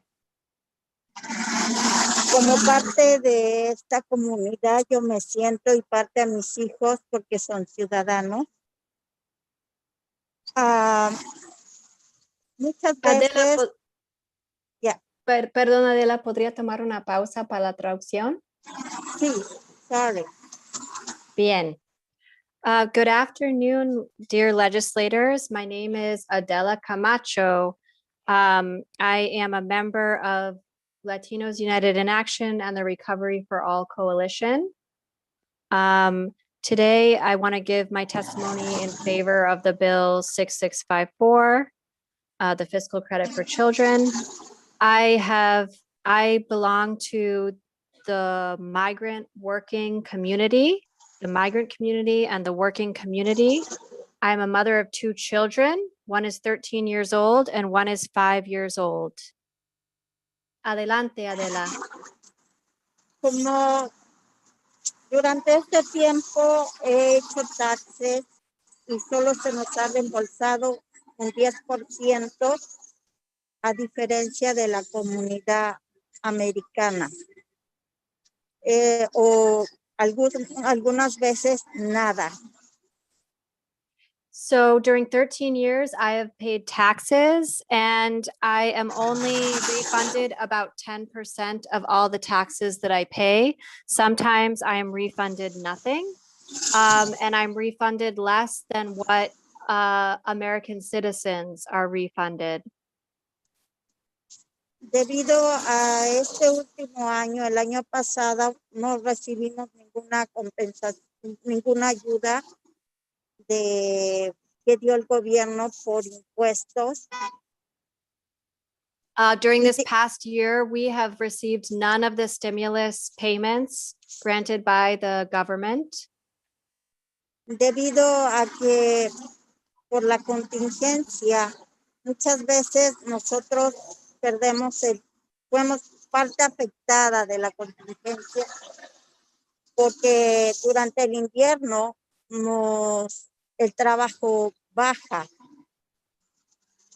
Although we are impacted very much by the pandemic, and during the winter, our work hours are also reduced. Somos trabajadores esenciales para la comunidad. Yo trabajo al frente en un hospital, limpiando y sanitizando. Estamos expuestos. We are essential workers. I work in a hospital, cleaning and disinfecting the hospital. We are exposed to the virus. Somos expuestos en los trabajos sin ninguna cobertura médica y sin ninguna protección. Sin en cambio, nuestros impuestos siguen trabajando porque no tenemos ayuda económica. We are exposed to the virus in our jobs, and at the same time, we have no health insurance, we have no protection, and yet the taxes continue to be deducted from our paychecks. Nuestros trabajos son esenciales en los hospitales, en el campo, trabajadores en supermercados y en escuelas, universidades y escuelas del estado de Connecticut. Our jobs are essential. We work in hospitals, we work in the fields, we work in supermarkets, we work in the schools and the universities of Connecticut. En el tiempo que yo he estado viviendo en el estado de Connecticut, yo no recibí ningún tipo de ayuda por Husky para cuidar a mis hijos o de estampas de comida o servicios médicos. During all the years I've lived in Connecticut, I have never received Husky for my children or food stamps or any services. Queremos un reembolso equitativo de igualdad porque formamos parte de una comunidad y somos trabajadores también esenciales. Mis hijos son ciudadanos. Dentro de 5 años, la mayor va a ser mayor de edad y yo quiero que se nos apruebe un crédito mejor para mí y para mis hijos. Yo quiero que mis hijos vayan a la universidad. So I ask you today to pass a tax reform so that the tax refund for us is equitable and fair. We are part of the community. We are essential workers. My children have been citizens for 5 years. I ask you to pass this tax credit for me and for my children. I want my children to study in the university. Dentro de 10 años, nuestra comunidad latina va a duplicar los impuestos con el trabajo y mayores de edad para nuestro estado. In the next 10 years, the Latinx community will grow and will pay even more taxes to the state of Connecticut. Nosotros aportamos para el estado de 400 mil millones de dólares a nivel nacional. Es importante que también seamos escuchados y que demos a nuestras futuras generaciones un estilo de vida mejor, un futuro mejor para esta nación. We contribute $400 million to state and federal taxes every year. And it's important that we also have a voice. We need to do something for the future generations who are the future of this country.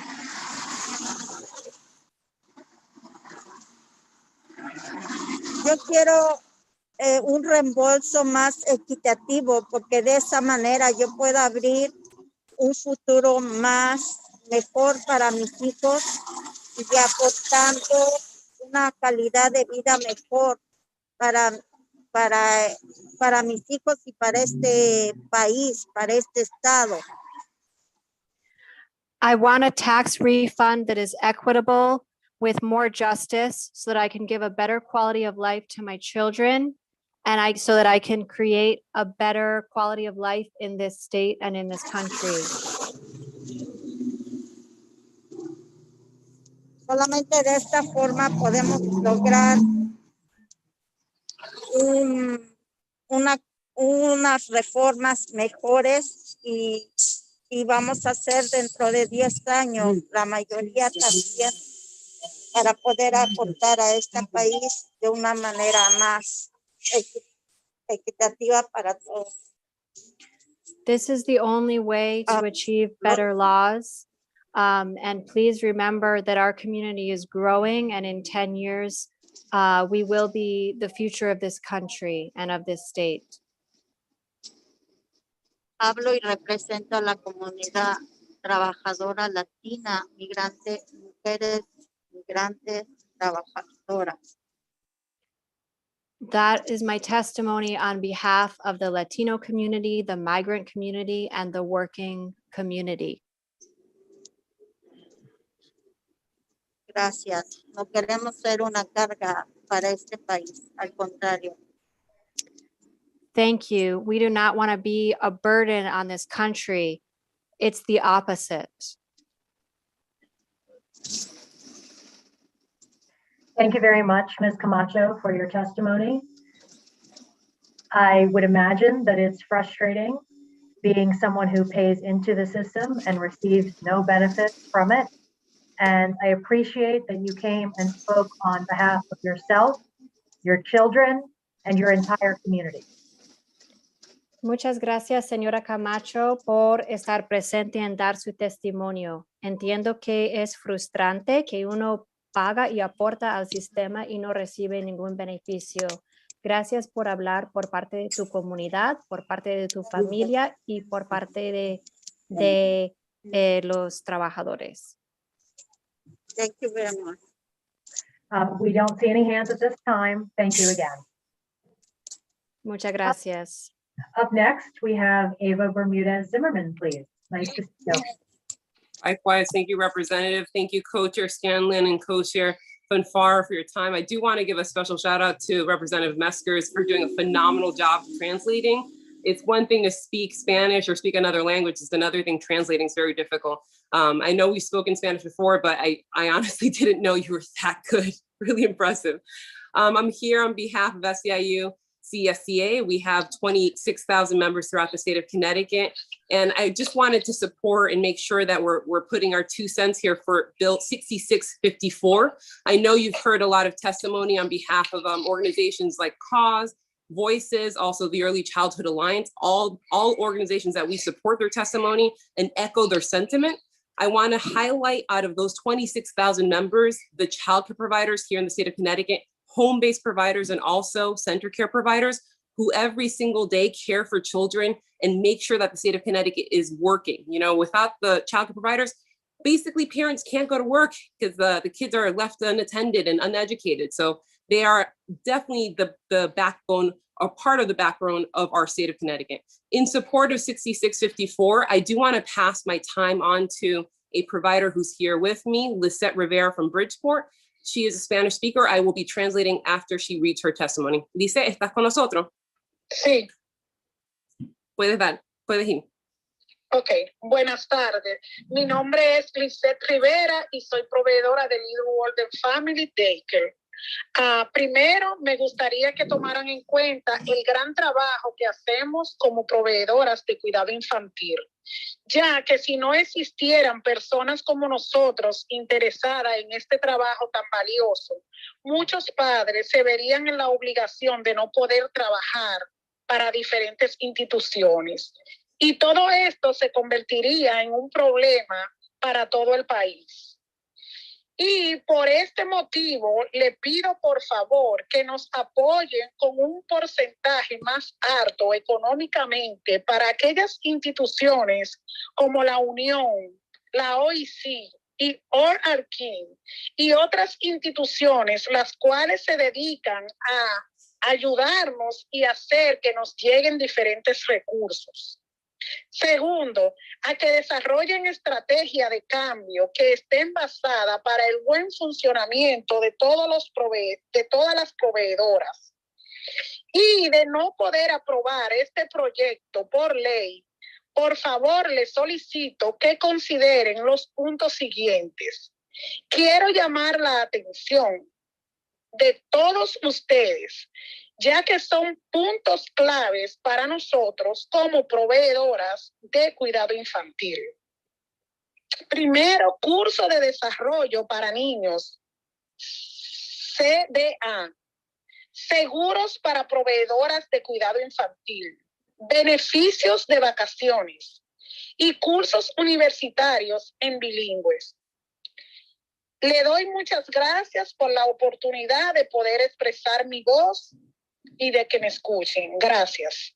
Good afternoon. My name is Lisette Rivera, owner of Little Wonders Family Daycare in Bridgeport. First, I would like to take into account the great work that we do as childcare providers. Since there are not many people like us interested in doing this work that is so crucial due to lack of payment, there's a shortage for parents. Many parents will find themselves in obligation not being able to work in different institutions throughout the country, including Connecticut. For this reason, I ask for you to please support us with more financial means. For those organizations such as a union and commissions like OEC, they're dedicated to helping us and making a difference in providing resources for us. But we must develop strategies for change and help families like us and help providers like me who are not able to get those resources or do not have enough resources. If you're not able to approve this bill, please, I ask you to consider the following crucial points: additional funds for professional development like CDA or college courses, benefits for providers, and or insurance for providers. Thank you again for this opportunity to testify, and a special mention to the co-sponsors who did champion this bill that will bring much needed change to this legislation. We will open ourselves up for questions if there are any. Thank you so much to both of you for coming before us today and providing that important testimony. I am not seeing any comments or questions at this time. So buenas tardes and have a wonderful rest of your day. Take care. Gracias, Lisa, y que pase buen día. Thank you, everyone. Okay. Okay, up next we have, and I apologize if I'm going to get this wrong, Poya Jarami, please. Hi, can you hear me okay? We can. Wonderful. Good afternoon to the members of the committee. My name is Puya Garami and I live in New Haven. I'm the campaign director of Recovery for All, which is a statewide coalition bringing together a broad range of labor, community, and faith organizations. We represent hundreds of thousands of residents of every color across the state, and we stand united behind a vision of rebuilding a better Connecticut where systemic inequalities are eliminated. On behalf of our coalition, I'm here to testify in opposition to HB 6443 and in strong support for HB 6654. All our member organizations agree Governor Lamont's proposed budget fails to address the depth of pain that hundreds of thousands of residents are experiencing right now. Rather than go big by making dramatic investments in the programs and services our residents desperately need, this proposed budget goes small by continuing to double down on the same austerity policies that have devastated our communities, especially communities of color, for years. Now is the time to protect and expand the vital services we need more than ever. It's often said that a budget reflects our values and priorities as a state. So we have to ask what kind of values and priorities this proposed budget reflects. The governor is proposing to slash assistance to families, people with disabilities, and the elderly, extend cuts to essential services, freeze the amount of ECS grants to fund schools. And I want to draw attention to two aspects of this revenue package in particular. First, the governor proposes we halt the phase-in of teachers' pension exemption. At the same time, he proposes that we continue the phase out of the estate tax. So this proposed budget would therefore raise the burden on retired teachers who have done so much for our communities, while also reducing the burden on the wealthy few who have continued to prosper over the last year. So our coalition urges the committee to reject HB 6443 and instead champion a revenue package that will provide real relief to struggling working families and take a major step toward illuminating the absolutely staggering inequalities in Connecticut. HB 6650 is a perfect example of the kind of bold policymaking we need right now to meet this moment of unprecedented emergency. By creating a state-level child tax credit, it would provide crucial support to hardworking families statewide and lift thousands of children out of poverty. And because nearly a third of Black and Latinx children in Connecticut live in poverty, this legislation would alleviate the tremendous suffering in our communities of color and spur equitable growth. So if we're serious about advancing economic and racial justice, we must pass HB 6654. We commend the committee for raising it and urge you to support it.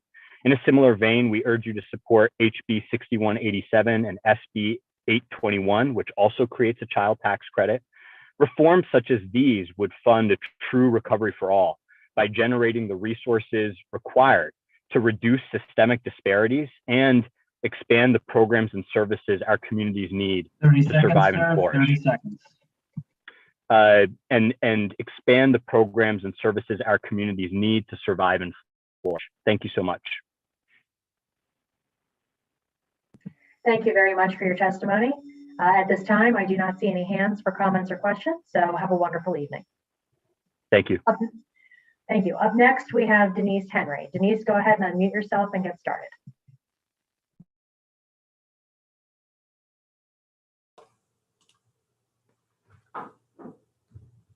Good afternoon, distinguished members of the committee. Thank you for the opportunity to testify on SB 887. I am Denise Henry, the CEO for SARA Inc. Our organization provides early intervention services to children and their families, as well as employment and day program services for adults. SARA Inc. supports over 1,400 children and adults with differing abilities in 50 towns across 5 counties. We have approximately 130 employees that also live and work in your communities. I am here to respectfully ask that you add $25 million in grants and aid in each year of the biennium for the nonprofit grant program. When available, SARA Inc.'s success with the nonprofit grant program shows that capital projects help lower administrative costs, increase efficiency, and maintain high quality services. In past years, thanks to the program, we've been able to add a wheelchair lift to one of our buildings, allowing access to all areas of the program site. This expansion has helped increase the number of people we can support in adult services. We renovated our Westbrook site, adding a second egress for our administrative offices and significant updates to the program space in the building. The program renovations include a room for storing and dispensing medication, a sensory room, a conference room, and new activity areas.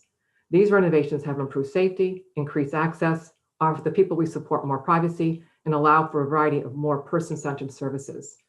These renovations have also proven to be very helpful as we needed to use space very differently in the pandemic. We were able to purchase 15 passenger vans for our adult services fleet. These vans replace those we were leasing. Each owned versus leased van saves SARA Inc. approximately $6,000 per year, or $90,000 collectively. We installed security cameras, new doors, and a secure entry system for these program sites. We added teleconferencing technology at all our offices and sites for trainings and meetings, decreasing travel for employees and therefore expenses. As we all know, at this time last year, everything changed, and overnight nonprofits had to transform how we deliver services and keep people safe. Fortunately, the facility, security, and technology improvements our agency already made as a result of the grants we received allow us to more quickly transition to virtual services, implement health and safety measures at all of our sites. I want to also emphasize that when we receive these grants, we use local vendors for the approved projects. All the dollars we receive go to local businesses, further helping our communities. We still have a fleet of 32 vans, and given the importance of our transportation services, our business would certainly benefit from the opportunity to apply for a nonprofit grant in the upcoming year to replace more lease vans with those that we would own. I want to thank the legislator for recognizing the success of the program and supporting its continuation last budget. We need the same recognition and support in this next budget. We urge you to add the $25 million in FY22 and FY23 for the nonprofit grant program. Thank you so much for your consideration on this very important issue. And thank you so much, Ms. Henry, for your testimony today. Seeing no hands for questions or comments, we appreciate your time and thank you. Thank you. Up next, we have Christina Emery, please. Good afternoon, Madam Chair and distinguished members of the Revenue, Finance and Bonding Committee. My name is Christina Emery. I am the Executive Director of Primetime House located in Torrington. Primetime House provides a place for adults with severe and persistent mental illness to come and rebuild their lives. We support over 300 individuals that reside throughout Litchfield County in our social rehabilitation clubhouse program, our career services supported employment program, our supportive housing services, and our homeless prevention services. And I'm here to testify for Senate Bill 887. I respectfully ask that you add $25 million for grants and aid in each year of the biennium for the nonprofit grant program. Primetime House is faced with an aging campus with many deferred maintenance issues. The campus is in need of significant repairs to maintain its safety, accessibility, comfort, and use by clients, many of which are aging and have medical issues in addition to their mental illness. For example, repairs to the wheelchair ramp are needed for elderly members and for those with mobility issues, and repairs to the rotting stairs and railings are needed to maintain safety. The existing old and drafty windows need to be replaced with new energy efficient models, and an elevator is needed to provide access to the program space and food pantry located on our lower level. Exterior lighting is needed to improve safety, as well as additional parking spaces to accommodate more individuals that are in need of our mental health services. These improvements would help lower administrative costs, increase efficiency, and maintain high quality services. Most importantly, it will allow us to focus to continue to meet the growing mental health needs of our community, which have been further exacerbated by the COVID pandemic. As a community nonprofit, we have no way to capitalize for these important projects given our current state contract, and we are unable to maintain any state surplus dollars to build a reserve fund to meet these needs.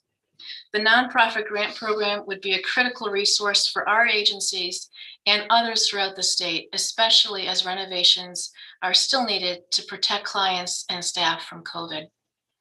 I certainly understand concerns about the state's bonded indebtedness, but this grant program is an appropriate use of bonding as it will create benefits that are felt for years into the future and saves money for both the state and nonprofits by helping them to become more efficient. I urge you to add $25 million in fiscal year 2022 and fiscal year 2023 for the nonprofit grant program. Thank you for your time and consideration. And thank you so much for your testimony today, Ms. Emery. Seeing no hands, have a good evening. Thank you. Up next, we have Deborah Stein, followed by Doris Maldonado, please. Hi, thank you so much for inviting me to speak today. And there we go, starting my video. I'm Debbie Stein, Director of the Partnership for America's Children.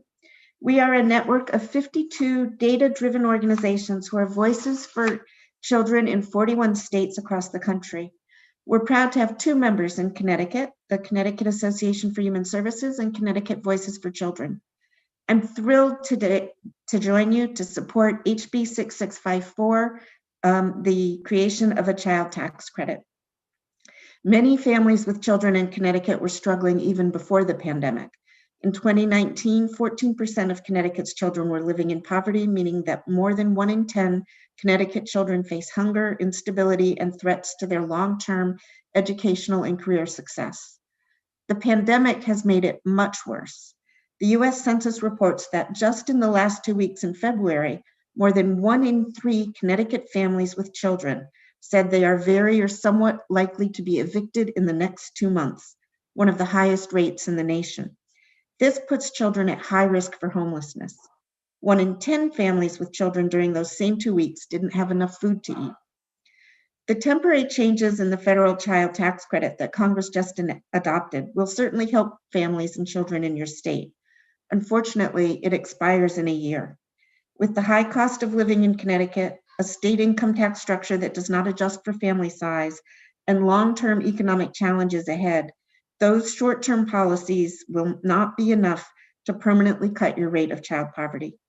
Unless you act, Connecticut families will continue to face great obstacles in making ends meet and providing the basic care and security that all children need.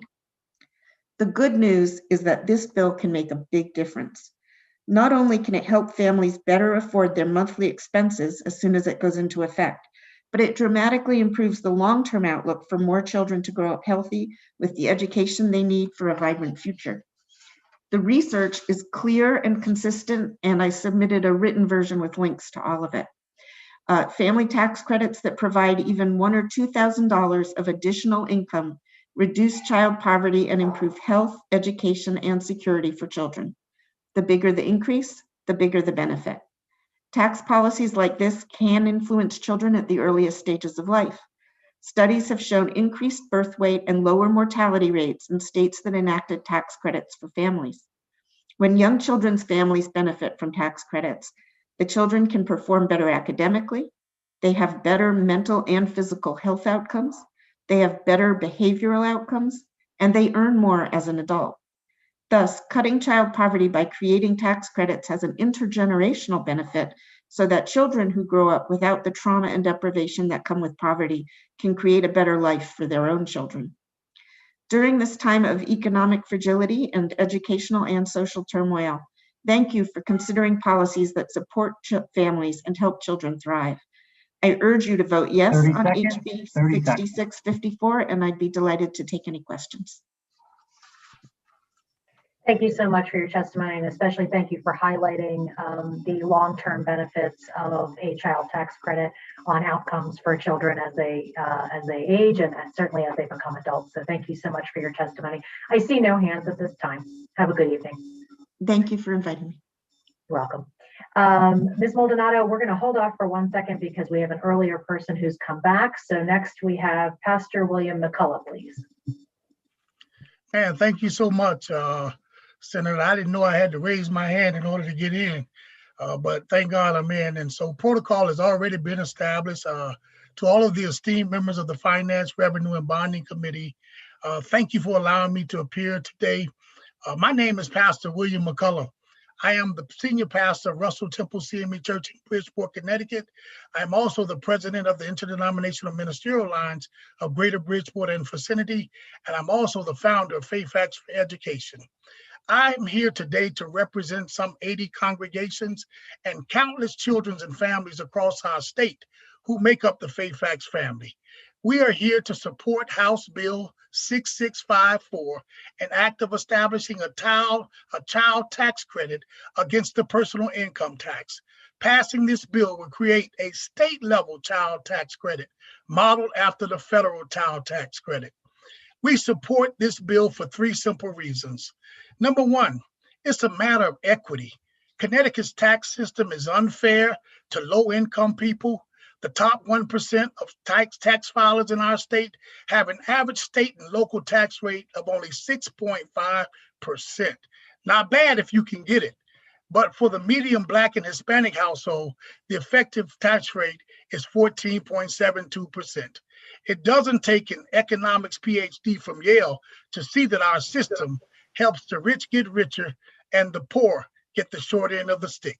Number 2, it's a matter of opportunity. It puts more of people's hard-earned dollars back into their own pockets to spend or to save as they see fit to meet their family's need.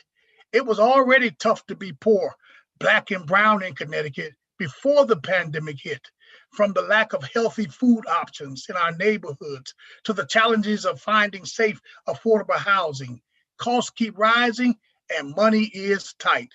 The pandemic has not only made it worse, just one example is the difficulty of our children having with remote learning, from the lack of access to technology or good Wi-Fi to having to learn in a crowded household. The tax credit won't make those pains go away, but it certainly will help. And then as I come to a close, number 3, it's just a matter of justice. Nearly 200,000 of Connecticut's Black children, 200,000 Black boys and girls live in poverty. For Hispanics, it's even more than that. And it's not just black and brown. Nearly 100,000 white children live in poverty. That's shameful and 30 seconds, sinful, Pastor. 30 and seconds. it must change. Jesus said, "Let the little children come to me. Do not hinder them, for the kingdom of heaven belongs to such as these."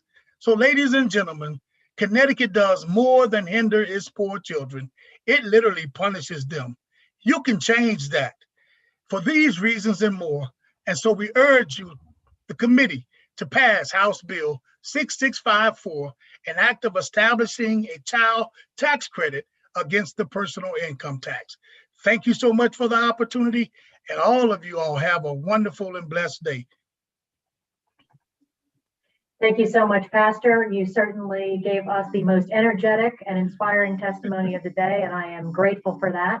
I see no comments or hands at this time for questions, so I appreciate your time and no problem on getting into the room. We'll always be able to do it.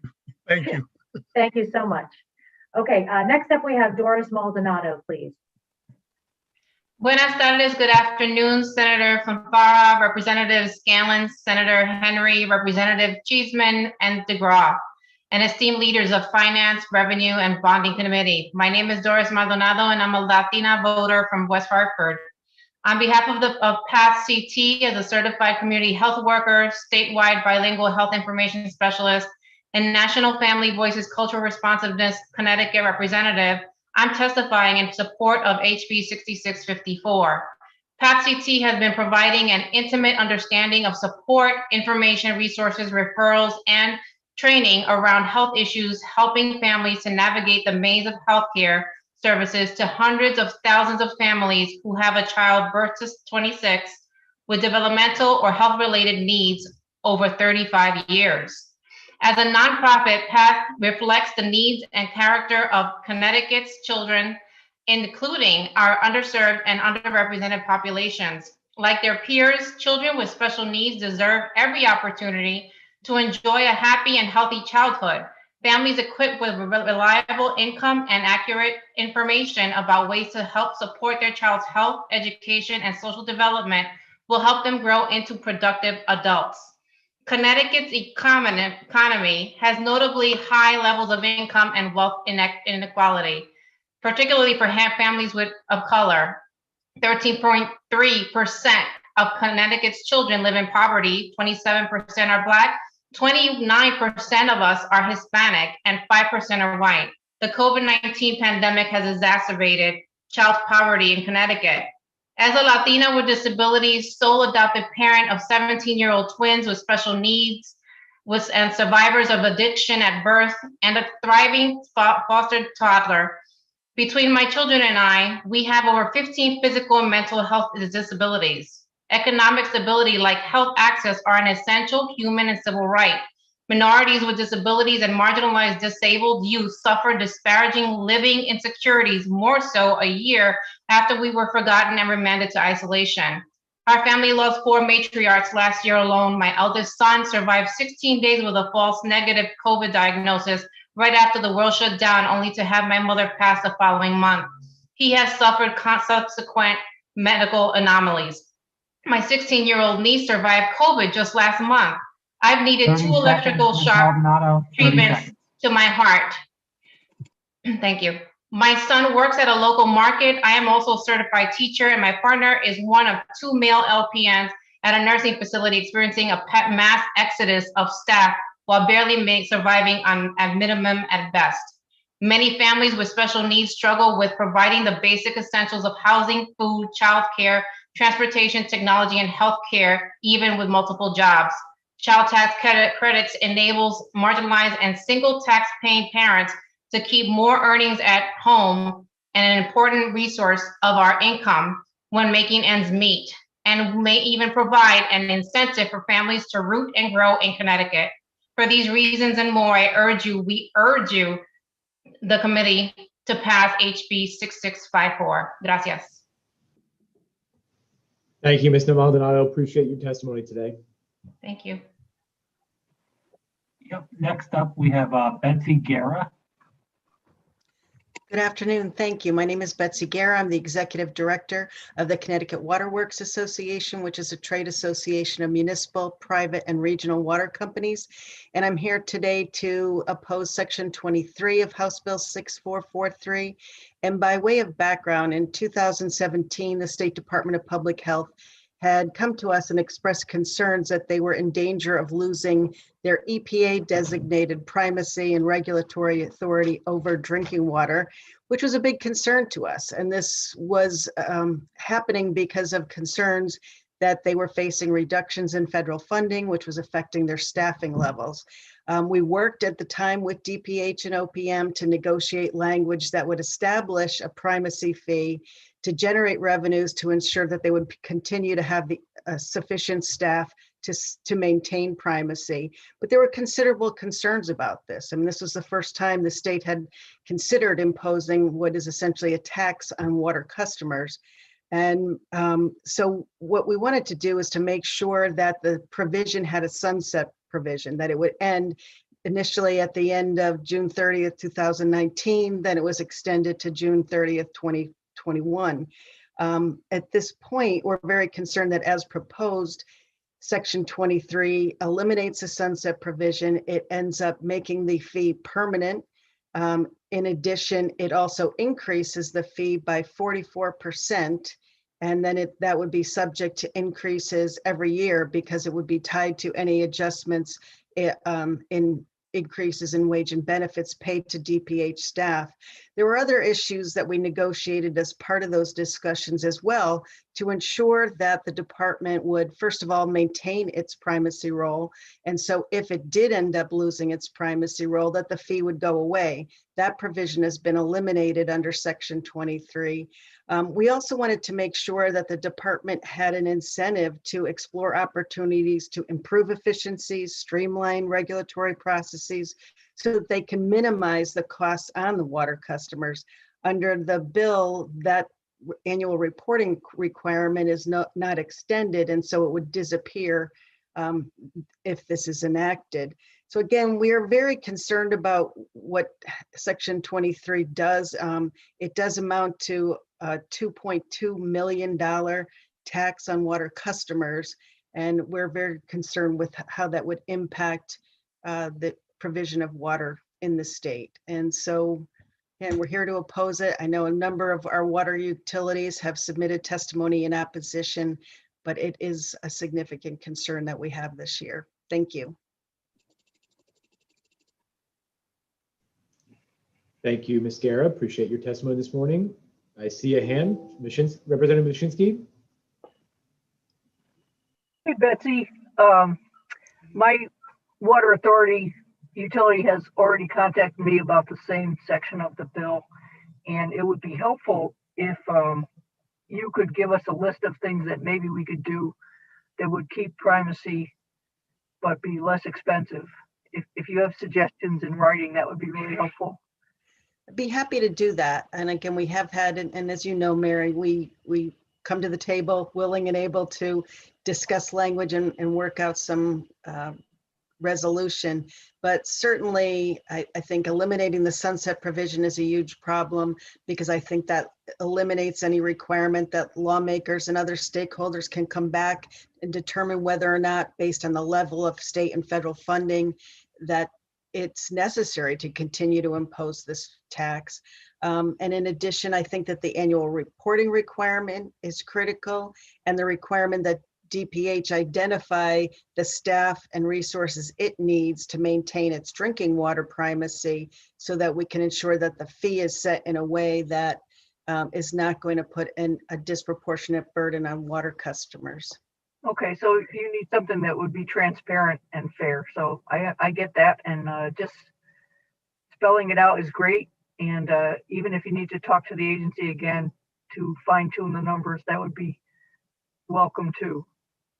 We're happy to reach out to the agency. I think a lot of the people that we had initially negotiated with at OPM are no longer in those positions and may not be familiar with the lengthy discussions that we had to get to where we were with this fee. Okay, we'll make them read the minutes. catch up to speed. And you've always been very easy to work with and negotiate with, and I do appreciate it. And I look forward to any suggestions you have. Thanks. Thank you. We've appreciated your leadership on water issues too, as representative. Thank you. All right, next we have Jim Fuda, F-U-D-A.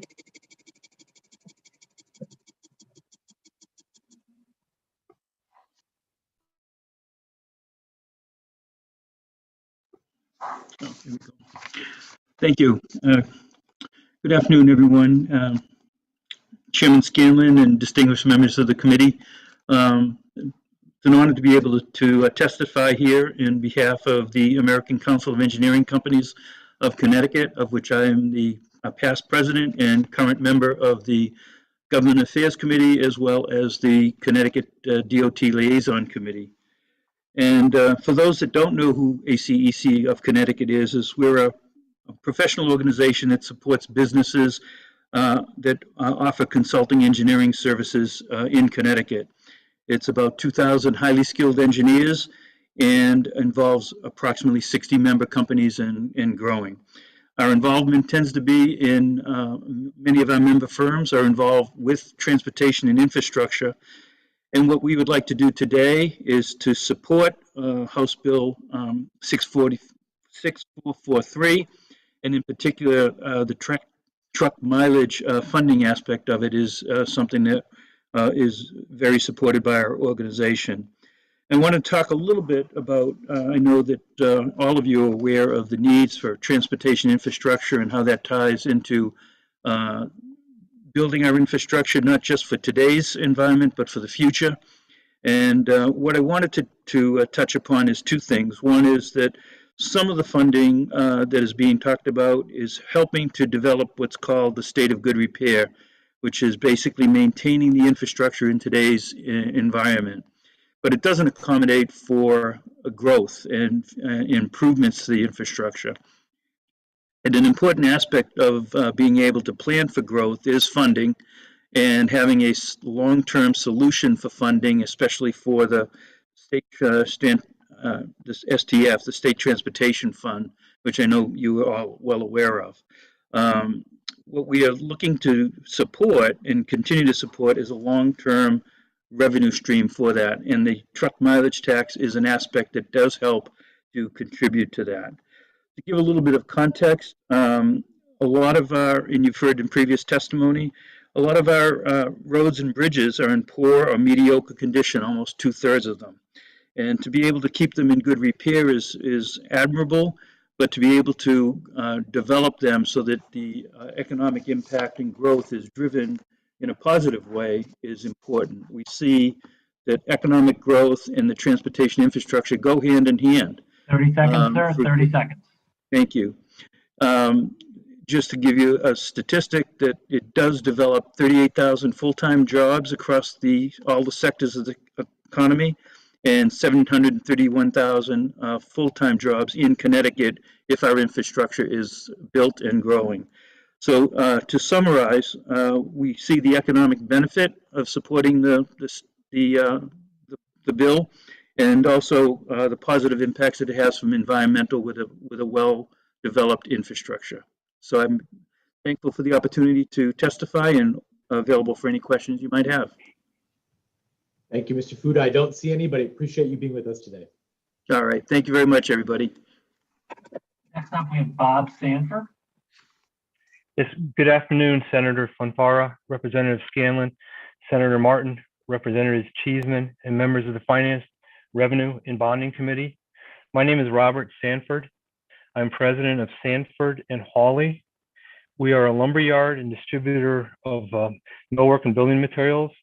We're 136 years old this year.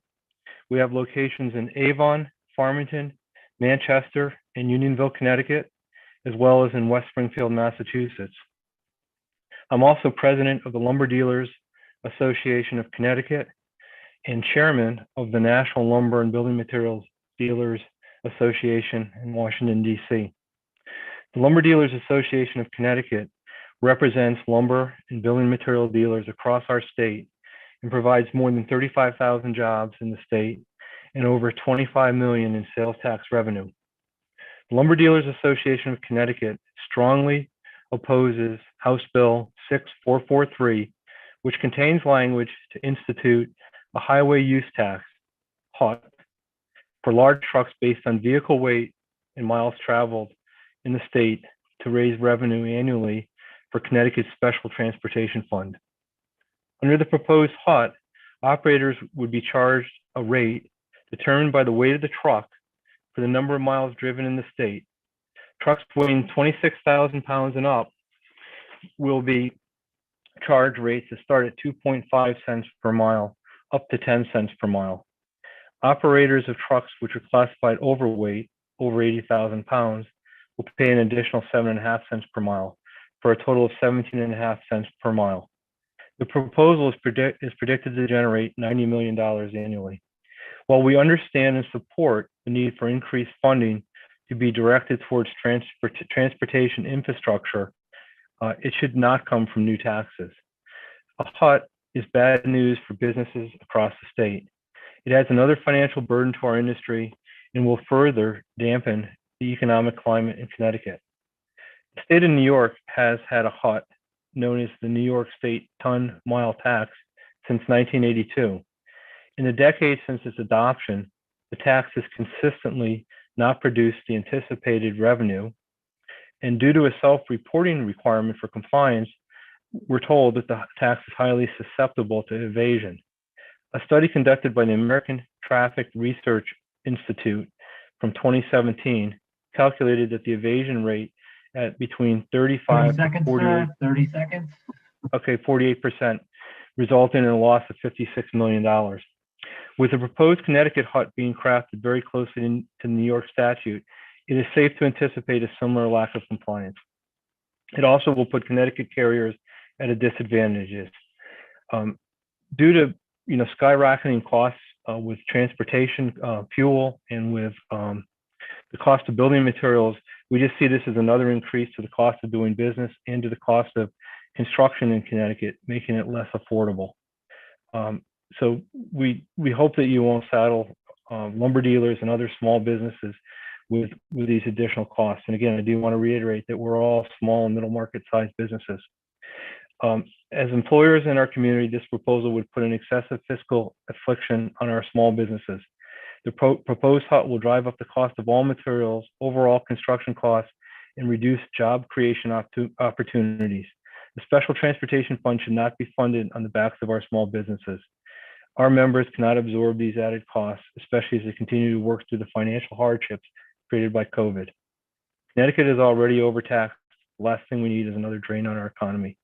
We ask that you take consideration of small businesses seriously, protect our industry, and oppose the legislation. If you have any questions, I'd be glad to answer them. Thank you, Mr. Sanford. I do see some questions, and I mean this question with absolute sincerity, and there's no condescending tone to this, so please do not take it that way. But you said you don't think that the transportation fund should be solidified on the backs of small business. So I just would respectfully ask you, do you have any other ideas as to how we can bolster that fund? Because we seem to be not really able to find too much consensus around that. A couple of years ago, people were talking about tolls. Obviously, people were not supportive of that. This is the governor's latest proposal to try to get that fund solvent. Are there other suggestions that you would consider us to sort of look at as alternatives to that, as opposed to this? I think it should be just a general cost of the government, and hopefully look for savings in other areas to invest in our infrastructure. It should be an ongoing, part of the state's cost of operations is capital spending, much as we all have in our own businesses. We're not able to surcharge our customers extra for capital expenses. We just have to make it a part of the general overall budget, knowing that we have to replace trucks and repaint buildings and re-roof buildings. Okay. Thanks, we would also be glad to work with whoever, in a think tank strategy session. Okay. Thank you. Appreciate that. Representative Cheeseman. Thank you, Mr. Chair. Thank you for coming here today. Mr. Sanford, I just want you to touch on, you talked about the increased cost during the pandemic. I understand there's been a huge explosion in the cost of building materials, particularly lumber and those sort of things. Can you just comment on the effect this had on your business and your bottom line? Yes. So we found the pandemic in general to be stressful. There's actually, hard as it may be to believe, there's an incredible labor shortage right now, where there's just not enough people that are interested in working. So we've seen the cost of labor rates increase, actually far above the state's minimum wage. I guess that's really a good thing.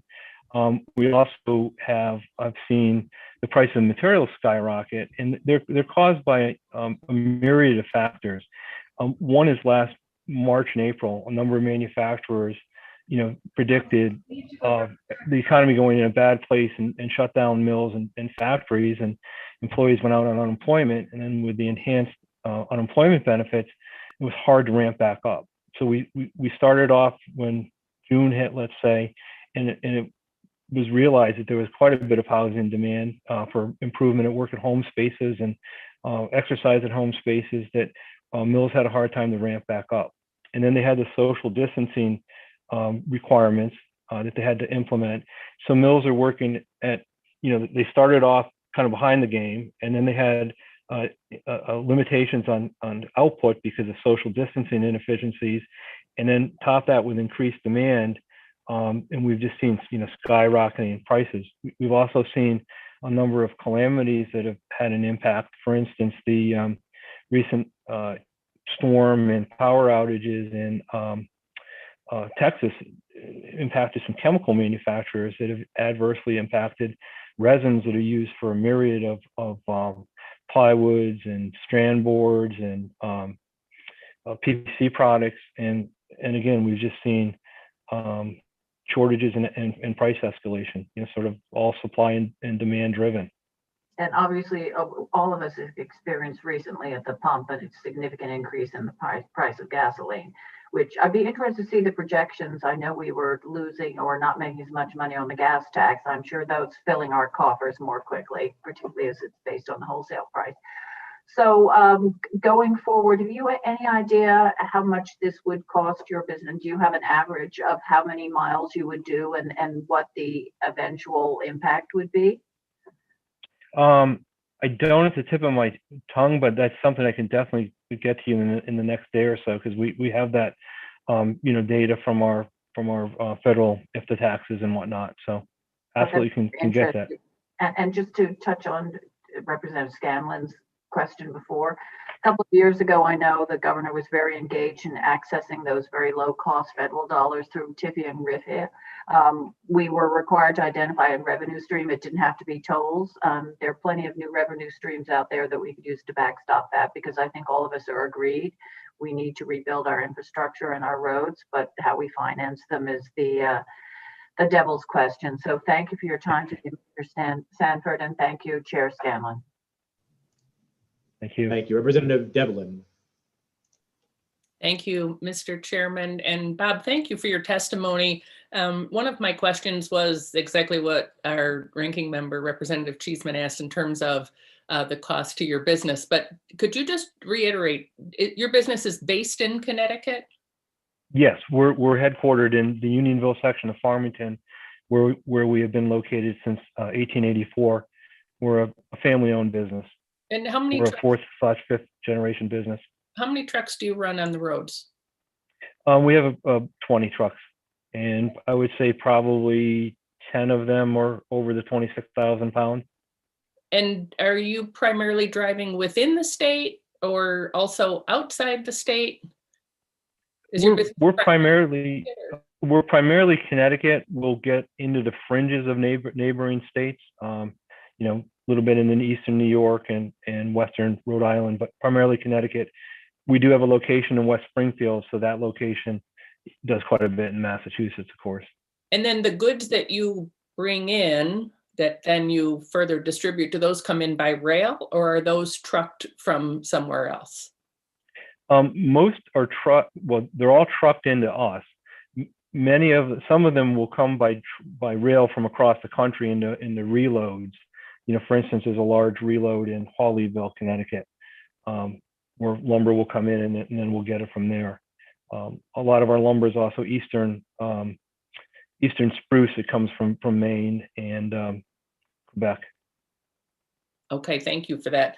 And we're certainly all feeling the effects of the incredible rapid increases in gas prices. But what other costs do you pay to the state in terms of running your business on your trucks? Certainly there's the fuel tax. We also have, the registration costs are expensive on trucks, the heavy trucks, and just all the other general associated costs of doing business. Insurances. Actually, we saw huge increases this year in liability insurance, and I guess that's just across the board, from what we're understanding. I guess particularly with the heavy trucks, because of I guess it's just more auto claims in the industry because of distracted drivers and all those fun things. Right. Yeah, it's definitely expensive here. So I would appreciate you sharing with us when you can get those numbers, what the impact would be to your particular business. Also appreciate your willingness to collaborate to come up with solutions, because I think in fairness also, right, we have, or the legislature has diverted billions of dollars that were intended to go to the Special Transportation Fund that have gone to the general fund and been used for other purposes.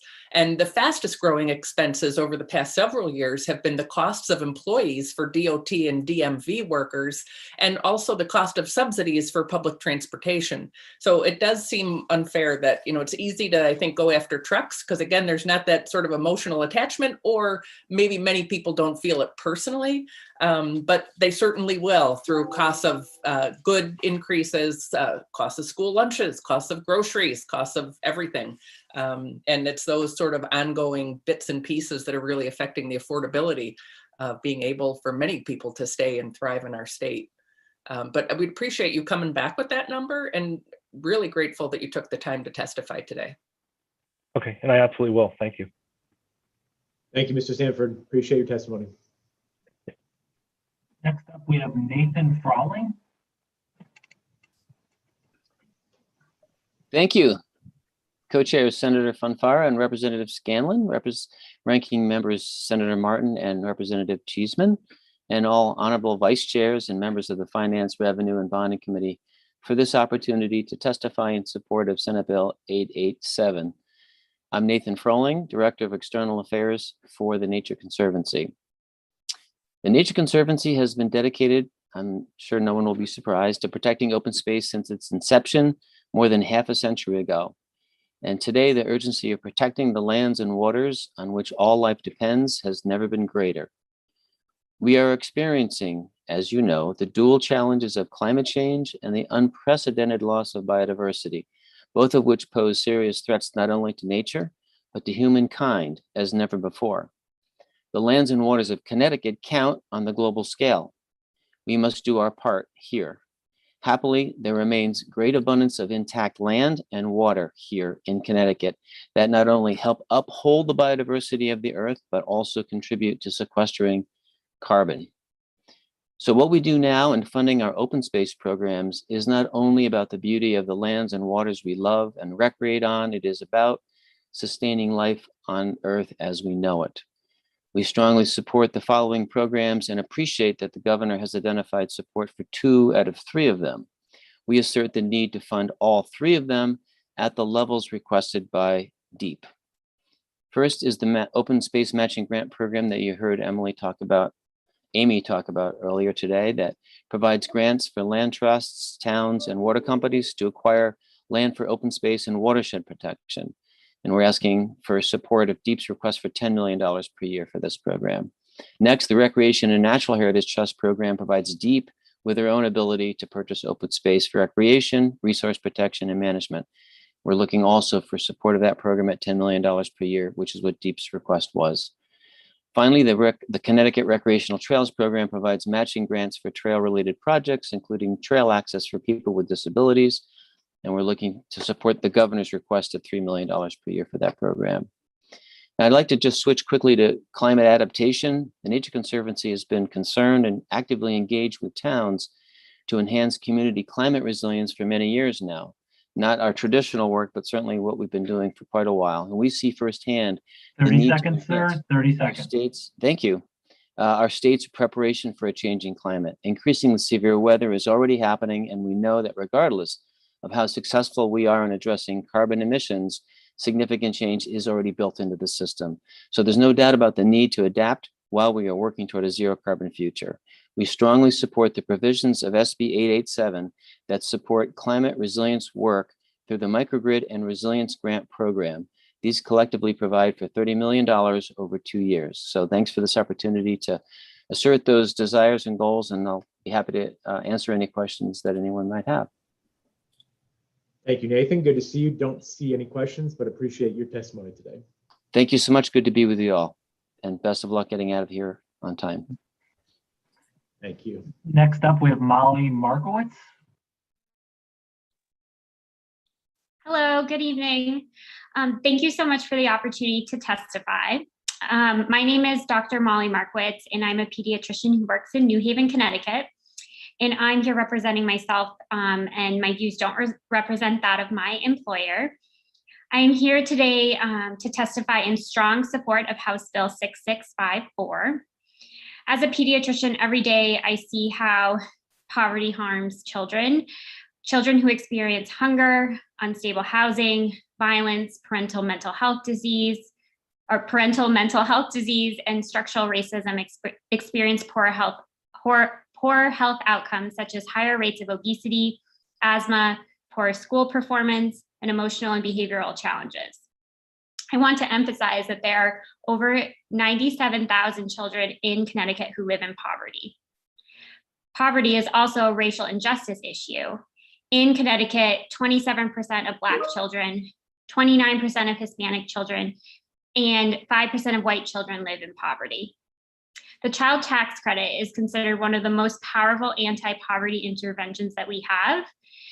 I wanted to share that in 2018, the federal child tax credit lifted millions of children out of poverty and made many others less poor. With the child tax credit, families in Connecticut could afford healthier food, pay for safe childcare, have reliable transportation, stable housing, and access essential health care. The credit would be truly an investment in the health and well-being of Connecticut's children. As pediatricians, we actually believe that the child tax credit is so important and impactful that we actually created an opportunity for our families to file taxes for free by starting a volunteer tax site in our clinic because we felt like this tax credit was so important for our families to access for the ones who qualified. Therefore, today I'm asking you all to please consider voting in support of House Bill 6654 because it really could have a critical impact on children in Connecticut. I'd be happy to answer any questions, and thank you so much for taking the time to listen to my testimony.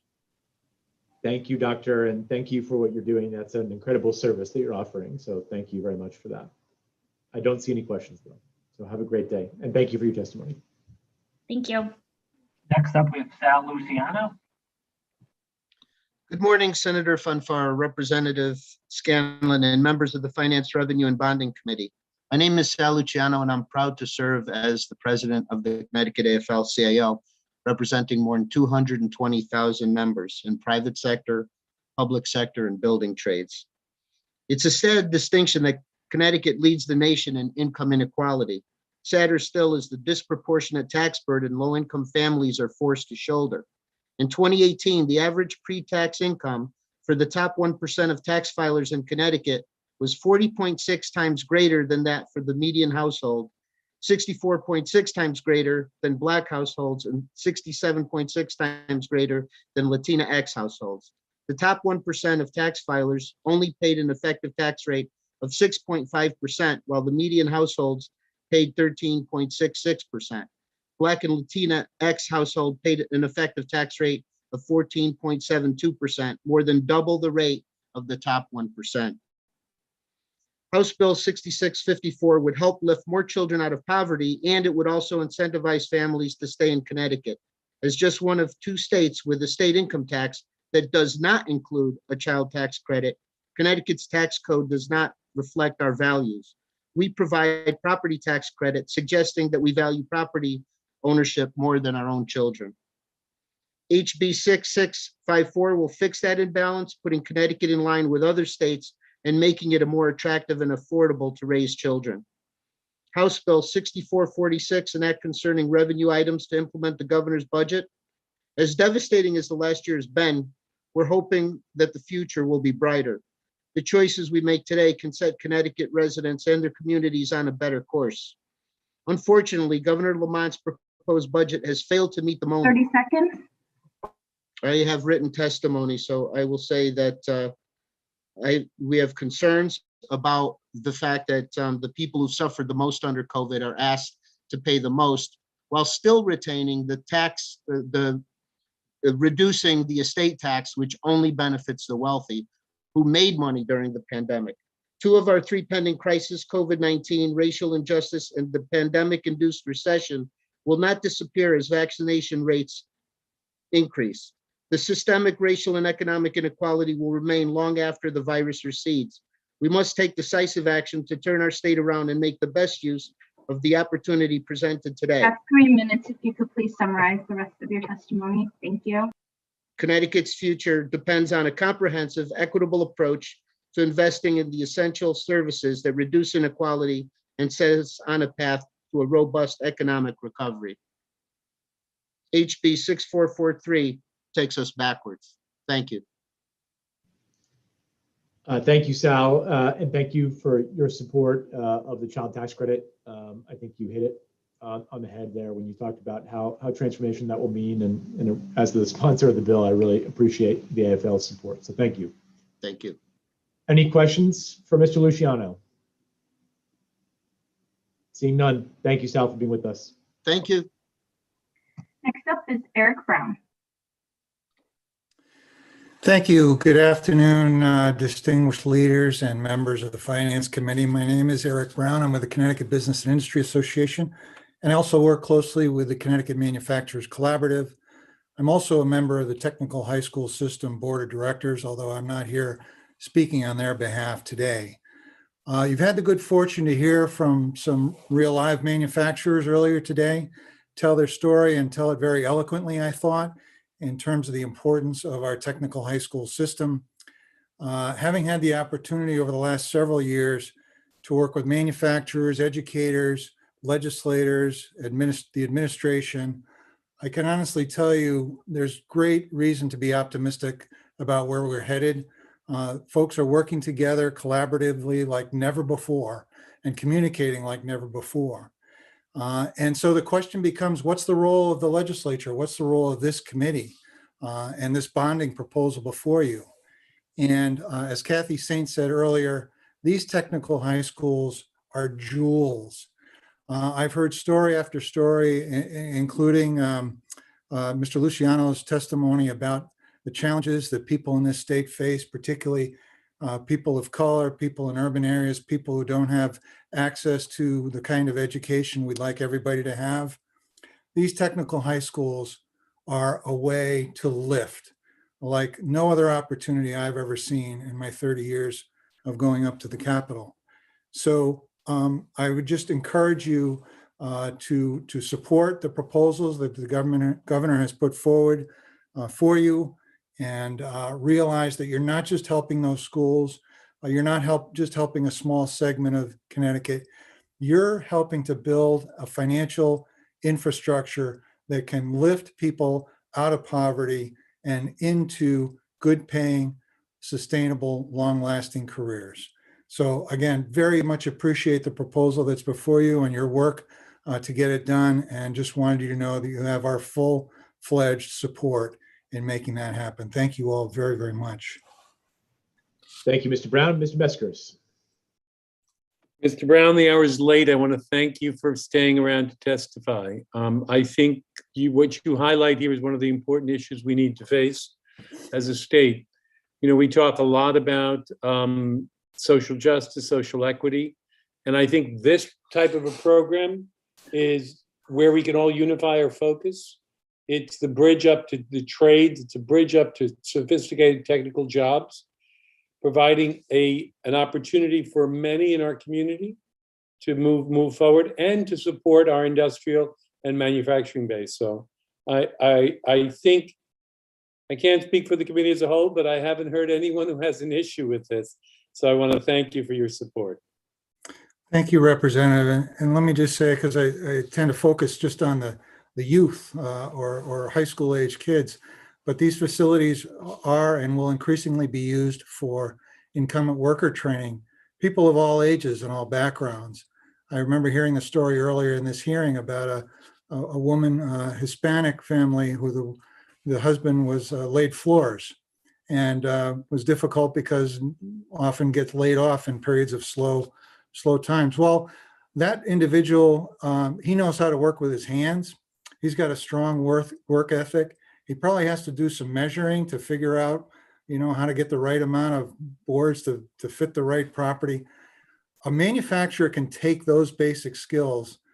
I mean, those are the seeds right there. They would love to be able to attract people like that into manufacturing. So I just wanted to clarify, we're not only talking about young people here. These are centers that offer folks who are incarcerated and folks because of other situations in life just maybe haven't had the opportunities that many of us have had. So it's a great story. It's a great opportunity, and I'm glad to hear that you'll be supporting this. Thank you very much. Thank you, Mr. Chair. Representative Cheeseman. Thank you. And I just want to thank you for coming here today, Eric. And I just want to echo what you said. And again, people have heard me sing the praises of the Eastern Workforce Investment Board and the manufacturing pipeline. But in terms of offering those good careers, good job opportunities, you should listen to Chris Collins of Collins and Yule talk about how women make the best welders. So it is an equal opportunity career path. And again, people going to it from prior careers, returning veterans, anyone who needs a path forward. So thank you. Yeah, I think, as Representative Mesker said, I think we're all united on the fact that this is something we need to support because it is the way to give Connecticut residents a method of supporting themselves and their families. And at the end of the day, successful residents in good paying jobs are what is going to put this state on the path to recovery. So thank you so much for your time. Thank you, Mr. Chair. Pleasure. Thank you, Ms. Brown. Thank you, sir. Next up, we have Dara Koval. Good evening, Chairperson Fonfara, Chairperson Scanlon, and distinguished members of Finance, Revenue, and Bonding Committee. Thank you so much for the opportunity to testify before you today, specifically on the important investments that are being proposed through the Department of Housing to create quality, affordable housing for all our residents in Connecticut. I'm here to share my support for the new bond authorizations through the Housing Trust Fund and the Affordable Housing Flex Fund. My name is Dara Koval. I am the CEO of Beacon Communities. Beacon is a 50-year-old institution with 18,000 apartments, mixed income and affordable apartments in 12 states, including 1,200 apartments in Connecticut. We are known for creating quality living environments for residents, young and old, families and seniors, and people with special needs, and managing properties with a standard of care that is second to none. I am personally committed to Beacon's work here in Connecticut as a resident of New Haven for over 30 years, and having also served the state at the Connecticut Housing Finance Authority. My affinity and pride in the state has made it tremendously gratifying to transform communities, including Ninth Square in New Haven and Montgomery Mill in Windsor Locks, which you see behind me here. It means a great deal to me to fulfill our commitment in creating places where people love to live in towns and cities across Connecticut. Beacon's work in the state began in the 1990s, redeveloping public housing projects in Stamford, actually in Senator Billy Miller's district, and in New Haven. Our recent completion of Montgomery Mill, a mixed income adaptive reuse of a historic factory in downtown Windsor Locks, remediated a brownfield, stands next to the site of a future train station, creates a new entrance for a state park, exchanges a blighted structure for 160 beautiful apartment homes overlooking the Connecticut River. And it would never have happened without the type of resources you are considering here before you today. Projects like Montgomery Mill and others in our pipeline create jobs for local workforce, as well as minority and women-owned businesses, generate economic growth, increase town and state revenue, and leverage state dollars with millions and millions in private debt and equity. But most importantly, they create stable places for people to live, for kids to thrive, and for seniors to grow old in comfort. From our perspective as a developer, projects awaiting funding that could benefit from continuing strong affordable housing investments in Connecticut include a redevelopment in Branford of a state public housing 30-second warning. portfolio where 50 households who are elderly and disabled are living in deteriorating conditions. We're proposing 67 new apartments there, and we thanks Senator Cohen and Chairperson Scanlon for their support of that project. We're very excited to hear on that. We have an exciting opportunity at State and Chapel in New Haven to create a mixed income, mixed use apartment building across from the State Street train station. And we have several other prospects in high opportunity communities and historic downtowns across the state. All of these projects will be made possible by the investment of funds supported by the Department of Housing. We wanted to thank Commissioner Selah Mascara-Brunner for her leadership of the Department of Housing, and I'm very grateful for the state of Connecticut's leadership in this area. Thank you so much for allowing me to share my testimony. Thank you, Dara, and thank you for all you do across the state for this important issue area. We appreciate it.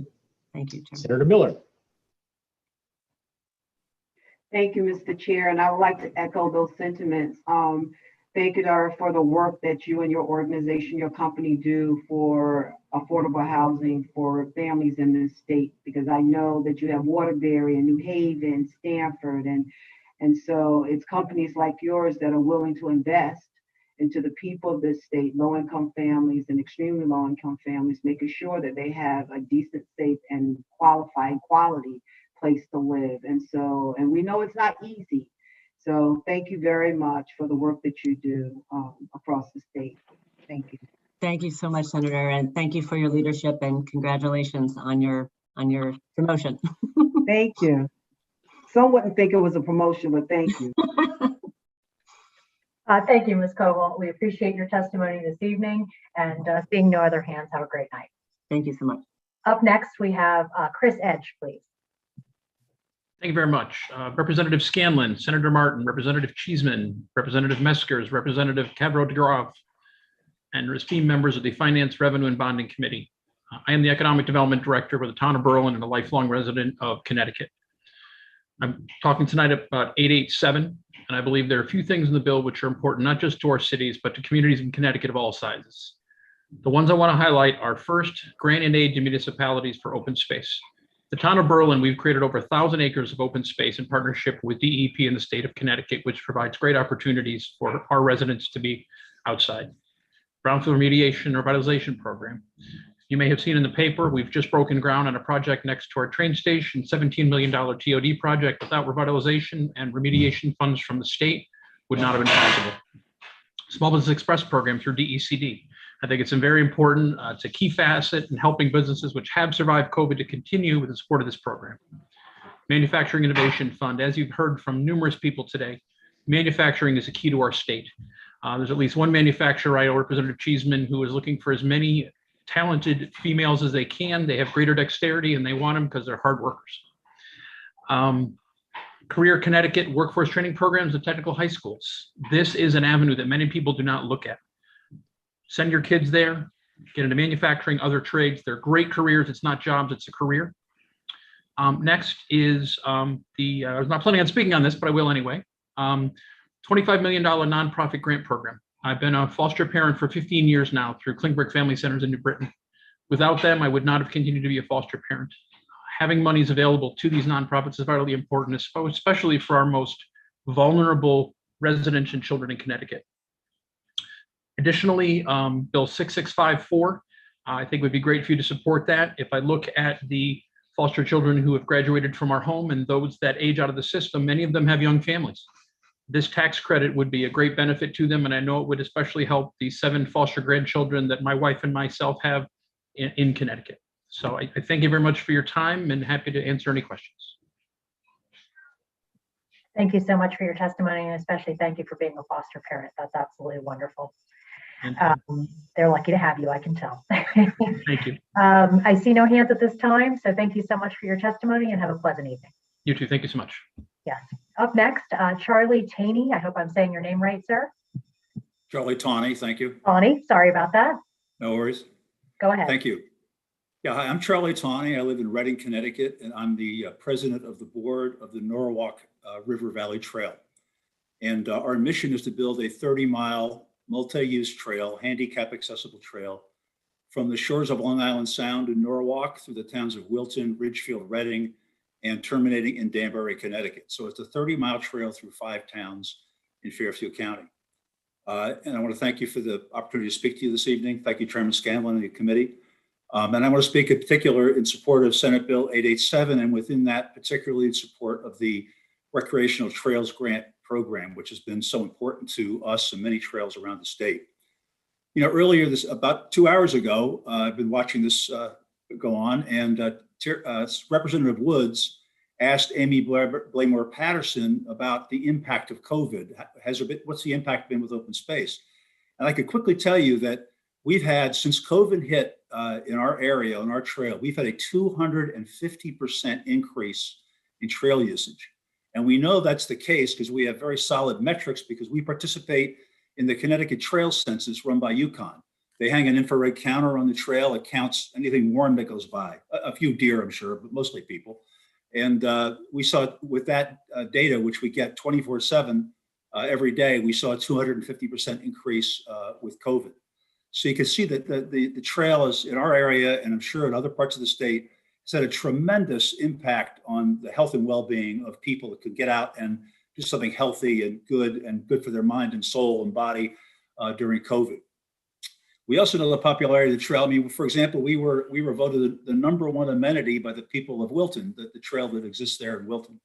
So it's been tremendously important to us here in our area.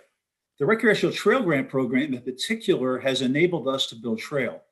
Our vision is to build a 30-mile trail. Right now, this year, we're building several miles of trail with grants that we won in the competitive bids with the Recreational Trails Grant Program.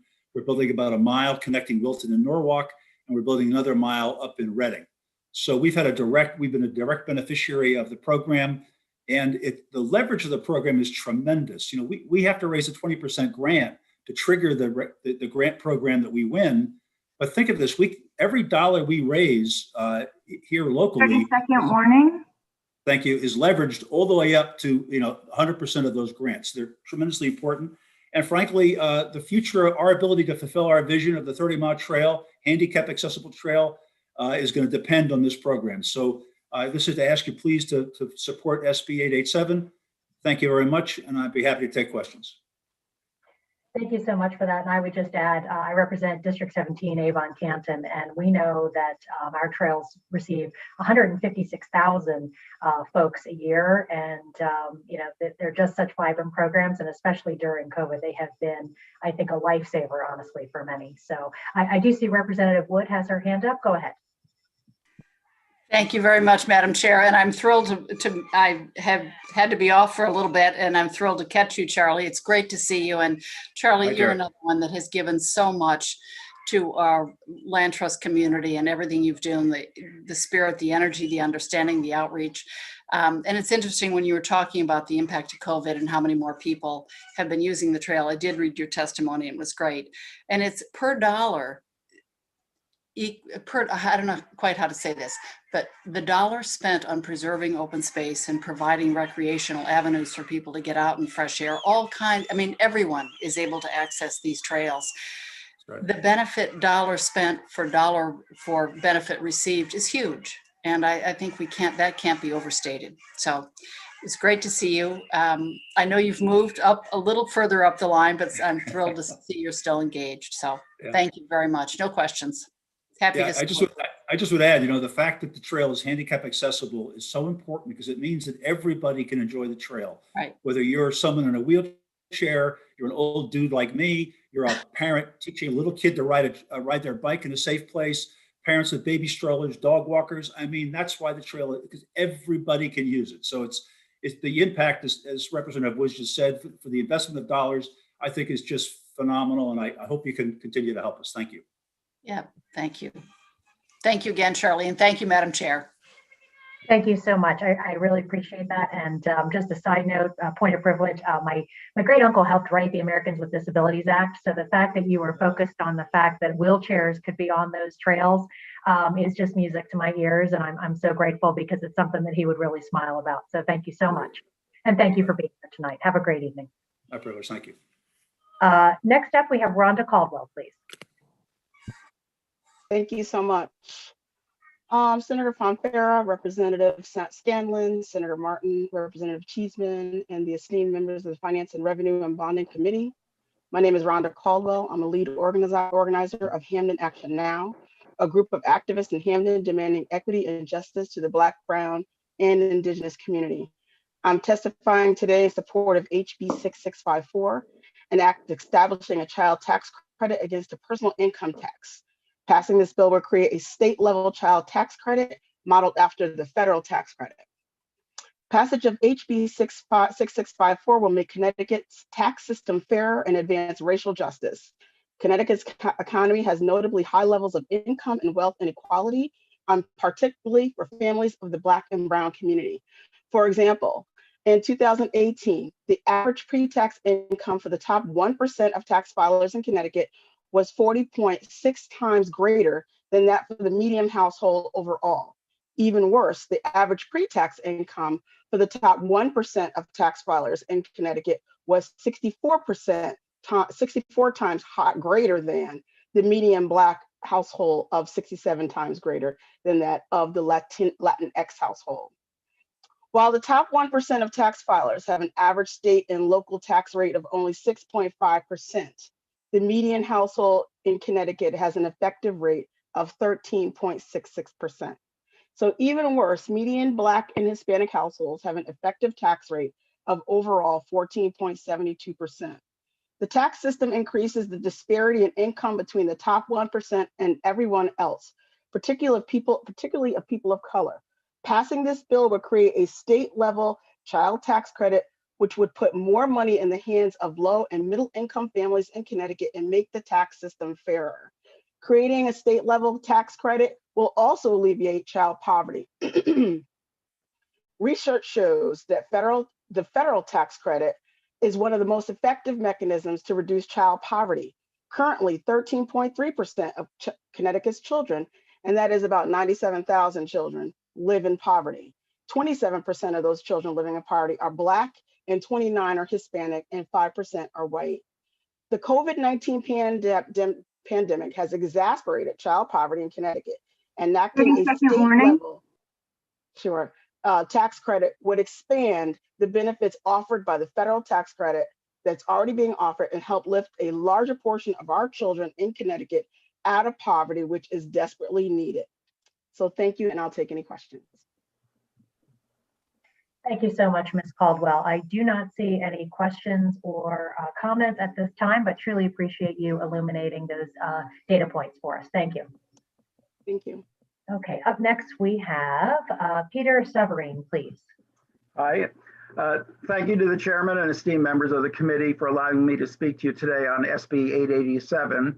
I'm Peter Severine. I'm a resident of Darien, and I'm the director of philanthropy at Star Inc. Lighting the Way, an organization serving people with intellectual and developmental disabilities and their families in Fairfield County since 1952. Thankfully, Star has been a recipient of a series of generous grants from the governor's nonprofit grant program over the recent years.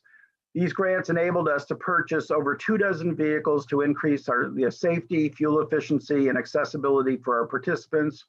We installed a new fully integrated computer network to foster more efficient and timely communication among all of our staff, as well as allowing us to do electronic medical records. We've installed a sprinkler system in our main building, which was grandfathered and never had a sprinkler system. And so to ensure the safety of the occupants.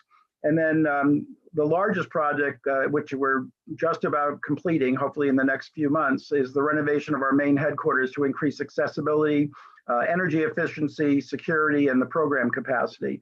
Everything from new HVAC to carpeting to really painting and all new program space, bathrooms, nurses station, et cetera. So as a recipient of almost $3 million in funding, I've witnessed really a transformational change throughout STAR that transcends just the brick and mortar, but it's really energized the staff, the participants, the families, and donors of all sizes. So in addition to funding critical infrastructure updates that were really not possible at all under our annual budgets that always prioritize programs, staff, and participants, the governor's funding is a catalyst to a strong vision for STAR's future. So the renaissance of our building really portrays now a strength and a confidence in the sustainability of our programs that has inspired an investment by many new funding partners and donors. The addition of a new technology, we're adding on a senior memory care center for our aging clients, an assistive technology resource center, new nursing stations, and additional accessible bathrooms, has really inspired program growth and addresses the increased demand for services and capacity, which we know, is coming. I mean, it's there already. So truly, these grants have been pivotal in this sea of change at STAR, and I'm sure for many of our 30-second warning. Serving the communities. So we've really been reborn with this. I think thanks to your support in the governor's grant program, we're no longer forced to be apologetic for our aging infrastructure or hazards or inadequate heating, cooling. And we really are looking forward to a bright future. And we're hoping you will continue this funding to allow us and others like us to continue to grow and serve the communities as essential, really, people. Thank you very much. Thank you very much. And I do see that Representative Wood has her hand up for you. Hi, Terry. Hey, Peter. Thank you, Madam Chair. Peter, great to see you. And thank you for your testimony. Very, very well said, STAR. You all do a tremendous job you're very effective with the funding you receive. And it's a lifeline for so many families and young adults of all ages in the IDD community. So thank you so much for your work there. Great testimony. And I also have to give you a shout out for your painting ability. Peter's a tremendous artist, much loved here in the area. So thank you very much. Yeah, thank you Thank for your you all. testimony. And we'll look forward to our paths crossing in real time, real life. Well, hopefully we're going to have an open house at some point, and we'll invite everybody to see the new building because it's been tremendous and we can't wait to share it with everybody. So thank you. Thank you. And thank you for how this funding is helpful for you all at STAR. Great. Thank you, Madam Chair. I think I'm going to have to hang out with Representative Wood. She seems to know all the best people. So thank you again for your testimony. I see no other hands this time. Have a pleasant evening. Thank you. Okay, up next, John Erlinghauser from AARP. Nice to see you, John. Nice to see you, Madam Vice Chair, members of the committee, and other distinguished guests. My name is John Erlinghauser. I'm the Advocacy and Community Outreach Director for AARP in Connecticut. And I'm here to speak in opposition to Section 26, lines 1906 to 1940 of House Bill 6443. AARP is a nonpartisan social mission organization with 38 million members nationwide, nearly 600,000 here in Connecticut. We advocate on behalf of issues that impact older adults and appreciate the opportunity to offer our objections to this portion of the governor's revenue proposals. Those lines in Section 26 of the proposal push out the proposed retirement income tax deduction by 2 years for teachers and all other retirees with a federal AGI of under $75,000 for single filers, $100,000 filing jointly. And the delay of the phase-in comes after Governor Lamont's 2019 proposal to fully eliminate the deductions on pension and annuity income, a proposal that the legislature rejected. And both in 2018 and the 2020 election cycles, I like to remind everybody that candidates running for office in both parties promoted their affirmative vote to repeal this tax and to promote this tax repeal. So folks really supported that because there was a lot of strong support for it in the country. In 2017, the legislation in the state, I should say, the legislation was signed into law to offer pension and annuity phased in tax deductions in accordance with a schedule that we included in our written testimony. And retirement planning decisions have been already made by Connecticut residents based on the schedule. And any change to this is a broken promise. And it was especially devastating to those during this pandemic-related downturn. Just last week, in fact, AARP submitted testimony to this committee submitting in support of House Bill 5001, which seeks to increase the qualifying income threshold for pension and annuity income deduction for married individuals filing jointly to twice the amount of the qualifying income threshold for unmarried individuals. The change would give parity to married couples with the retirement income phase out in Connecticut. At a minimum, the legislature should really do no harm and help make Connecticut a friendlier place to live and retire independently. The age 50 plus population is undeniably a vital part of our struggling economy, and they are the people who are making decisions about 30-second warning. whether to continue in Connecticut calling it their home. In 2018, retirees and those who are close to retirement, the age 50 plus residents who are thinking about where to live and where to retire make up 39% of the state's population, yet their total economic contribution to the gross state product is 44%, and they support 41% of state and local taxes. Older residents are vital to our economy and the fabric of our communities, and we should support policies that work for and not against those whose contributions to their state outsize their share of the population. Appreciate your support and attention, and be happy to answer any questions. Thank you so much, John, for that. We hear a lot about people moving out of the state and moving out of the state in numbers that we don't particularly love. So it's good to have you point that out. I also would say, the population of 50 to 59-year-olds prior to the pandemic were actually the most food insecure right now and rising group in the country. And unfortunately, I believe Hartford County alone was third or fourth in the nation. So, I don't think you're putting too fine a point on it when you say this could be the decision maker for a lot of these folks. Well, and I think you're absolutely right, Representative Cavers-DeGraw, because I like to always report that statistic about the percentage of population they are and how much they contribute to the economy of the state and to the tax base of the state, because it's a fallacy. People like to point out that older residents are usually a drain on the economy, and in fact, the statistics prove otherwise. And they contribute a great deal, not only financially, but in so many other ways. And, we've made this commitment to them. It was a bipartisan commitment. And people have really made retirement decisions based on that schedule of the phase out. And, we want to encourage folks to stay in the state, and this will help do it. And, it's kind of sad that we have to keep coming back to this fight. Now every at least every 2 years, if not every year. So, but thank you for your support, Representative. I see that Representative Meskers has a question for you. Yeah, John, I want to thank you. Unfortunately, I am a proud member of AARP, in full disclosure. Representative Meskers, I am now. I've been at AARP 17 years, and when I turned 50 was just not even a year ago. I'm finally a full-fledged member, not just an employee. So, yeah, and I think your observations about the promise are important. I think the other observation, that you've sat here and probably patiently waited out your testimony.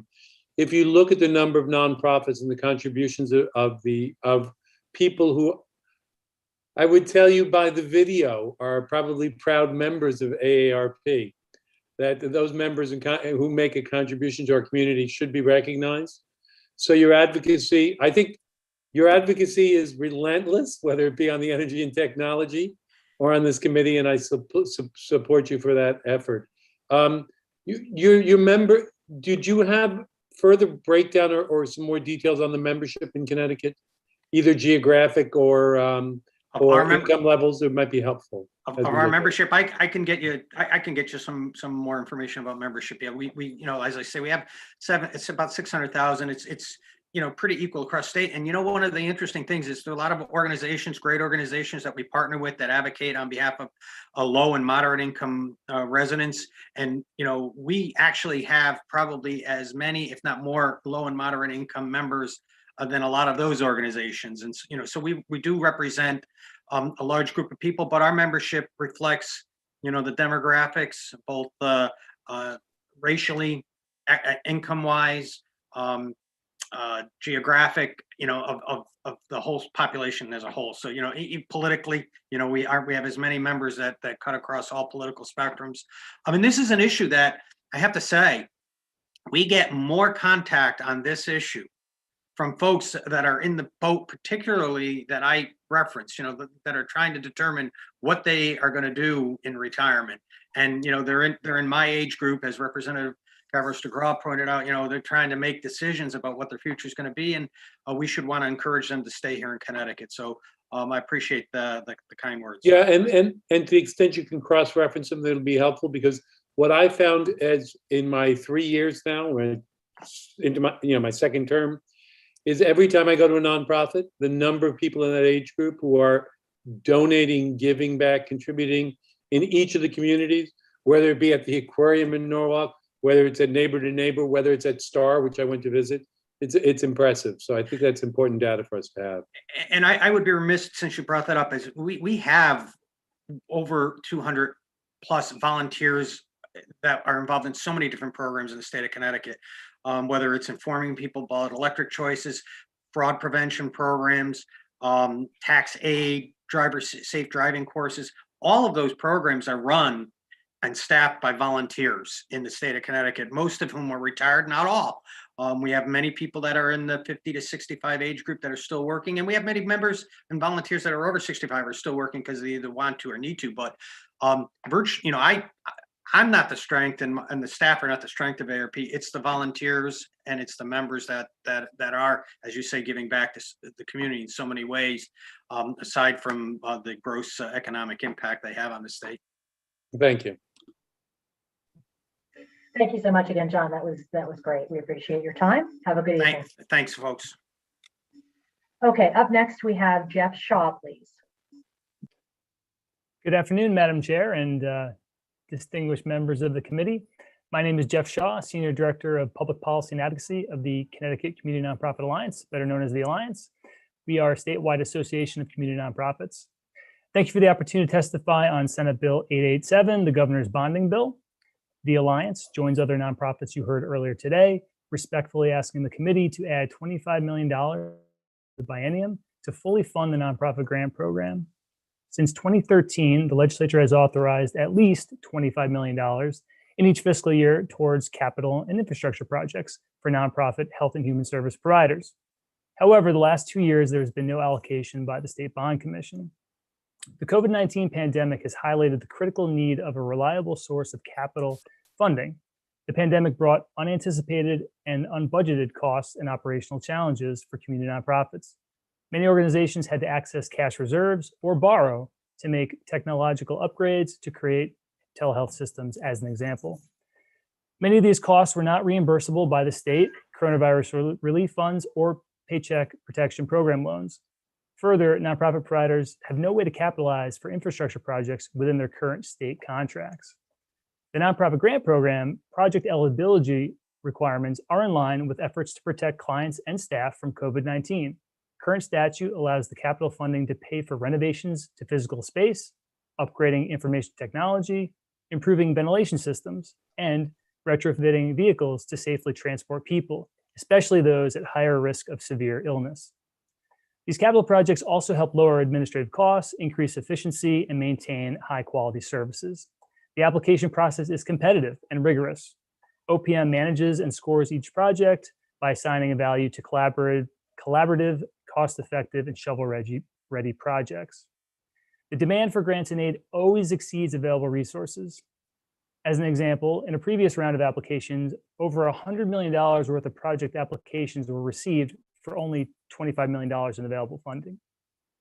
The need to respond to the COVID-19 pandemic will be ongoing, and additional capital funding is needed to meet increased demand for services. This grant program is an appropriate use of bonding. It creates benefits that are felt for years into the future, saves money for the state and nonprofits by helping them be more efficient, and provides vital resources in the fight against COVID-19. 30-second warning. Thank you very much. We urge the committee to add $25 million in fiscal year 22 and fiscal year 23 for the nonprofit grant program. Thank you very much for your consideration.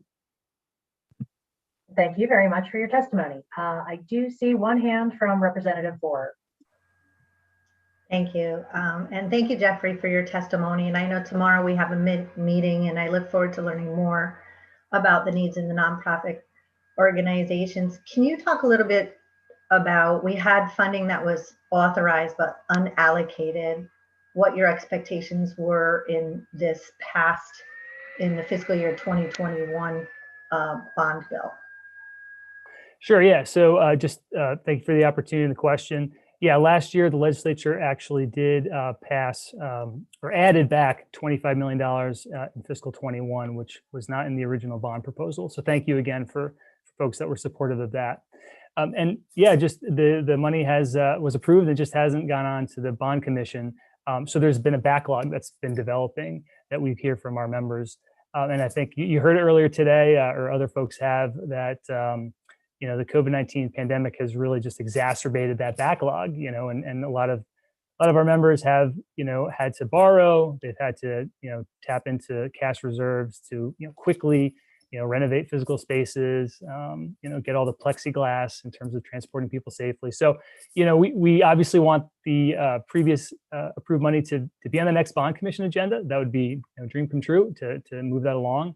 But there also is, an application process for that funding. So a lot of time can go by, and obviously we know with the pandemic, time, we want to address things as quickly as possible. So we're also planning for the future, and a lot of, as you heard earlier, a lot of nonprofits are planning for the future, and they do want to have capital projects and funding in line. And again, this is a rigorous, competitive program, but having the money to look forward to, even when we're out of the worst of the pandemic, is important. I was on mute. Okay, and I appreciate that. We heard from a lot of nonprofit organizations today, and while we will, take a look at the nonprofit grant for this bond bill, we do have $50 million in unallocated authorized funding for nonprofit grants. So I think we talked about this earlier in the committee, but we need to, make sure what we've already approved is disseminated properly before we approve more funding. Yeah, and again, if I could just, just reiterate, the project applications always exceed the level of funding available. So if we're going to put out an application, I probably would be safe to assume that the applications received will exceed $100 million. That if again $50 million is put in to the biennial budget. So the need is absolutely there, regardless of what hasn't been allocated already. So again, we just really hope the committee heard the testimony from the nonprofits, and their costs are going to be there, as even once the pandemic once we're out of the worst of the pandemic, those capital costs are still going to be there, and there's no way for them to capitalize within their current state funding, and it's outside sources are no guarantee, and it helps when they can have a pot of money to then raise money to match maybe private donations for. So again, we're planning for the future. We want to create a sustainable, high quality health and human service system, and this capital bonding fund is critical to that. Sure. Hear you loud and clear, and know there's a need for additional funding for the nonprofits. Thank you. Thank you. Thank you so much, Jeff. And seeing no other hands, that's it for you. Thanks so much. Have a good evening. You too. Okay, up next we have Robert LaFrance, please. Good evening, Chairs Fonfara and Scanlon, ranking members Martin and Cheeseman, and Vice Chairs Miller, Moore, Cavros, DeGraw, and Representative Meskers. My name is Robert LaFrance, and I'm the Director of Policy for Audubon, Connecticut. Audubon, Connecticut is the state office of the National Audubon Society. We're basically the folks who watch birds and try to protect great outdoor spaces. And I'm here today to talk about bonding and the governor's bonding bill, Senate Bill number 887. Specifically, I'm trying to advocate for the expansion of the microgrid program to start to include the microgrid and resilience program. I know many folks here are familiar with the Governor's Council on Climate Change. I fortunately was able to sit on that group, and I worked on the financing resiliency aspect of that. And one of the recommendations that we came out with was the need to find state match for to leverage federal projects as they relate to resiliency. As folks can see behind me, this is a project that we have in Stratford, Connecticut.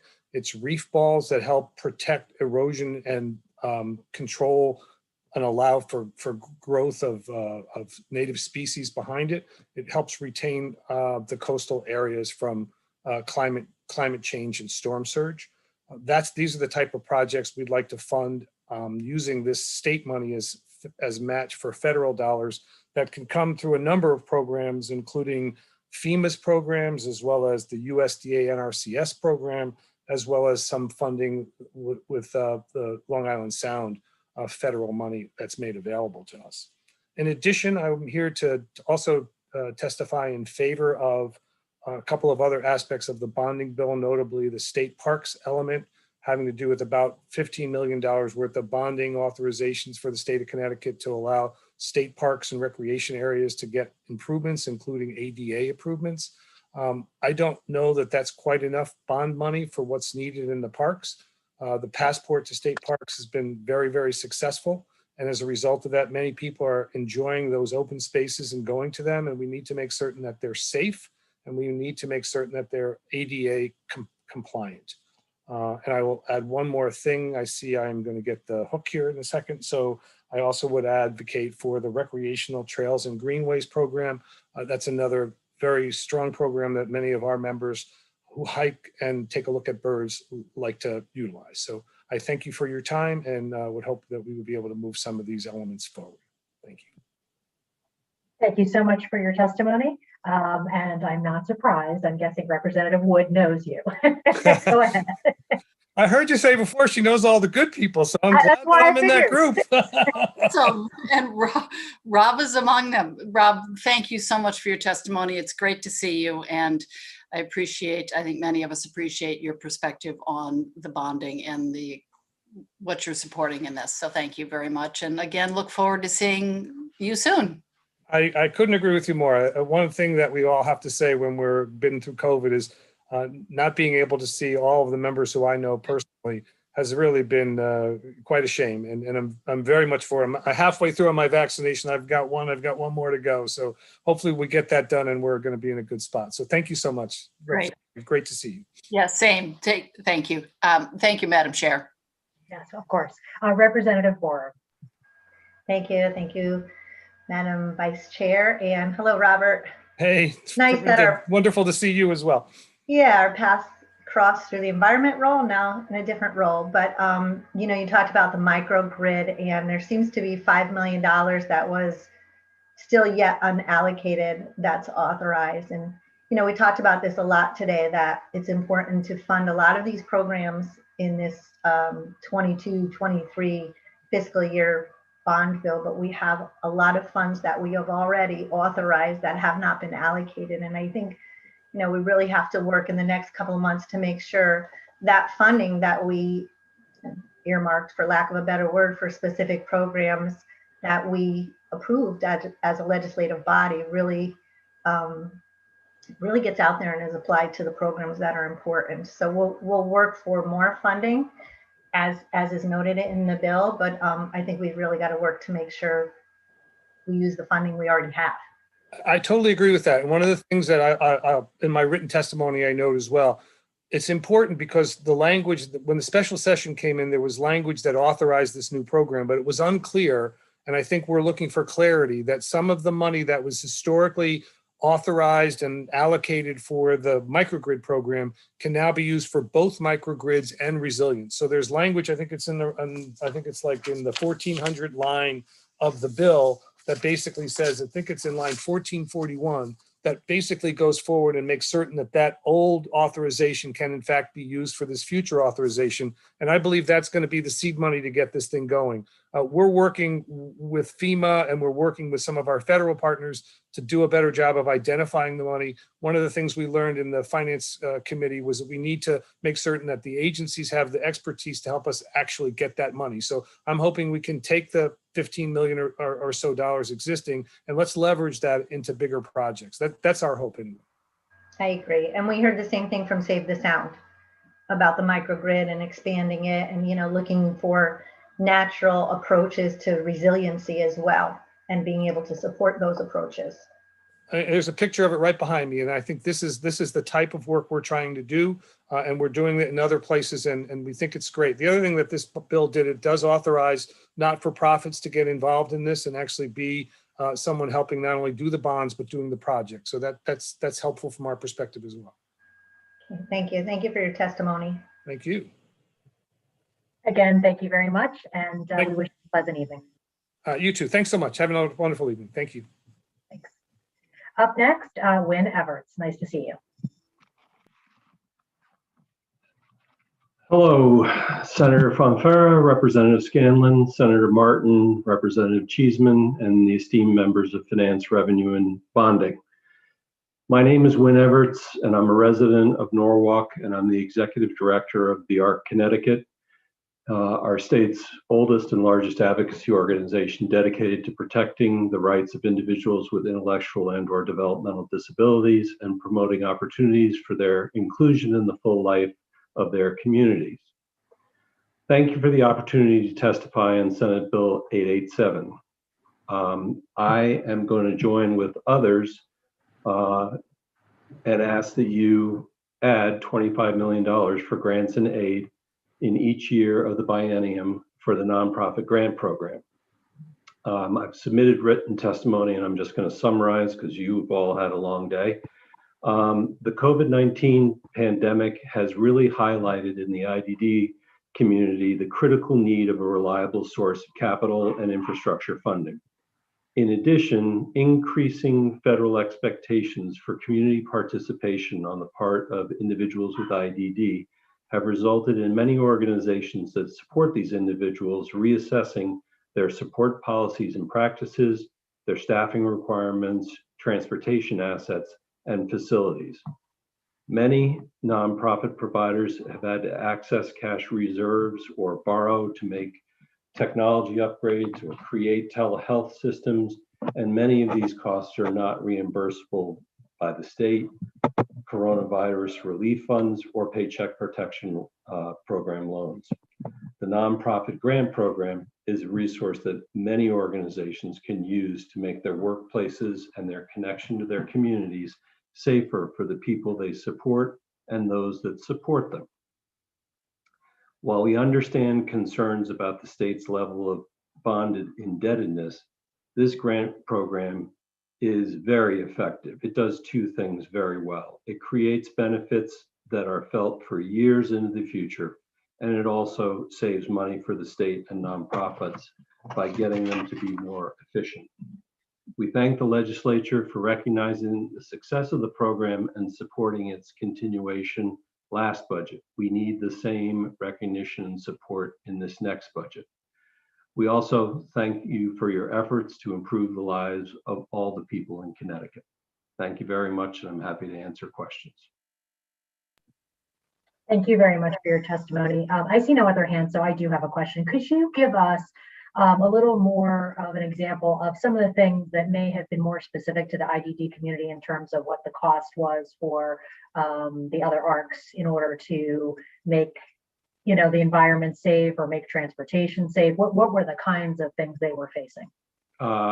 Sure. Let's start with completely touchless entryways into buildings so that no germs were disseminated, by just pulling a door handle. Something really as innocent as that. Complete sanitization efforts on a regular basis, the deep cleanings that have been done and done and done and done. The partitioning of vans so that ventilation was appropriate. The complete sort of rezoning of buildings for social distancing and partitioning, and making sure that the flow in buildings was one way and so people weren't passing within social distancing distance. Those are some of the facility-based things. In terms of programming things, many providers in the state had to build virtual supports. So it was tasking their staff to do that.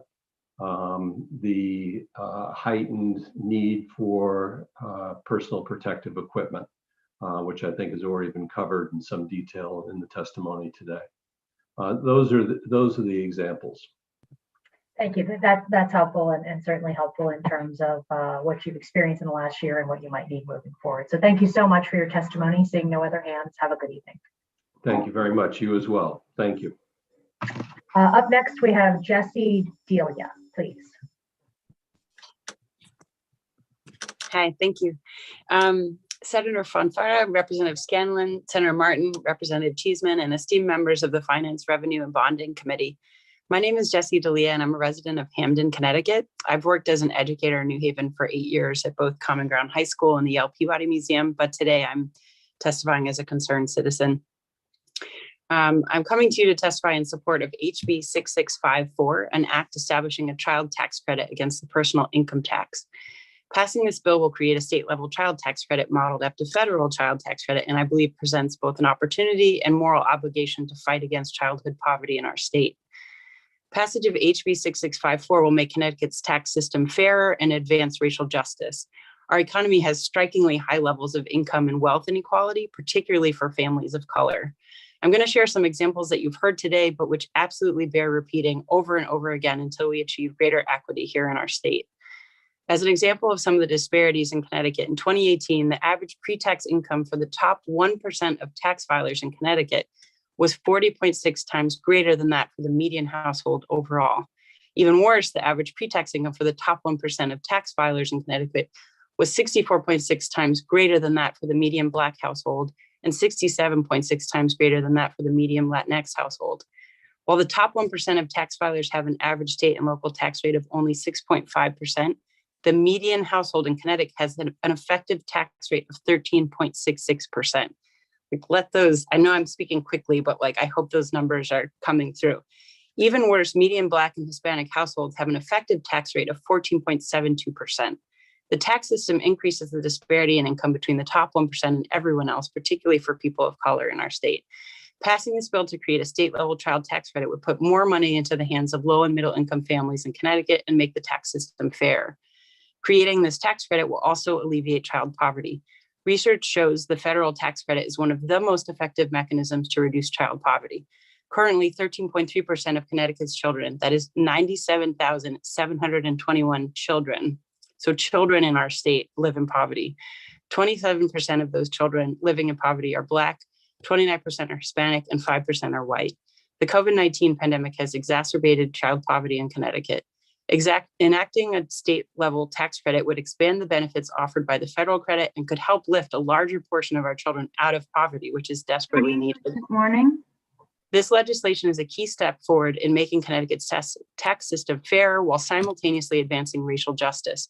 A state-level tax credit will lift more of the state's children out of poverty, and it may even provide an incentive for families to root and grow here in our state.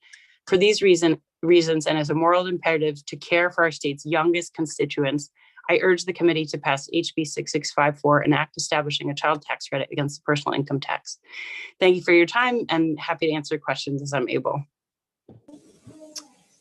Thank you, Ms. Delia, for your support. Really appreciate that. Seeing no questions, thank you for your testimony.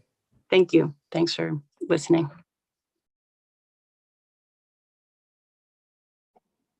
Next up is Sinead Drum.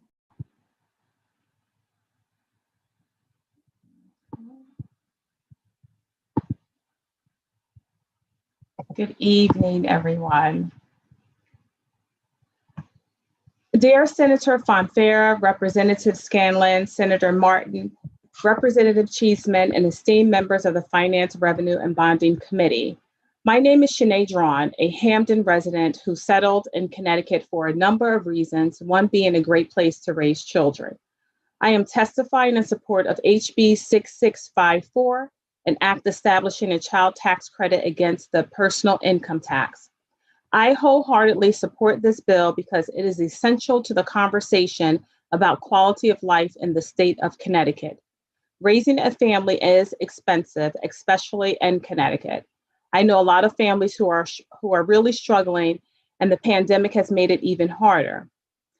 A New Haven Register article said that 28% of Connecticut is experiencing food insecurity, and the housing crisis is exacerbated because of the pandemic. I see the impact firsthand with families I work for and serve in New Haven. Families are having to make choices between rent, food, and other essential items. What's worse is when supports are provided, it often feels like charity rather than the state doing the right thing. Passage of HB 6654 will make Connecticut's tax system fair and advance racial justice. Connecticut's economy has notably high levels of income and wealth inequality, particularly for families of color. While the top 1% of tax filers have an average state and local tax rate of only 6.5%, Black and Hispanic households have an effective tax rate of 14.72%. The tax system increases the disparity in income between the top 1% and everyone else. Taxes on the rich don't make wealthy people poor. Conversely, a high tax burden on working families can push families below the poverty line. The state should want working and middle-class families to feel just as valued as wealthy. But right now we don't. Politicians should also be worried about working and middle-class families leaving for states that don't disproportionately burden them for states that actually value and invest in them. I know that there's a lot of discussion and focus on racial justice and equity right now. The state has some of the largest racial income and wealth gaps in the country. We should pass laws that close these income and wealth gaps, and they should also pass laws to end the criminalization of poverty. The child tax credit proposal is the right thing to do. I hope the legislature passes HB 6654. Families want to remain in Connecticut. We want to be excited about where we live. Investing in people in a fair and equitable way is good governance. HB 6654 is good governance. For these reasons and more, I urge the committee to pass HB 6654, an act establishing a child tax credit against the personal income tax. Thank you for your time. Again, my name is Sinead Drawn. I'm a Hampden resident, and I will be happy to answer any questions. Hi, Sinead. Good to see you. Thank you for Good to see joining me today. My son is playing with his play set, so you can hear a little noise in the background, but Yes. want to just thank you for your support for this bill. You've been supporting it since the beginning and really appreciate that. All the things you said, couldn't agree with more. So thank you very much for your testimony. Thank you. Absolutely. Next up is Delia Juarez, and we will need an interpreter. Christina, 1 second. Looks like Representative Zepkis has a question. Oh, sorry. Thank you. I'm sorry, I couldn't get it up quick enough. Thank you, Mr. Chair. Hi, thank you for coming and testifying today. I have a question because I agree with you. Connecticut is an expensive place to live and raise our family. And can you tell me some other areas of what's so expensive about here? So I would say primarily one of the challenges is the tax rates. So we have, I know in Hampden, our taxes have increased yearly. And so when we think about the amount that we are taxed, even when you achieve the American dream, if you will, of purchasing a home, and then you have to balance all of the other expenses with raising children. And so if they're in activities or if they are in private or parochial school, all those expenses collectively add up. Mm-hmm. And so oftentimes for homeowners, even when you are faced with paying a high tax bracket, you have to defer maintenance on your home and such as those things. So I think when we collectively think about how we can assist the middle class and working class families, we have to think about how is it in an equitable way that they can actually bring more income home and also be an economic generator for the towns and cities that they live in collectively. Yeah, so that's a lot of property taxes, which is what you're talking about a lot, right? Yeah, which is Right, local. exactly. Right. Exactly. So when you have that, yes, I'm sorry. Because I know even with me, look at gas going up and all these things. So I do agree with you. Taxes are high in this state, and property taxes, but on a state level. And I'm really interested in looking at how we can fix that, because that helps everybody to also. Absolutely. Yeah. Thank you. Thank you. Thank you. Representative Zupkis, I would say we can fix that by passing this bill, because it's the largest tax cut that a middle class or working class family had ever received in Connecticut if we pass it. So just food for thought. Representative Wood. Thank you, Mr. Chair. And thank you, Shanae. I really appreciated your testimony and your research into it. And I have a question for you, because we do hear often about the income inequality. And there was actually a very good article in today's Wall Street Journal on that subject, showing another side of that debate. So I would encourage everybody to give that a read. A question to you. Do you know how much in taxes someone earning $500,000 in the state of Connecticut, just in income taxes to the state of Connecticut and the federal government? Do you have an idea of how much someone would pay?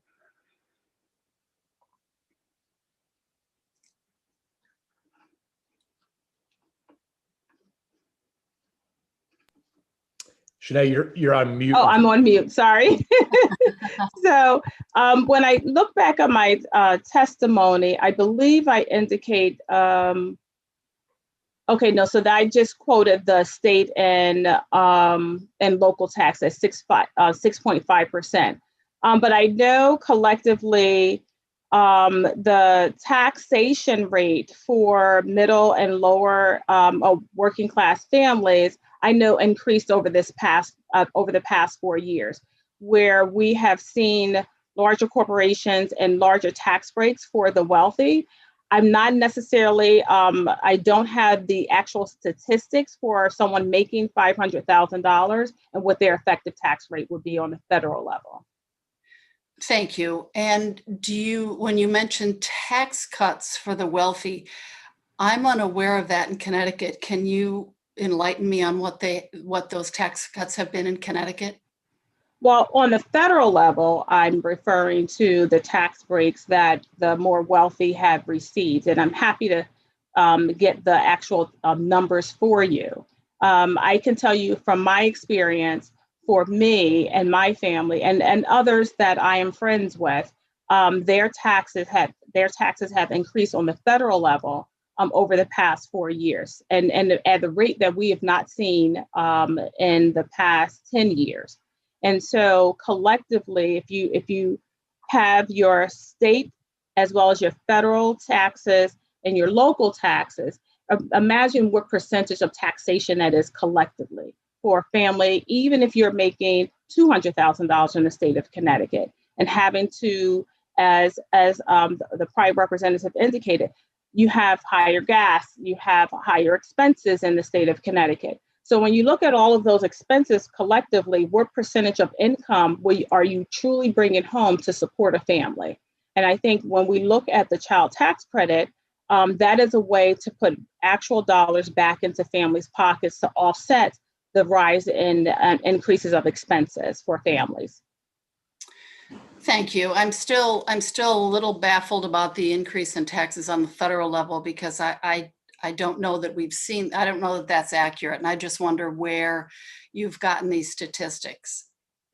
So for a family that's making $500,000, I could not answer to you exactly what that effective tax rate is, but I think there are a number of reports for the wealthy on what their tax rate is.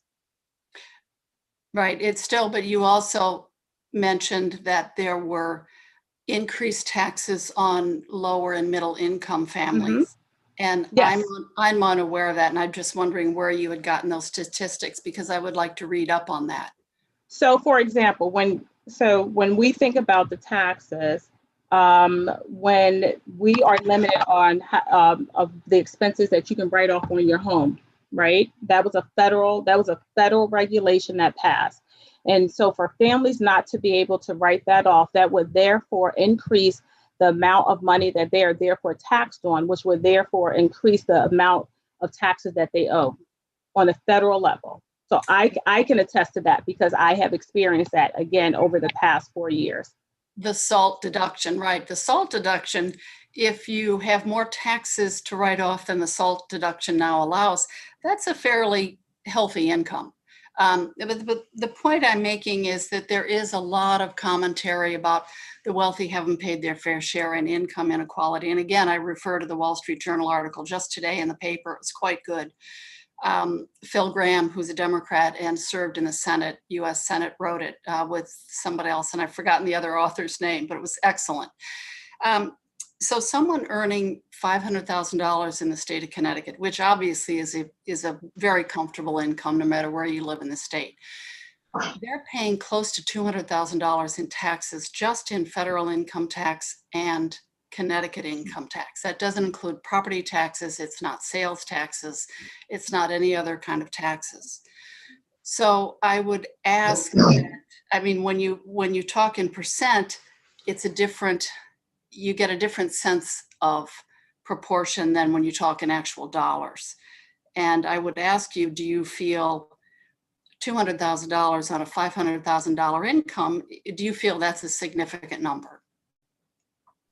I do feel it's a significant number, but I also look at things collectively from the perspective of what's the family household income, right? So we're talking about, so even if the individual made that, and let's say that was a single person, that definitely is a significant number. If you're collectively talking about a family and they both make that amount of money, then that is something that they could potentially still live on in the state of Connecticut.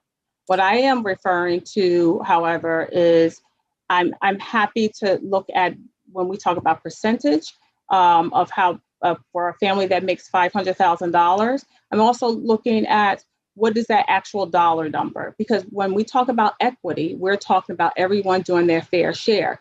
So it should be proportioned to the middle class, the working class, and everyone should pay that same portion of their income. And that's what we're talking about equity. It's not necessarily because they're paying more. There probably are other reasons for something such as that. But what we are concerned about is how equity is parceled out in the state of Connecticut in terms of the amount of money that you bring home, and as it relates to taxes and expenses that you have to incur, as well as other components that you have to consider when living in the state of Connecticut. Thank you. And one more question, because I know I'm coming up on my 5 minutes, and I do appreciate your testimony on this. And again, the effective taxes just in income tax in the state of Connecticut, due to the state of Connecticut and the federal, someone earning a family, whether it's an individual or family earning $500,000, they're paying $200,000 in income taxes. That's a lot of money. Do you not feel that's a fair share? They should be paying more? No, I definitely agree that they $200,000, and I indicated earlier that I don't know the exact income versus the amount of money that they are paying in taxes. So I cannot opine on that specifically, other than for the information that you're providing. But what I can say, if we're talking about the equity of it all, I would root our conversation in that, because when you have families that are struggling in the state of Connecticut, that we have to look at across the board how we are providing for those families such that they would like to remain in the state of Connecticut. And I'm not saying that someone making $500,000 is not hurting either, because they very well can be. What I am saying and highlighting is that we have to do it in a fair and equitable way. Fair. Thank you. Thank you very much. I appreciate your testimony, and I appreciate the dialogue. And thank you, Absolutely. Ms. And thank you, Mr. Chair. Thank you. You're welcome. And just for the committee's intelligence here, I think it's important for us to point back, Representative Wood, I would ask everybody to take a look at the 2014 tax incidence study that was done by the Department of Revenue Services. We are overdue for another one of those because those numbers are based on, I believe, 2011. But what that report showed was that the state and local tax burden on somebody who makes up to $48,000 a year is 23.6%, whereas the top 1% of our state, there is 7.5%. And again, that is a nonpartisan entity that's doing that. That's a DRS tax incidence study. So I'm not sure where the $200,000 figure comes from, Representative Wood. And obviously, Ms. Strawn doesn't have that in front of her either. But I do think that that tax incidence study is a worthwhile thing for folks to look at, because to me, and again, we're due for another recap here, that shows that there is a very large disparity between the tax rate paid by the working class and paid by the top 1%. And I think that that's what Shanae is trying to get at here. Representative Mastro-Francesco. Thank you, Mr. Chairman. Thank you, Madam, so much for coming in to testify and hanging in with us today. It's been a long day. Just a couple quick questions for clarification. You talked a lot about equity, and I'm just wondering, in your mind, what is equity? When you think of equity, what are your thoughts about it? Through you, Mr. Chairman. Thank you. So my definition of equity is when there are laws as well as support that is provided to families across the state of Connecticut in a fair way. And recognizing that there are barriers for some that we have to think about strategically how we overcome, so that we position our families in the state of Connecticut to be successful. Thank you for that. And can you had mentioned laws and support within the state of Connecticut. Can you give me an example of the laws, any laws that are out there right now that, excuse me, speak to what you were just mentioning? Excuse me. So there's a large discussion now around specifically in towns and cities around zoning laws, right? And so there's discussion around if those laws are discriminatory in nature and have an unintended outcome of not providing quality, affordable housing in smaller towns. And so I think that's a discussion that will have to be a part of the equation when we talk about equity across the state. Thank you. And through you, Mr. Chairman. So what would you say in your mind is a fair share? We talk a little bit about fair share as well. Yep. What in your mind is a fair share? Should somebody should work hard, go to school, study, take care of their family? Should they be obligated to pass over their wealth to somebody who is not as fortunate? But then I think that you also have to make a part of that equation, though, around speaking not just around what your income now is, but what you were afforded over the years in terms of generational wealth. So I don't see that as just looking at this person made X, Y, and Z, and then as opposed to this other family that doesn't have an income of $100,000, and therefore should they then be considered in a way that they should not have access? And I think I know that is the discussion around access. And and when you look at what has been discussed around the zoning laws in the state of Connecticut, particularly in the towns, it's about access. And so when we talk about equity, we are also talking about access. So right. So and I understand what you're saying.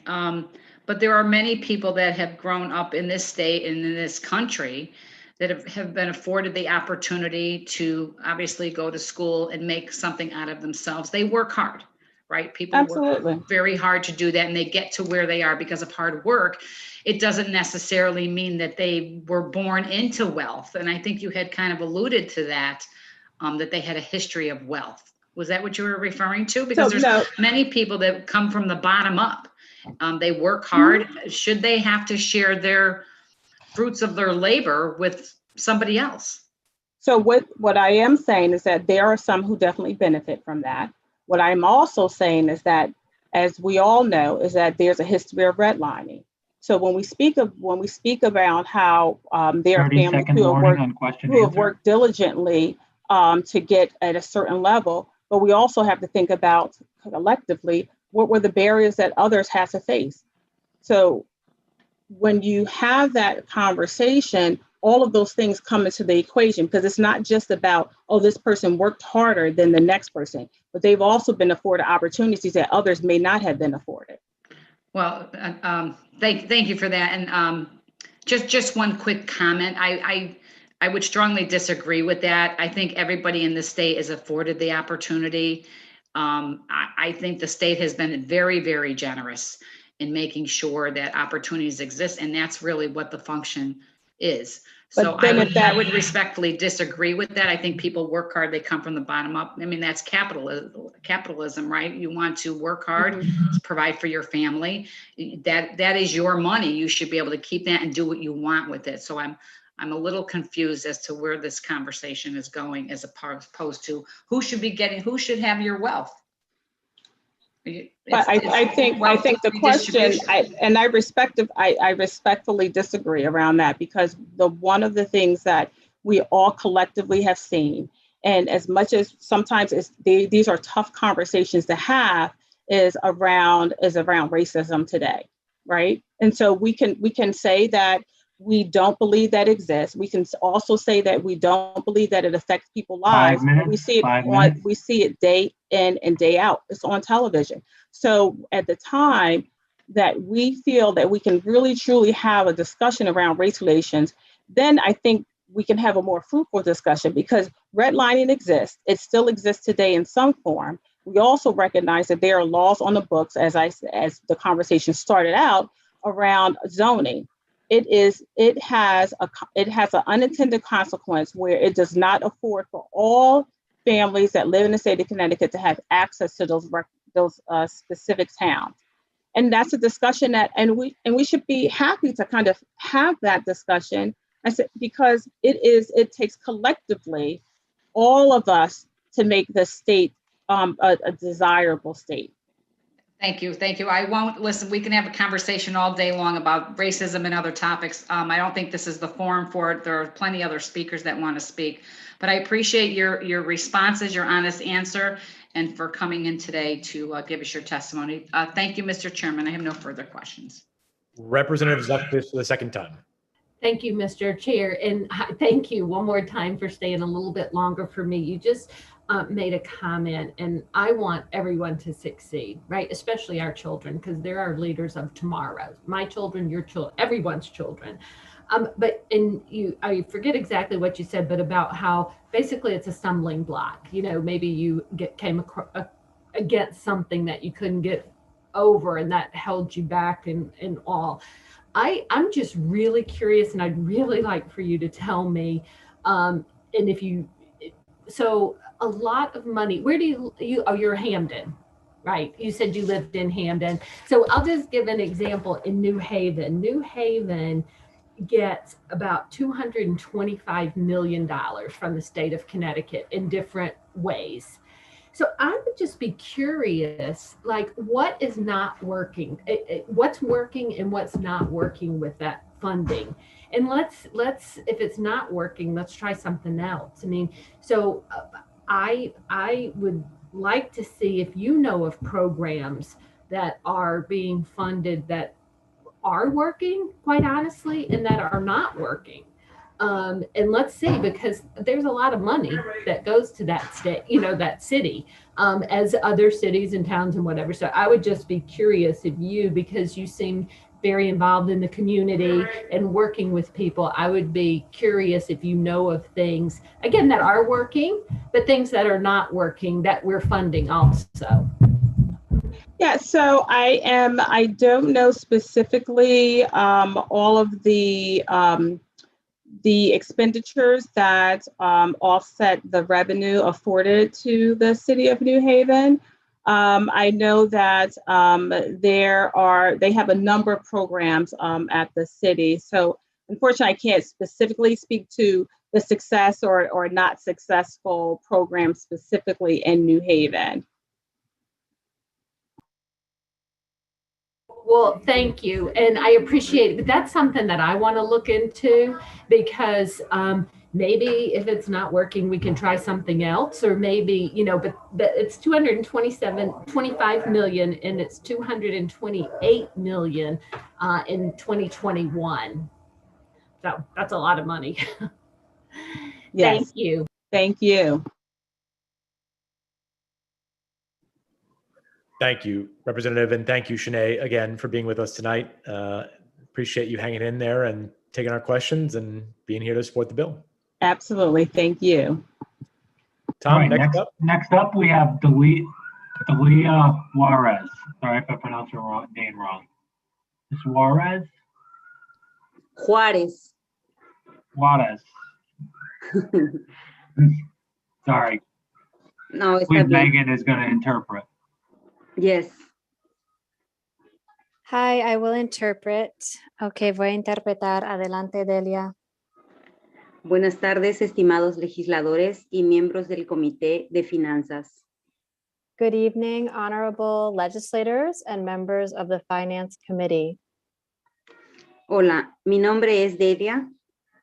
Soy residente de Norwich y vivo en Connecticut hace muchos años.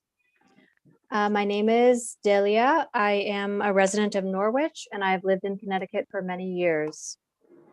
Soy miembro de Unidad Latina en Acción y de la coalición Recuperación para Todos.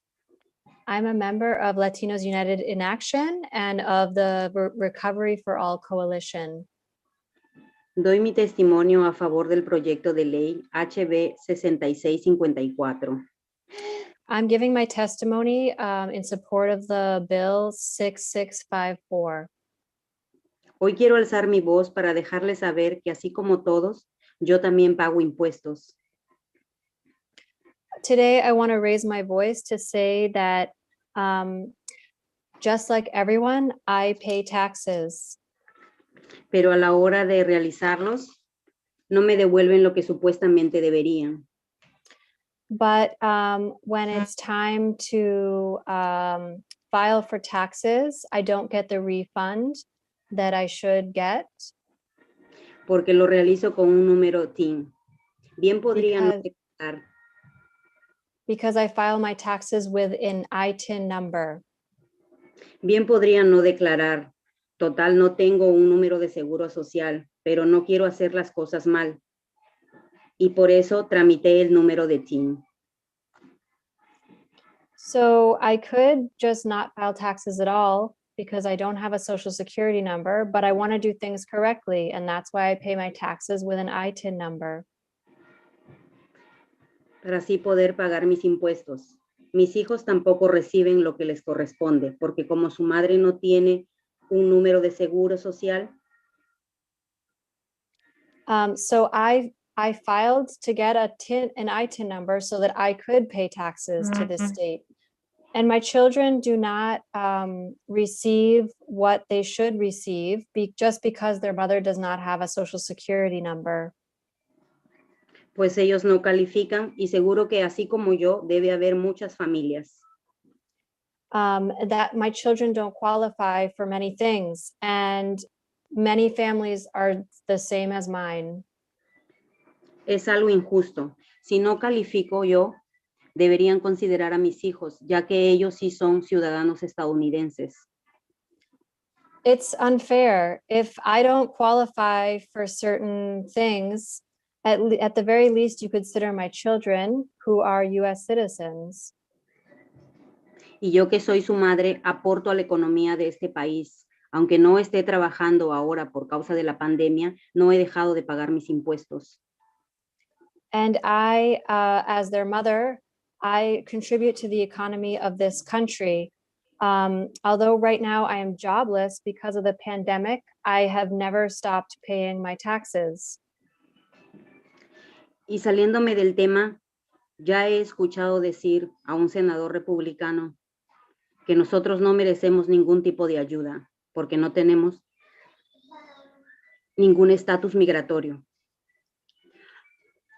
And to go off topic a bit, I heard a Republican senator say that those people don't don't deserve a stimulus check because they are out of status. They are irregular migrant status. Y que ayudarnos sería como premiarnos.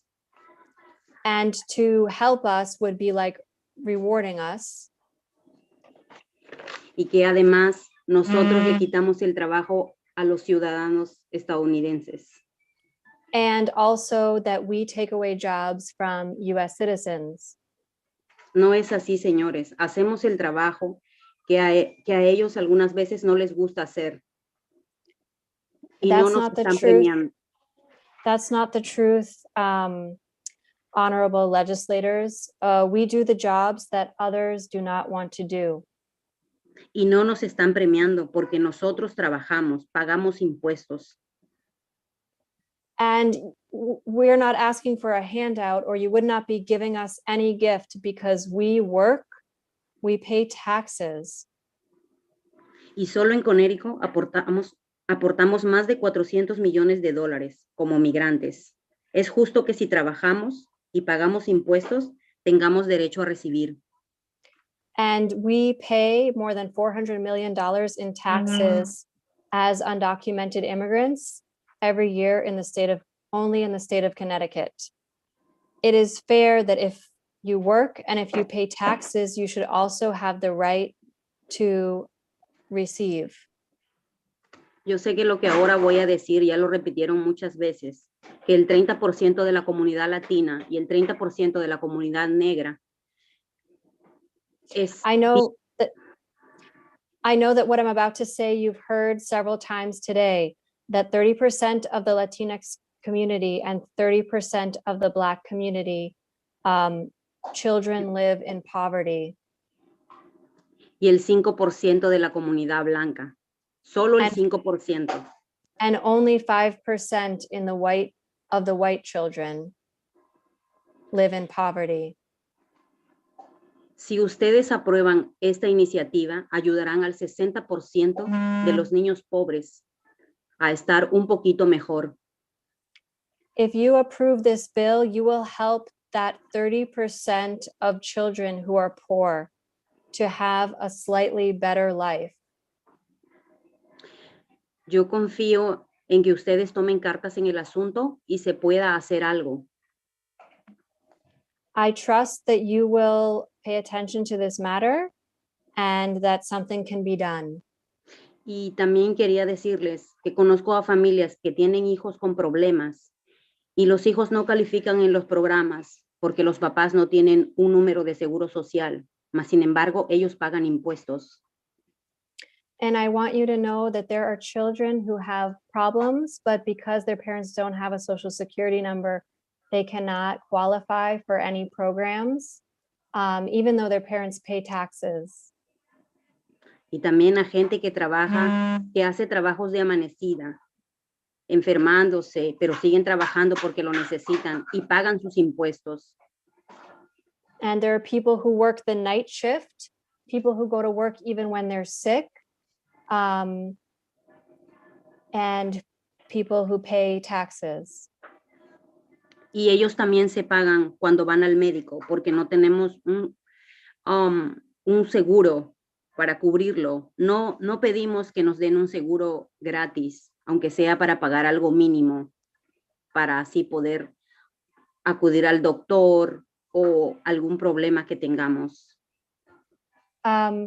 They work, they pay taxes, and they pay medical bills because they have no access to health insurance. We're asking for a health insurance, even if it were not free, if it were affordable, so that we can see a doctor. Bueno, eso es todo. Espero que todas las personas que hemos hablado, ellos nos escuchen y puedan hacer algo para que así nuestros hijos puedan tener un mejor futuro, ya que ellos son nacidos aquí, pero no reciben la ayuda que corresponden porque sus padres no tienen un número de seguro social, pero igual nosotros pagamos nuestros impuestos. Well, that is all that I have to say. I hope that all of the voices that have testified today will be heard. I hope that you can approve this law so that our children can have a better future. There are many children who also need to benefit from this law, who need support and deserve support, even though their parents do not have a social security number. Thank you, Ms. Juarez. We appreciate your testimony tonight. Thank you.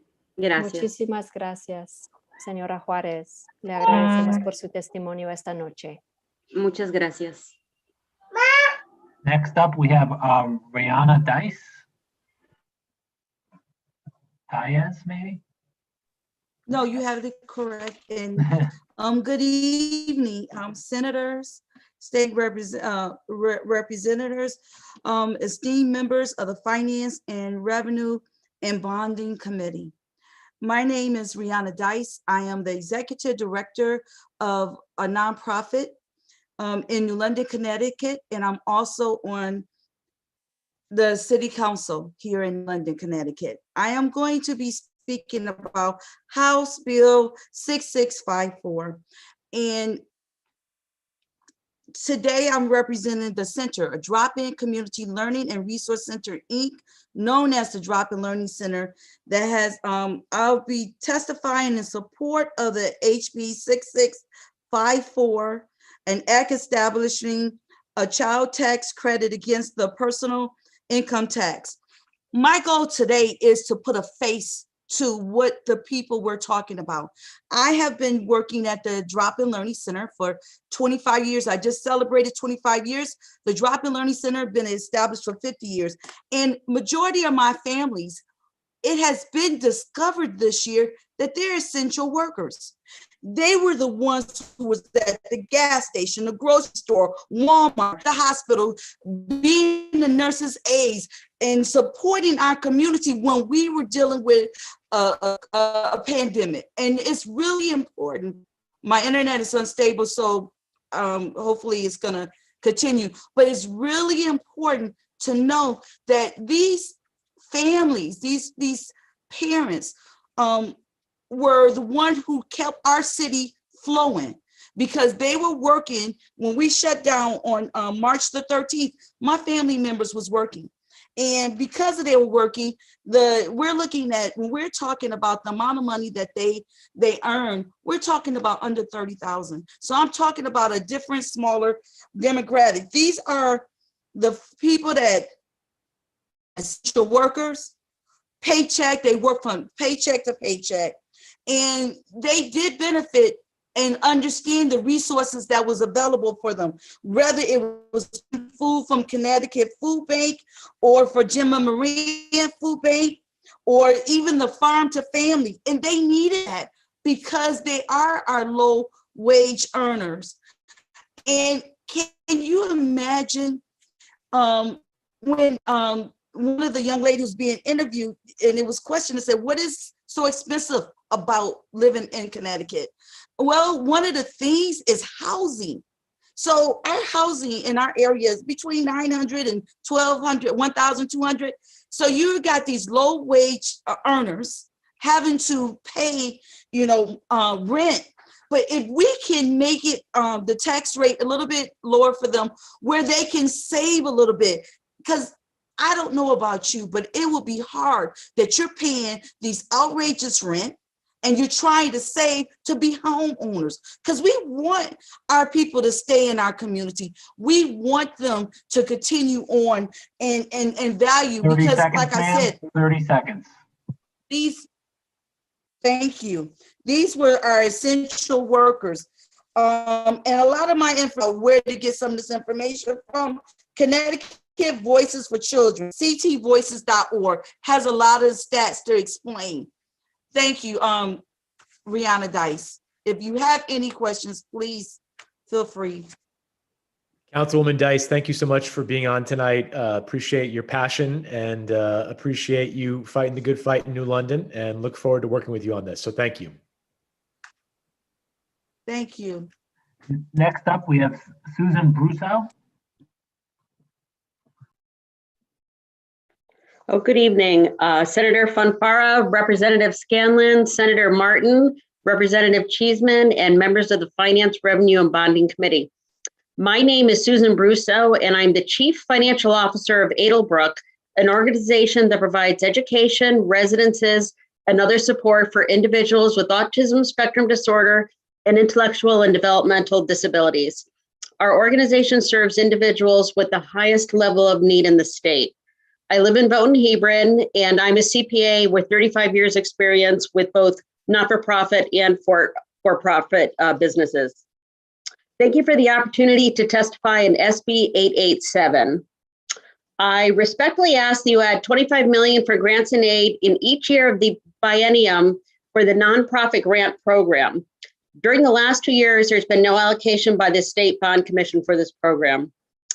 At Edelbrook, we serve individuals in our schools and residences. Our programs that are funded through contracts with the state do not allow us to retain any surplus, and we've been flat funded for over a decade. Meaning that our payments from the state do not keep up with inflation. Therefore, we're not able to generate a cash reserve that would allow for significant improvements. The nonprofit grant program has been a way for the state to allow organizations such as Edelbrook to make improvements that otherwise would not be possible given the method of funding from the state. Edelbrook benefited from this program in 2016 when we were awarded a grant to develop and implement an electronic health record system. It is virtually impossible to manage the records required for the programs that we operate without an electronic system. Paper records are prone to errors, are time-consuming to create and maintain, and errors create significant issues as we are audited by numerous funders. We would not have been able to purchase the system without the support of the nonprofit grant program. We did not have retained surplus from our programs that use this system. So that was a terrific use of that funding. Now, this is what Edelbrook would consider requesting in a new nonprofit grant application. Our main campus includes our largest school and our largest residential program. These buildings on our campus are now 50 years old, and they're showing their age. Although we are constantly cleaning and performing routine maintenance, significant renovations have been deferred 30 seconds, ma'am, 30 until seconds. we can determine how to pay for them. This campus is home for many of the state's most vulnerable citizens. We owe it to make their home as pleasant as possible. And off the script, the second thing I would put in a request for would be purchasing homes that, because of the Connecticut housing market, some of our residents living in small community homes, we're getting priced out of the market, and the landlords would rather sell the property at today's market rates than rent to a not-for-profit that can't pay a market rent. Thank you very, very much for your time. It's greatly appreciated. Thank you very much for testifying today. Appreciate your time. Next up, we have Jeannie Milstein. Thank you very much. Good evening, Senator Fonfara, Representative Scanlon, Senator Martin, Representative Cheeseman, and members of the Finance, Revenue, and Bonding Committee. My name is Jeannie Milstein. I am the Director of Human Services for the City of New London, speaking on behalf of our Mayor, Michael Passero. I am testifying in support of House Bill 6654. This passage of this bill is critically important to the residents of New London. New London is the #3 most distressed municipality in Connecticut. The average pre-tax median income is $39,675. For Black families, the pre-tax median income is $32,790, and for Hispanic households, $27,461. When you factor in the tax rate, we're talking about income drops 15.6% for 7% for Black and Hispanic families, and 14.72% of all households. So I want to talk about the impact on the children in our community. Many of these households have children, 5,165 children in our community. That's nearly 20% of the population of New London. While none of us can know the day-to-day impact of passage of this tax credit, we do know that families with children have to shoulder the added cost of food, clothing, childcare. We've learned in the pandemic, diapers, lack of internet. These are costs that many of the families in New London do not have the ability to cover.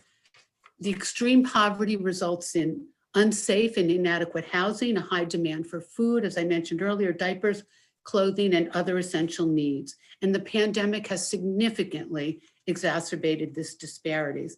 Can you imagine to begin to feel the relief that a mother might feel after working hard all year to make sure her family's needs are met, to file her taxes and know that relief is coming her way? Can you imagine the relief of that mother to know that the approximate $400 per child she might receive could go towards a month's rent, allow her to catch up on her car payments, or perhaps even allow her to take her children on a nice family outing for once? Can you imagine that? This is the difference. This is the relief that we are fighting for. We know that more than 25% of New London's 11,341 households filed for the earned income tax credit on their 2017 tax return. This, in combination with the child tax credit, would lift so many more families out of poverty than any other government-sponsored program outside of Social Security. This issue also addresses some of the race disparities and the health disparities that we see in our state and in our city. We know that structural racism directly impacts the health, physical, and well-being of Black and Brown communities, but we don't talk about why. And so one of these reasons that the families have been kept out of education spaces that will leave them to well-paying jobs. It's common sense, and it will really have an enormous impact on the health, safety, and well-being of our community. So I thank you for this opportunity. 30 seconds, 30 seconds. I think I'm done.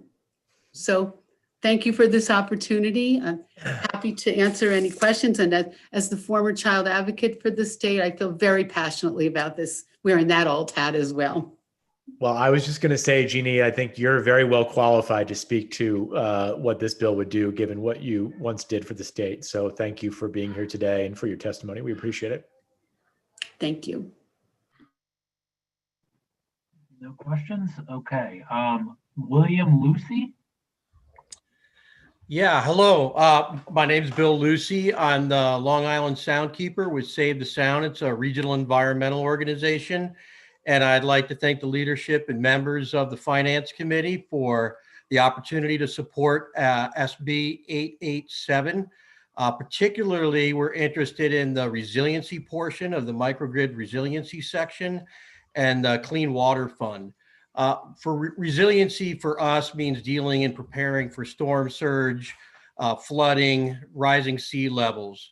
Our group advocates, as was mentioned earlier, for natural solutions to those problems, such as living shorelines, which Rob had behind him earlier, reefs. This maintains both open space for people and habitat for wildlife. I'd really hate to see in 50 years seawalls surrounding big portions of Long Island Sound where the birds can't stop over, people have a hard time accessing the beach. That's what we're trying to avoid.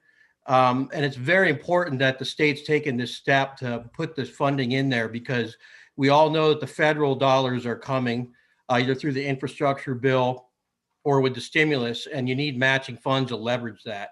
I also commend the language that diversifies the applicant pool for that, because we can partner with municipalities, academia, NGOs to come up with the best, the most cost-effective solutions. We have a report on this that highlights some of the projects that I'm sure will be made available to everybody here. Switching over to the Clean Water Fund, my favorite topic, which is sewage. We support the money that's been given to DEEP for their Clean Water Fund. It's an incredible program. We would like to see a little bit more money in FY23 in the GEO bonds. And the reason I say that is because we have 6 communities that still have combined sewer overflow systems. That's Norwalk, Bridgeport, Waterbury, Hartford, New Haven, and Norwich. And what that means is when it rains, the water combines with the raw sewage, the volume is too intense to treat it, and it gets shunted out the pipes, and we still spill hundreds of millions of gallons on a wet year. I've heard as high as 1 billion gallons of contaminated sewage water into the rivers and Long Island Sound. So in order to deal with that, these are the communities that need to be focused on, and maybe not through coincidence. 30 seconds, sir. 30 seconds. These CSO communities are the ones that have the least amount of resources to deal with this massive pollution problem. So I know you'll be meeting with DEEP about their bond package, and I would just put forth an idea that there may be, while the federal stimulus is around, is changing the equation for GO or grant to loan ratio for those communities. Thank you. Thank you, Mr. Lucy. Appreciate your testimony today. All right, next up we have John Weldon.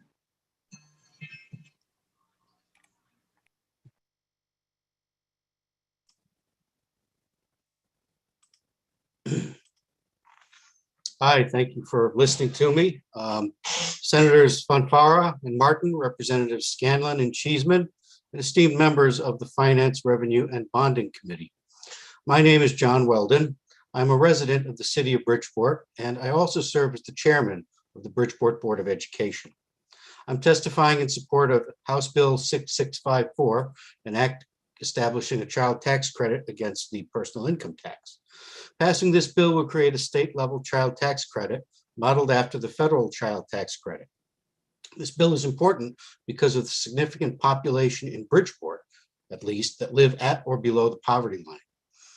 Passage of this bill will make Connecticut's tax system fairer and will advance economic equality and stability, as Connecticut's economy has notably wide income and wealth disparities. Passing this bill to create a state-level tax credit for children would put more money into the hands of low and middle income families in Connecticut and make the tax system fairer. Creating a state-level child tax credit will alleviate child poverty. Research shows the federal child tax credit is one of the most effective mechanisms to reduce child poverty. Currently, 97,000 of Connecticut's children, about 13% of them, live in poverty.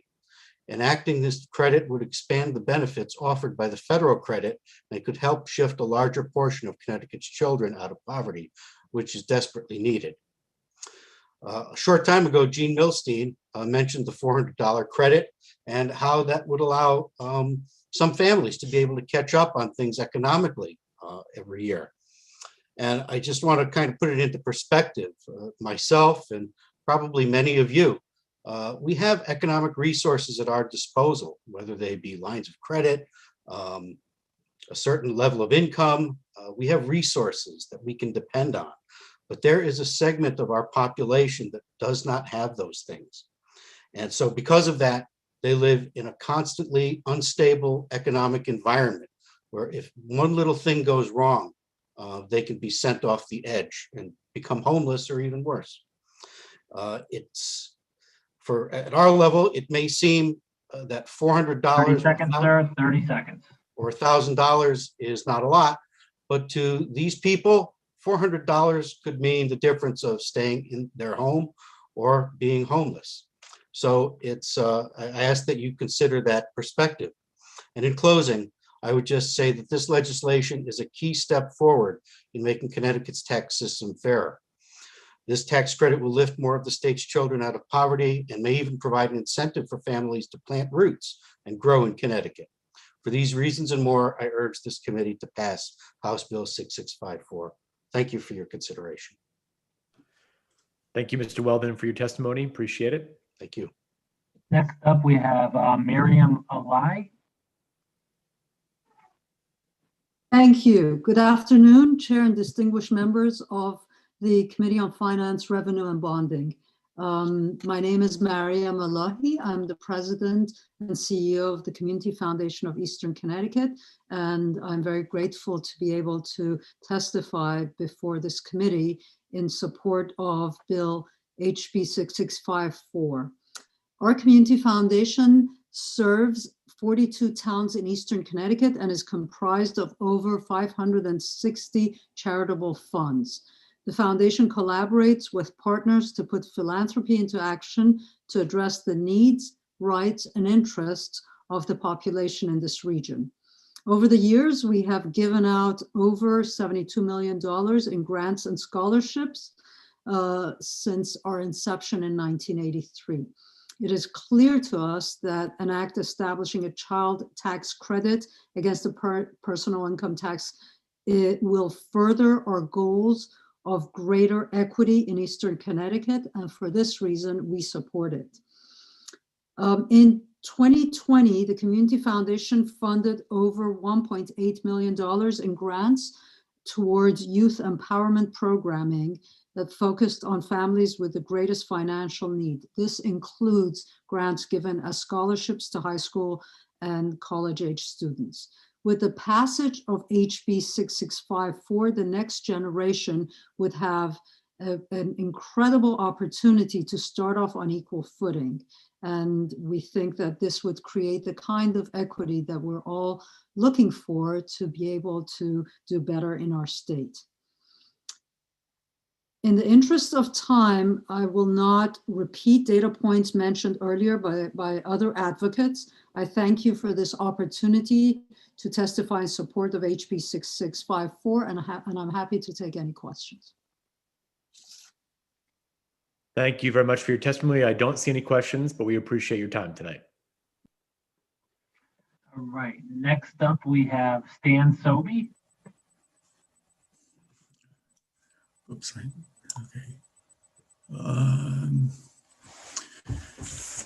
Good evening. Sorry, a little technical issue here. Representative Scanlon, Senator Martin, Representative Cheeseman, and members of the Finance, Revenue, and Bonding Committee. Thank you for the opportunity to testify on SB 887. I'm Stan Sobey, Vice President for Public Policy and External Affairs at Oak Hill. Oak Hill has been providing services for over 126 years to people with disabilities and is a leader in providing the highest quality community-based programs. Through education, assistive technology, and advocacy, we support people at every stage in life. We have 20 distinct programs with 152 program sites located in 77 towns. We employ over 1,700 professionals to successfully help meet the changing needs of close to 40,000 people with disabilities each year. Like many others from the nonprofit community, I'm respectfully asking that you add $25 million to the grants and aid in each year of the biennium for the nonprofit grant program. As in the last 2 years, there has been no allocation by the State Bond Commission. The pandemic has highlighted the critical need for a reliable source of capital infrastructure funding. Like many other providers, Oak Hill has had to make significant technology upgrades in order to be able to pivot from in-person to virtual services, create telehealth systems, make other technology upgrades, and provide the means by which we could keep staff safe by having them work remotely. All costs not reimbursable by state or federal funds. This grant program would be a resource that would continue us to be able to do those kinds of things in terms of infrastructure that will help keep people safe. While mindful of Secretary McCaw's comments this morning about the level of bonding and indebtedness, capital projects help lower administrative costs, increase efficiency, and maintain high quality services. By being precluded from retaining any savings in our contracts with the state, community nonprofits have no other way to capitalize for these types of projects. 30 seconds, sir, 30 seconds. In the past, we have been recipients of funding that has allowed us to install generators in group homes to keep people safe, to be able to update HVAC and water well systems, and that also helps improve safety and health for the individuals that we serve. Again, we would thank you for recognizing the success in the program previously and ask that you continue to support it going forward by adding this money into the budget for the next 2 fiscal years. Thank you. Thank you, Mr. Sobey. Appreciate the testimony. And Representative Meskers has a question for you. And Mr. Sobey, I want to thank you for your testimony. So I've been on the bonding, revenue, and finance through 1 biennial session. This is my 2nd. So what I'm hearing from you is that you're basically, the state funding is barely covering the operating. You're not allowed to retain any savings. And there's a problem with the gap in trying to do capital projects. I mean, that's the short summary of where you are, and you have capital needs. What kind of a budget do you go through now, and what kind of capital needs are we talking about? I'm asking specifically for your group, just to get an idea for the magnitude there. Our budget is significant. We are the largest purchase of service contractor with the state. But again, the contracts pay for 90-something% of what it costs to actually operate. We just had some rates cut. When we're looking forward to projects, we're looking at the need to upgrade our electronic health records system to a level that will meet the DSS audit standards. This is going to be hundreds of thousands of dollars of expense that will need to be invested. We have a number of group homes who are aging, and will need to be upgraded beyond the ones that we've been able to do during this period of flat funding. Many things have had to have been put off. Obviously, we take care of health and safety kinds of issues, but the kinds of investments that preserve the money that's already been put into properties really need to be made. Okay, I'll spare the committee for the rest of my questioning. Not because I'm not supportive, but I want to look through that, to look at the capital investments, make sure we're maintaining them versus the depreciation, which I'm hearing we're not, and that there's a risk for, that over time that the facilities, that they're safe, but they will decay. And the question is, what are we going to do about that? So I appreciate that. So one, it's a late night. I thank you for your testimony. And I think I'll go through the chair to make sure I get a report, get an overlook on that, and see if we can't do something. Thank you. And thank you for your question, Representative. Seeing no further questions, thank you for your time. Yep. Thank you very much. Bruce Dworick, followed by Joe Scully.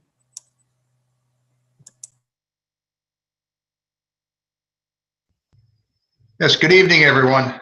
Thank you, members of the Finance, Revenue and Bonding Committee. Thank you for taking the time and giving me a chance to testify this evening. My name is Bruce Dworick. I'm the president of a smaller manufacturer. The name of my company is Hobson & Motzer. We're located in Durham, our headquarters, and we also have a plant in Wallingford, 100% Connecticut business. I'm also on the board of directors, have been for many years, of the Connecticut Tooling and Machining Association. And as the CTMA representative, I serve on the CMC, the Connecticut Manufacturing Collaborative, on the leadership team. I think you've heard from some of my colleagues earlier today. So I'm here to speak in favor of the bonding package to support the vocational school system in particular. That's SB 887. So skilled trades and manufacturing in particular are vital to our rebuilding our economy. Manufacturing, as I'm sure many of you are aware, has the greatest leverage to additional jobs in service and support sectors, and also has above average compensation. Many manufacturers, fortunately, are pivoting back toward growth, although we continue to face longer term secular challenges, including a graying workforce as well as accelerating technological advancement. The technical high school system is a unique gem of a resource that we have here in Connecticut, and certainly something worth nurturing and growing. It needs to be properly outfitted to meet the accelerating needs in our field. Our company actually employs over 50 graduates of the system, mainly from Vinyl and Wilcox Tech roles, anywhere from pre-apprentices all the way up to yours truly, our company president. The CMC also supports the system through donations of cutting supplies, materials, tools, of course, a lot of volunteer work, and we work to accelerate those efforts this year through publishing a list out to our memberships. We kind of developed a wish list for each each of the schools and accelerated the donations that way. We also recommend that these facilities use be expanded beyond high school students to further justify the investments and make further use of the taxpayers' money. Of course, as in our plants, if we make large capital investments, we don't run them 6 hours a day, 5 days a week. We try to get as many hours as we can out of those. And when we outfit these expensive facilities, it makes more sense to get some evening classes going for non-traditional students and different age groups. So that's pretty much what I have tonight. I'll keep it brief and give you a few seconds back to your evening. Thank you very much. Thank you for your time, Bruce. Appreciate the testimony, and I don't see any questions. So it looks like you're going to have your evening too. So thank you. Appreciate it. Good evening. Joe Scully. Good evening, co-chairs Fonfara and Scanlon, and ranking members Martin and Cheeseman, and members of the Finance, Revenue, and Bonding Committee. Thank you for this opportunity to testify. I'm Joe Scully, president of the Motor Transport Association of Connecticut, representing small business trucking companies here in Connecticut. Here to speak, I'll try to be brief on our opposition to the truck mileage tax that's in House Bill 6443. The reasons that we oppose this are, this is a tax that's going to crush in-state businesses, while out-of-state businesses will evade it, meaning not pay it either knowingly or unknowingly. I did provide a chart of some estimated costs that members have told me this will mean to them. If I have time at the end, I'll go back to that. But I'd like to talk about, we believe this will most likely not generate the $90 million annually that has been estimated, because weight distance taxes, which is what we call this in our industry, weight distance taxes, they're very expensive to administer. They're easy to evade. We've seen 20 different states around the country repeal these taxes after they had them at one point because they didn't generate the revenue expected. So they got rid of them and replaced them with a different, more efficient, easy to administer revenue source. Studies by the ATRI show that New York's highway use tax has an evasion rate of anywhere between 35 to 50%. With news that we heard again today that this would be on the honor system. Again, I emphasize that we're not going to get the $90 million that we expect. And the reason that that's really important is we're not going to be able to leverage the federal infrastructure funds. Oh, shoot, I can't hear anything. Can people hear me? Yes, we can hear you, Joe. I think that was a random person chiming in. Okay, sorry about that. If we don't get the $90 million annually, which I don't think we will, we're going to be in jeopardy of not being able to leverage the federal funds, which is going to jeopardize infrastructure projects all over the state. Trucks pay a number of taxes and fees that cars don't, like the 12% federal excise tax. Thank you. Heavy vehicle use tax, federal tire tax, the unified carrier registration fee, IFTA and IRP. So to wrap it up, again, the in-state carriers who operate here, who serve other small businesses here, are going to get crushed by this, and the out-of-state trucking companies are just not going to pay, whether knowingly or unknowingly. So we respectfully urge rejection of this. Thank you. Thank you, Joe, and thank you for your patience today.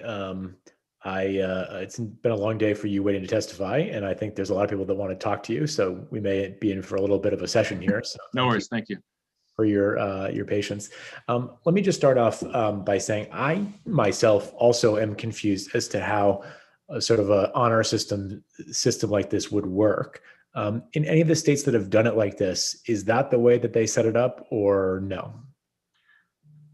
I believe that it is, and I believe there was a reference to the fact that other states do it on the honor system as well, and I suspect that that is why studies show the state of New York does not collect 35 to 50% of the revenue that they should, is because carriers, again, whether knowingly or unknowingly, it could be either one, they just don't pay it, and the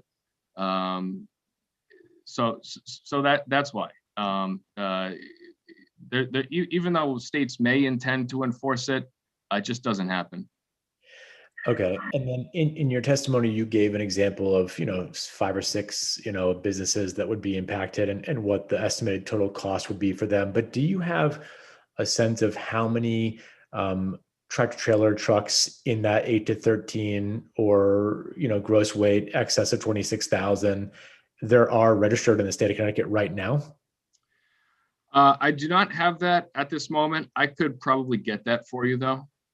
But I guess the second part of that question would be, are there more of those trucks that pass through our state every day from other states than there are registered and on the road in Connecticut? I would suspect, yes, that may very well be the case. Meaning that there are more from out of state than there are in-state registered? Yes. Okay. And then going back to your point about the fact that, you believe that the disproportionate burden would fall onto the businesses that are registered here or the trucks are registered here versus the out-of-state truckers. I wonder, not to bring up something that I know you also don't support, but the governor's proposal during his campaign was to toll trucks. And at one point in 2019, he discussed that as well. That is what Rhode Island does. I know that is in dispute. It seems like there has been no definitive judgment there. I saw that there was an injunction that was denied in the fall of last year so they can at least continue collecting it. But I know you don't support either, but would you at least be willing to say that a toll gantry system that would definitively collect the revenue from the out of state would at least be a more efficient way to do this than chasing down people on the honor system? I think if it applied to all vehicles, right, similarly, why we're opposed to a truck only mileage tax, we would be opposed to a truck only tolls. One of the other reasons for our opposition to tolls was we felt that it was double taxation, and our stance as an association before I was here, and this continues now that I'm here, if there is new infrastructure, a new highway lane or bridge or something that is going to be built that doesn't currently exist, we'll entertain being okay with tolls for that. But that has never been proposed in the 5+ years that I've been here. So what you're saying, if I understand you correctly, that if we were to replace the Gold Star Bridge, for example, and to put up a temporary gantry for the life of that project, you're saying that your association would support something like that as opposed to a broad-based, widespread system?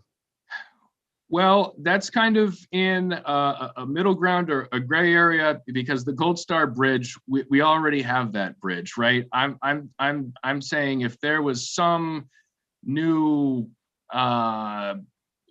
bypass around Hartford, something that we don't have, that doesn't exist, that's going to ease congestion, and I think that's more what I'm talking about. The Gold Star Bridge, I mean, we'd have to have a discussion as a board about that specific question. Okay. Well, I think it's an important conversation for you to have, right? Because I don't really know that there'd be too many major infrastructure projects on 95 or 91 or 84 that don't exist now. But what I do know we need a lot of is to rehab our existing infrastructure, like the Mixmaster, for example, which is a project that's happening right now, the walk bridge down in Norwalk that constantly malfunctions. I mean, those are things that exist, but we need to do something about that. And I think that that's part of what the governor's motivation is here. I know we have other questions, so I don't want to monopolize this, but this is an important bill. And I know it's important to you, Joe, so I want to make sure we talk about this. Tell me where you come down on whether or not there is a way to discount Connecticut registered trucks versus out-of-state trucks, whether it was a tolling system or the honor system that the governor is proposing here.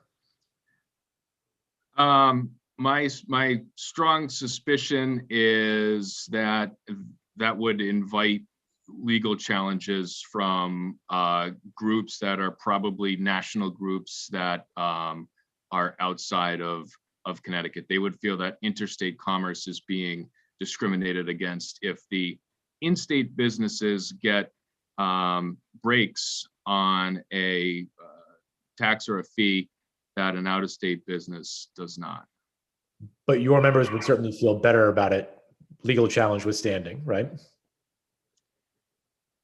Well, I'm what tax or fee are we talking about under this example? I mean, I'm not sure they would, to be honest with you. If you tell them there's a new weight distance tax that we don't have now, but don't worry, because instead of the 10 cents a mile for the 80,000 pound trucks that's being proposed now, it's only going to be 5 cents a mile. I don't think that's really going to appease anybody, to be honest with you. Okay. Final question, Joe, is do you, if you and I were to sit down with the governor over a cup of coffee, is there any alternative plan that you would suggest to say, hey, look, we do recognize that these trucks do some damage to the roads. We want to play our part. We love Connecticut. We want to help. Here's what we think you should do instead. Do you have that plan? Well, I can give you a couple things.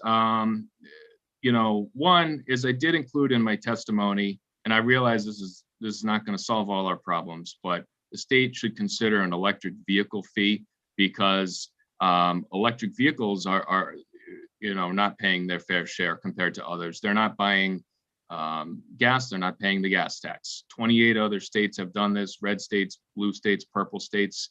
Now, the other thing I would add is I did submit testimony to the Appropriations Committee on the spending side of this, suggesting that any number of costs that are in the Special Transportation Fund that were not initially there when the fund was created and were moved in there over a period of time, could be moved back to the general funds. Now, yes, I do realize the general fund has its own issues too, or maybe those are going away. We've seen good news on tax receipts, but I think the bottom line is, lately, every time there's a deficit, it's the road users, and more specifically, the trucking industry that are being called on to close the gap. I think if more needs to be paid, it can't be just us.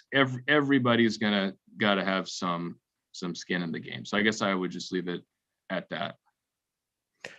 Okay, and I appreciate that. I mean, with respect, I feel like the notion that we should go and go after electric vehicles at a time when we want more of them on the road, not less, would be the wrong strategy for Connecticut, in my personal opinion. But I appreciate you suggesting that. And certainly we need to look at the way that we can trim the spending. But for me and everything that I read and see, it seems like we have a significant problem with the STF, and we need to find a sustainable solution that simply cutting back, I don't think will be enough to meet our needs and the needs that we're going to have going forward, so that, my son is not going to be dealing with this, and your children won't be dealing with this. And I don't know what that answer is, and it may not be this, but I just hope that we can work together to figure it out. And I appreciate your time tonight, Joe, to be with us. I think Representative Zupkis was first, followed by Representative Berry, and then Representative Devlin. Thanks, Joe. Thank you, Mr. Chair, and thank you, Joe, for coming today. I have a couple of questions for you. I had 3, and I can't remember my last one, but just to quickly talk about electric cars, they get a credit in our state, so they don't pay gas and all that, but there is a credit for electric cars. But anyway, you started to go down the road, and when your time ran out, about fees and taxes that you already pay. I have a trucking company in my district, and when tolls was a thing, we had a long conversation about just the burden that it's going to put on them, and they were telling me about what they already pay. Can you just finish that, as you just started talking about you already pay fees and taxes, what those are? Sure. So, I have data from the American Transportation Research Institute, where they take the average number of taxes and fees paid annually by a tractor trailer in Connecticut totals more than $17,000. That's one truck per 1 year. and that's state and federal, to be clear, comprised of a 12% federal excise tax on the purchase of a new truck.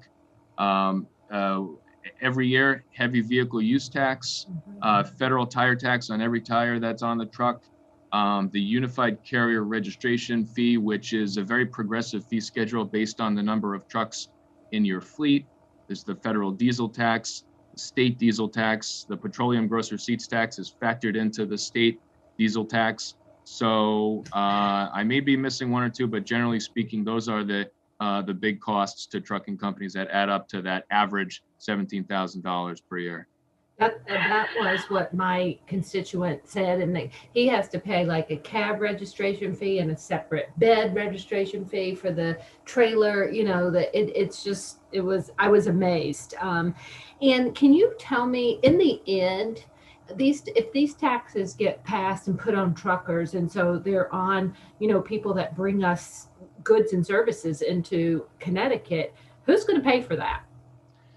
Yeah, so I put together a video, which I did email it to everyone. So thank you for indulging me on that. And in the video, there are grocery distributors, fuel distributors, construction companies, who they all said on video, I can't absorb this, I have to pass it on. So that's, if they absorb it, they'll be out of business in a couple of years. I truly believe that's what's going to happen. We can charge companies and trucks and anything. They can be charged anything you want. They can't absorb it. And so it's going to come back on all of us, every citizen in Connecticut that purchases something from that company, or we're going to be paying more money. So in essence, it's us paying it, and it's just more expensive. So I cannot remember what my third one was, my third point, but thank you. I appreciate your comments. Thank you. Representative Berry, followed by Representative Devlin. Thank you, Mr. Chair. Thank you, Joe, for being here and hanging in there. My question is, we heard earlier from the Farm Bureau, and we also heard from grocery stores about how it would affect their industries. What other industries, or what industries do you think it will hit the most? I mean, ultimately, I think it's going to impact everybody, because another stat that I have from ATRI is that 98% of all freight in Connecticut is transported by truck. So everything that we buy comes on a truck, and ultimately this could impact municipalities in terms of cost of road and bridge building and maintenance, school construction, waste hauling. Trucking touches every part of our daily lives. So I don't think anybody would be exempt from this. Okay, and you said that you had some examples on how much it would cost local companies. Do you want to share any of those numbers? Yeah, I'll be real quick here. Andrucci Trucking out of North Haven, $180,000 annually. Bazzuto's out of Cheshire, $1.3 million annually. Coastal Carriers out of Ansonia, $175,000 or more. That was their down year number this year. Connecticut Mulch Distributors out of Enfield, $100,000. East Coast Trailers, I have a guy who has one truck and he moves boats. One truck, $1,000. Herb Holden Trucking out of East Windsor, $40,000. John DeGrand and Son out of West Haven, $50,000. And Twin Hill Transportation out of Scotland, $17,000. And I would just add, even though I'm giving that one town name, to just please keep in mind that they serve customers all over the state. It's not just that one town where they're based. Okay, thank you. And those are Connecticut-based businesses? All Connecticut-based, yes. Okay, thank you for that information. Thank you, Mr. Chair. Thank you, Representative Devlin. Thank you, Mr. Chairman. Hi, Joe. It's nice to see you. Be careful about those temporary bridge tolls. I've never known a temporary bridge toll to go away. One I remember that was imposed a long time ago for 5 cents. I think it's $5 now, and that was over 30 years ago. So careful about those. But also, I just want to say, you did outline some numbers in your testimony, but that only reflects your members. And there are large companies that rely on trucks in the state of Connecticut. One I can think of that is the primary source of school lunches delivered to all of our public schools and probably parochial schools. in the state. And there's probably others that are, there's probably others that are not members. Is that true? Yes, and that's just a small snapshot of businesses in the state that I was able to, get a hold of and do a quick video with in short time. And I would add one thing, since this is on the record, I want to point out that UPS, their testimony, they're a great member of ours. They're a big company, I realize. They stated that even though they travel more miles in New York, where again, they do have a version of this, their tax obligation in Connecticut would be higher.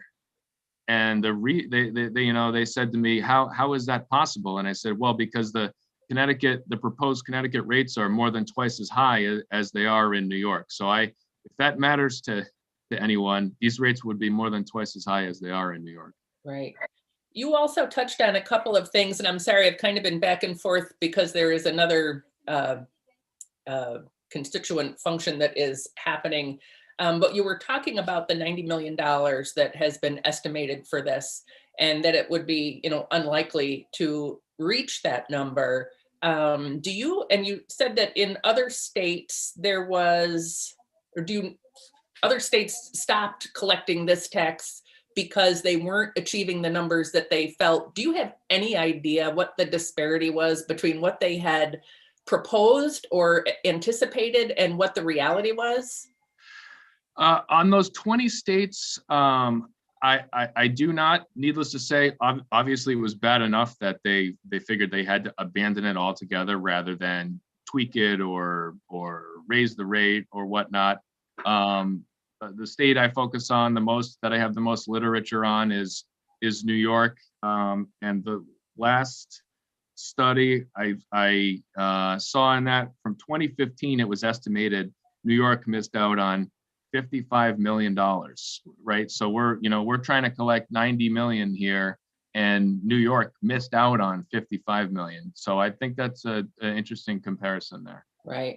And it's an interesting slippery slope too, right? Because when the governor had proposed tolls on trucks, and trucks were the target, most people were like, okay, fine, we don't care, until they realized that wasn't going to generate enough money. So it went to all vehicles, much like I would be surprised if it didn't happen, that any imposed mileage tax wasn't carried on to all vehicles. And when I had a chance to talk with the OPM secretary this morning, she kept emphasizing classes of vehicles involved and also referenced weight.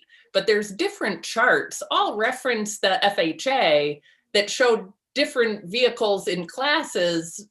So, but when you consider the weight, it's usually a broader swath of vehicles that are included, which can be, construction trucks, local, municipal trucks, anyone that, happens to travel on a highway. Can you speak to 26,000 pounds, what that would include? Because it's not just the massive tractor trailers we see on I-95 or 84. Yeah, so the way this is written, the way this proposal is written, it references a federal class of vehicles, 8 to 13, which, just for whatever it's worth, is rarely used in the industry. Nobody ever references that.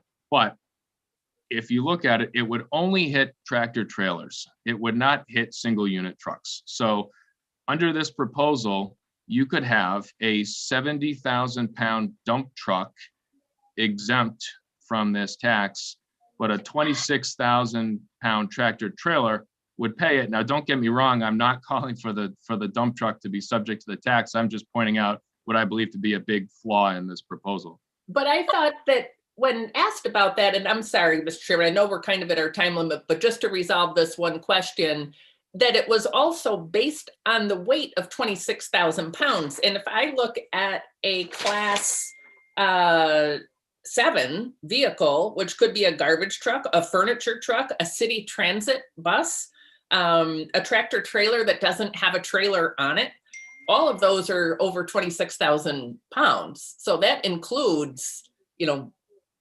virtually most trucks that are transporting goods, not just multi-tractor trailer. So that's where it's unclear, and it was unclear in her answer because the weight is also included. And weight, the different classes, the description of classes varies, but the weight is a defining factor that would make it more broad. Yes, I would agree. Ultimately, I think the commissioner did get it right. The second time is it's dependent on weight or vehicle class and weight, not just weight. And it's very confusing, and I think it just reflects a lack of understanding of how our industry works. And for what it's worth, I will do anything I can to share information about how our industry works. All right. And I hope you get the opportunity through one of my colleagues, unless I have a chance to come back, because you also mentioned about how it would impact federal funding. And I'd love to hear more about that. But I'm going to respect, I'm sure I'm over 5 minutes. So I appreciate that. And thank you very much. Thank you, Representative. Representative Meskers, you were next in the queue, but in deference to Senator Martin, who's the ranking member, I'm going to call on him next. I won't argue. No need to do that. Thank you, though. Joe, I'm just, I've been listening for a while, and, I haven't asked, I don't think I've spoken all day, but you shine a little bit of light here regarding this, the amount of revenues that projected of $90 million, that there could be a substantial difference in the amount raised because of people won't I guess self-report. I don't know if there's another way of doing that reporting, but I guess my question is, from what I understand, is that we are planning on using this revenue and leveraging it for federal money. And if that's the case, and maybe you're not the right guy to ask this, but maybe someone else, but what happens if we don't meet that revenue amount? If we say we're going to raise 90 and we leverage for $1 billion, let's say, to do infrastructure work, what happens? Well, yeah, here's my understanding of it. The claim is that 90 million can let us leverage. I think it's $1 billion. I think $1 billion is the number that is being used under federal highway funding systems that call for either an 80-20 or a 90-10 match. The feds put up 80 or 90%, and the state has to commit to 10 or 20%. Well, if we don't have the money, we can't put up the match, and we're not going to get the 80 or 90%. So my point is, this is not just a risk to the small business trucking industry. I think it's really risky for the state of Connecticut and its infrastructure projects. So you're saying that would we be able to enter contracts without that assurance that we had the 90 million? My understanding is the feds probably would not award the 80 or 90% unless they see the 10 or 20%, which we couldn't do if we don't have it. Okay. All right. I'll have to talk with some others regarding additional information. Thank you, Mr. Chair. And thank you, Representative Mesker. Appreciate it. Didn't have to do that, though. Representative Meskers. I make it a point to defer at this point in my life.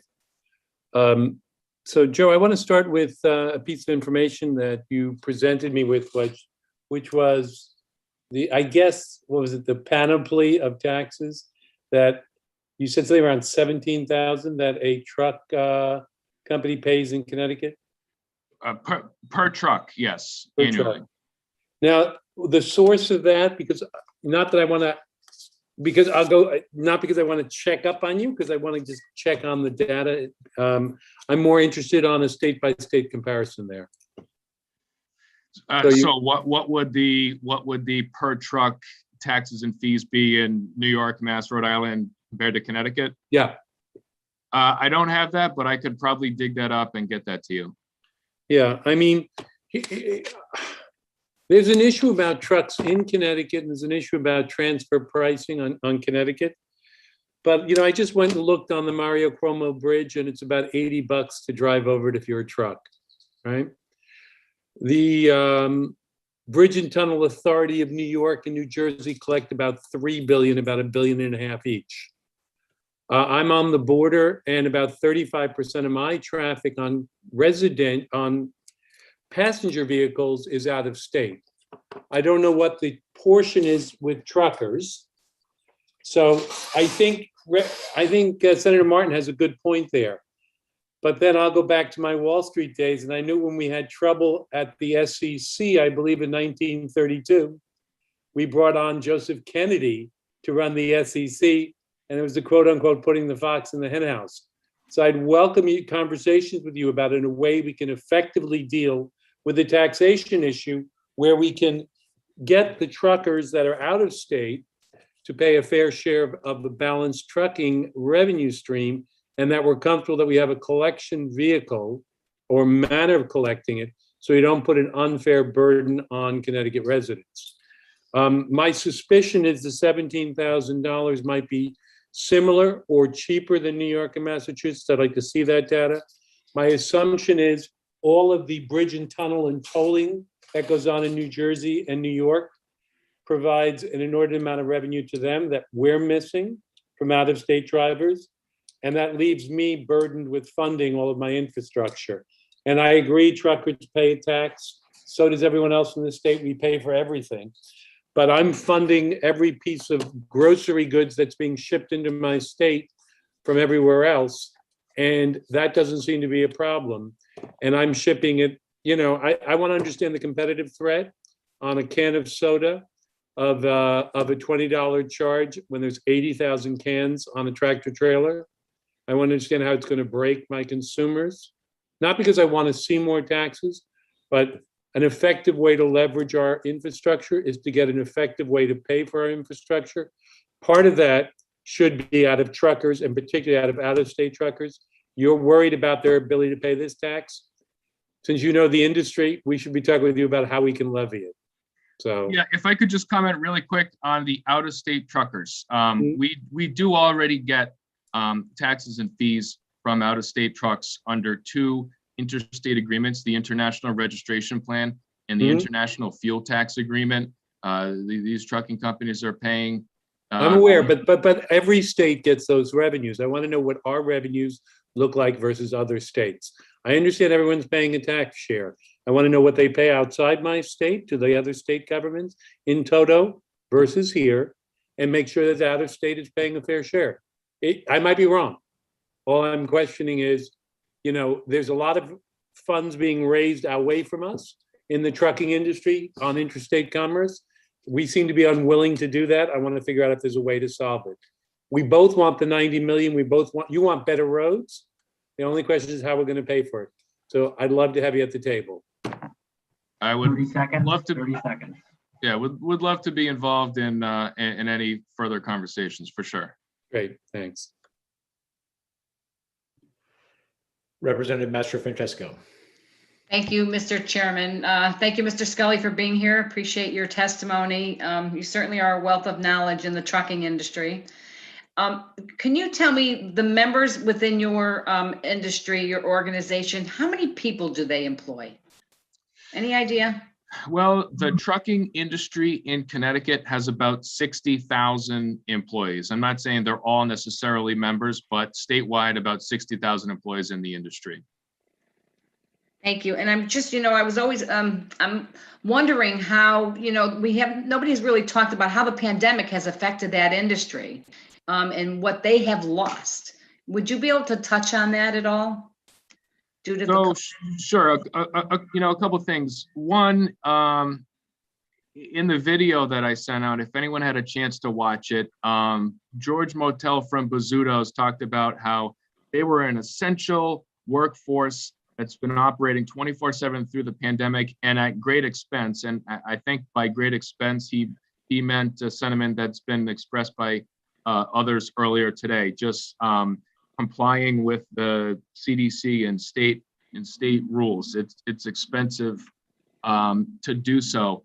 One other thing that I think is worth pointing out as we discuss a tax that is targeting the essential trucking industry, we've been operating through this pandemic and continuing to buy diesel fuel and pay diesel taxes and pay our registration fees and pay our permit fees. So as an industry, we've continued to fund the infrastructure, and oddly, even though we've been kind of the few entities out there that have been keeping up the tax and fee revenue stream, here now it's being aimed at us to make up for the shortfall. So in my opinion, that is worth considering.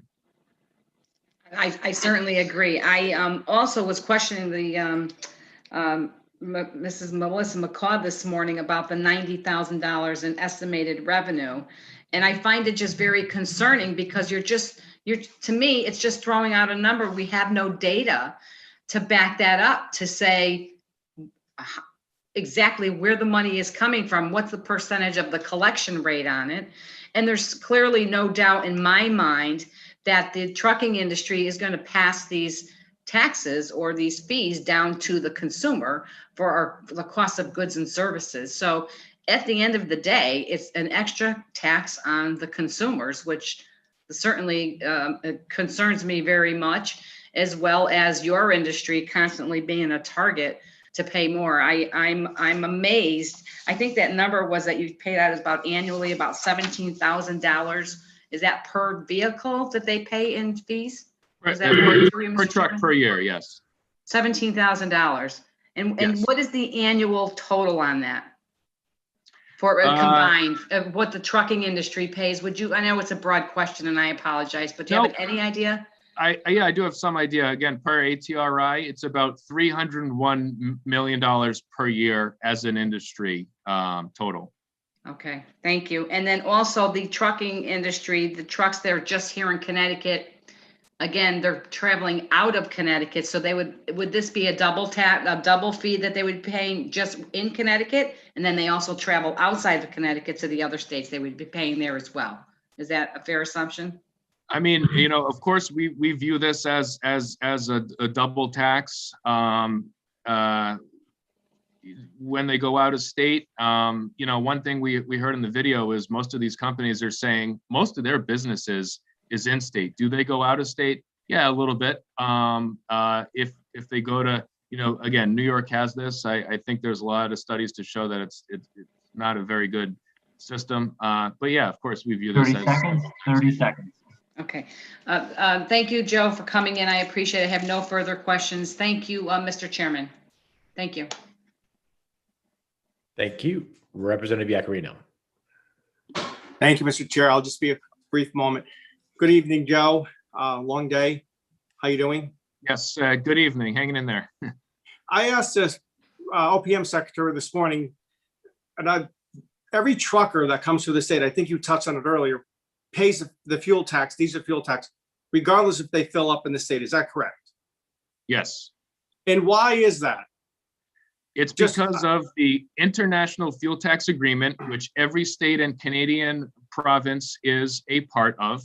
They report their miles to their base state, and the base state then goes through a clearinghouse and sends the tax money to the jurisdiction that it needs to go to. So that's how we get about $40 million a year per the last data that I saw from out-of-state trucks annually. And that's why what the money is used for is for roads and bridges, and that's what the money's allocated for. Am I correct?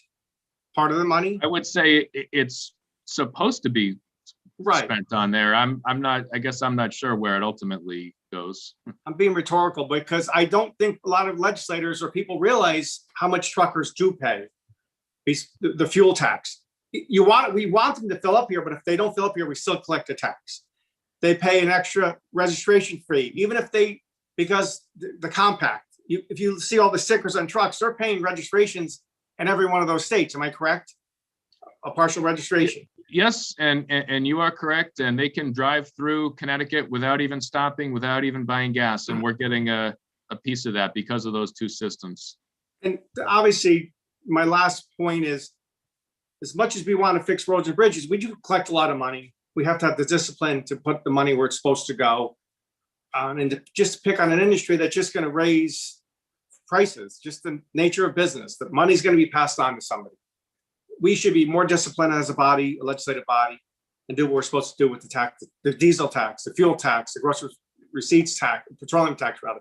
All these taxes we collect, the highest gas tax in the mainland of the country, the United States, we should be using that money where it's putting the money where it's supposed to go. So I think we have to really look at this hard and look at a long picture, that there's a reason why we have the federal agreement for many, many years to pay the fuel tax. There's a reason why there's agreement for the registration, so that money would go for infrastructure. And I believe that's why it was done many years ago. And it works in some states, and in some states it doesn't work, for the purposes for roads and bridges and transportation. Yes, I agree with you. That's all I have to say, and have a good night and keep up the fight. And thank you, Mr. Chair and Madam Chair. Representative Mashinsky. Thanks, Mr. Chairman. Joe, I wanted to ask you, you had said earlier in your testimony that some of the other states had tried what the governor's proposing, and then they had switched away to something different. What was the something different the other states decided to use instead? So generally speaking, I think what they did was got rid of that and like increased the diesel tax. Okay, so that would be an option for us, would, instead of this plan, another option would be to increase the diesel tax. Well, they got rid of a tax and replaced it with one. We would be just raising the diesel tax. I think that's a distinction there. Okay, so in New York, you pay both the diesel tax and you pay tolls in New York?